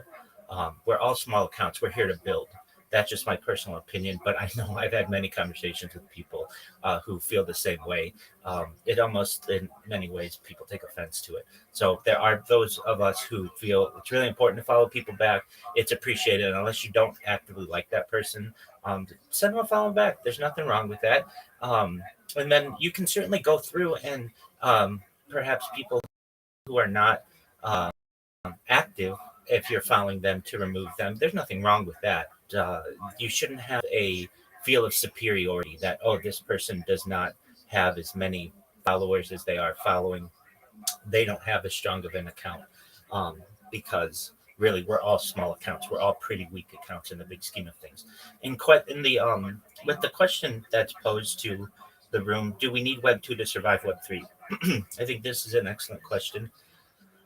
If you are a huge investor and you're just in cryptocurrency or NFT purchasing and such, and you have a large amount of assets, you don't necessarily need Web 2 or Web 1 to survive in Web 3. You can literally just buy different cryptocurrencies and rug different projects. You don't have to market yourself.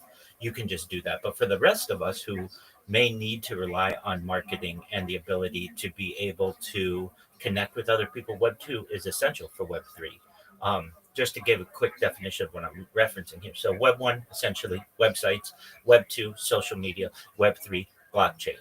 And if you start a project on Web 3 and people don't know about you, uh, you have to be able to make them aware of who you are in one way or another. So the best way to do that is usually through social media. Even what we're using right now, Twitter Spaces, is technically Web 2. Even though we're having Web 3 discussions, it's still technically Web 2. And no one's going to find out about your Web 3 project if you're not in Twitter Spaces, if you don't actively have a community on Discord and on Telegram and some other Web 2 spaces that we. So I think that they go hand in hand. And then even with Web 1, you need a website if you're going to be any project that people are going to value. With that being said, I'd like to show myself. I know we were going to be closing up, but I appreciate the opportunity. I'm Rabbi Rothschild. If you don't know who I am, you will. I stream my life 24 hours a day, 7 days a week, 365 days a year for world peace. I've been doing so for more than 4 years. My streams go back to the pandemic. We've seen the death of a queen, the birth of AI, the coronation of a king, and everything in between. This is a real life Truman Show, a real life Big Brother. This is a timeline and a time capsule of human achievement. In the 1990s, Bill Gates coined the phrase content is king, and I'm making it true today. In my own way, I'm king of the internet. This is the biggest event in global history, and here's why. In 2018, The Economist magazine stated that data had overtaken petroleum as Earth's #1 resource, and I have more data archived on the internet than any person ever, which is making me a very influential person. I'm going viral, and when I do, I want to make you, your friend, your family, all financially independent if you're not already. I want to ensure that you have generational wealth if you don't already, and I want you to be able to start charities and philanthropic organizations of your own. I'm unlike any influencer that you'll ever meet. I'm not live on one YouTube stream nor 2 YouTube streams. I'm live on over 20 simultaneous YouTube streams 24 hours a day. You can view my life in 360 degrees. I even have a ceiling camera. If you want to view my YouTube streams, the link is in my profile. Additionally, it's in my pinned post. You'll also find in my pinned post a link to my link tree. I dare you to look at my link tree. Nobody dares you to look at their link tree, but I do, because I have more social media than any person ever. I have more content than any person ever. You'll also find a link to my Discord, discord.me/rabbi. I invite you to join. We have over 2,500 people in the community and are growing larger every day. In addition to making you all wealthy and wanting to promote world peace, I want to help end world hunger through the use of technology such as agricultural drones, floating greenhouses, saltwater greenhouses, hydroponics, vertical farming, cloud seeding. I want to help end world thirst. I'm sponsored by a cryptocurrency that's worth about $100 million, and one of the things that we do is we build wells and water towers in developing nations for the benefit of the less fortunate. Additionally, I'm an advocate for the LifeStraw program, and most importantly, desalination technology, where we pump Earth's seawater onto land to make it drinkable. If you're a reply guy, if you're a Web3 marketer, you're a raider, you're a shiller, and you want a free mentor, coach, and friend, send me a follow. I will follow you back. Send me a DM. I will respond. I want you all to know that I'm here to support you both personally and professionally. I'm here to be a positive person in your life. I'm here to have an optimistic view on the future. And most of all, I want to give people hope. And with that, I sincerely appreciate the opportunity to share. Welcome, everyone. I'll be with you in a second. Thank you, Rabbi. Thank you so much for that. Your take was interesting. I believe he has something to say, especially about we all being small accounts connecting with each other. So King, you go ahead. It's King. Yeah, thank you so much, Breezy. Rabbi, thank you for pointing out.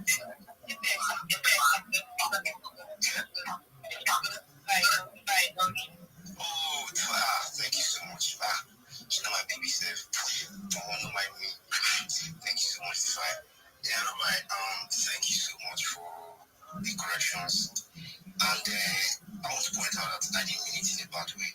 Like me being above anyone. You feel me? I kind of just like this is kind of the orientation I have by coming into this Web3 space. If you don't see a future with this person, there's no need to follow this person. I don't see it like being above this person. Okay, let's take for instance, I'm into Web3 marketing and maybe Rabbi is into Web3 marketing. I see you post on follow me, I check your profile, I see you are giving values based on my niche, or even encourage something that I know I can benefit from. You feel me? I will definitely shoot you. But if I see you posting about football or soccer, or anything that does or politics, it's not that I don't like politics or soccer, but I feel like if I follow you, I'll see more of politics and soccer in my team, which I don't want. I want to stay locked in. I want to see more of what they niche about my niche also. I would love to follow you. That's not like being above you or being superior or feeling superior. It's more like my preference. And if you follow me, you that is into a play soccer or something like web or soccer or something like that, and after 2 days I didn't follow you, you are free to follow me. It's a free one. X is a free space. I will not even be angry or annoyed that like I do have like 1,700 followers, and when I off my network and come back again, I'll see that I'm 1,695. I'll be like, these people have to follow me or something like that. I'll be cool with it because it's your right. You cannot follow me whenever you want, stuff like that. So it's not about being superior or something like that. It's just like preference. The way you want your account to be, the way you have positioned your account to be, something like that. So yeah, thank you so much for the corrections. I appreciate it. Thank you, MS King. Okay, Rabbi, please go ahead. Guys, we're about to wrap up. Just joining the space. You're welcome. We do have the space every day at 10 a.m. You're gonna meet us there. So yes, Rabbi, you go ahead. Excellent. Apex King, you raise an excellent point. It's how do you want your profile to look? How do you want your feed to look? And I completely agree and understand and empathize with you. And if you don't want things in your feed and you're following someone, you may want to avoid those things. It really, I think it's an interesting point Apex brings up. How do you want your feed to look?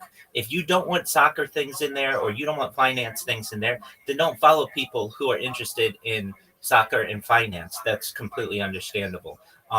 There are ways that you can show less posts. There's that option, or to mute different accounts, even though you can still be following them. So there are options to perhaps be able to edit what your feed looks like. It really depends on how you want to use your account. I can tell you, I know I've heard somebody else in here who lost their account. I've lost a lot of accounts in my time. I've had tens of thousands of followers. I know that while my account may not necessarily reflect that I'm a big influencer on X, I can tell you that I have 50,000 followers on Twitch. I've got tens of thousands of followers on Instagram. I've got thousands of followers on TikTok. So there are some other platforms where I have much bigger network, and you never know who you may be following. Maybe they just lost their account. Maybe they're a really big file. Maybe they're a really big influencer, and they're just using an alt account. It could be a number of things. So I think Apex raises a really good point that if you don't want what somebody's into in your feed, then you can certainly not follow that person to avoid those kinds of things. And I didn't also, I want to clarify. I didn't think that Apex was saying that they're superior to anyone by any means. They seem like a very reasonable person. What they're saying is reasonable. It makes a lot of sense. Why follow a bunch of bot accounts or alt accounts when they're not going to do anything for your profile? So, respectfully, I completely understand what you're saying there. But never forget, I know that I started my account, this one here that I'm using right now. I started following people and getting followers a month ago, and I have over 2,000 people. That's 2,000 people in a month who have followed me, and I don't have a blue check mark. Those are incredible statistics for people who know how hard it is to many times get people to follow you and be able to connect with people. And my account's starting to grow, and I'm starting to grow my network again on X.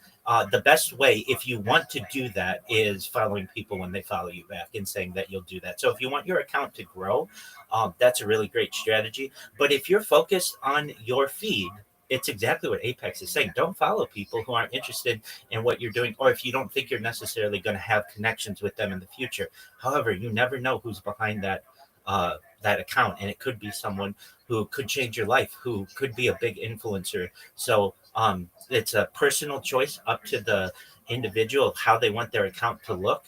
I personally think that uh, building accounts and networking with people is really important, but the feed to me isn't that important. It's more about the relationships I make in Twitter Spaces. If the feed is important to you, do exactly what Apex is saying, because that's really great advice. One other thing Apex raised, which is excellent advice, is if you want more people to see your tweets or your posts or whatever it is, then you want to make sure that you have a good ratio that shows a stronger account. So that's an excellent point that they're making as well.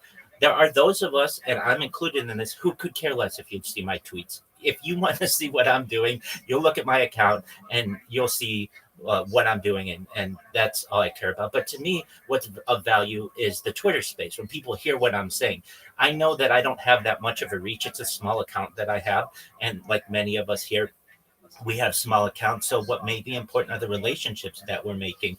But if you're going for the most amount of people to see your tweets, they have a really good ratio, then you want to limit any kind of interactions that you're having with people who are not perhaps as high influence accounts as possible. So I think Apex raises a really good point, and respectfully, I I want them to know that I don't see what they said to be bad advice. If you want a good feed, do exactly what Apex is saying. If you want to grow your account really quickly, follow for follows are not a bad way to do it. Thank you so much for the opportunity to share. Welcome. Thank you again, Rabbi. Thank you for that. Yeah, so if you're just joining us or you've not been here for a while, this is a space where we get to like learn and grow and connect. So you're not connected with the host Excellent. yet. Maybe you're doing something. Welcome. I just wanted to tell you. Do also connect with the host, connect with the co-host, connect with the speakers. How are you? I'm feeling extra. I'm just smoke some kush. How are you? I'm amazing. Every day is a holiday. Every meal is a feast. How are things in your neck of the woods? My neck of the woods. There's a lot of deer, but they're friendly. Okay, very cool. And so how'd you find out about me? You're on Socialize all the time, Oh yeah, 100%. and you're farming X on there, and I was like, I wonder what this guy is because he's in here 24/7. Yeah, what is farming? What is farming XP? I don't get XP for when I stream in there. Oh, well, people just say people in show one go in there to stay in there to promote what they have going on, and then it gives you guys more rank, and then that makes you guys more known in that server. Yeah, so that's only if you talk in the server. So if you just have your camera on in there like I do, I don't get experience points or whatever. But it is a great way for me to give people a portal into my life. Do you mind if I tell you about what I do? Go ahead and tell me what you do, Rabbi. Excellent. I'm Rabbi Rothschild. I stream my life 24 hours a day, 7 days a week, 365 days a year for world peace. I've been doing so for more than 4 years. My streams go back to the pandemic. We've seen the death of a queen, the birth of AI, the coronation of a king, and everything in between. Have you ever seen the movie The Truman Show or the television show Big Brother Ocelot? I've seen the Truman Show. Excellent. Well, that's essentially what my life is. It's a timeline and time capsule of human achievement. In the 1990s, Bill Gates coined the phrase content is king, and in my own way, I'm making that true today. I didn't know if you're aware, but in 2018, The Economist magazine stated that data had overtaken petroleum as Earth's number one resource. And I have more data archived on any single individual than any person in global history, which is making me an influential person. I'm going viral. And when I do, I want to make you, your friends, your family all financially independent if you're not already. I want to ensure you have generational wealth if you don't already. And I want you to be able to start charities and philanthropic organizations of your own. How does that sound, Ocelot? I want to start an organization that's a private military organization that uses child soldiers like Venom Snake and Metal Gear Solid 5. Will I be able to do that? No, in fact, I'll actively destroy that. Oh, darn. That's okay. No big deal. I'll create like a robot army to destroy that. So what is the inspiration of like you started streaming every second in the pandemic and you got inspired because data is now the number one resource throughout the world. Is it and you told me what the end goal is. I guess is it to make a point about data and like how is the data you collect going to be the valuable data that people seek? Great question. It's essentially a timeline and a time capsule of human achievement, not just on my life, but on world events. Every second of every day, essentially for the last 4 years, not only have I archived myself, but also world news events. In the background, I keep a radio that basically creates timestamps on every major news event globally. So people in the future will be able to go to my stream and get a timeline of what was going on exactly as it occurred. Additionally, human data with its value will be studied in the future. AI needs examples on which to build its models, and I have more data archived on any single individual than any person ever, which makes my project extremely valuable to the development of AI human models.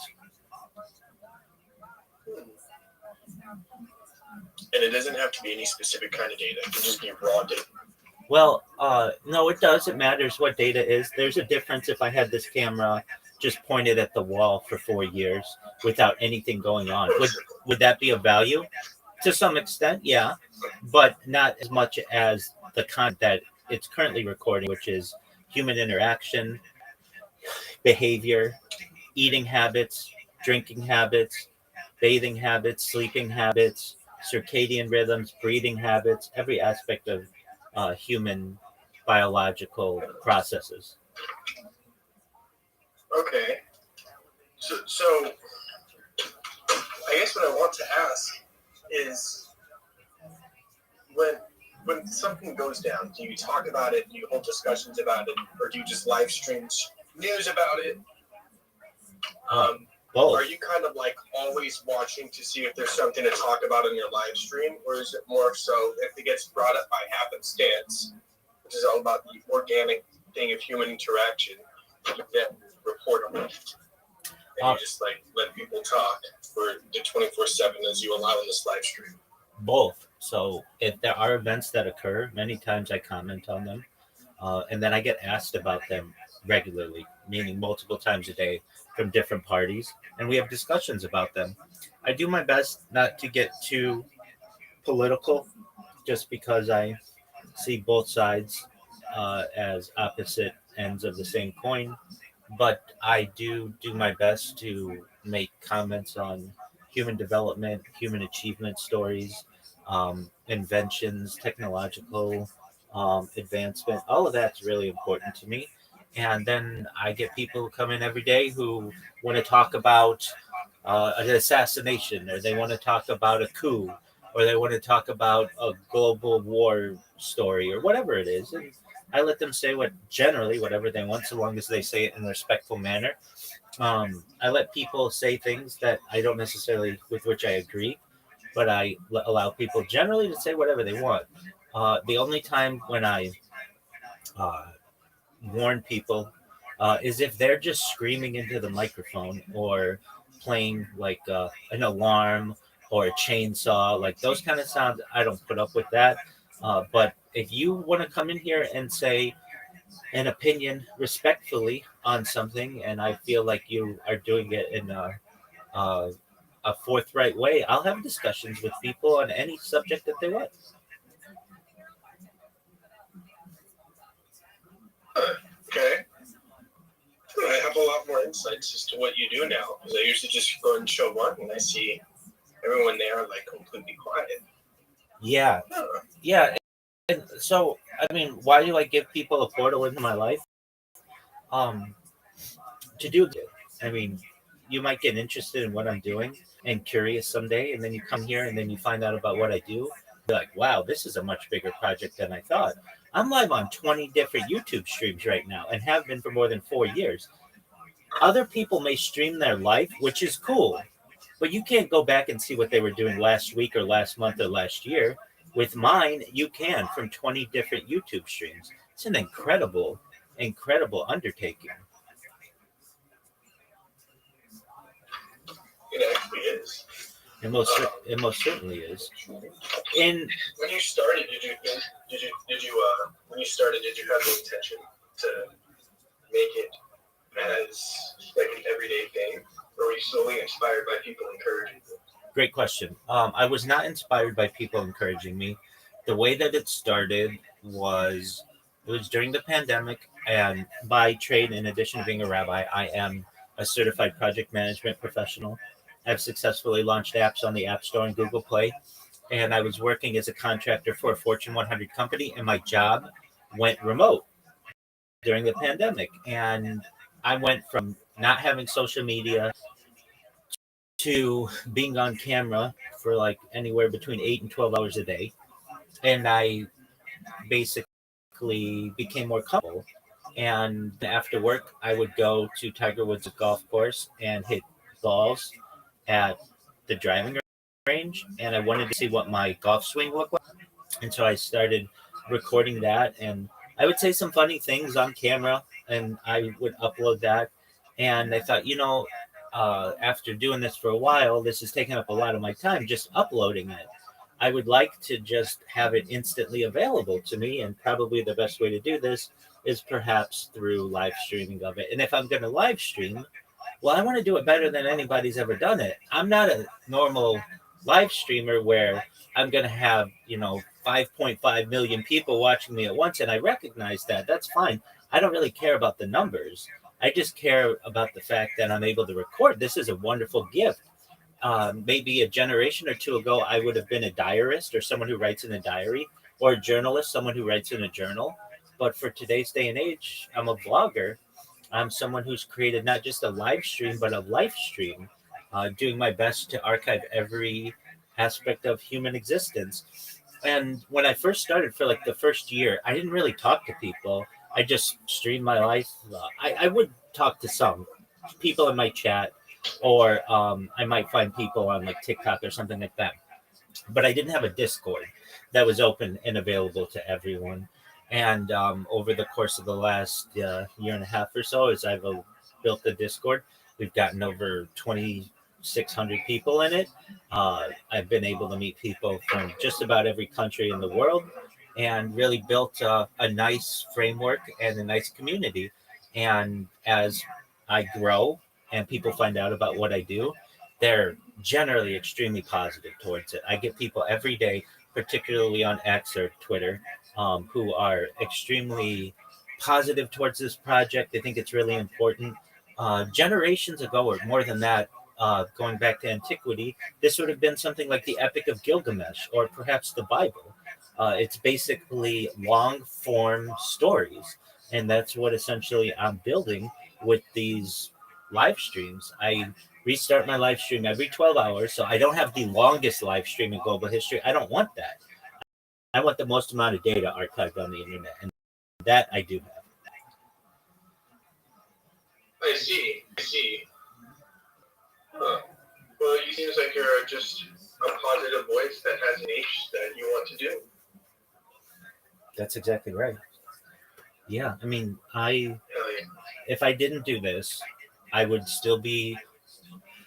I mean, I'm still a project manager, but I mean, I might be able to make, at the most maybe $1 million a year.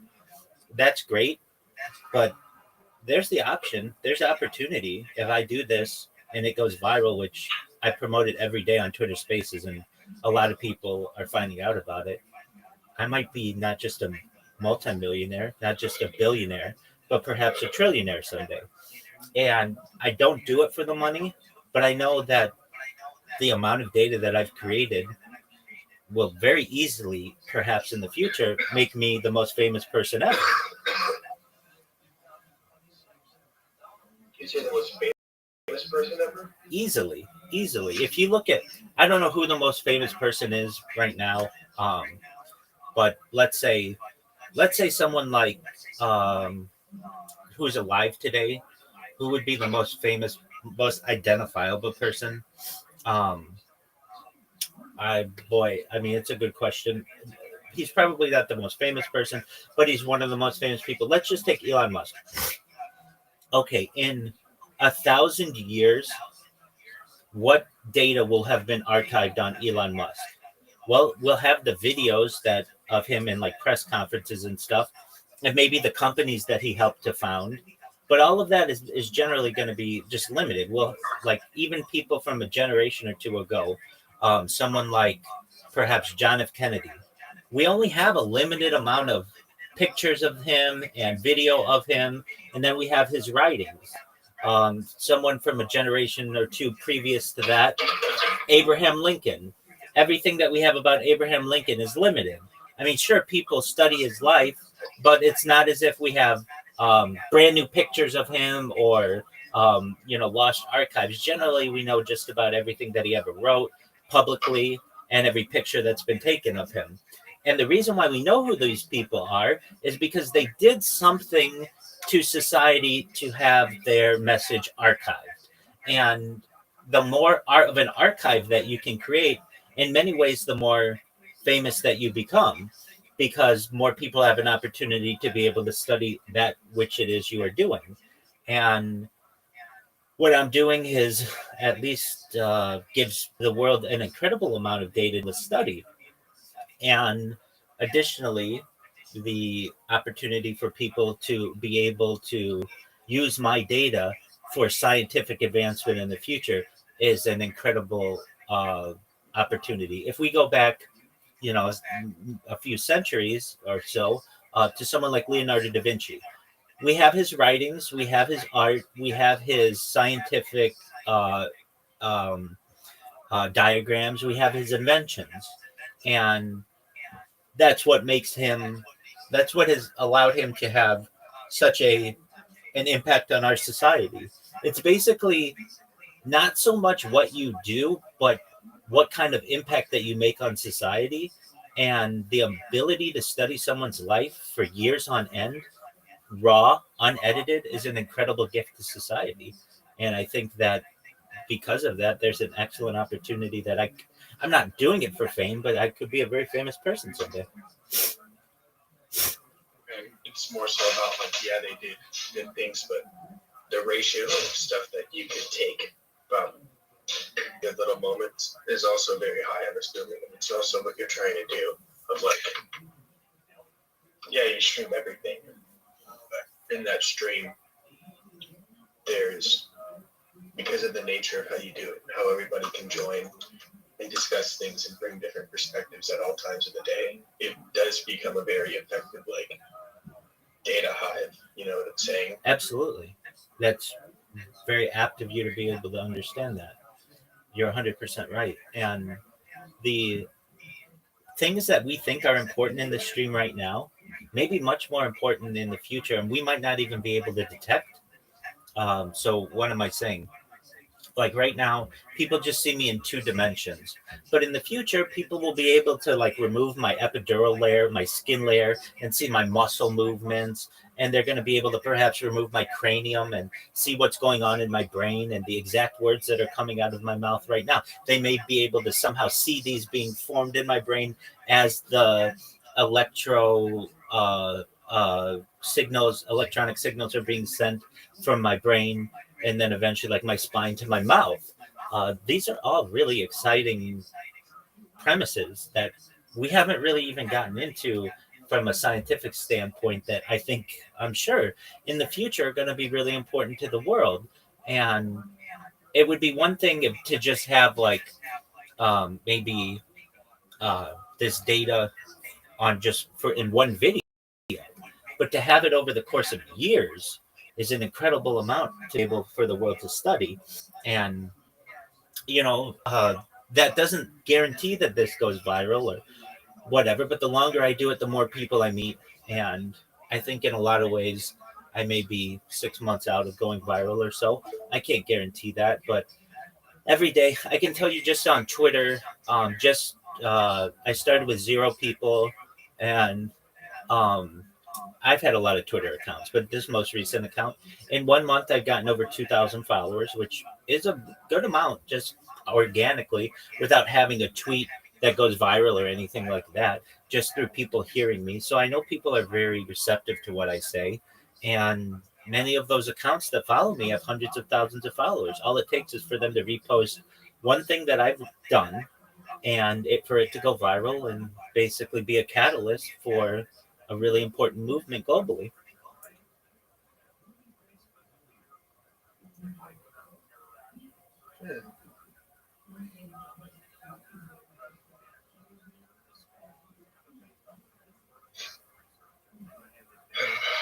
Hell yeah. Sorry. You're When you good. were talking, You're good, big guy. long rip. You're And good. we're all just chilling in. You're good, big We're all guy. chilling in the room, my brother. That's 100%. And so you didn't even know what you were dipping your toe into when you came in here, but you can see I'm as open a person as I can be, and it's more than just gaining experience points in in socialize. In fact, I don't even because uh, my microphone is not on, but that is the last thing in my world of which I care. I can tell you, Discord sent me a message to tell me it has its like recap of uh, like how Spotify has the recap at the end of the year, how much music you listen to. Well, Discord does one, Yeah, I know what you're talking about. and I was in the 0.01 percentage of people who spent time in voice calls this year. So I'm like perhaps like 0.01 like of all the people I'm basically the spent the most time on Discord. And I can tell you I don't do it for those kinds of metrics. It's funny to me that I assume that I did because I've been in Discord calls for a very long time, but that's not why I do it. Why I do it is for people to come in here, have discussions with me. We learn from each other. We make each other think about who we are and what we're doing on this planet. I mean, if you really want to know what I like to talk about, is not necessarily how great my streams are because they're really not. They're just basically archives of human interaction. What I like to talk about is futurology. So things like anti-gravity, antimatter, faster than light travel, faster than light communication, artificial narrow intelligence, artificial general intelligence, artificial super intelligence, things like space elevators, space tourism, interstellar travel, things like Santa Claus machines, replicators, invisibility cloaks. I like to talk about things like de-extinction. You may not know this, but the first successful de-extinction took place in the year 2003 with the Pyrenean ibex, which was a goat located in northern Spain, southern France. Fast forward to the year 2021, a company out of Dallas, Texas, is founded known as Colossal Bioscientific. They've made it their goal that within the next 3 years or by the year 2028 to reintroduce the woolly mammoth into the Arctic Circle utilizing Asian elephant surrogates, which I just think is a mind-blowing goal. I wish more people in society were discussing this. Following the reintroduction of the woolly mammoth, they want to reintroduce the Tasmanian tiger, followed by the dodo bird, which I think will be really exciting to perhaps be able to archive. I like to talk about helping people. When you were born, Ocelot, the average life expectancy for you or someone like you is probably about age 80 years old. I want to increase that. I want to give you the resources if you need, and if you want, with your own consent, to be able to utilize things like oxygen therapy, human growth hormone, stem cells, cryonics, cryogenics, nootropics, peptides, cold shock therapy, red light therapy, ambrosia therapy, testosterone replacement therapy, to increase your average life expectancy to age 100, 120. But at 120 years old, you may say, Rabbi, my body's starting to break down. What's the next plan?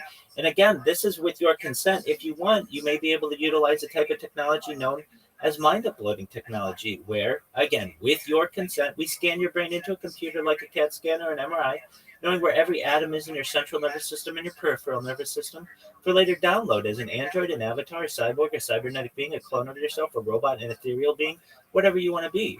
But essentially what I'm saying to you, Ocelot, is there may be an opportunity at digital immortality. Those are the things that I think are really exciting of this project that I like to discuss. And when people hear that, they're blown away by it. They're like, wow, you're from the future. And it's not. These are just discussions that are having in 2025, but future generations, perhaps within a decade or so, may be able to start experimenting with these types of technologies. And I find that to be really fascinating. So if you really want to know what I like to talk about, it's those kinds of things.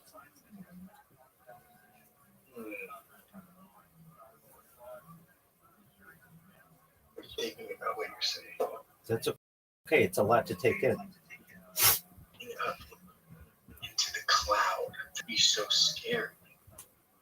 All your private moments. Yeah, I know you said it's with the consent, but all your private moments can be accessible by a nefarious, not even a nefarious, just someone that has all this access. And they might just see, I want to see the time when the girl you like pulled down your pants in second grade with that fucking real trouble. And then the entire world sees it. And then you want to kill yourself because the world sees it. Yeah. Yeah. I mean, but you've got to understand that everybody has those kinds of moments, no matter what they are. Maybe not that exact moment, but everyone has things that have embarrassed them. And then there are also types of technology, perhaps in the future, things like memory erasure, where you can remove awkward memories of your own, things that you don't like, so that you're able to live in harmony mentally. And I'd like to give people that opportunity. Someone who has had something very traumatic, someone who's experiencing post-traumatic stress disorder due to an incident, perhaps they were abused or they were a victim of war. I want to help them to be able to deliver themselves from those kinds of things. But you raise an excellent point. Who's going to oversee this type of technology? Won't, even though we say it's with consent, all of that data will have to be stored somewhere. Now, perhaps you may be able to delete it as well. I'm not the person who is necessarily in charge of the development of this type of strategy or this type of technology, but I do know that this is where humanity's moving toward. It's known as transhumanism, and not. Go ahead. I'm listening. Okay. No, it's just like I know what you're talking about. Yeah. But I think it'll be a beautiful world if possible in the future. Let's say you have somebody who was from a war-ravaged country and they experienced a lot of PTSD, and they were able to utilize this type of technology to erase all of the painful memories that they may have had, and then be able to take their central nervous system and their peripheral nervous system and put it in another body after they're 120 years old or 520 years old or 1,020 years old, whatever it's going to be, whenever they want, and be able to have like a pure version of themselves and then be whatever they want to be. They could be an extraterrestrial, they could be a cyborg, a cybernetic being, they could be a clone of themselves, either an artificially aged clone or just be a baby, but have all the knowledge that they had as at an adult level, whatever they want to be. I don't want to limit people. That's where we're moving toward. We're really moving away from being just your standard Homo sapien into a type of transhuman being. And we're basically having a breakaway civilization that's occurring here on Earth as we speak. and I want to be part of that civilization.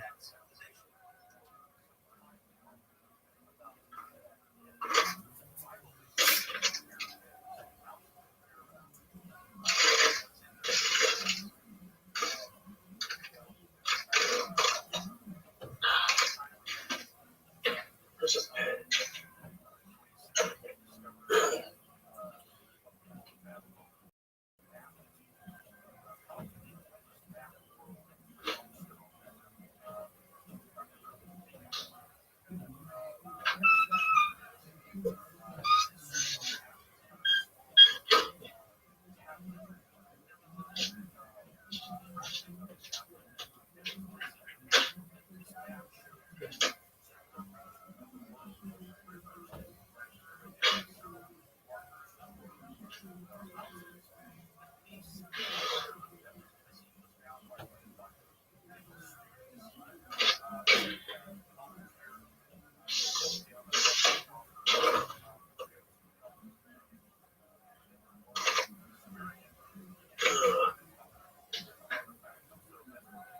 Oh, I'm a pen, sir.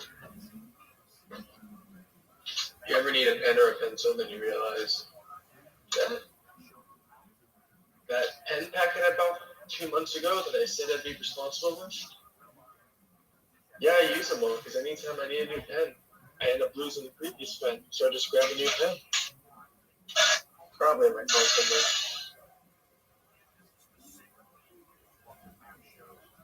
Yeah, I'm aware of that.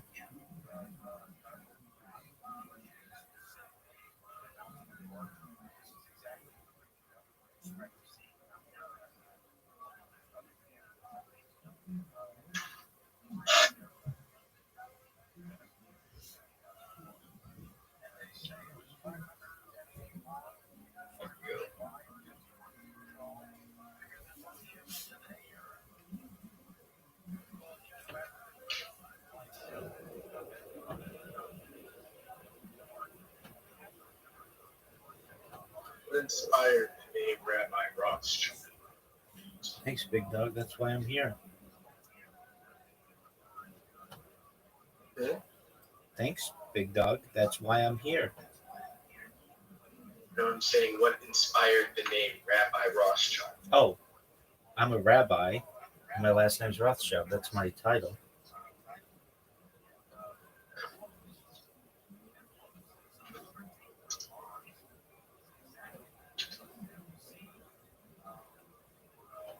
The title of Rothschild? I thought that was just a It's my last. It's my last name.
what is this interest in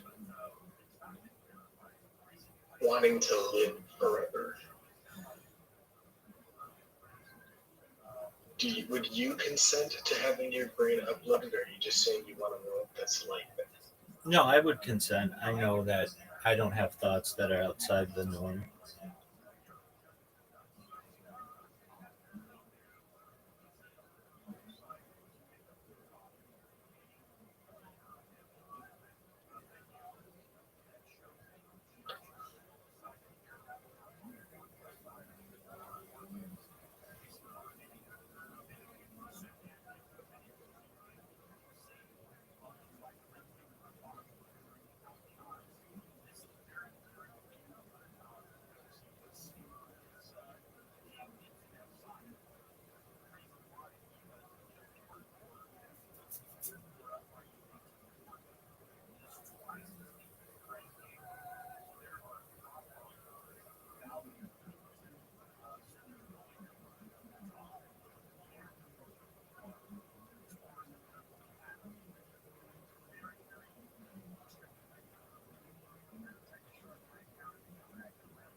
Reading about Rabbi Rothschild. Go knock yourself out. It's 50,000 characters. It'll take you some time.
Yo, that's my boy Emmanuel. How you living, pimp? I'm doing fine. How have you been? It's been a while. Absolutely. What's new? Where do you stand? What? Give me your updates.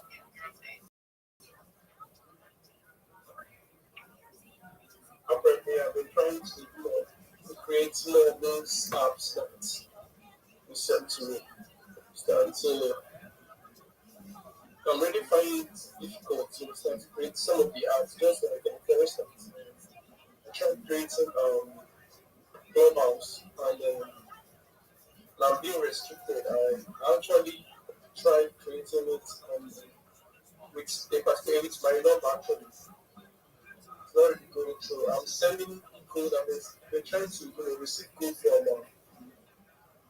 my number, but I haven't been seeing it. So it's complicated somehow.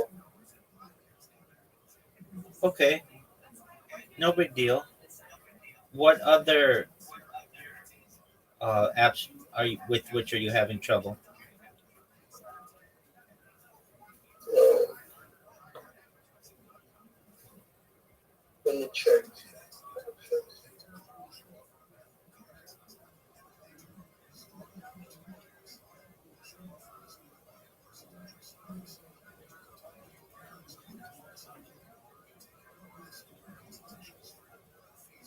Truth Social. Truth Social. Okay, I can see that. Okay, what else?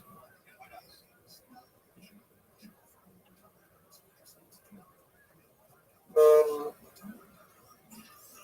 IMG1. Indoor. Okay, you're having trouble with Imager. Why are you having trouble there? Uh,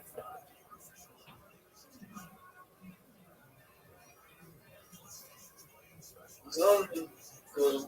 Not really good. I've been trying to generate. It's not really going to. I tried creating the account. Send me, I don't know. I don't know if I should send you a screenshot of it actually. Oh, you don't have to send me a screenshot. Just did you try with a VPN? And it's telling, yeah. It's telling me that I am Okay, MQR is temporarily over capacity. That's what it's telling me. okay, So, okay, that can happen.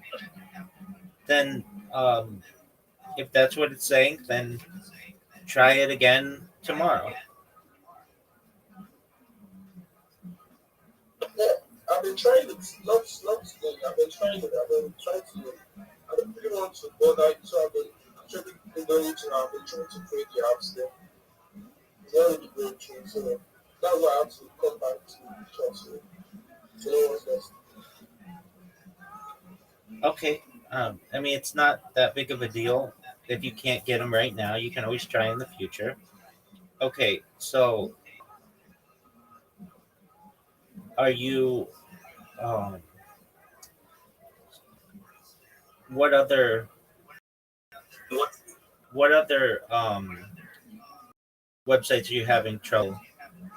For which are you having trouble creating an account?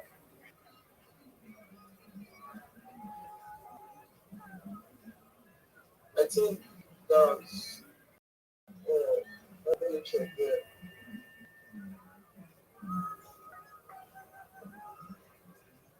I think that was all. That was all. Okay, but you got You everything. get more. Okay, but you got everything else created. Yeah. Okay, so is it? Are you ready for me to look at it? See, Have you put all the links in your link tree? they're all in my link tree. They're all in my link tree. All right, you want to send it to me? I'll take a look at it. Okay. Don't send me my. Don't send it to me. I should send it to you on X, right? If you want, yeah, that's fine. Okay.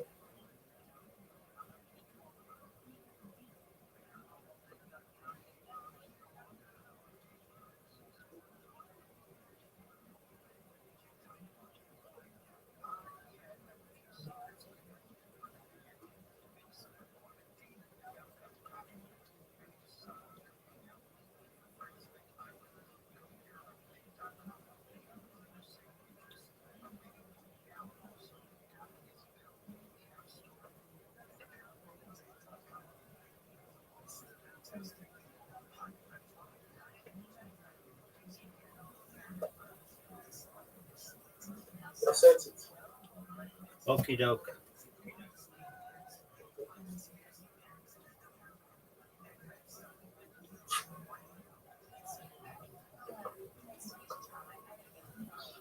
Hey, my man, this looks great. Really, really good. Good job, Emmanuel. Okay, next thing you're going to want to do is I'll send it to you.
Okay, I'm gonna send you. Um, I just sent you something. I want you to put it into Grok, the video creator. Do you know how to create videos in Grok?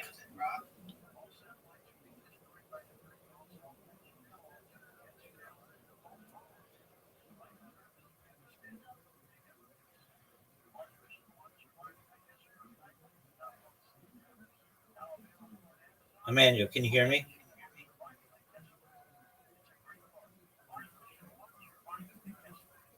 Yeah, I can hear you now. I can hear you. Okay. So I just sent you a description and put it into Grok and create 10 short videos with it. And then when you're done, send me the videos. I don't know how to create videos with Bro. Okay, How do I do that? I'll help you. You should know your link tree is really good. I don't tell that to everybody. You did really good. You did really well. Thanks. I really appreciate it. Absolutely. So, great work. You taught me that, no? Absolutely. Teamwork makes the dream work, my man. Yeah.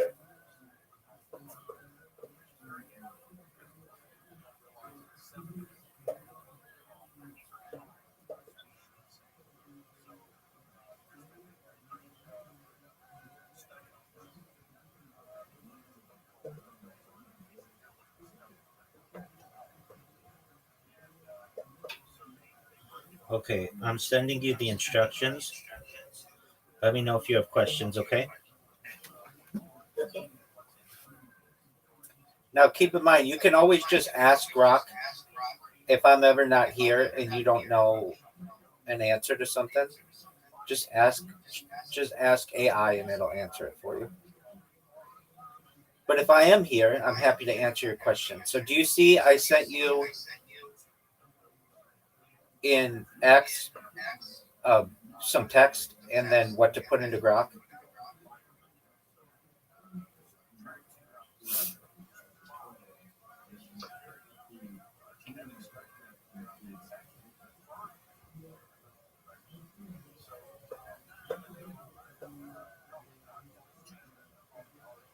So, custom chat GPT for your business, right?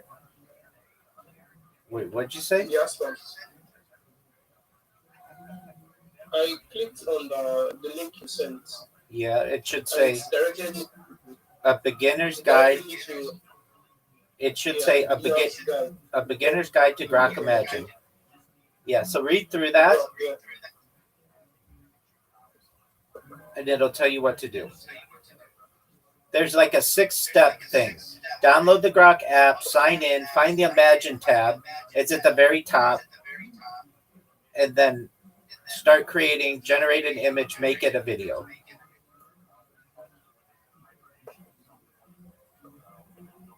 Okay, that means I have to download the Grok app. That's correct. Okay.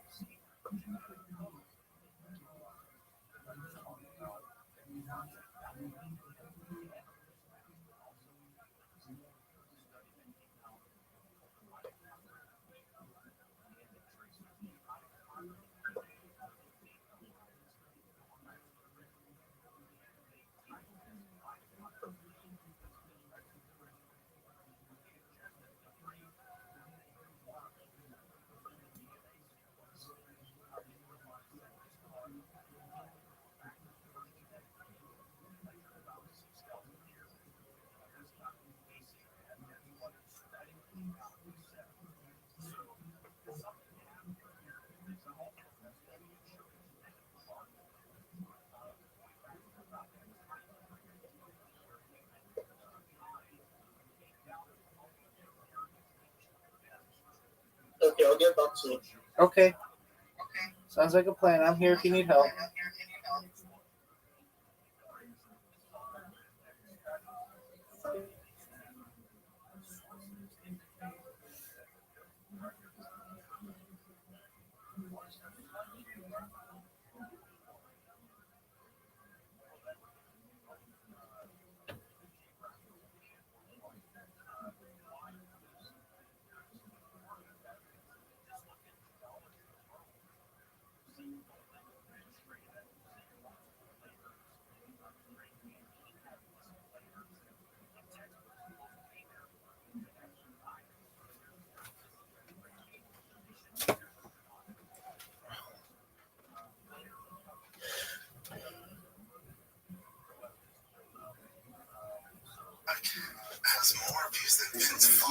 outside of the city. So you already have a basement that's kind of like outside of the free market. I read a thought that's maybe outside of the free camp for what? Yeah, but you have the base of Skila anywhere. So the basement itself is already outside of the free camp. Much more large, but it basically outside of the free camp. The base of Skila itself still has to be distance from the basement even more. Why is that? He hates to go on his fuzzy face and roads. Shouldn't look like it's a Bezin of murderers. Meaning, what it shouldn't look like Bezin is eager to execute. So we don't want Bezin to look eager to execute. So because we don't want it to look like Bezin is eager to execute, we always distance the execution spot from the Bezin in a significant way. Other possibility, Maskinani, you basically say Habile Hatsava. So I'll say furthermore again, distancing the execution spot from the Bezin is also beneficial. Why is it beneficial? Because it looks like the longer it takes for the accused to get from Basin to the execution spot, the longer we have to find some last-minute late breaking, evidence that will exonerate it. Right? If the base of Skila is right next to the Basin, then okay, you pass the verdict. That is no crime. By making again the base of Skila a little bit further out, ultimately allows us for a little window, a little bit of a distant window. Where do we know? The base of Skila, I just want to point out again to understand that this three-camp model is based on the way we camped in the desert. Right? In the middle of the camp, in the place on the desert, you had the Mishkan. That's called Machane Shchina. Who lived around the Mishkan? The Rabbi. That's called Machane Leviah, the Levitic camp. And around that, we had Israel, the Machane Israel. So essentially, that becomes like the domicile model for Christ. So it was Yerushalayim. So in Yerushalayim, you have the base of Mikdash. That's Machane Shchina. Rabbi is the Temple Mount. That's called Machane Leviah. And then the rest of the city, that's called Machane Israel. So, for example, so Bezin operated again in Mikdash. But the base of Skila was outside of Yerushalayim. So the base of Skila has to be outside of the number one, Or about day number two, by distancing the execution spot from the basin itself, we give the accused a little bit more time to be sentenced. When do you know this? That ultimately, again, base of Skila has to be outside of the base of Mikdash. So I'm almost like, probably here for today. Making great. Don't worry about it. Good. Let's say, truth is that Amud Aleph is like Kiddush Levana. You can't rush through Kiddush Levana, like you can't rush through Amud Aleph like that. Those guys, shkoya.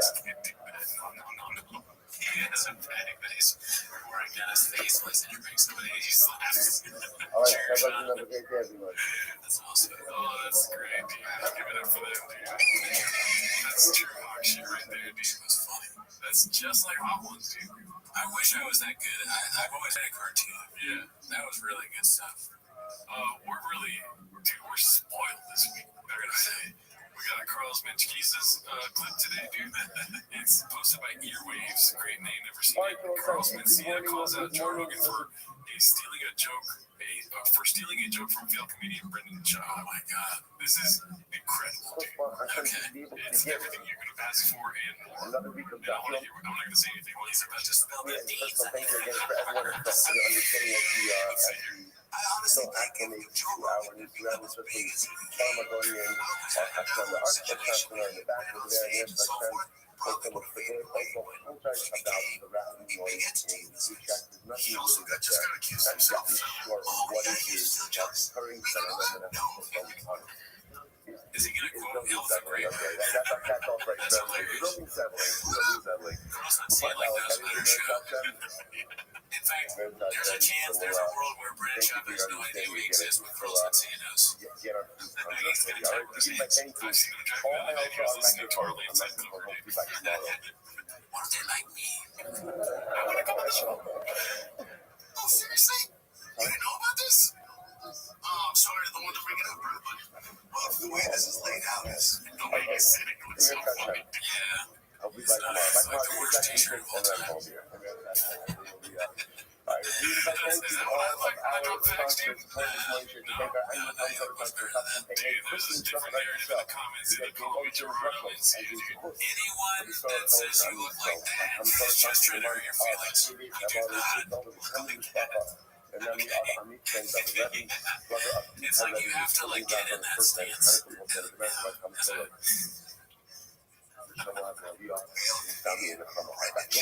for today, Matt and Diane Mark, in memory of Matt's mother, Sylvia Mark, Sarah, Hesha, Bas, Moshe, Mordechai, from the American Common Torah, from the Shabbat Having Aliyah, and the family in the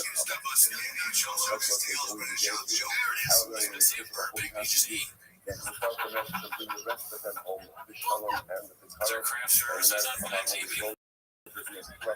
be successful. The whole This might get cut from YouTube, by the way. let us be beautiful. And we will kind of ahead of us today. Just got a couple Jimmy So like I said, base office memo 41. We have to pick up the Mirza Hashem on. Mem on the days 40B, 5 lines up, 6 lines up at the bottom. Turn up on it, red, 2 dots. Makira Matamosa, turn up on it. So again, remember, we are continuing the Mirza Hashem with the, we'll call it the cross-examination of the witnesses, right? In other words, making sure the Drushas of the Hakiras. Turn up on it. Makira Matamosa. So we say the witnesses, do you recognize the perpetrator? Do you recognize the defendant? So Rabbi Hara did kill a non-Jew. He saw Hara did kill a Jew. His Basibo, which gives Masra. Shubha Rala, Asra, did he accept the Asra upon himself? Hitra Asma Lisa. There was an Hitra Asma Lisa, did he permit himself to death, which is another way of saying, after he heard the Asra, after he heard the warning, or did he still proceed anyway? Right? And again, immediately afterwards, however, that was if somebody worships idolatry, right? So we can forward to say that we worship idolatry. We ask the witnesses, what type of idolatry did he worship? Did he worship Baal? Did he worship Markolis? How did he worship?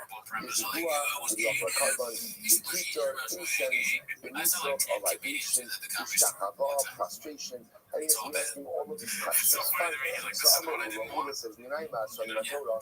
So Ula says, from where do we know Asra?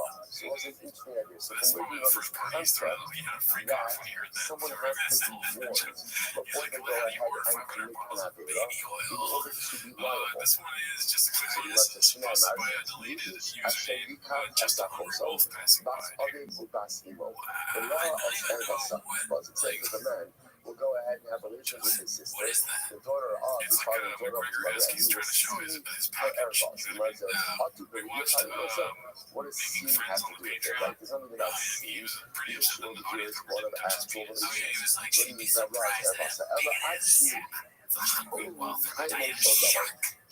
So this is interesting. Rabbi Gemara says what it means is as follows. The halacha l'maisa, halacha one is only valid only until the witnesses point out to the defendant what it is that he's doing wrong. Which actually reference to the witnesses hasra. They have to point out to the defendant what the defendant is actually doing wrong. See, there's maybe in the defense, I wasn't going to have to be over here.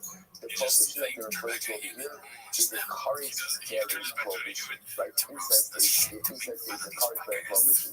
It's interesting that you don't need hasra for any of these concepts of courage.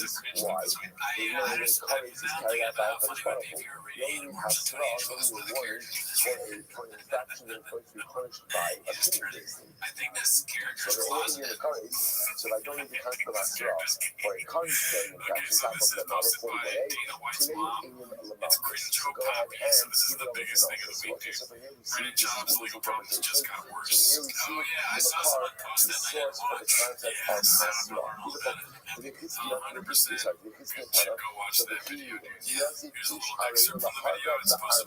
So the Pasuk says if a man will intentionally go ahead and kill another person, the Arba means with cunningness. What does it mean? Shehitrubo by diagonalizing, which means they want him, and Halakha L'Maisa, he's still acting intentionally. Okay, so they're giving us like all sorts of different structures for the concept of Hasra. Today, when Shmuel Tana Hamotzion Osan B'Kol as well. So it says, On and B, regarding the status of this action, Mr. Allen, full authority from the Thick Boy, filed a complaint against Castle Hills on February 28, 2022. Mr. Allen had full authority from Thick Boy to file the notice of appeal of the district court's decision on March 1, 2024. Mr. Allen continues to have full authority to act on Thick Boy's behalf in all matters associated with this action. I understand that Thick Boy has fully participated in this action as required, including making the decisions to file the lawsuit, responding to discovery, and deciding to file the appeal. I understand that Thick Boy's complaint in this action alleges that Gospel Girls committed copyright infringement and non-defamation. On that item, I understand that Thick Boy filed his opening appeal brief in early May 24, and that the parties are currently waiting for a decision from the court. So here we have a signed affidavit from Brendan Shaw basically refuting everything he said about the lawsuit over the last 2 years. I like this lawsuit. That's amazing and Australia acceptable. Now, so basically like it's not a defamation case copyright infringement case. Malchus for that. So had it Big was sorry on the about that, Constable right? Hasra That is by his crazy. sister, I would have said, oh, This is the that's signed by confession infractions of a that you get compulsive notice liar. for. And for those of you wondering why this is so serious, it's because if what Brendan was saying in episode 1000 of The Fighter and the Kid, you know how the lawsuit is out of his hands, he's not up to speed, he knows nothing about it. Well, that would imply that somebody was submitting the legal filings without Thick Boy's knowledge or approval, which is illegal, right? Like, that's potentially the criminal act. But here's the best part. Now that Bubba submitted a sworn affidavit to the court, if he says anything to contradict any of those 9 points on his podcast or in an interview or whatever, well, that would be perjury. Seriously, opening a fight and putting himself into this much shit over absolutely nothing. And if you figure this whole thing is over $13,000, that's the other bit of news that I got this week. 13,000 associates were, I mean, that's a lot of rain. You know, that's a lot of fucking shoes. It's a lot of interns. He's a mic for T-ball. You know, it's a lot of baseball bats. A lot of golden balls. Right? There's so many things that he buys. He's a consumer. to be more common than That's right. 13K grand. Take a look at this from Carl's filing. Clearly Shaw is misusing the term pro bono as an attorney at a top LA law firm would not switch a rich celebrity's case to a pro bono cause. Thick Boy's speculation that this lawsuit may only be a legal cash grab by his attorney reinforces that the term was used in error. But nonetheless, this case has dragged on for over 28 months, and Thick Boy is claiming that he did not pay for the appeal and his voluminous brief filed by the legal team. The Thick Boy legal team sought approximately $13,000 in damages in the lower court so they can keep the seal and argue a no-pay agreement does not make financial sense. This raises more questions about who is controlling this litigation and whether improprieties are afoot. Regardless, all evidence points to the conclusion that Thick Boy Productions is not a willing and active participant in this lawsuit. Well, thank God for Brendan's great-thinking lawyers who got to sign an affidavit admitting that he is in fact in full control and knows all the facts and details about the lawsuit and its status. Ladies and gentlemen, we now have a legal document proving that Brendan Shaw is full of shit and he fucking signed it himself. All three At the sources end are of the day, he's necessary going to to do what someone else will not do for him, right? Even though he pretends that it's not media. I mean, it's not his fault, it's on him, but it's his team's fault, right? Yeah. He claims that he listens to the team so he can blame them later. One of the questions we have He never learns anything, really. number But one, he says he does. We're learning. That's what we're going to do. We learn from him. Yeah. There's a good way of not ever taking responsibility, or like being left with the responsibility. Yeah. Right. after the Hasra, In episode, sorry, T-ball, those people out there. of the infraction. Bird That over was here, the statement. fucking all day. That was the statement. So you might say And something. then, You know that. in the So video, you know this. podcast Cringe posted, shows that he was says. talking about defamation for Okay, years. so He we know was that. defamation. He was never a defamation case. And then also he goes on to say that maybe he has like an action of defamation against Shaw because he kept saying that you need to beat his For kids the and stuff. defendant to be guilty, it Yeah, is not he's enough in that a you trial with somebody that Hasra, beat his kids, and that's why he needs to sue for defamation. processed it, and Then he has still videos clearly of gone talking about how he forward cheated on his despite wife, it. and then That's what it means that Brendan beats his kids. Hasra. And So he's the like, but this guy defendant is beating received his the kids. Hasra, Yeah, he yeah, it's the understood the same kind of Hasra, thing. and I mean, I'm not a nevertheless, lawyer. he moved I can't, so I don't know if you can make a good defamation case out of that.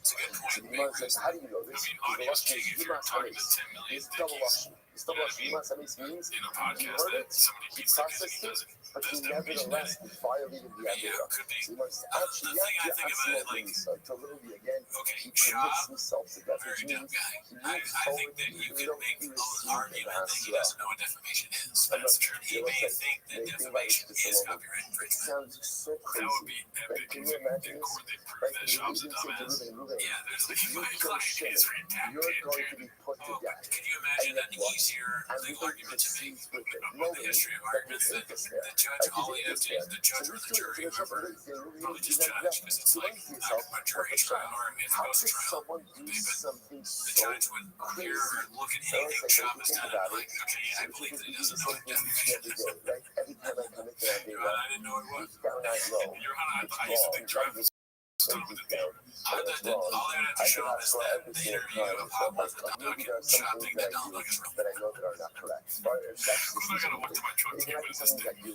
the fact I Alright, don't this is posted know by that Chin they're Second correct. Balcony. It's But called maybe Papa I'm tries just to doing pretend he research went to areas, Sizzler which as happens a to all poor of kid us. and doesn't But go there are well. so many other things that I know When's the that last I'm time you still got doing that are incorrect.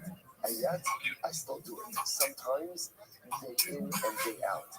Human nature is that sometimes we just do what we want to do, even though I'm fully aware of the repercussions. Why is that? Sizzler would be like the jam. Just a bloated sense of self. Right? A bloated egotism that what I need and what I want, just what I want, and you also have to what I'm going to do just because I'm making myself happy. And again, this is ridiculous that anyone could act this way. But it's important to know that so often That's crazy. Why would he use it as a saying if he's never been there? And as bizarre and as Did you ludicrous remember as it Sizzler? looks to us Did here, you ever go to we Sizzler when have you were to a kid? I don't kind think so. of bring I was that more of same a Coco's kid. mindset of bizarrety Okay. and ludicrosity, Coco's a California thing. into our own lives as well. And next time I'm Coco's was the shit when I was a kid, dude. We should go to Coco's and then you go to Sizzler with me. I'm down. But Sizzler's been so long. All I remember about Sizzler is like all the food's a buffet. And like I would get disgusted. I'd get like chicken fingers and food. And yes, Disgusting. Because you can get all the stuff my mom would be like, words just alright. Because she knew I love Sizzler. She likes Sizzler a lot. But, you know, it's I'm not trying to look at second my life. I'm not yeah, like it's a great word. You work first. Is a case of a I thought Sizzler's the one where you're like, I'll take that tape off and you won't say less than that girl. had you seen. Are you sure? That girl commits adultery or has relationship with another man. That's adultery. And she did that. And as the man who thinks she had relations. She had to teach her premises definition. He said, Another Murasa. She did this. So watch this. So this is some point. Yeah, that's crazy. But in his defense, sir, I don't remember ordering. I guess my mom was in it for me, but I don't remember ordering it. I should work with the buffet and getting all So let's say now, what's the issue? Let's say second set of witnesses come along and they say, I certainly don't remember picking out now a I've pork. seen that. Why? What did he say? You know how Pork you chops? say, Like, you're that with far us, beer, then dude. you saw That's adultery on It's like Monday, white trash you're chicken with us in Florida on Monday. You Yeah, gotta I see mean, that happen. maybe I know it was childish. It wasn't really white trash. It was more just like child grade. Why we can't be killed? Alright, this one's supposed to be Material Cry 8293. It's called Let Us Not Forget the Man Bun Phase. It was brief but left an impact on all In of this us. case, you can't As impose you a see, it's typical a punishment very upon small the Asian man. children. Why not? Very You might say, Neanderthal "Shekol brain, not good. lo osa Not a good look. bayraban It isn't, you're right. Because at the end of It's the like day, one the of those claim old was recreated photos of like a Neanderthal, but they look like small head. Yeah. Fucked up ear. Look at this ear, dude. we're coming to prohibit her It's to her cauliflower. husband. That looks like if somebody went to Photoshop So and therefore, you you know can't how tell like us you we were can trying pull to show something. So much as alcohol is true. There's no way that's real, right? The ear, that's real. Yeah, that's disgusting. If you look at it long enough, I'm sure you're gonna come upon it. And then here, FCT. You know why? You know why? Slowly people over here. Let's see here. This one is called That's called Giveaway Damage Control and Count. I've been reading the comments posted by Haphazard. This is a long one, so we'll have to pause it a couple times here and there. He's got a mastermind. That magic mind, I mean, dude, he's getting like It's like when you're ringside and you know the monster cans have to be just make money from old people. Imagine when it's like if you just have it in front of your face awkwardly 3 times the episode, you maybe makes $20. They probably don't want him to drink it honest. They want Brendan to do it. Yeah, but as you can tell, Brian knows how to stop.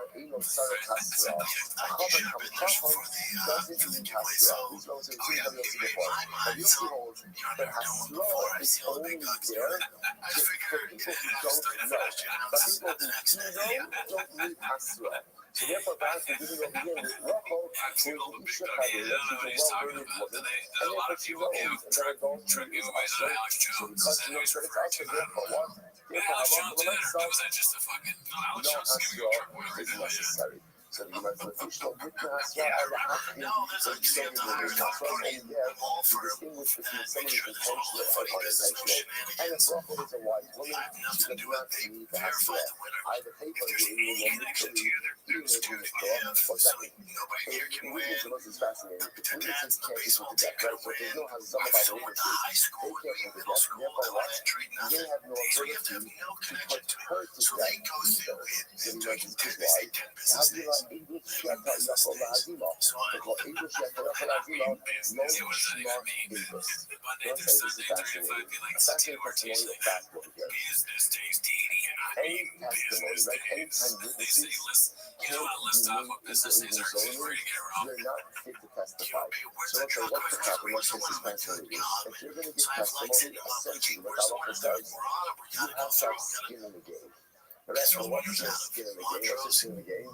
That if you're found to be lying, we're going to execute you, or we're going to take it upon you reciprocal punishment. So you can't receive reciprocal punishment, you essentially don't accept your testimonies. Therefore, if you tell me over here that I went for myself, witnesses will come to testify about Rachel, but they themselves can't be executed because they can only claim that they didn't have to execute them. It just came to ask her upon her husband. Then I went for myself, that they can't be executed, they're not subject to Azama, and they're not subject to Azama, then we can't accept their testimony.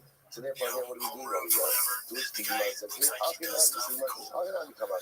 They don't share their love you, so it makes you right. That's what we're saying. Since these witnesses can't be killed, then why can't they be killed? Because they declared we weren't coming to Rachel, all we were doing was coming to make her asura upon her husband, and then we give her asura. So you might say, hold the room on the Osha by the money, Aki, so too, she can't be killed. The Havila Eagle, she asked Allah Hazima. Okay, so let's just take it to the Ani akan medaber kita ibrit yoter umae bekar ibrit mitzreya inki henyu scream medaber Yiddish ula ermi shegam ota ani medaber kita yoter mi mea kahal ani ma'adok ambrit lachen medaber bitch.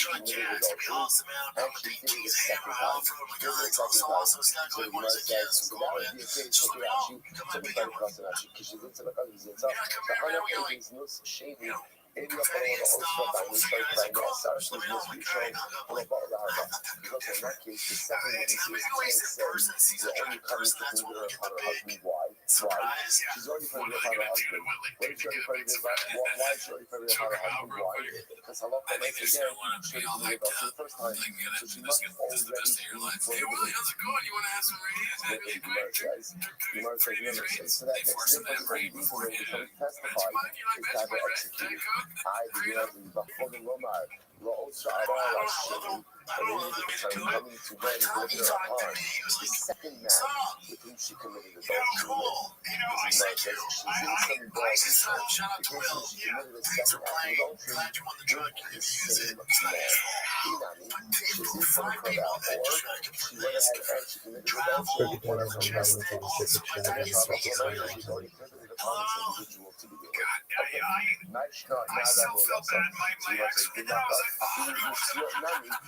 I like the cut right I feel so now. Listen, by the way, why are you illustrating this with the guy that I still feel bad about that. I was bummed. seeing the check piece of black with the regular magnum? 5 months of work, but it's not his fault. We're gonna do these giveaways. So yeah, we're gonna get the next one. I know. Is that what I've seen? I've already seen that's recording. I can't follow too, sir.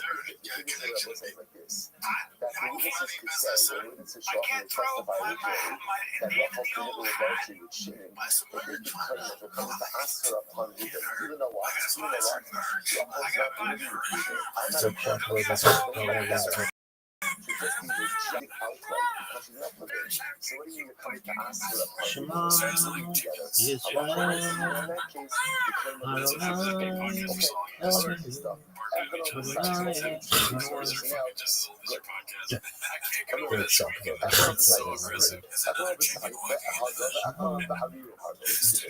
When did you show up?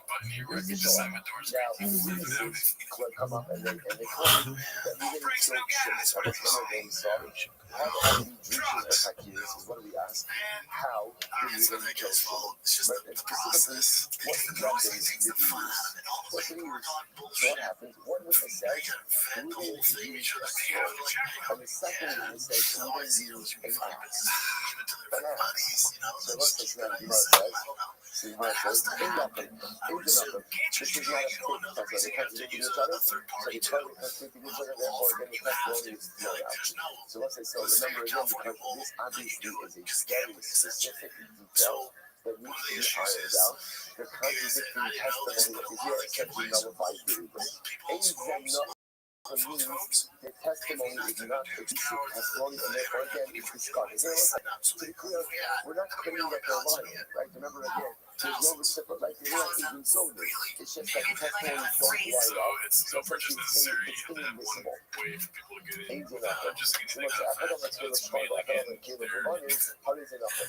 One of the witnesses says, If you saw your grandma Reuben was wearing a white shirt, and the other one was saying Reuben was wearing a black shirt. it's like finding So then drugs. how about in that case, their testimony is fine. But we don't care about that. We're saying, well, maybe you're going to why? Because the truth is, what the color of Reuben's clothing is really inconsequential to the act, right? What incident to you, children, that's very consequential. So in other words, the idea of this is we don't need them to line up, or we need the information to line up, but we don't need every piece of information to line up. Incredible. So make sure you realize the council, nothing, she ain't nothing. Versus the Pasuk says nothing. Rosh Hashanah, the rest of the Chazal, which I'll take it, is an Eretz, nothing Chazava. This is what is nothing mean. So nothing means that it's that when giving testimony, the testimony has to line up. So we see that for the happen all of the side, how go, that's about it, and so what's the example? One of the witnesses says, they make milk shitting with the sauce. Another one says, they joking with an axe. One said that Reuben was wearing white clothing. One said Reuben was wearing black clothing. He said the whole bricks wasn't too dangerous. So let's say, well, we just cut the loose and set the bar. Place it now, if they cut each other with the cover of clothing that Reuben was wearing, that's what we discarded. So which one is it? Is clothing important or is clothing unimportant? So let's talk about us. This is incredible. They want to fit the middle. The Suda Shahan Kubo. No. And the Raisa says that the Raisa putting up the case is where they're coming along and saying, we don't strangle Jimmy. And what's that called? One witness says he strangled him with a white shirt. The other witness says he strangled him with a black shirt. Now, I will say that is material information. Because in this case now, it's not just about getting clothing, it's about the murder weapon. And when it comes to the murder weapon, there has to be explicit clarity amongst the witnesses what was used. So the Gemara says as follows: I use Saibari. Okay, well that's the case. So yeah, it's the same thing as saying one said a sword and one said an axe. So everybody has different ways. So Tashma, this is what it's say. After all the Shandala Shkolim, after all the Shandala running, And it shows him on the road. This is the story post that the murderer was wearing white shoes, and one said the murderer was wearing black shoes. Another post. Looks like he's Which is the style sense also.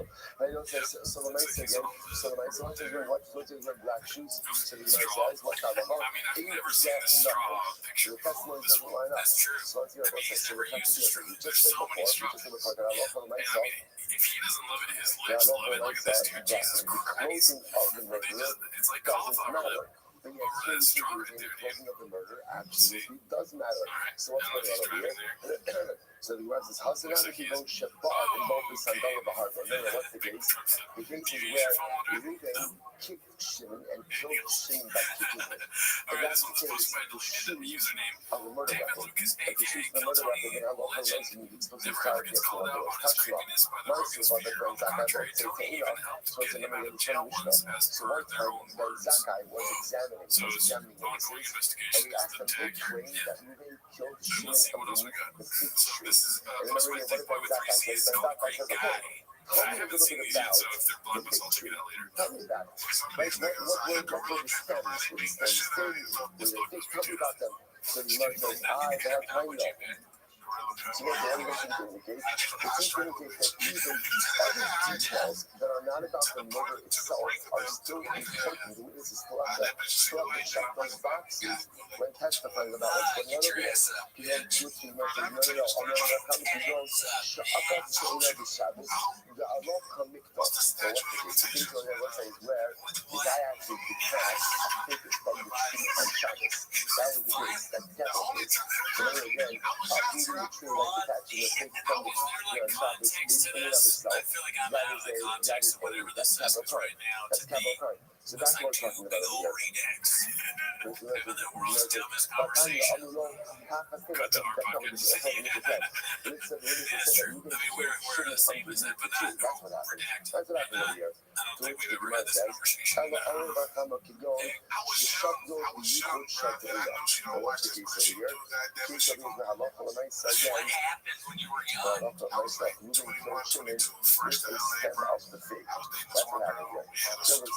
Use the stem of the fig as the murder weapon.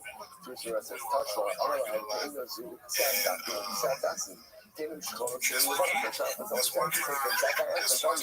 with the stems. Were they thin or were they thick? Were the figs themselves, were they light or were they dark? Shiny Zakai was Vito's Kichakios Mashino. Open the right from Zakai. Why? Because also Zakai, he was not involved with the Vitos and Hakilos, right? He essentially made them the same. So in general, we'll say, there's a distinction because of Hakilos. What's the distinction? Because Hakilos are questions that are specific to the actual event itself. The Vitos are general questions, so generally you shouldn't care necessarily what color the murderer's shirt was. Not really. Doesn't matter again if the fig, as we used to the murder occurred, were white or black, not necessarily. That Zakai himself was of the school of thought that both the Vitos and the Hakilos are explicitly necessary, and both must be dealt with together. That's why Ben Zakai was asking about the figs and the stems, and according to Ben Zakai, the clothing is also important as well. To which the Gemara says, Man Ben Zakai. By the way, who's Ben Zakai? Who is Ben Zakai? She said, because listen to this one, this is incredible. Man Ben Zakai. Rabbi Yochanan Ben Zakai. So who's Ben Zakai? Who's Ben Zakai? Do you know how much we owe Rabbi Yochanan Ben Zakai? Rabbi Yochanan Ben Zakai essentially saved Klal Yisrael in the aftermath of the destruction of the second base of the flesh. Rabbi Yochanan Ben Zakai was responsible for all of the things we have. Zeika the Churban and Zeika the Mikdash. Two different types of takonos. So it's 1 second. If it's Rabbi Yochanan Ben Zakai, he had the Sanhedrin. Was Rabbi Yochanan Ben Zakai ever part of the Sanhedrin? Chronologically, it doesn't make sense. Watch this. That time, Kol Shnoto Rabbi Yochanan Ben Zakai, Meya Ve'esh Mishana. We'll say it's a great email. Rabbi Yochanan Ben Zakai lived for 120. Get ready for this. Our boy Shana, Asaf Bikrat Matya. For 40 years, he was in business. Right? Then Shana Lamas, for 40 years, he learned. Right? He did his thing in business and he learned. And our boy Yo, what up, Haley? And for 40 years, he went ahead and he became students. Dilly, So first of all, Hello, Rabbi. how you living, pimp? was in business he didn't learn. So it Right. worked out. I'll be checking on you or you sleeping anytime I come to like. What do you want me to do, baby? It takes a lot of energy to be this sexy. What's good in your neck of the woods? At the age of 40, Hey, I want to tell you that I'll get to my decided to resume. go, Okay. or after 40 years, he And I'll decided put to that go. on account So for it's job amount. such an incredible result. Okay, excellent. So it states that, like, What about people manpower? What about manpower want Nigeria? a Talmudic spoon in their mouth, right? Like this He's is not currently working. I don't know what's happening. He's not working. What That's do why I wanted to ask you. Should I the kind be of lives they No. want to lead, Hold on. not the kind of people they want to be. It's not an accident. If you think about it, by the way, there are three people who follow the same paradigm, right? Same people. Who are the same people? Moshe Rabbeinu, Rabbi Akiva, Rabbi Yochanan ben Zakkai. All this 40, 40, 40 paradigm. Right? 40, 40, 40 paradigm. Now, again, that's what the Mepharshim say. It's interesting. We see three people, 40, 40, 40 paradigm. Is it exact? Maybe it is, maybe it's not. It doesn't even matter. It doesn't even matter. What it means is great people make a choice to become great. Great people hit a crossroads in life and they realize, okay, in this moment now, I have a choice. I can just keep on going. I can just keep on going, right? The path that I'm on is very nice. The path that I'm on is very comfortable. The path that I'm on is very convenient. I can continue down that path, and it's good. It's good. Or I could choose to pivot, go in a different direction, and self-actualize. Moshe Rabbeinu did not have to turn to see the burning bush. Yeah, you're right. Rabbi It's Akiva not working. did not have to Just take for a the moment. mussar from the rock. And Rabbi Yochanan ben Thank you very Zakkai, much. I Yeah. don't know what his pivotal So- event was. I don't know what his pivotal event, but I guarantee there was something. Each of these men could have just I appreciate you continued telling me down that. their Okay, path. so And can you imagine what the we're world gonna would be like find. without the Moshe Rabbeinu, Rabbi Akiva, and Rabbi Yochanan ben Zakkai? Life is all about making the decision at those crossroads, at those pivotal moments, to go in a different direction. Okay, often our pivotal moments are not necessarily as dramatic as these. Listen, but we all have it. We all have it. Sometimes we're just too distracted to even see the crossroads of life that we're at. But I will say, this is tremendous. Just because my life has been a certain way up until this point, just because I've been a certain way, doesn't mean I have to be the same person or have this same life going forward. Change is always possible. Pivoting is one of the most exciting things in life, and that's where your true personalistic greatness comes out. It's incredible. So we'll come and Zach. So what happened? The time that I'm trying to call the Rabbi is go to Sanhedrin. 40 years before the Beis was destroyed, the Sanhedrin was exiled. Means remember the Sanhedrin only sat in the temple compound in the Lishkas HaGaz's chamber of hewn stone. 40 years before the Beis Hamikdash was destroyed, it was no longer in the chamber of hewn stone. Rather, where was it? It was in the storefront. So we'll say, by the way, there are excavations now in the old city, right by the Kosel. So we'll say the Chonos were areas in front of the walls of the Beis Hamikdash, in front of the retaining walls. They literally, again, had stores there. They had stores there. They had two things there: mikvahs, right? Because you had to go to the mikvahs, and so they unearthed these mikvahs with two sets of staircases, right? One going in, one going out. And again, stores. What were they selling at the stores in front of the Beis? What were they selling? Like oil, wine, sheep. You don't want to schlep your sheep, right? It's not like again. Let's say, can you imagine packing up the car livestock? I'm just saying, right? Just the families, right? So now again, so there are people. So the good part is the Jewish. There are people who set up shop, literally set up right in front of right before they went into the Beis, in front of the Rabbi. So the Sanhedrin was relocated to one of those storefronts by the Harabais. And while they were there, they could not adjudicate Knas law. Why not Knas law?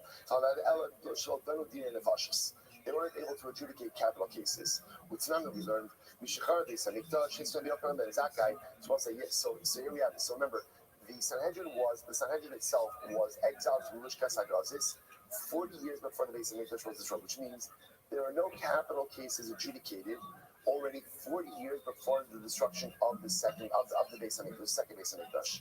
Right? Furthermore, again, the Gemara says, that ultimately, again, Rabbi Yochanan ben Zakkai was the one who, after the destruction of the second Beis Hamikdash, was the leading sage, which I will say makes it just chronologically.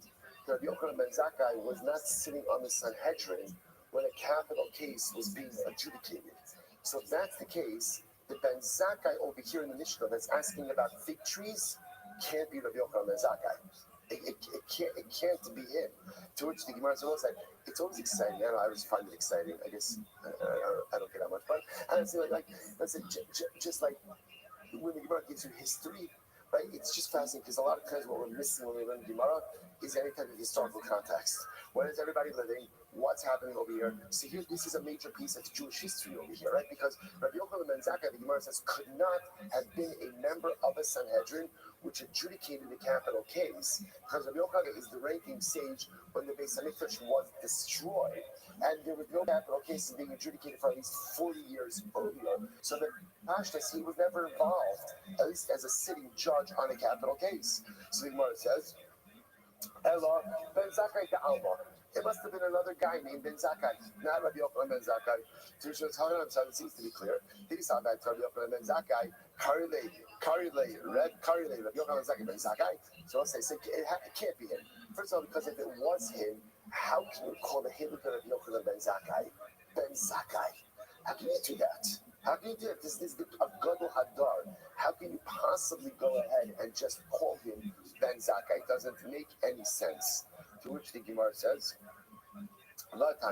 my soul, but Ben Zakkai, but again, with the Brisa, and the Brisa says it was Rabbi Yochanan ben Zakkai who was asking the witnesses about the thickness of the stems of the fig tree. So it sounds like it is him. But how could it be him? Ella, tell me how you don't with me, Rabbi Haba. Oh, we'll say, watch this. Rabbi Yochanan ben Zakkai was never a sitting judge on a Sanhedrin that was adjudicating a case. But where was he? He was in one of the rows.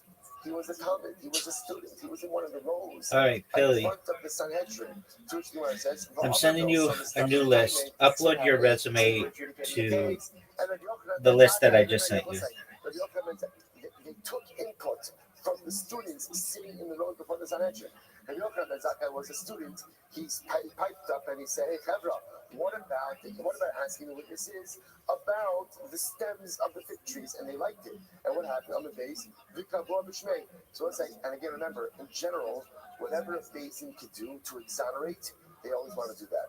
So they could, if they could go ahead and find the defendant innocent, by asking the witnesses about the size of the stems of the fig tree, and ultimately, again, exonerating him like that, they're going to do that. The Kabbalah B'Shmei.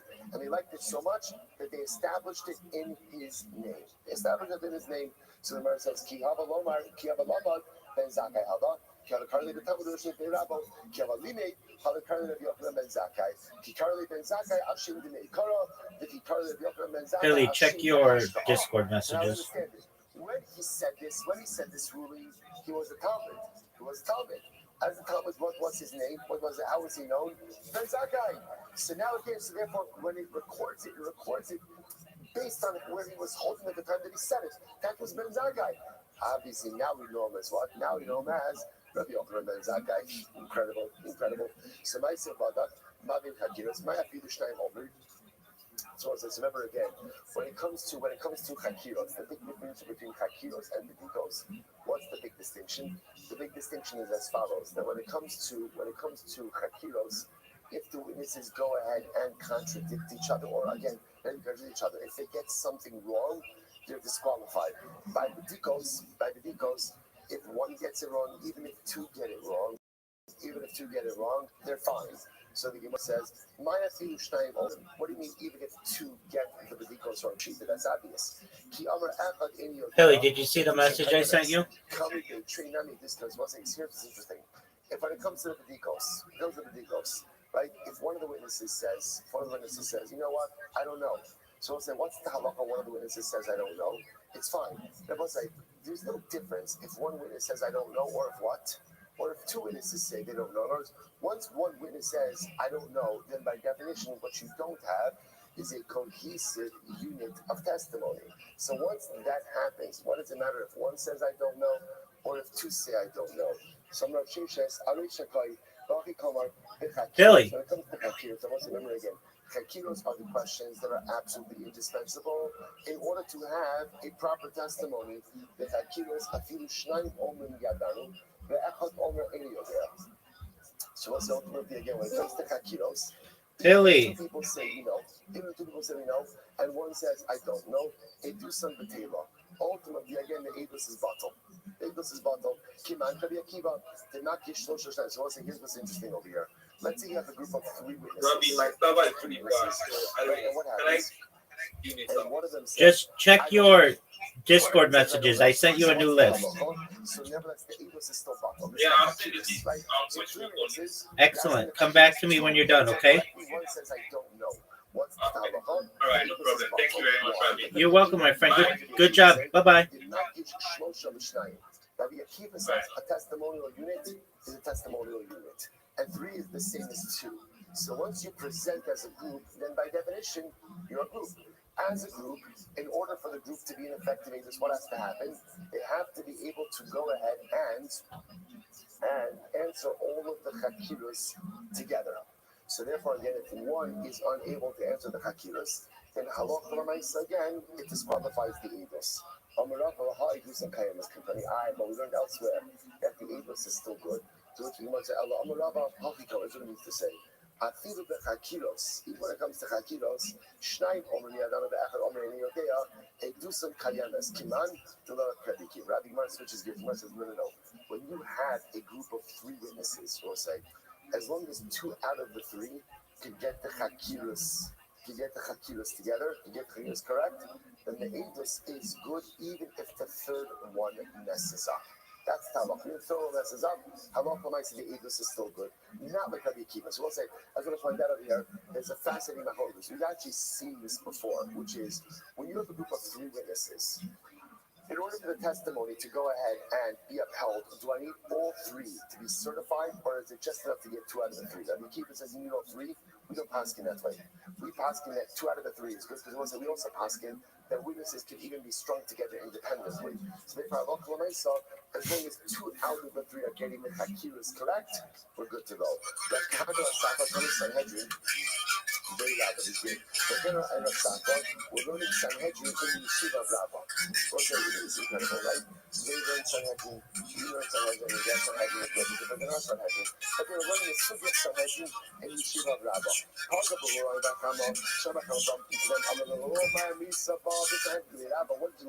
What did you learn? Right? What did you learn? What did you learn in Sanhedrin in the Yeshiva of Rabbi? On the right, my Alina based Sanhedrin gave us some. What do they say about Sanhedrin in general? Right? What in general do we go ahead and hear it? I learned about. My Kashi, right? What do you have questions on? Allah, Meha Diktani Mabin Chakiros Lebedikos. What is the distinction between Chakiros and Bedikos? Chakiros, Echad Omer Eni Yodea Yusam Teva. When it comes to Chakiros, if one of the parties says, I don't know, then ultimately, again, the Eidos is bottle. Eidos is bottle. Bedikos, when it comes to Bedikos, Echad Omer Eni Yodea, after the time Omer Eni Yodea, Edusam Kayedes. So again, this is a fundamental thing that we see over and over again. Chakiros, which remember again are the 7 questions listed in the beginning of our Mishnah, right? We don't see only 3, but we pass the 7 questions. Those 7 questions, those need to be answered.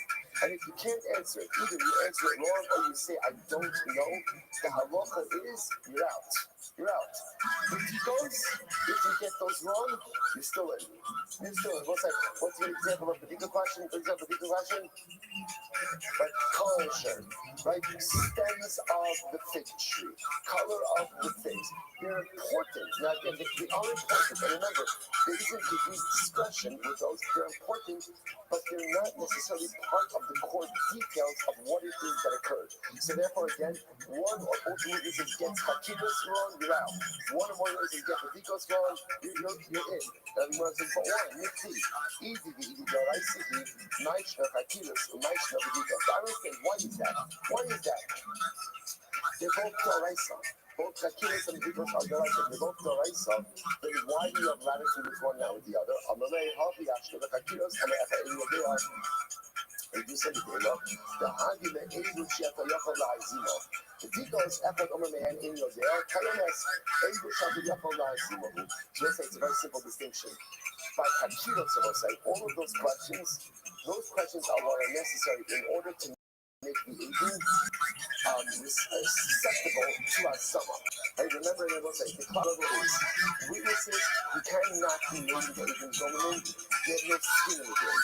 Therefore, the testimony is not accepted. Anything that for any of the Chakira questions, if they get those wrong, those leave them susceptible to being made into Edu Zomanim. Particular questions, if you get them wrong, it doesn't lead to Hazama. So because Chakiras are the questions that make them subject to reciprocal punishment to Hazama, therefore they're indispensable realities. But the other ones ultimately, again, are not necessarily indispensable realities. They're not Hazama. That's why you get them wrong. For the Amalei,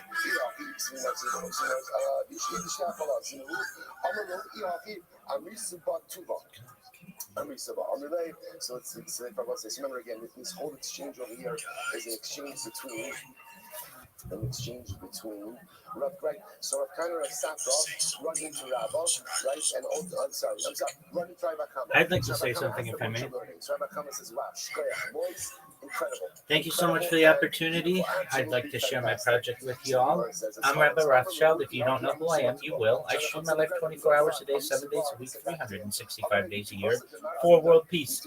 I've been doing so for more than 4 years. My streams go back to the pandemic. We've seen the death of a queen, the birth of AI, the coronation of a king, and everything in between. This is a real-life Truman Show, real-life Big Brother. This is a timeline and a time capsule of human achievement. In the 1990s, Bill Gates coined the phrase content is king, and I'm making it true today. I'm king of the internet. This is the biggest event in global history, and here's why. In 2018, The Economist magazine stated that data had overtaken petroleum as Earth's #1 resource, and I have more data archived on the internet than any person ever, which is making me very influential. I'm going viral, and when I do, I want to make you, your friends, your family, all financially independent if you're not already.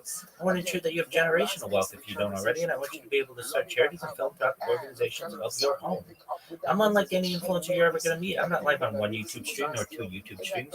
I'm live on over 20 simultaneous YouTube streams 24 hours a day. You can watch my life in 360 degrees. I even have a ceiling camera. If you want to view my YouTube links, they are available in my profile. Additionally, they're available in my pinned post. You'll also find in my pinned post a link to my link tree. I dare you to look at my link tree. Nobody dares you to look at their link tree, but I do because I have more social media than any person ever. I have more content than any person ever. Additionally, you'll find a link to my Discord, discord.me/Rabbi. I invite you to join our community with 2,500 people and continue to grow every day. In addition to making you all wealthy and wanting to promote world peace, I want to promote an end to world hunger through the use of technology such as agricultural drones, floating greenhouses, saltwater greenhouses, hydroponics, vertical farming, cloud seeding. I want to help end world thirst. I'm sponsored by cryptocurrency that's worth about $100 million. One of the things that we do is we build wells and water towers in developing nations for the benefit of the less fortunate. Additionally, I'm an advocate for the Lifestore program and most importantly, desalination technology, where we pump Earth's seawater onto land to make it drinkable. If you are a reply guy, if you're a Web3 marketer, if you're a raider, you're a shiller, and you want a free mentor, coach, and friend, send me a follow. I will follow you back. Send me a DM. I will respond. I want you all to know that I'm here to support you both personally and professionally. I'm here to be a positive person in your life. I'm here to have an optimistic view on the future, and most importantly, I want to give people hope. And with that, I sincerely appreciate the opportunity to share. We have. Okay. In Hashem. Hopefully by tomorrow. By tomorrow, the HVAC will be fixed and the right will be here. Everything will be up. All right, begin by thanking all of our sponsors for this morning's show. To thank our annual commentary sponsor for Tafshin Pehed, Tilson Mishpach of Eretz Yisrael. Dedicating all the Sherman Rothschild as a zuchus. Absolutely, yes. Thank you so much for the opportunity. Our commentary sponsor for the month of Teves Avalim Kutova, the Kamu Mishpacha, in memory of Amit Ben David Levy, brother of Itai Levy, who was killed in Gaza on the first night of Hanukkah. We hope that the merits of our commentary. Rabbi and his family in the Chama. Our Dafyomi sponsors for today, Matt and Diane Marks, in memory of Matt's mother, Sylvia Marks, Sarah, Hesha, Bas, Moshe, Mordechai, from the Rock, the American Torah, from the Shamo, have an Aliyah, and the family in the Chama.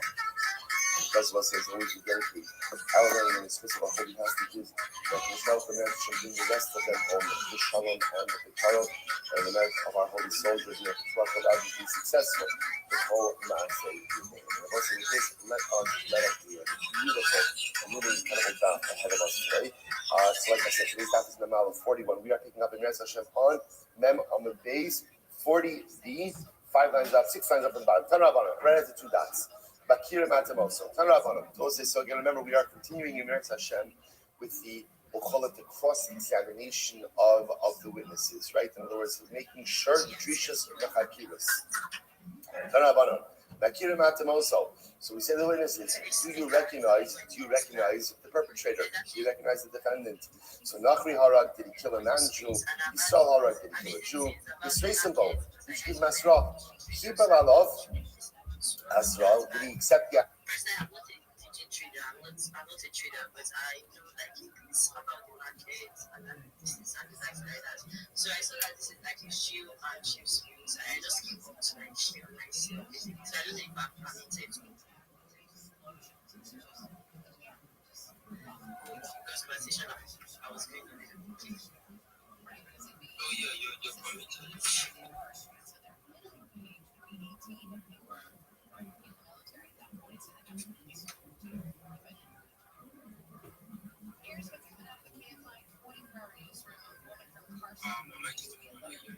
Because I've been in the last few days, I actually lost like my account.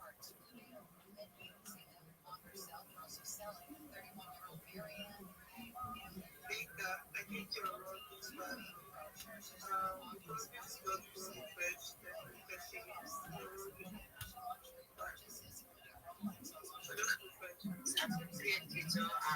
space host and an analyst. So I carry out data analysis, I carry out market analysis, technical analysis. So can you guys hear me? I don't know. I think my explanation or something. Of course, we've been hearing you for a while and then you just stopped. And then you continue to give me what you said. So I don't know if you should give a recap again. Actually, can you hear me?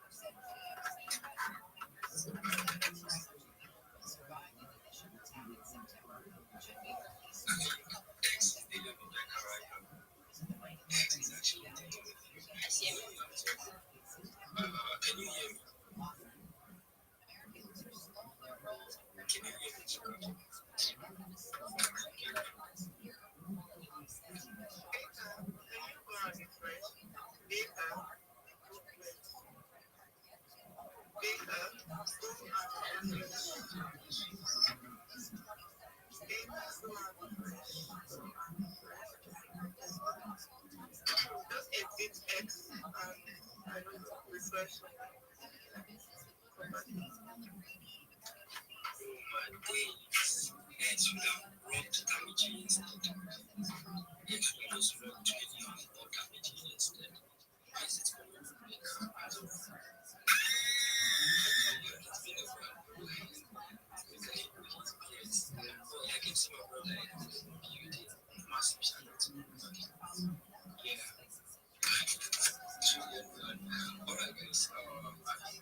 I'm so sorry about that. I don't know how to explain it. But anyways, let me continue. Thank you so much for passing it. So like I said earlier, I just get to like share myself. So like a few days back, I actually lost my account. I was actually hacked. So I lost my account. I was with 3K followers with my beauty. What was that? And I create it like organically, like build like a space of a month and a week. So I'm like basically new to X and all of that. So on this space, I'm basically like a trade creator, a space host, and an analyst. Yes, that analysis, but like I do it more for myself. But I try to like do my own research on certain projects. Then I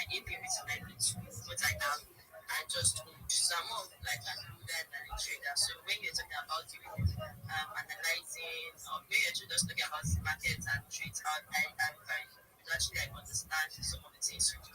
Yeah, I don't think I have that art for teaching trading. I really don't have that. So I just prefer to like so now in this space, I believe that most individuals are coming to this space, most of them actually are usually deluded by what is actually true on the city, seeing so much PNLs by so much like influencers, and all of that, and they use that to actually judge their timing. They don't get proper like enlightenment and education about Web3.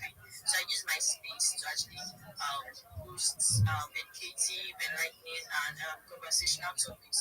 I try to like reach out to people that are more experienced than I am because I believe nobody's an island of knowledge. I'm not an island. So I reach out to people that are more experienced than I am.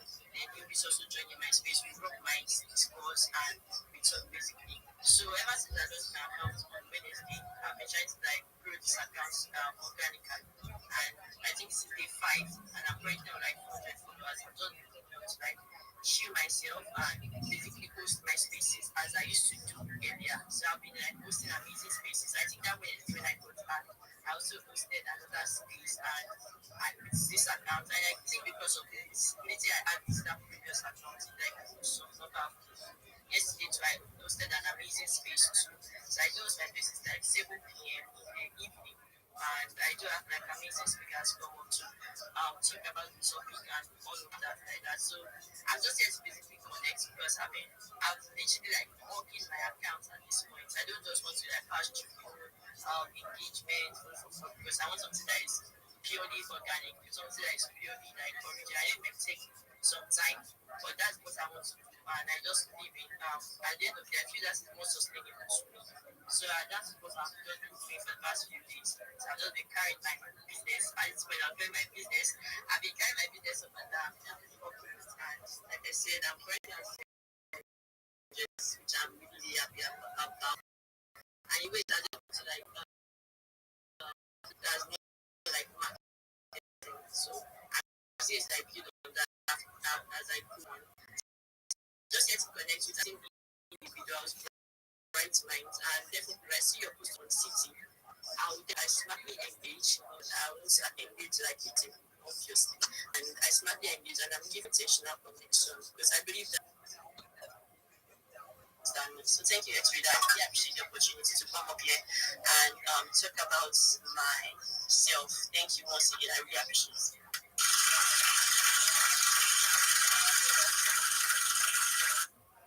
But whenever that means in the house, it just start making noise. He just loves to make noise. Not noise. It's compared to when Julian spoke, he appreciated it. When the cast spoke, he started appreciating it. Okay, it's so good. Yeah, so that was a massive move for Baker's story. Now I can actually connect to far. Like she said, truly I was right. I didn't know how for the we were doing. I mean, I'm just seeing her for the first time. So yeah. So there was a connect with her. She's actually calm. Yeah. And she says she will spaces, educational spaces, and all of that. So you can as well still drop in alpha if you know you got any alpha from us. Appreciate any project. And also, I still got some questions for you. You said you've actually traded. So how's your trading experience like? I mean, you traded and decided not to trade again. Let me know. So my trading experience. This is that before I should like try to do that. I don't have the emotional capacity to handle all of that, and maybe because I'm a girl. But I know that there are girls that are actually doing excellently well in trading. They trade the market, they trade forex, they trade currencies and the likes like that. So actually, I got the whole trading experience when I was in my second year in university because I opportunity to like intern as a brokerage firm. So they taught me all of that about the trading and all of that. But then I just feel that I till now I've been unable to face my fears because then I think then I was still like majorly depending on my. I'm not saying that I'm fully independent currently, but at least it's better than before. But I was majorly independent on my parents. So the little allowance they give me, I use it to trade. And I feel that actually gave me like a whole lot of emotional pressure on me because I would like love to like double the money and all of that. So that also affected the trading part. And I realized that when I do trade on demo is really not your money. So you might trade, the analysis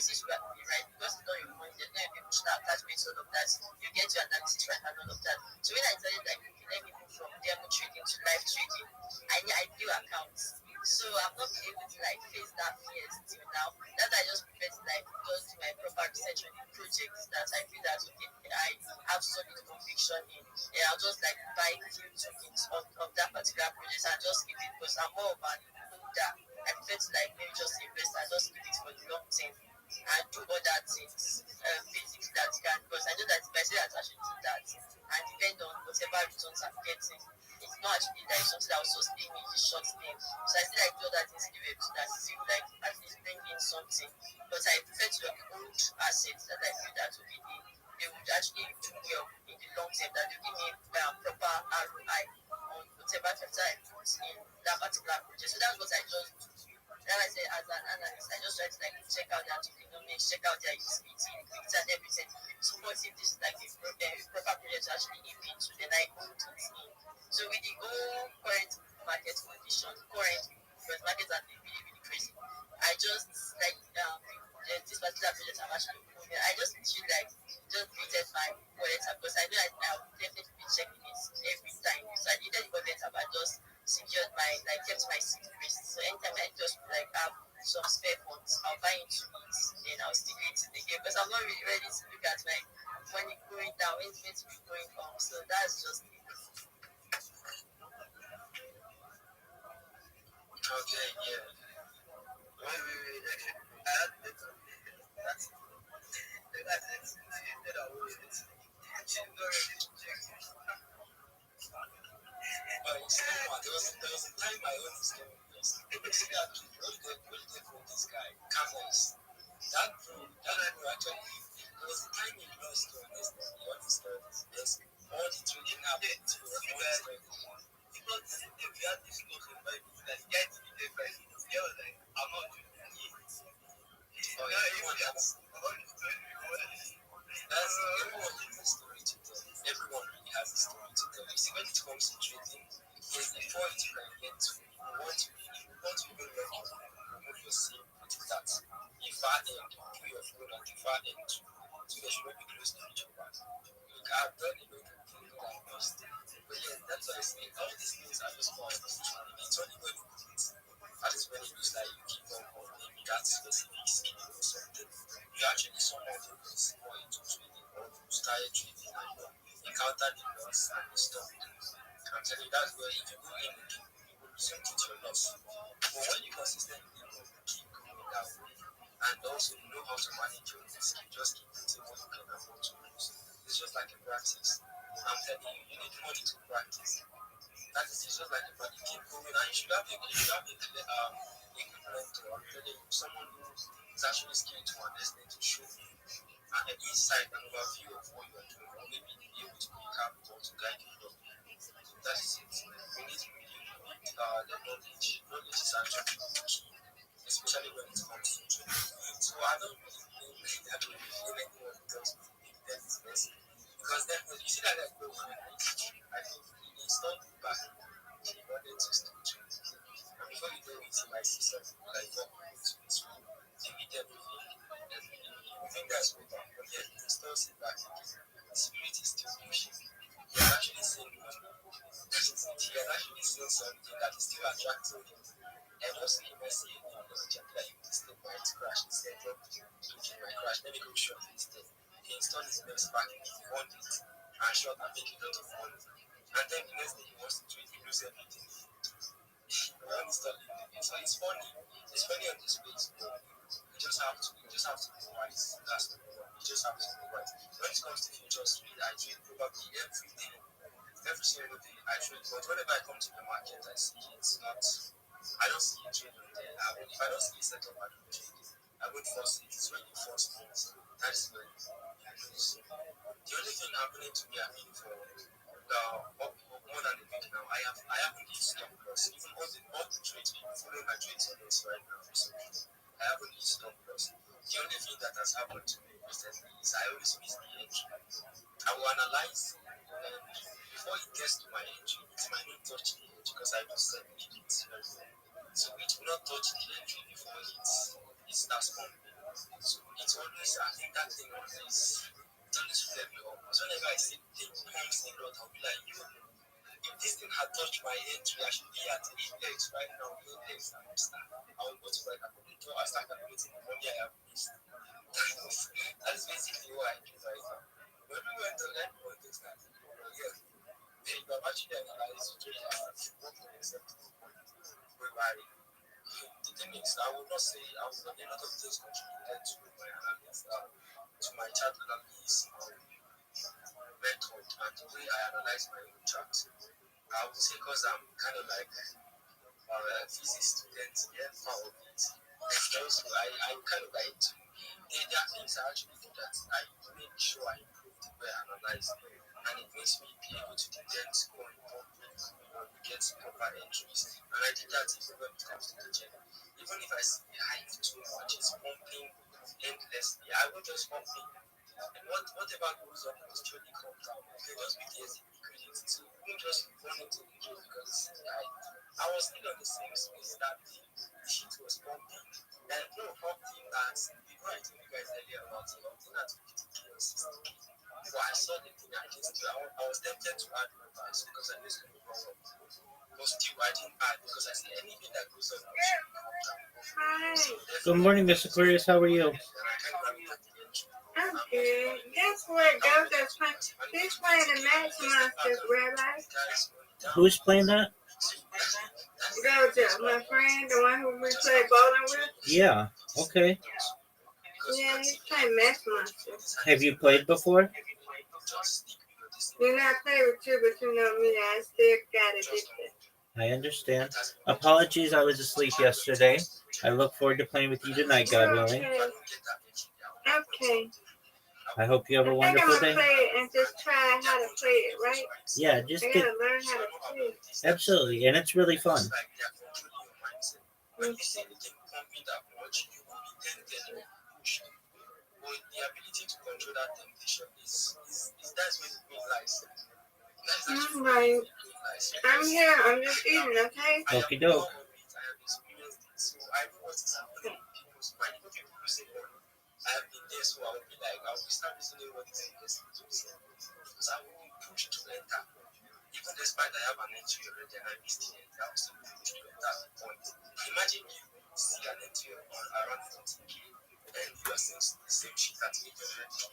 See a lot of cables posting the hype was too much, and you know this year was posting is going to go to over 10 people. And also, you are seeing things that makes you think you are popping in there and you're seeing it running back all the way down to 11k. You know you have lost the. So it's pretty much the space is actually you just have to be wise, you just have to be smart of this place when it comes to trading.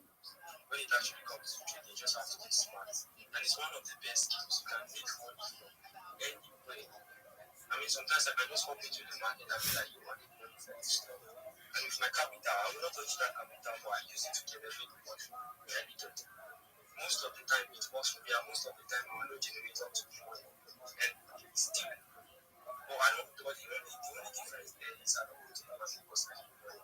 But if I really want to make money going into the market, I will still get it. That is the point I've actually worked on myself too. So that's it. I see you got my hand on the off too. So yeah, I see you dropped a lot of things. You know how fast it is. Like in the reply section.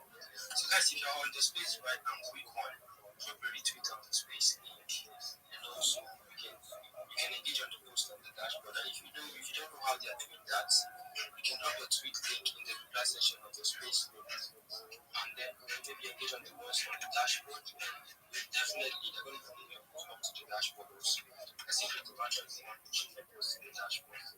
Alright, so maybe I'm gonna be handing the mic over to Rabbi in a while. So Rabbi, you just go because I think he went. Yeah, he always has a low alpha to share. I just think that 1 hour sharing alpha. So yeah, Rabbi, I'm gonna just give you like should I say 10 minutes unless I possibly just shoot us what you got. Absolutely, X-Ray. Well, wow, thank you so much for the privilege. All right, to anyone out there, if you are in Web3, I'm going to give you some alpha. Also, if you're looking for a job, I'm going to give you some alpha. So, if you are in these conversations, you first and foremost need a crypto wallet. If you don't know how to create a crypto wallet, certainly there are people in here who can help you. I can help you. You can certainly Google it. But what you want to do once you create that crypto wallet is make sure you write down your seed phrase. Your seed phrase is a list of words that make it very difficult for someone to be able to get into your wallet without them. In fact, if you don't have access to your seed phrase, you won't be able to get into your wallet. So make sure you get your seed phrase and you write it down. It's very important you write this down. Do not keep it electronically. If you keep it electronically and you lose your phone, or someone gets into your device, you can lose your wallet, and we don't want that to happen. So, what you want to do is write down your seed phrase. Then, what we want you to do is ensure that you never share your seed phrase with anyone. It's very important that you keep that seed phrase private. Some of the best places to keep a seed phrase perhaps may be a lockbox, a safe, perhaps a fireproof box if you have access to them. You don't want to keep this in a place that is publicly known. And if you keep this private, the chances are you're going to be able to keep your funds. Also, I'm going to go through three different kinds of wallets that you can create. The first is known as a hot wallet. A hot wallet is always connected to the internet and is the least safe way to keep your cryptocurrency. The second is known as a warm wallet, which is a way to keep your cryptocurrency that's connected to the internet, but many times you need two-factor authentication or some type of additional security protocol. And the third type is a cold wallet, which is the safest way to keep your cryptocurrency. This is not connected to the internet and has additional security features that make it difficult for anybody to get into your wallet. So the best way to keep your cryptocurrency is in a cold wallet. What you may do is you may have a cold wallet that has the bulk of your cryptocurrency, but then also to perhaps have a warm wallet or a hot wallet that has a small amount of cryptocurrency in it, so that if anybody gets into your account, they won't be able to drain you.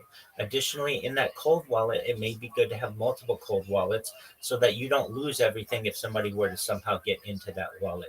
These are all just pieces of advice, but certainly do your own research. Okay, additionally, some other alpha that's going to be really important for you is to ensure that you back up your phone regularly. You don't want to lose access to your data because you dropped off your phone in a puddle or you had it stolen on the bus or whatever may happen. You want access to your backup using the cloud, which is one of the best ways to be able to store the data so that if anything ever happens to your phone or your computer or anything like that, you can get this data and it is not a hassle. All right, with that being said, I put in the purple pill a list of recruiting organizations that are specifically for Nigeria. But if you're not in Nigeria, uh, contact me. We can find a recruiting organization wherever you are. But I know many of you are in Nigeria, so I wanted to focus this on where you perhaps live. All right. So, what are these recruiters going to do for you? Well, what you want to do is they're going to find you a job. They get paid to get you paid. So, what you're going to want to do, if you don't already have a resume or a CV, which is an abbreviation for the Latin phrase curriculum vitae, basically your life's work, what you want to do is create a resume, create a CV. They're basically used interchangeably. If you don't know how to do this, that's absolutely fine. I remember a time when I didn't know how to do this, and everybody has that. So what you do is you take your name, your contact information, and your previous work experience and your education and what kind of job you want, and you put that in a chat GPT and you say, please, can you make a resume for me? Can you make a CV for me? And it'll create the best resume you've ever seen on yourself in about 1 second. And you copy that data and you upload it to the various recruiting firms that I put in the purple pill. What is this going to do for you, you may ask? Well, instead of you looking for a job on your own and trying to get paid, you're going to have a whole team of people who are trying to find a job for you. And in exchange, if they find you a job and you get a contract, they get a little bit of that contract, but it's not anything that has to do with you. You don't have to pay it out. It is between the hiring organization and the recruiting firm. So you're just going to get a check every week, just like a normal person. And that's what I want you guys to be able to get. Sure, getting a job in Web3 is great and you work on your own terms, and that's great. But many of these recruiting firms allow you to work remotely. They allow you to work on your own terms as well, and they pay more regularly, and many times they pay more money. So there's nothing wrong with having a steady salary or hourly rate that you're going to be getting for working a job. Now, what kind of jobs do these places offer? graphic design, community management, certainly customer service, things like perhaps um, social media marketing. So whatever it is that you are wanting to do, they can help you get that kind of a job. And if at the end of the day they're not able to find you something right now, that doesn't mean in the future they might not be able to find something for you. So if you want a job and you don't have a recruiter working for you, it's highly advised that you do.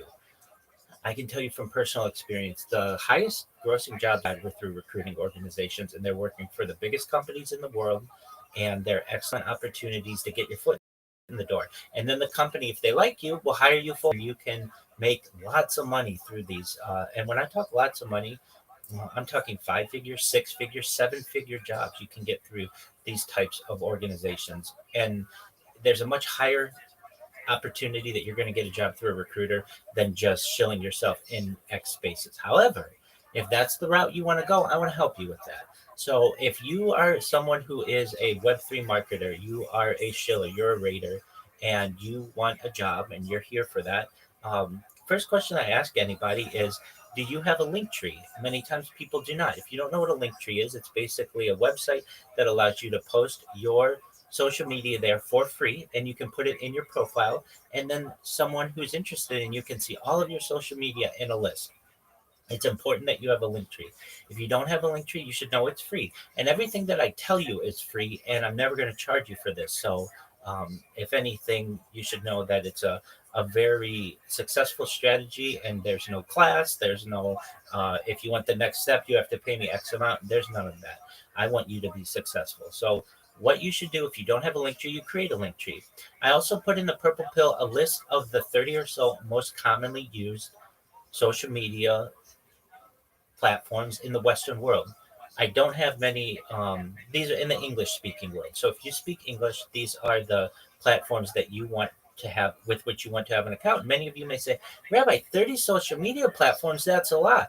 I understand that's a lot. You should know that you already have probably 15 to 20 of these if you don't already know it. And if you don't have 15 to 20, you at least have a few of them. You have X, and many of you have Discord, and many of you have Telegram, and some others. 3 billion people on earth have a Facebook, and many of you have that as well. Now, I don't want you to necessarily put your personal accounts on there. I want you to create business accounts, because what you're going to be doing is essentially starting your own business, whether you're a graphic designer or a social media marketer or a reply guy or whatever. What I want you to do is become more than a reply guy, if that's something that you want to do. And really, the step up from a reply guy is social media marketer. So what you do is you create these 30 different social media platforms. Now, accounts on these platforms. Now, you may say, Rabbi, I don't have that much space on my phone. And I understand that. You don't necessarily need to download all the apps. You can create many of these in browsers. So download maybe the Linktree app and maybe a couple of the others. But for the most part, you can create the account. All you want to do is link your profiles to there. Once you do that and you come to me, if you want, I'll look it over. I'll make sure it's good, and we'll move on to the next step, which is putting content on your social media. And what does that mean? We're going to use Grok to create some short videos for us that basically say what you do. Hi, my name is XYZ, and I'm a Web3 marketer. I'd love to help you promote your project. Please send me a DM if you want to connect. Some 10-second video of an AI being that tells people about what you do. We're going to create about 10 different videos. What this is going to do is it's going to help you populate YouTube Shorts. It's going to help you populate the TikTok algorithm. It's going to help you populate Instagram Reels. And what you should know is this strategy has a 5-prong attack. And what is it? If you create this much social media, firstly, you're going to have 30 different places for you to be able to promote yourself. Secondly, you're going to have 30 different places for you to be able to promote your clients. Thirdly, it's going to give you 30 new communications channels to get new clients. Not everybody is on X. Believe it or not, in the English-speaking world, X is the number 16 social media platform. And you may not know that. You may think it's number 1, but it's not. Google and YouTube and Facebook and Instagram, they're all much bigger than X. So I want you to be where the clients are sometimes. And many times those clients aren't always on X. So I want you to at least have a presence there.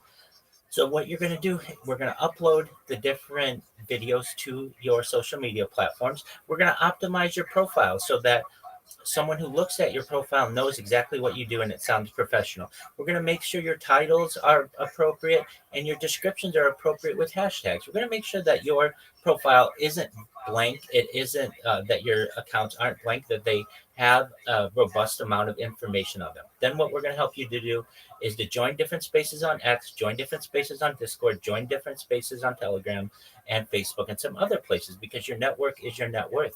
And you will, over the course of several months, be able to really increase your um, your um, your network if you follow this strategy. Additionally, what you should do is learn how to clip people's spaces, and I can help you with that. Basically, when someone drops alpha, if you tag the host and the speaker, that's going to put you on their radar. They're going to let you come up and speak, just like we're doing right now. X Raider knows what I'm going to say and knows basically that he's heard this before, but he knows that it's of value. And because we have that relationship, he's going to let me share. You want that same relationship with some of these larger hosts that you're going to find on X Spaces. Additionally, I think it's an excellent opportunity for you to learn how to make memes and also market yourself with memes. Basically, putting your handle or your link tree in the corner so that someone knows who the creative force is behind this great meme that they're sharing all over the internet. Another really great place for you to be able to get work, or at least gigs, is a place called Fiverr, Fiverr. They have an app, they have a website. Basically, you register as a contractor, and from there, people can pay you either $5 all the way up to $500 to post on your YouTube or post on your X or whatever it may be. That's up for you to decide.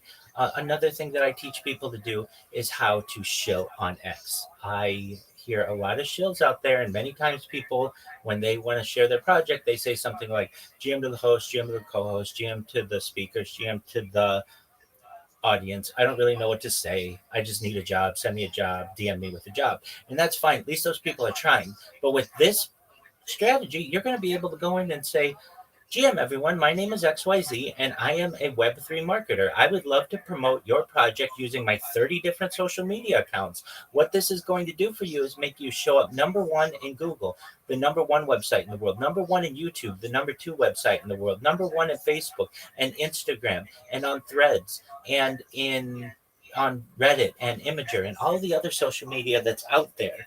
Additionally, this is going to improve the opportunity that you're going to have to be able to dominate social media, search engines, and AI, which is the fourth prong of the strategy. And the fifth prong of the strategy is that it is going to make it more difficult for you to be impersonated. So with that, this is a really great strategy that you're going to be able to give to clients, to be able to have them send you DMs, to be able to have them connect with you and join their projects. And it's going to be more ways for you to be able to make money. Additionally, when you are shilling yourself or sharing your project or whatever it is that you do, your service, you're going to be able to tell your client you're going to get 30 times more DMs because of this, 30 times more people buying your NFT or your cryptocurrency. I'm going to be able to improve your overall value and the overall publicity of your project.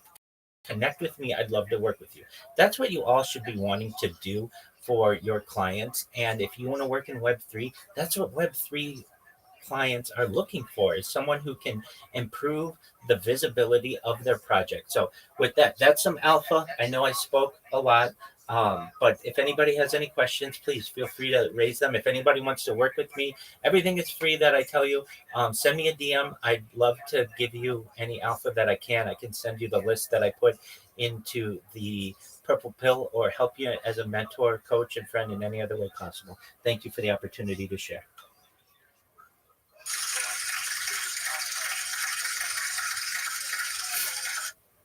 I knew this was going to take like 4 hours. Web3, I'll be there in a second. Really, that was a massive one. Yeah, because it's actually educating. I knew it actually shares educating stuff. Both the basics and everything that you should know about this shopping and where to get there, all of that stuff. So he says it's open for that. You know, you need a job, you need a coach, and that you can Web3, can you hear me? Web3 Anna Thomas. Can you hear me? I don't know if it's an AI or something because it's testing right now. It's going to be live on the street. But yeah, so also do want to know that you've actually said a lot, and we also have learned a lot. You haven't learned anything, you should. Yeah.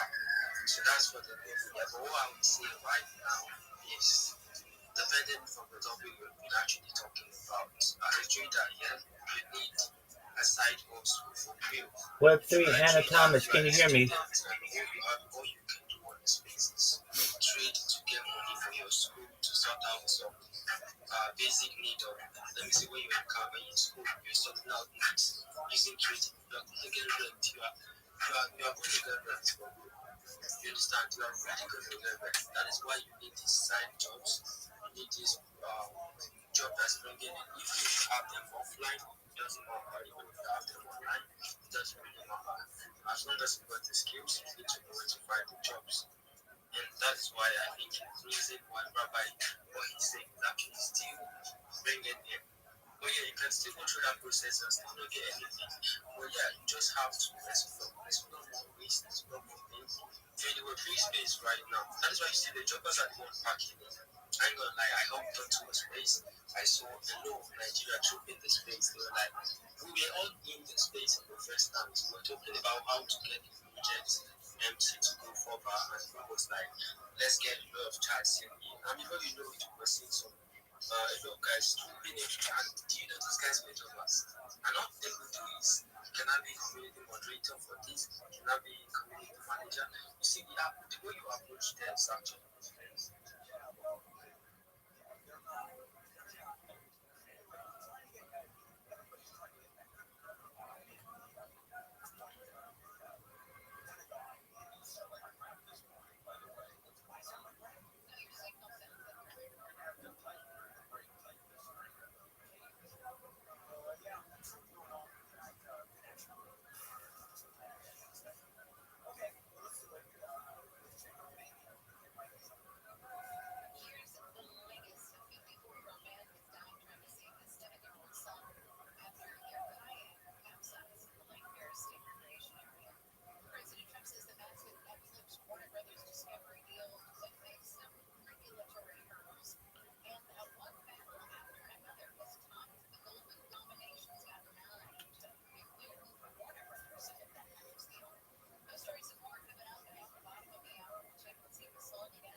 In donations to help this tree planting, but I also have to like let tree planting companies be like, hey, if you give us $100,000, I can guarantee you your Earth Day, for example. I can get you your 50 million trees in one day instead of waiting 6 years like they have their goal.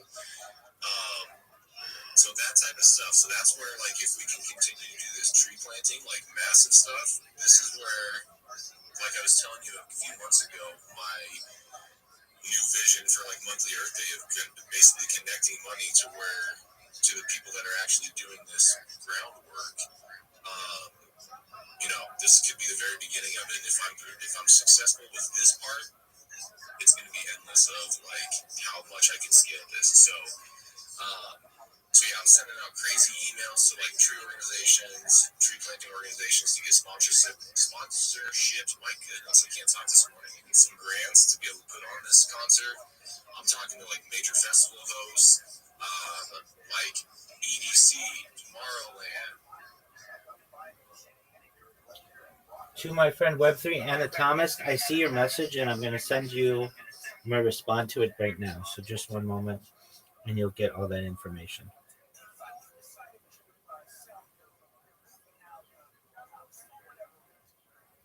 Let's record it and just go from there. Let's make some crazy impact, make some money, and fund the people that are actually on the ground doing the work. That's cool, dude. I'm so freaking up for this. I love it. Okay, so a couple things here. First of all, it's a cool idea, and you're right that you're helping Earth Day reach these goals much quicker. I think for the Earth Day proposal, you might have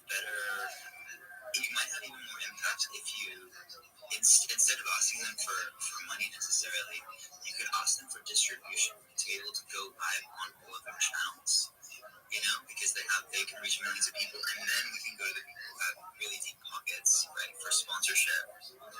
Good strategy. Because then, there's some others who would really throw down to reach people, and actually, see, this is like one of the beautiful serendipitous things that happen when you put an event together like this, because at Refi Horizons, I met this wonderful Brazilian lady named starts with an H. She's escaping Hama, and Hama sits on the board for like environmental, like sustainability for like all these different massive companies that need to do CSR, and she's like basically advising them all on how they should be doing it. And and she absolutely loves the mission, and we're going to be working closely together, collaborating, so like we can reach out to like, for example, like Shopify and Amazon and like Stripe and like Salesforce, like these massive companies that are spending a lot on tree planting and CSR and stuff. And if we can say, hey, this is an official partnership with Earth Day, we're going to be going live on like 20 plus different channels. We can bring in Hubcast as well. We can do the Web3 collaboration of all of our different organizations. Exactly. Well, that's the beauty of like Let's Grow DAO methodology, right? We can go like everywhere, and we can not just share about one page's followers, we can share all of the followers, right? Like Unify has almost 3 million followers now, and we can go live on their channel. And there's a ton of these type of organizations, if it's really all about the cause, and so yeah, brother, let's work on this, and let's freaking grow. I see some legends in the spaces. Shout out to Drea, shout out to Matthew, shout out to Rabbi, shout out to Kawagumba. Any of you guys want to come up? I've sent you all some invites. Anyone is welcome up here on the stage. Just make sure you retweeted the room. All right, so Ida, I welcomed you up just in good faith, but you do actually have to retweet the room. Otherwise, how are you? Surisana, I'm so good, dude. It's been such an incredible 6 days so far in Mexico.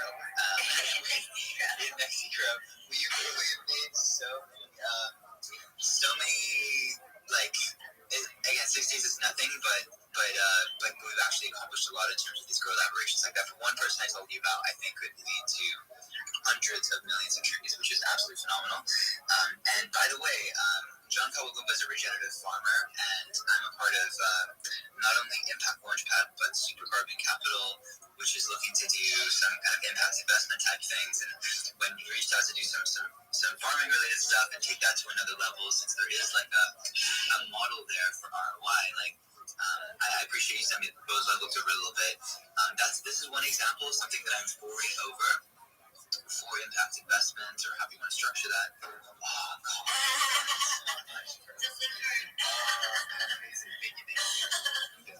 All right, Jimmy's got his coffee now. Amazing. So yeah, guys, we're in this together. It's like, obviously I'm the founder of TreeGens, but it's not just about TreeGens, right? We need to solve like climate change across the world, right? And there are so many different solutions for this. And whatever kind of social impact causes you have, I've got connected at COP30 to 4 massive different funds for like grants and such things. Maybe the grants could be relevant here, Nick. I think they're more about direct than fundraising events, but look, it's worth looking into. For those of you who are not in the Telegram, there's an Impact Alpha channel. All right, Impact Alpha, very, very. I'm sharing everything. Grant opportunities.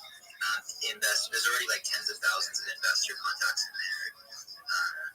It's pretty substantial, and I'm gonna just keep dropping Impact Alpha. So it's t.me/treegenban. There's also a link in our link tree, which is in our bio. So I'm just gonna pop it in the garden up at the top to make it convenient for y'all. So welcome Kawagumba, and welcome Rabbi. How you doing, Rabbi? Every day's a holiday, every meal's a feast. Thank you for the opportunity to be here. Do you mind if I share my project with everyone? Not at all. This is a show and tell space as well as an open stage. Thank you for retweeting the room as well and cross-pollinating. So yeah, go ahead with your show like the will with my friend. Thank you so much for the opportunity. I'm Rabbi Rothschild. If you don't know who I am, you will. I stream my life 24 hours a day, 7 days a week, 365 days a year for world peace. I've been doing so for more than 4 years. My streams go back to the pandemic. We've seen the death of a queen, the birth of AI, the coronation of a king, and everything in between. This is a real-life Truman Show, a real-life Big Brother. This is a timeline and time capsule of human achievement. In the 1990s, Bill Gates coined the phrase, content is king, and I'm making it true today. I'm king of the internet. This is the biggest event in global history, and here's why. In 2018, The Economist magazine stated that data had overtaken petroleum as Earth's #1 resource, and I have more data archived on the internet than any person ever, which is making me very influential. I'm going viral, and when I do, I want to make you, your friends, your family, all financially independent if you're not already. I want to ensure that you have generational wealth if you don't already, and I want you to be able to start charities and philanthropic organizations of your own. I'm unlike any influencer you're ever going to meet. I'm not live on one YouTube stream nor 2 YouTube streams. I'm live on over 20 simultaneous YouTube streams 24 hours a day. You can watch my life in 360 degrees. I even have a ceiling camera. If you want to view these YouTube streams, the link is in my profile. Additionally, it's in my pinned post. You'll also find in my pinned post a link to my link tree. I dare you to look at my link tree. No one dares you to look at their link tree, but I do because I have more social media than any person ever. I have more content than any person ever. You'll also find a link to my Discord, discord.me/rabbi. I invite you to join our community. We have over 2,500 people and continue to grow every day. In addition to making you all wealthy and wanting to promote world peace, I want to help end world hunger through the use of technology such as agricultural drones, floating greenhouses, hydroponics, vertical farming, cloud seeding. I want to help end world thirst. I'm sponsored by a cryptocurrency that's worth about $100 million. One of the things that we do is we build wells and water towers in developing nations for the benefit of the less fortunate. Additionally, I'm an advocate for the Life Straw program and most importantly, desalination technology, where we pump Earth's seawater onto land to make it drinkable. If you are a reply guy, if you're a Web3 marketer, you are a raider, you're a shiller, and you want a free mentor, coach, and friend, send me a follow. I will follow you back. Send me a DM. I will respond. I want you all to know that I am here to support you both personally and professionally. I'm here to be a positive person in your lives. I'm here to have an optimistic view on the future. And most importantly, I want to give people hope. And with that, I sincerely appreciate the opportunity to share. Dude, that's next level, man. Multi-cameras, 24/7. Like, how do you even do you like special gear for this? I once met a guy who was like broadcasting his life, like on the go, right? It's not just at your house. Like, you need like a special camera to just go live everywhere and have good internet. Yeah. Like So I've had like 4 different Verizon family plans, separate iPhones that I've used to be able to IRL stream, and I've streamed as far north as Santa Barbara, as far south as San Diego, as far west as the Pacific Ocean, as far east as the desert and mountains. I've streamed in Beverly Hills, Los Angeles, at Disneyland, basically everywhere in Southern California IRL. And then additionally, I've got home base, and here, I don't know how special the equipment is, but I certainly have a lot of it. So I have over 10 laptops and Chromebooks and another 23 handheld devices and tablets and such. And I just use that to be able to stream my life. damn, son. All right, I see some people coming up. Siren, Heroes up here as well. Just make sure you retweet and you up to another video. Yeah, Wiltie's impressed. Wiltie's impressed, dude. That is wild. Okay, all right. And I love you doing clean water, by the way. Water is life. Water is life. So let's stay in touch and let's freaking grow. Toby, for real. How you doing, bro?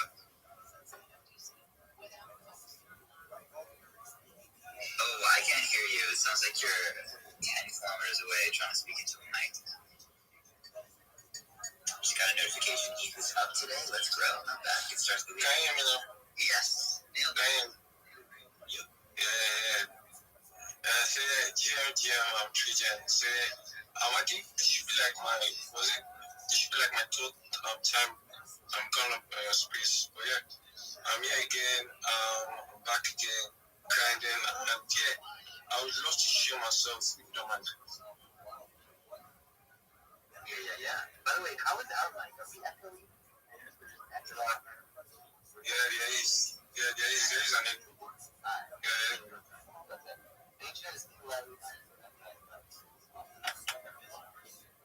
I'll bet for that. You guys need to help me out on this night. Right, okay, yeah, still listening, my friend. Still like. So for real, going to moderator, especially looking to have a project and different species of that guy. I've got some alpha for us today. So sharing a project. And the name of that project is Brit Card Meme. This is actually a meme coin. It got launched on Solana on blockchain October 22, 2025. Reached an all-time of 308k. So the narrative behind Brit is actually freedom and rebellion. So we are living in a world where the system has actually come like serious. We are being monitored. We are being told how to live our lives. We are being told how to spend our money. Our transactions are being monitored by corporations and the government. So this is actually the voice of the people. So this is not an meme coin. So this is actually a movement. So this is not like basically your normal meme coin. So this is a voice more than a token. So why you should be bullish on this project, or why I'm bullish on this project, or why this is a project you should invest in one. Dave has talked himself lots of times, always literally talks to himself, having constant video calls with the community members, lots of time open on spaces, joining the Steppers Discord. That was one. Two, this is actually a registered business in Salario LLC. So this is registered and recognized by the government. Three,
Oh, fuck!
Avni, how are you?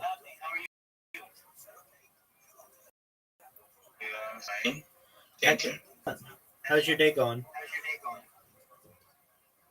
Been hopping on one space to another, but then I just decided to come take a look here. Yeah. Are you looking for a Web3 job or just a job in general? Mm, I'm in Web3, so I believe in learning before earning. I'm kind of still in my learning phase, so that even when I get to job, I don't, or inefficiently give output or result on the job. Okay, so I prefer learning first, or maybe if you can help with a masterclass on any of the Web3 niche, and I'll be very glad to have that and also update my skill set. Absolutely, I'll help you. Okay, so I'm about to send you a message. So just bear with me. This is going to help you to market yourself. You're very smart, Avni. You're absolutely right. You don't want to hop into anything before you know what you're doing. So, in that you've been going to space, that's really good. And the fact that you connected with me, those are all really great things. All right. So I am sending you a list of social media. And let me ask, do you have a Linktree account? No, I don't have. I've been seeing that a lot, and I don't even know. I don't have much of a social media. I only have Twitter and LinkedIn. That's okay. Okay, so That's okay. yeah, Those are good ones to have. Okay, so here's what I did, and here's the plan. Okay, if you want a master class, I'll give you a good overview. So sit back, relax, and if you have questions, feel free to just let me know if you have them. Okay, so let's talk about what Web3 is in relation to Web 1 and Web 2, because a lot of people throw around the term Web3, but they don't really know what it means. So, in layman's terms or in simplest terms, Web 1 is basically websites. These are things that came into the world generally in the 1990s. Web 2 is social media, generally. These are things that came into our lives in the 2000s and the 2010s. And then Web 3 is blockchain. This is really cryptocurrency and NFTs that came into our world during the 2010s and now the 2020s. Does that make sense to you? yeah, Okay, excellent. 100. Excellent. Do you have a crypto wallet? Yeah, I do. Okay, excellent. Do you have your seed phrase written down? Yes, I have it. I backed up offline. Okay, is it written down? Yes, written down. On paper?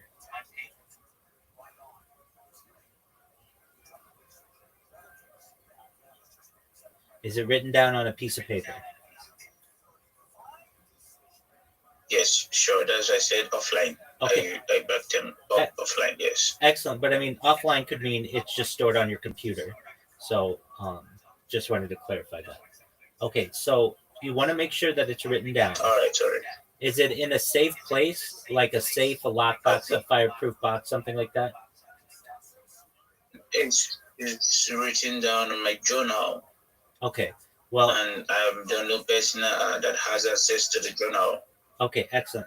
You don't have to tell me where it is, but just make sure it's in a safe location. If there were to be a fire right now, wherever you live, would that journal be gone? Oh, that's a critical question, and I've never thought about that. You need to. Okay. Hold on. Please, I would now have to ask this question. Okay, please. How like what's the best way to kind of back up my seed phrase, Yeah, please. great question. Okay. A lockbox, or a safe, or a fireproof box. They're not expensive. They may be difficult to get where you are, and fortunately, hopefully, you don't need that right now. But even if you were to, perhaps, if you needed, just store it for right now in your journal or wherever. But then when you're able to afford a lockbox or a safe or fireproof box, get yourself one. Just keep that in mind, okay? Right now, hopefully, you don't have to worry about fire, but just know you want to keep this as safe as possible. Does that make sense? Yes, sir. Okay, excellent. So in the future, you're going to plan, when you get a little bit of money, to buy a lockbox or a fireproof box or a safe or something. Okay. But that's absolutely fine. Yes, for sure. At least it's offline. Okay. So that's great. Now, you never want to share this with anybody. So, especially, you might have a girlfriend, you might have a community, you might have a friend who's just like, hey, what is a list of all these words or whatever? You don't want to share it with them. You don't want them to have access to it, because when you give them access to it, then they have access. Then they have access to all your money. So you want to keep that as safe as possible. Okay. There are 3 different kinds of wallets generally. There's a hot wallet, which is connected to the internet and doesn't have much security. There's a warm wallet, which usually has 2-factor security and is connected to the internet. And then there's a cold wallet. And the best thing that you can do when you start getting cryptocurrency is to start putting it in not just one cold wallet, but perhaps you have multiple cold wallets in case anything happens to your wallet. You don't want it all drained. And then when you need to use cryptocurrency, you can have it in a warm wallet that has some security on it, and then hopefully you won't lose it. And if you did, it wouldn't drain all of your cryptocurrency. So that's really important. And then finally, if you're using crypto all the time, you might have something like a hot wallet, but you want to be careful with that. Okay, does this make sense? The 3 kinds of wallets? Yes, but then I still maybe a little bit confused on the hot wallet. Sure. The hot wallet. Absolutely. So a hot wallet is generally just like a wallet that you have on your phone that you can use, but you don't need to have any kind of security on it. So it's just on your phone, ready to go, but you don't have to do 2-factor authentication like a biometric scan, or even like perhaps getting a text message. Does that make sense? Yes, yes. But then, can you give me examples of that? Is it more change wallet or? Yeah. So a hot wallet that you can use, and you don't need to get a 2-factor authentication code sent to your phone, or you don't have to have it scan your thumb. It's just available whenever you need it. There isn't much security to it. Does that make sense? Okay, yeah, makes sense. But I wish I can get some examples of it. I'm giving you examples of it. So a hot wallet is a wallet that doesn't have security tied to it. So if you can send and receive crypto with your wallet, and you don't have to log into anything, or you don't have to get a text message, or you don't have to have it scan your thumb, that's a hot wallet. If you do have to have it scan your thumb, or you have to get a text message or something, then that's generally going to be a warm wallet. And then a cold wallet may have security tied to it, but it's not connected to the internet. Does this make sense? Yes, makes more sense now. Okay, excellent. Great question. All right. So you want to have multiple kinds of wallets when you start to amass cryptocurrency. It's not super important right now, but the more cryptocurrency and NFTs you get, you want to put them in eventually in cold wallet storage. All right. With that being said, what do you want to be? What kind of job do you want? Okay. I'll have to kind of I'm permitted to tell my story. Absolutely. Both in tech and in Tell me anything you want. Go ahead. Okay. So first of all, I started my tech journey with graphics design. Okay, I started with Corridor. Then I transitioned to Photoshop. Okay, so just learning some few basics and few advanced and graphic design. Then currently I'm into making PFP with either Nano Banana or VO3. Okay, but then I think it's best I study more of prompt engineering for just like the one I have on my DP now. I generate with in Nano Banana. Yeah, but then I wasn't so with the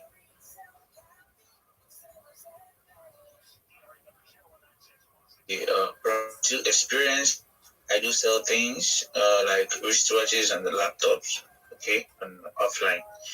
But then one of the G's I met on the space was like, okay, since you sell those things offline, can you just take the skills, the selling skills on here on Web3 to see how you can provide solutions to people that needs them. But okay, me, I'm this kind of person that I don't easily get defeated.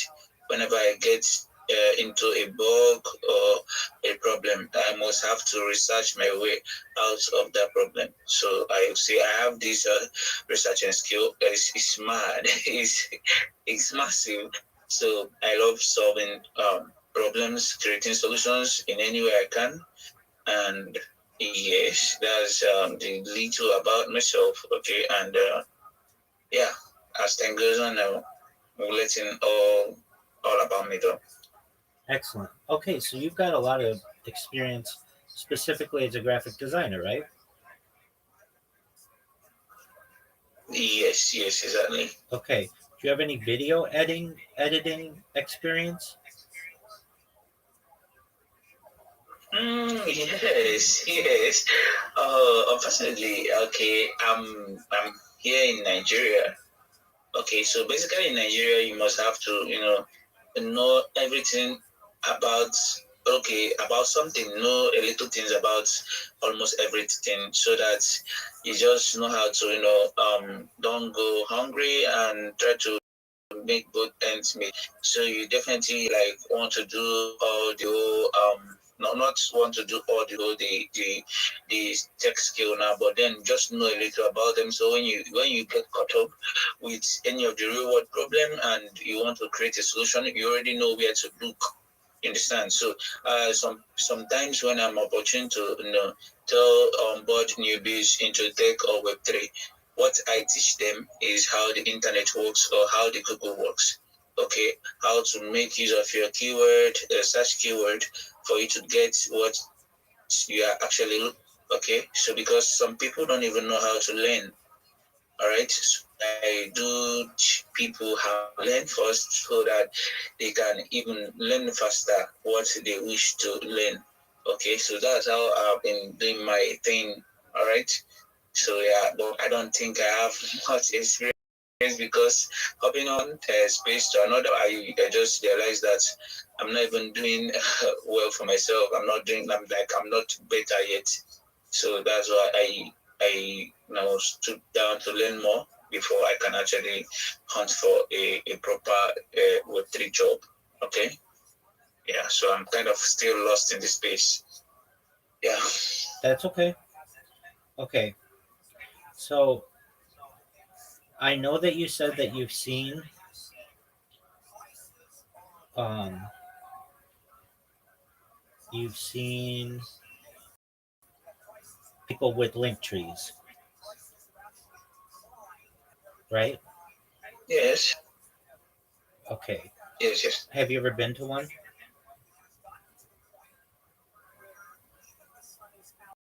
If I've actually gone to their link tree. Yeah. Have you ever been to a link tree website? Yes, multiple times, yes. Okay, excellent. But I never thought of getting mine because I don't think I have much going on. So I just only have my WhatsApp. Okay, now I think I can also add my Discord there because I never thought Discord is a social media, just like Slack. Okay, so now I think for me to get on Linktree now, I must have my Twitter, my LinkedIn, and my Discord on it, and also my WhatsApp. Then as time goes on, I might also add some extra social media accounts that I might have in the future. Absolutely. Right? So Okay, yeah. so that's what we're gonna do.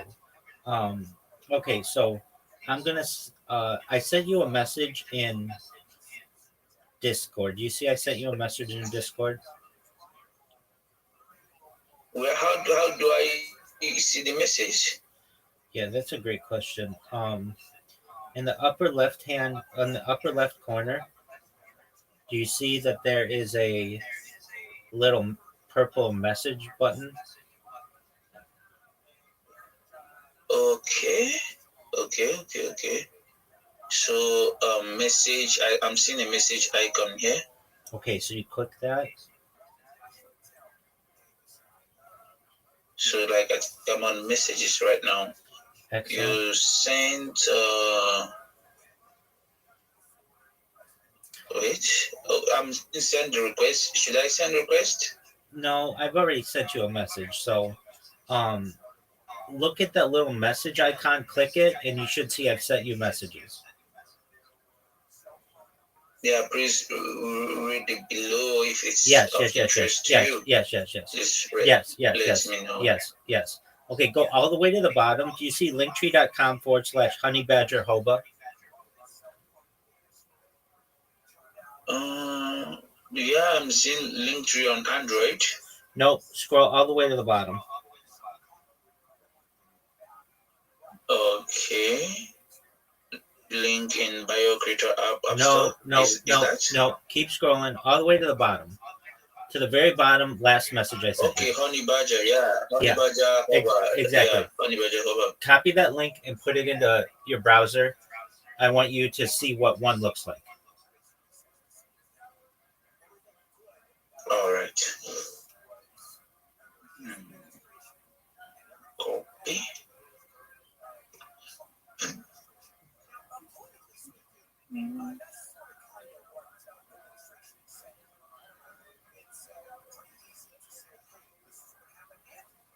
Okay.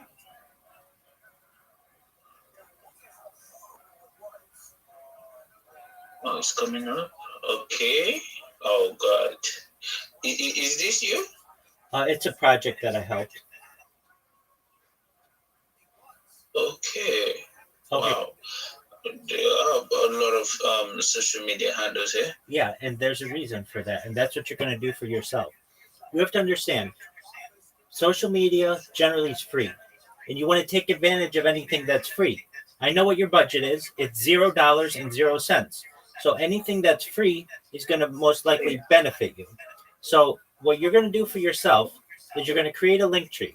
Then you're going to create 30 different social media profiles like I have there. And you're going to say, Rabbi, that's a lot of social media. Why do I want that much? And it's really a 5-pronged strategy. Number one, this gives you about 30 different places to be able to promote yourself. Number two, this gives you 30 different places for you to be able to promote your clients. Number three, it gives you 30 different places for you to be able to get new business from clients. Number four, it's going to allow you to dominate search engines and social media and AI. And number five, it's going to make it very difficult to impersonate you. Does this make sense? Yes. Yeah, makes a lot of sense. Okay, excellent. So but then I wanted to add something. I want to add something. Go ahead. This Pinterest. Yeah. I thought Pinterest is for sending upload images. Absolutely. You're a graphic designer. Absolutely. You're a graphic designer. And you may have clients who have NFT projects and they want their NFTs shown on the internet. That's how you get it to show in Google Images. Wow. That's impressive. Like, I never thought about that, though. Yeah, I mean, when you go to Google Images, you know what I'm talking about in Google. Where do you think it gets all of the different pictures? It gets it from these different social media sites. Yes, like free pics and pixels.com, and yeah, there is, I know about them. Excellent. Because I do get some of my elements and yeah, exactly mock-ups from there. Excellent. Good.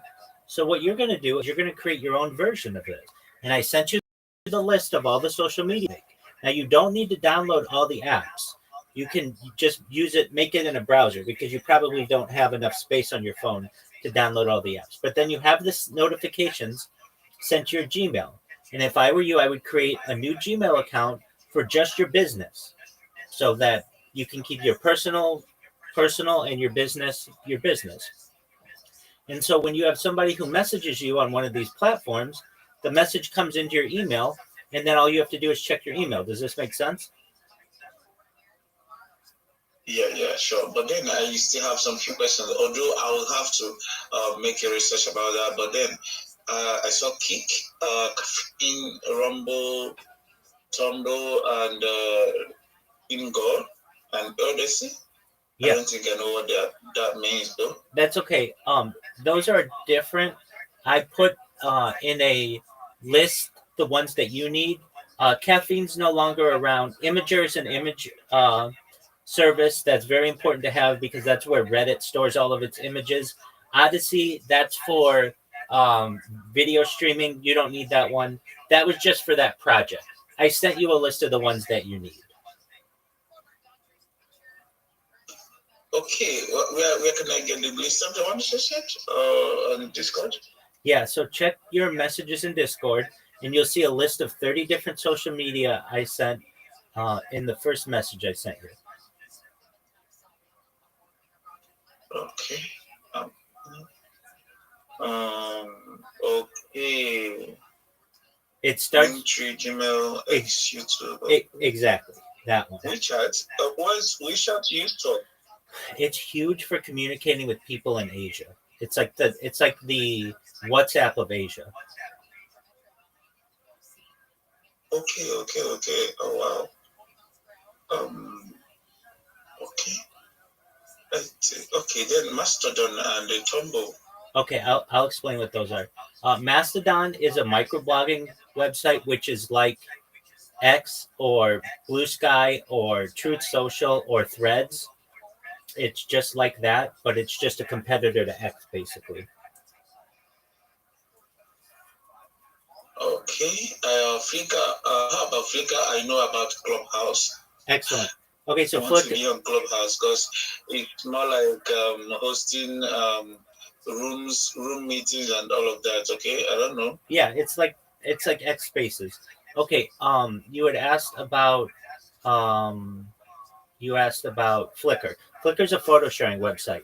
It's one of the biggest photo sharing websites. So you have an NFT, a graphic design, anything from there, you can upload it, and then that will populate for Google Images. Okay. So how about okay, I don't think I remember Rumble. Yeah, so Rumble is just like Sure. Rumble is just like YouTube. So it's a place where you can stream, but you can also upload video. Sora is a video creator using AI, and it's very big in the United States now, and it's spreading across the world. And I want to make sure that you get an account.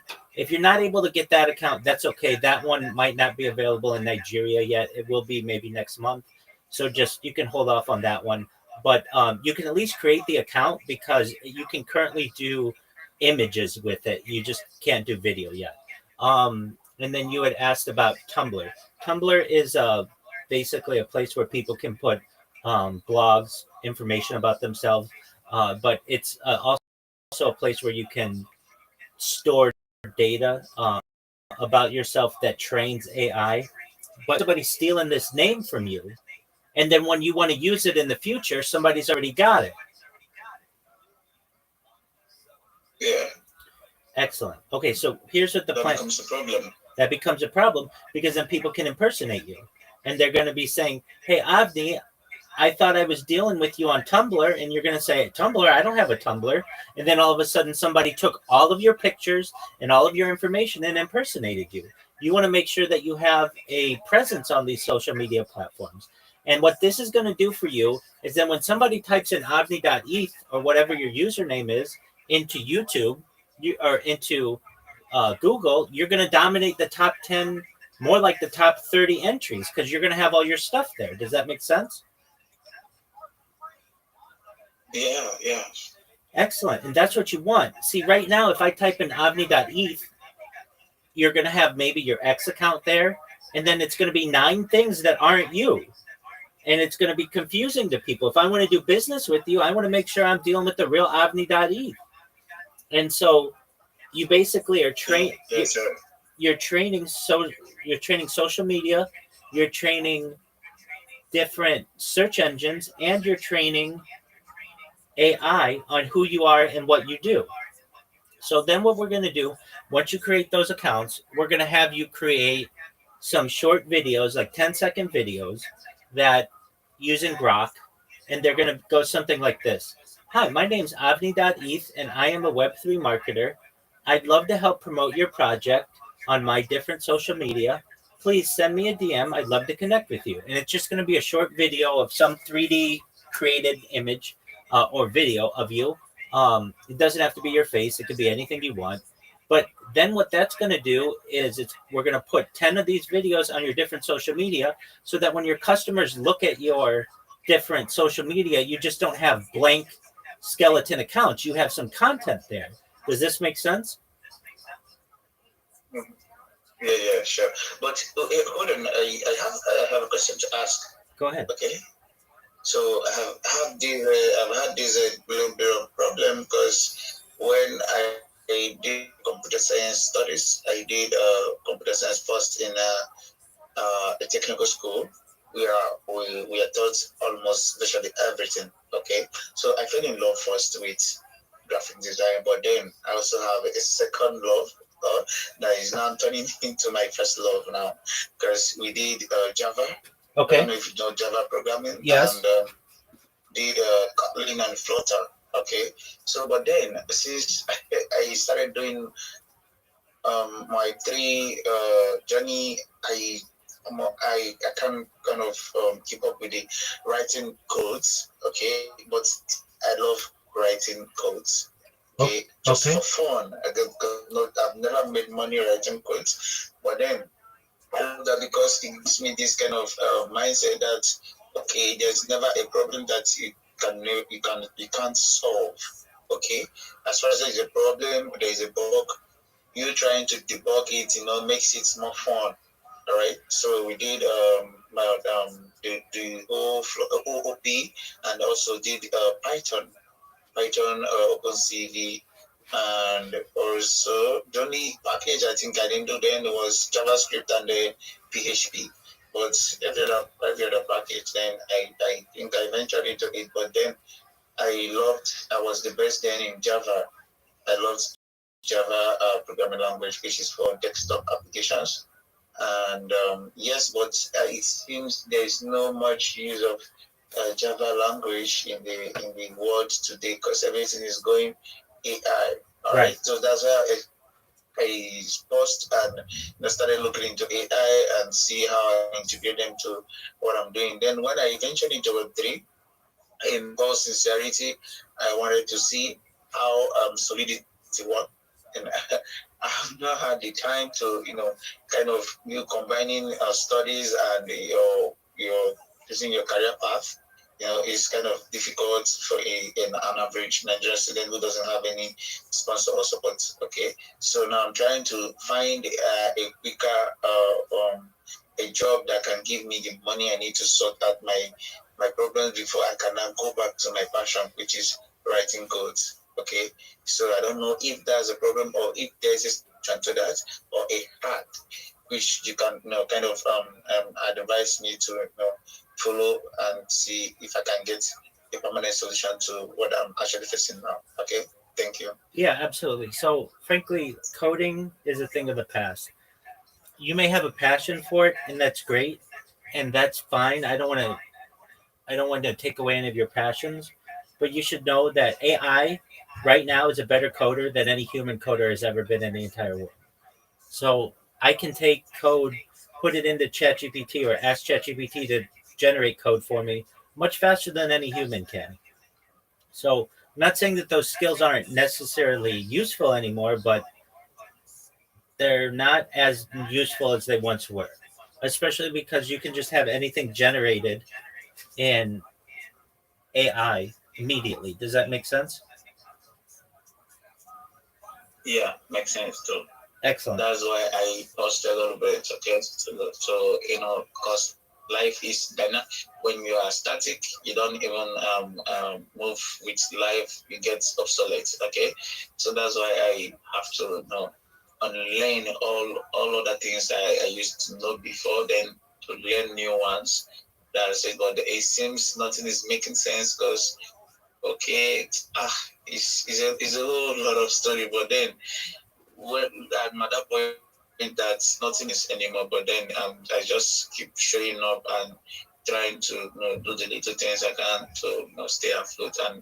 And I love making research. And to God be the glory, I have a stable network and a stable light to enable me to do that. It's just connecting with the right people and maximizing those opportunities and see how I can actually learn faster so I start earning also.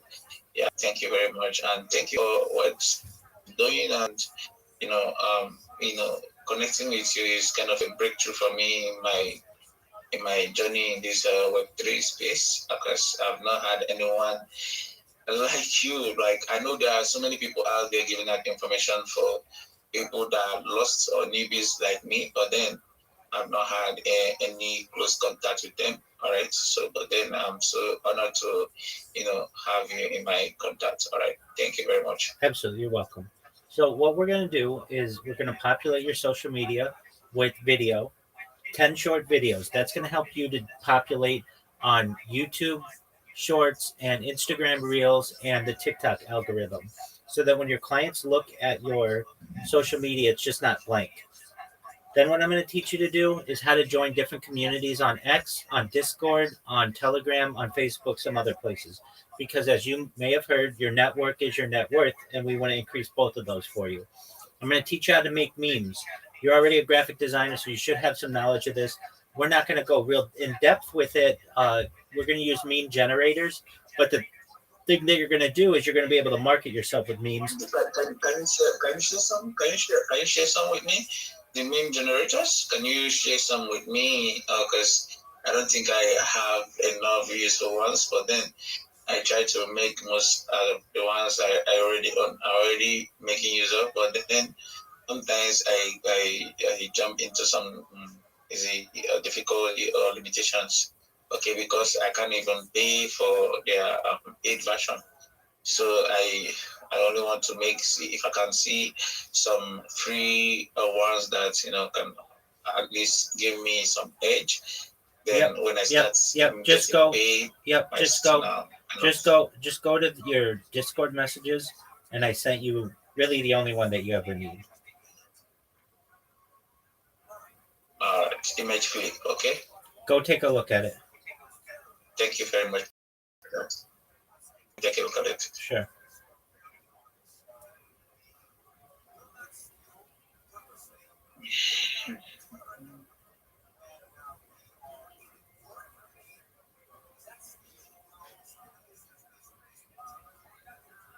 Okay. Does this work with prompt or? Yeah. So you just. Is it like AI meme generated? No, it's pretty close though. All you do is just type in like the top level of what you want, and then the bottom level, top text, bottom text, and then then you press generate, and it makes the meme for you. Okay. So I think I'll thank you very much. Thank you for sharing this. I'm so grateful. I don't think I can even pay as if we are to have one because you're sharing a lot of insight and information out there, and I'm so grateful. Okay. Absolutely. Okay, so then what we're going to teach you how to do is not just create memes because those are cool, but we're going to teach you how to market with memes. So we're going to put in the corner what your handle is and what your Linktree account is, and so people know how to contact the creative force behind this idea. Does that make sense? Yeah, sure. But then I also want to. Do you have a kind of a prompt engineering class that I can look into, and I won't run out of prompts to generate some memes or any image edit. Okay. Well, if you go to that website, it has every meme format that exists, basically, that's popular. Okay. So, but then what I was asking for is just like, okay, let me use this one as an example. Can you see this PFP here with this guy that has a kind of a striking lightning on the background, and what's it called, that has something like a rabbit front, the guy holding a golden rabbit is on this call. The guy is on the PFP is on this call. Can you see it? Where is this? The one beside your oh yeah, I see that. Yeah.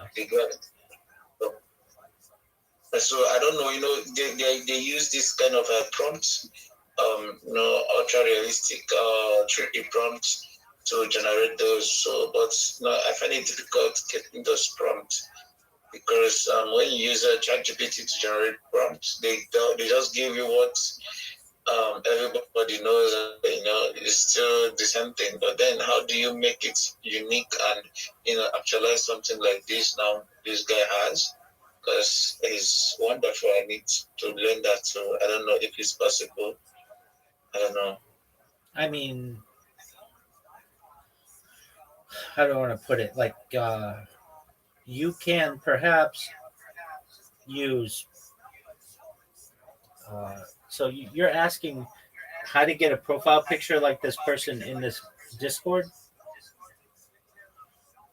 Yeah, I know how to get those profile picture, but the prompt, I just needed how to know, kind of apply a unique, exclusive prompt. Okay.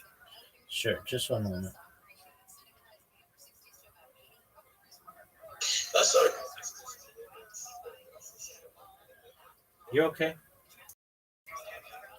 You're good.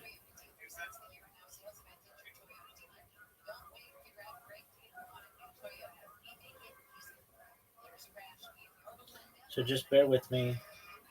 I'll send you. Are you covering your microphone?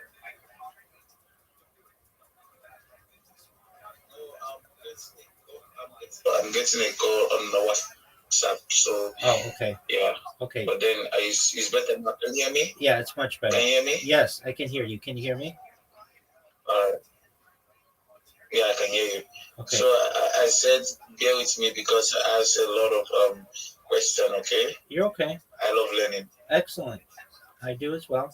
Okay, so I'll send you just an article. There's a lot of trial and error when it comes to prompt generation of videos and images, but I just sent you an overview, and it tells you the essential structure to be simple and direct, feature a description, follow the picture, and then just basically how to create the prompts and like how to make the movement. So you can look up into that at another time.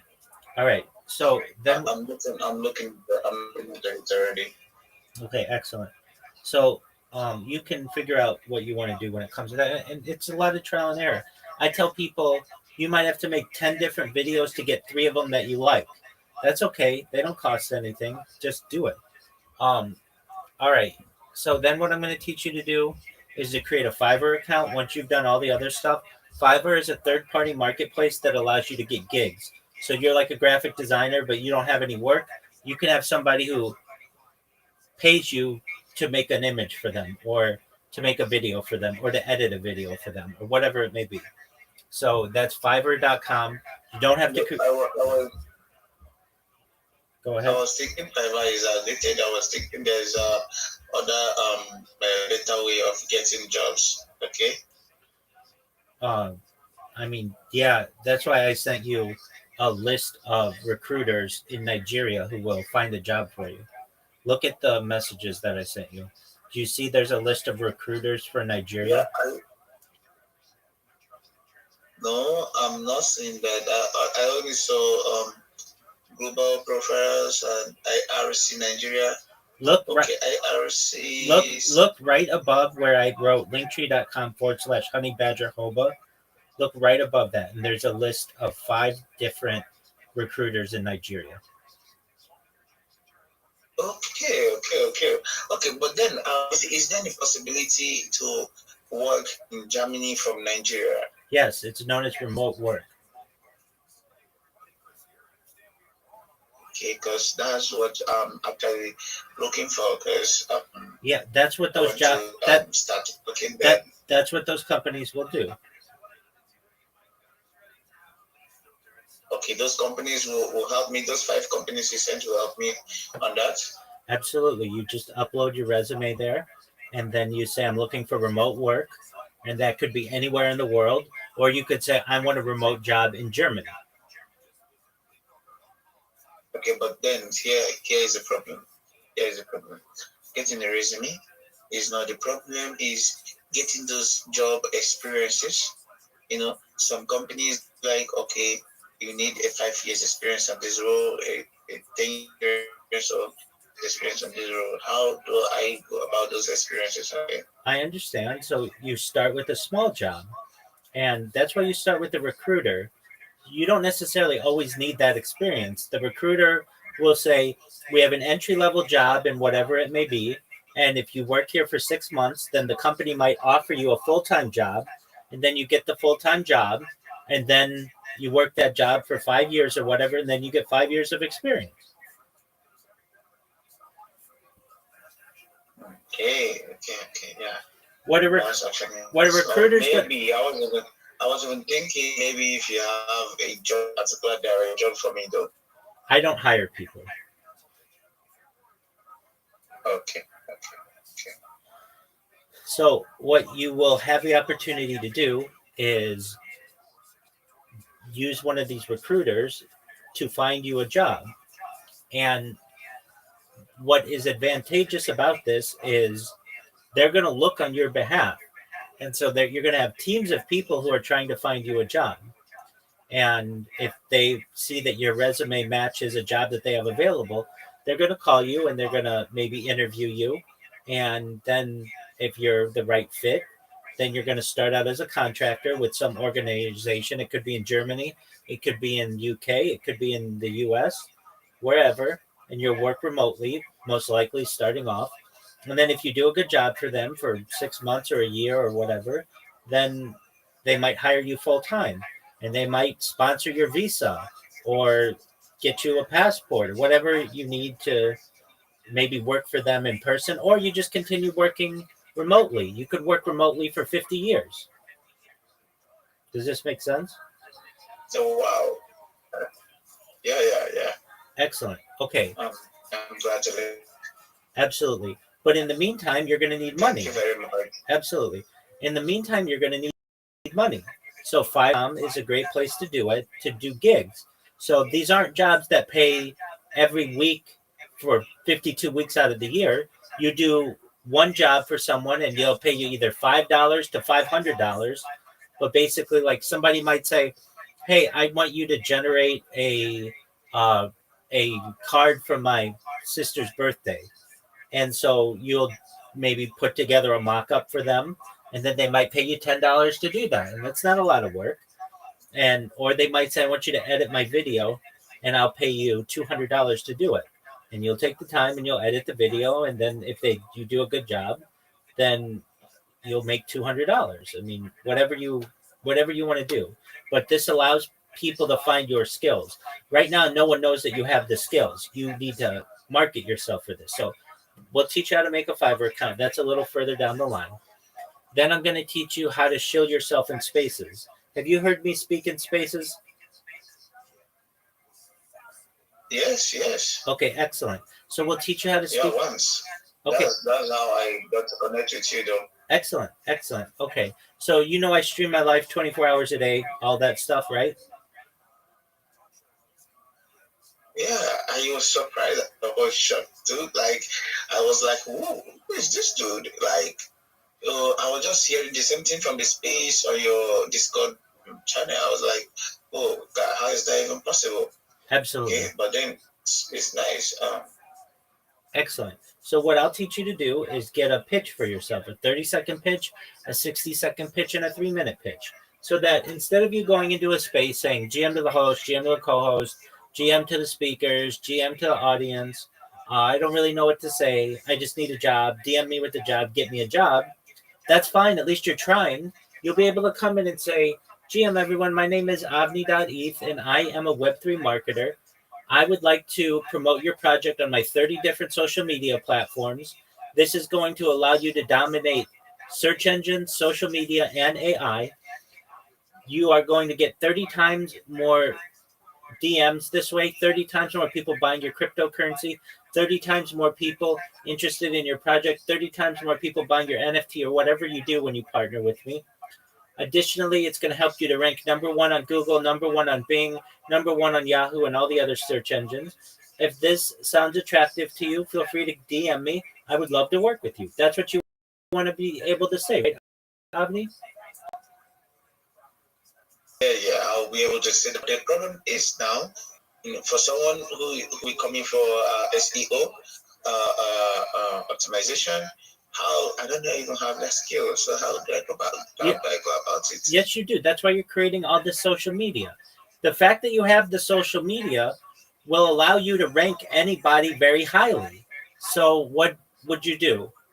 You would say to someone, okay, you have let's say a cryptocurrency, and you want it to rank highly on search engines, right? And they will say yes. So you take some of their content, maybe an article they've written or a picture they have or their logo or whatever, and you post it on your different social media, and you tag it correctly with the right title, the right description, and hashtags, and you give it a month, and then whenever anybody types in their project into Google, your accounts will show up because you have promoted it, and you will be number 1, number 2, number 3, number 4, number 5, number 6, number 7, number 8, number 9, perhaps all the way to number 30. Does this make sense? Yeah, that's a good hack. It's how search engines work, and they rate social media, especially Google, much higher when it's a social media platform. So like Google owns YouTube.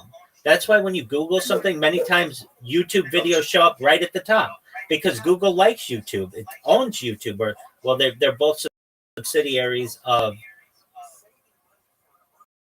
Alphabet. So you just need to use the social media, the power of the social media that already exists in order to rank highly. If somebody says, I want you to rank my website highly, that's a lot more difficult to do because the website doesn't have very much influence, but Linktree does, and YouTube does, and Imager does, and Reddit does, and Instagram does, and TikTok does. So you just have to put your customers' content on your different social media and it will rank very highly. Does this make sense?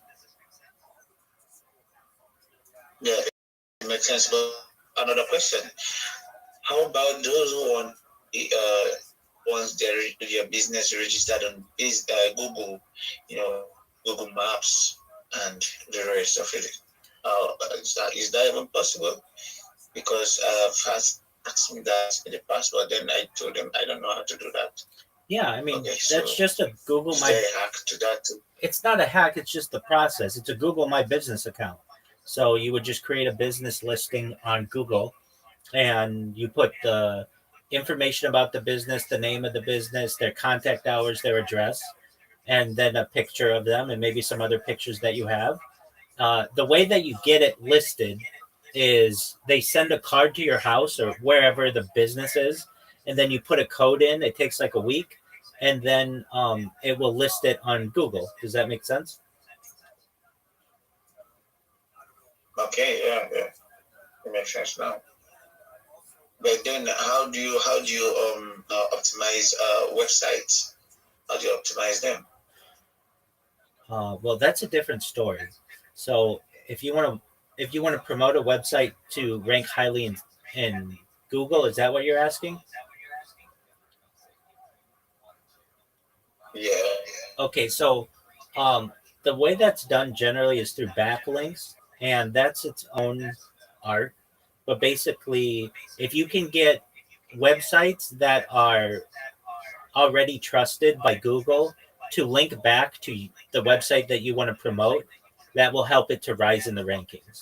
But there are easier ways to get content promoted highly on Google than optimizing a website. If you just put the website in your social media, that will automatically rank it very highly, the content that you've put there, and then people will click on that, and then eventually they will click to the website. And also, social media is very strong, has very strong backlinks as well.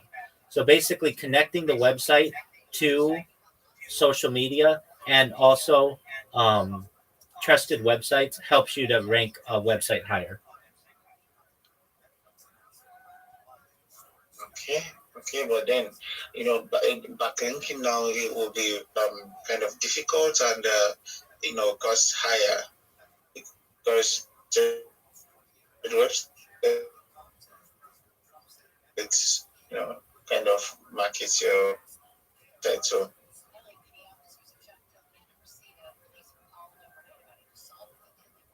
Okay, what did you say?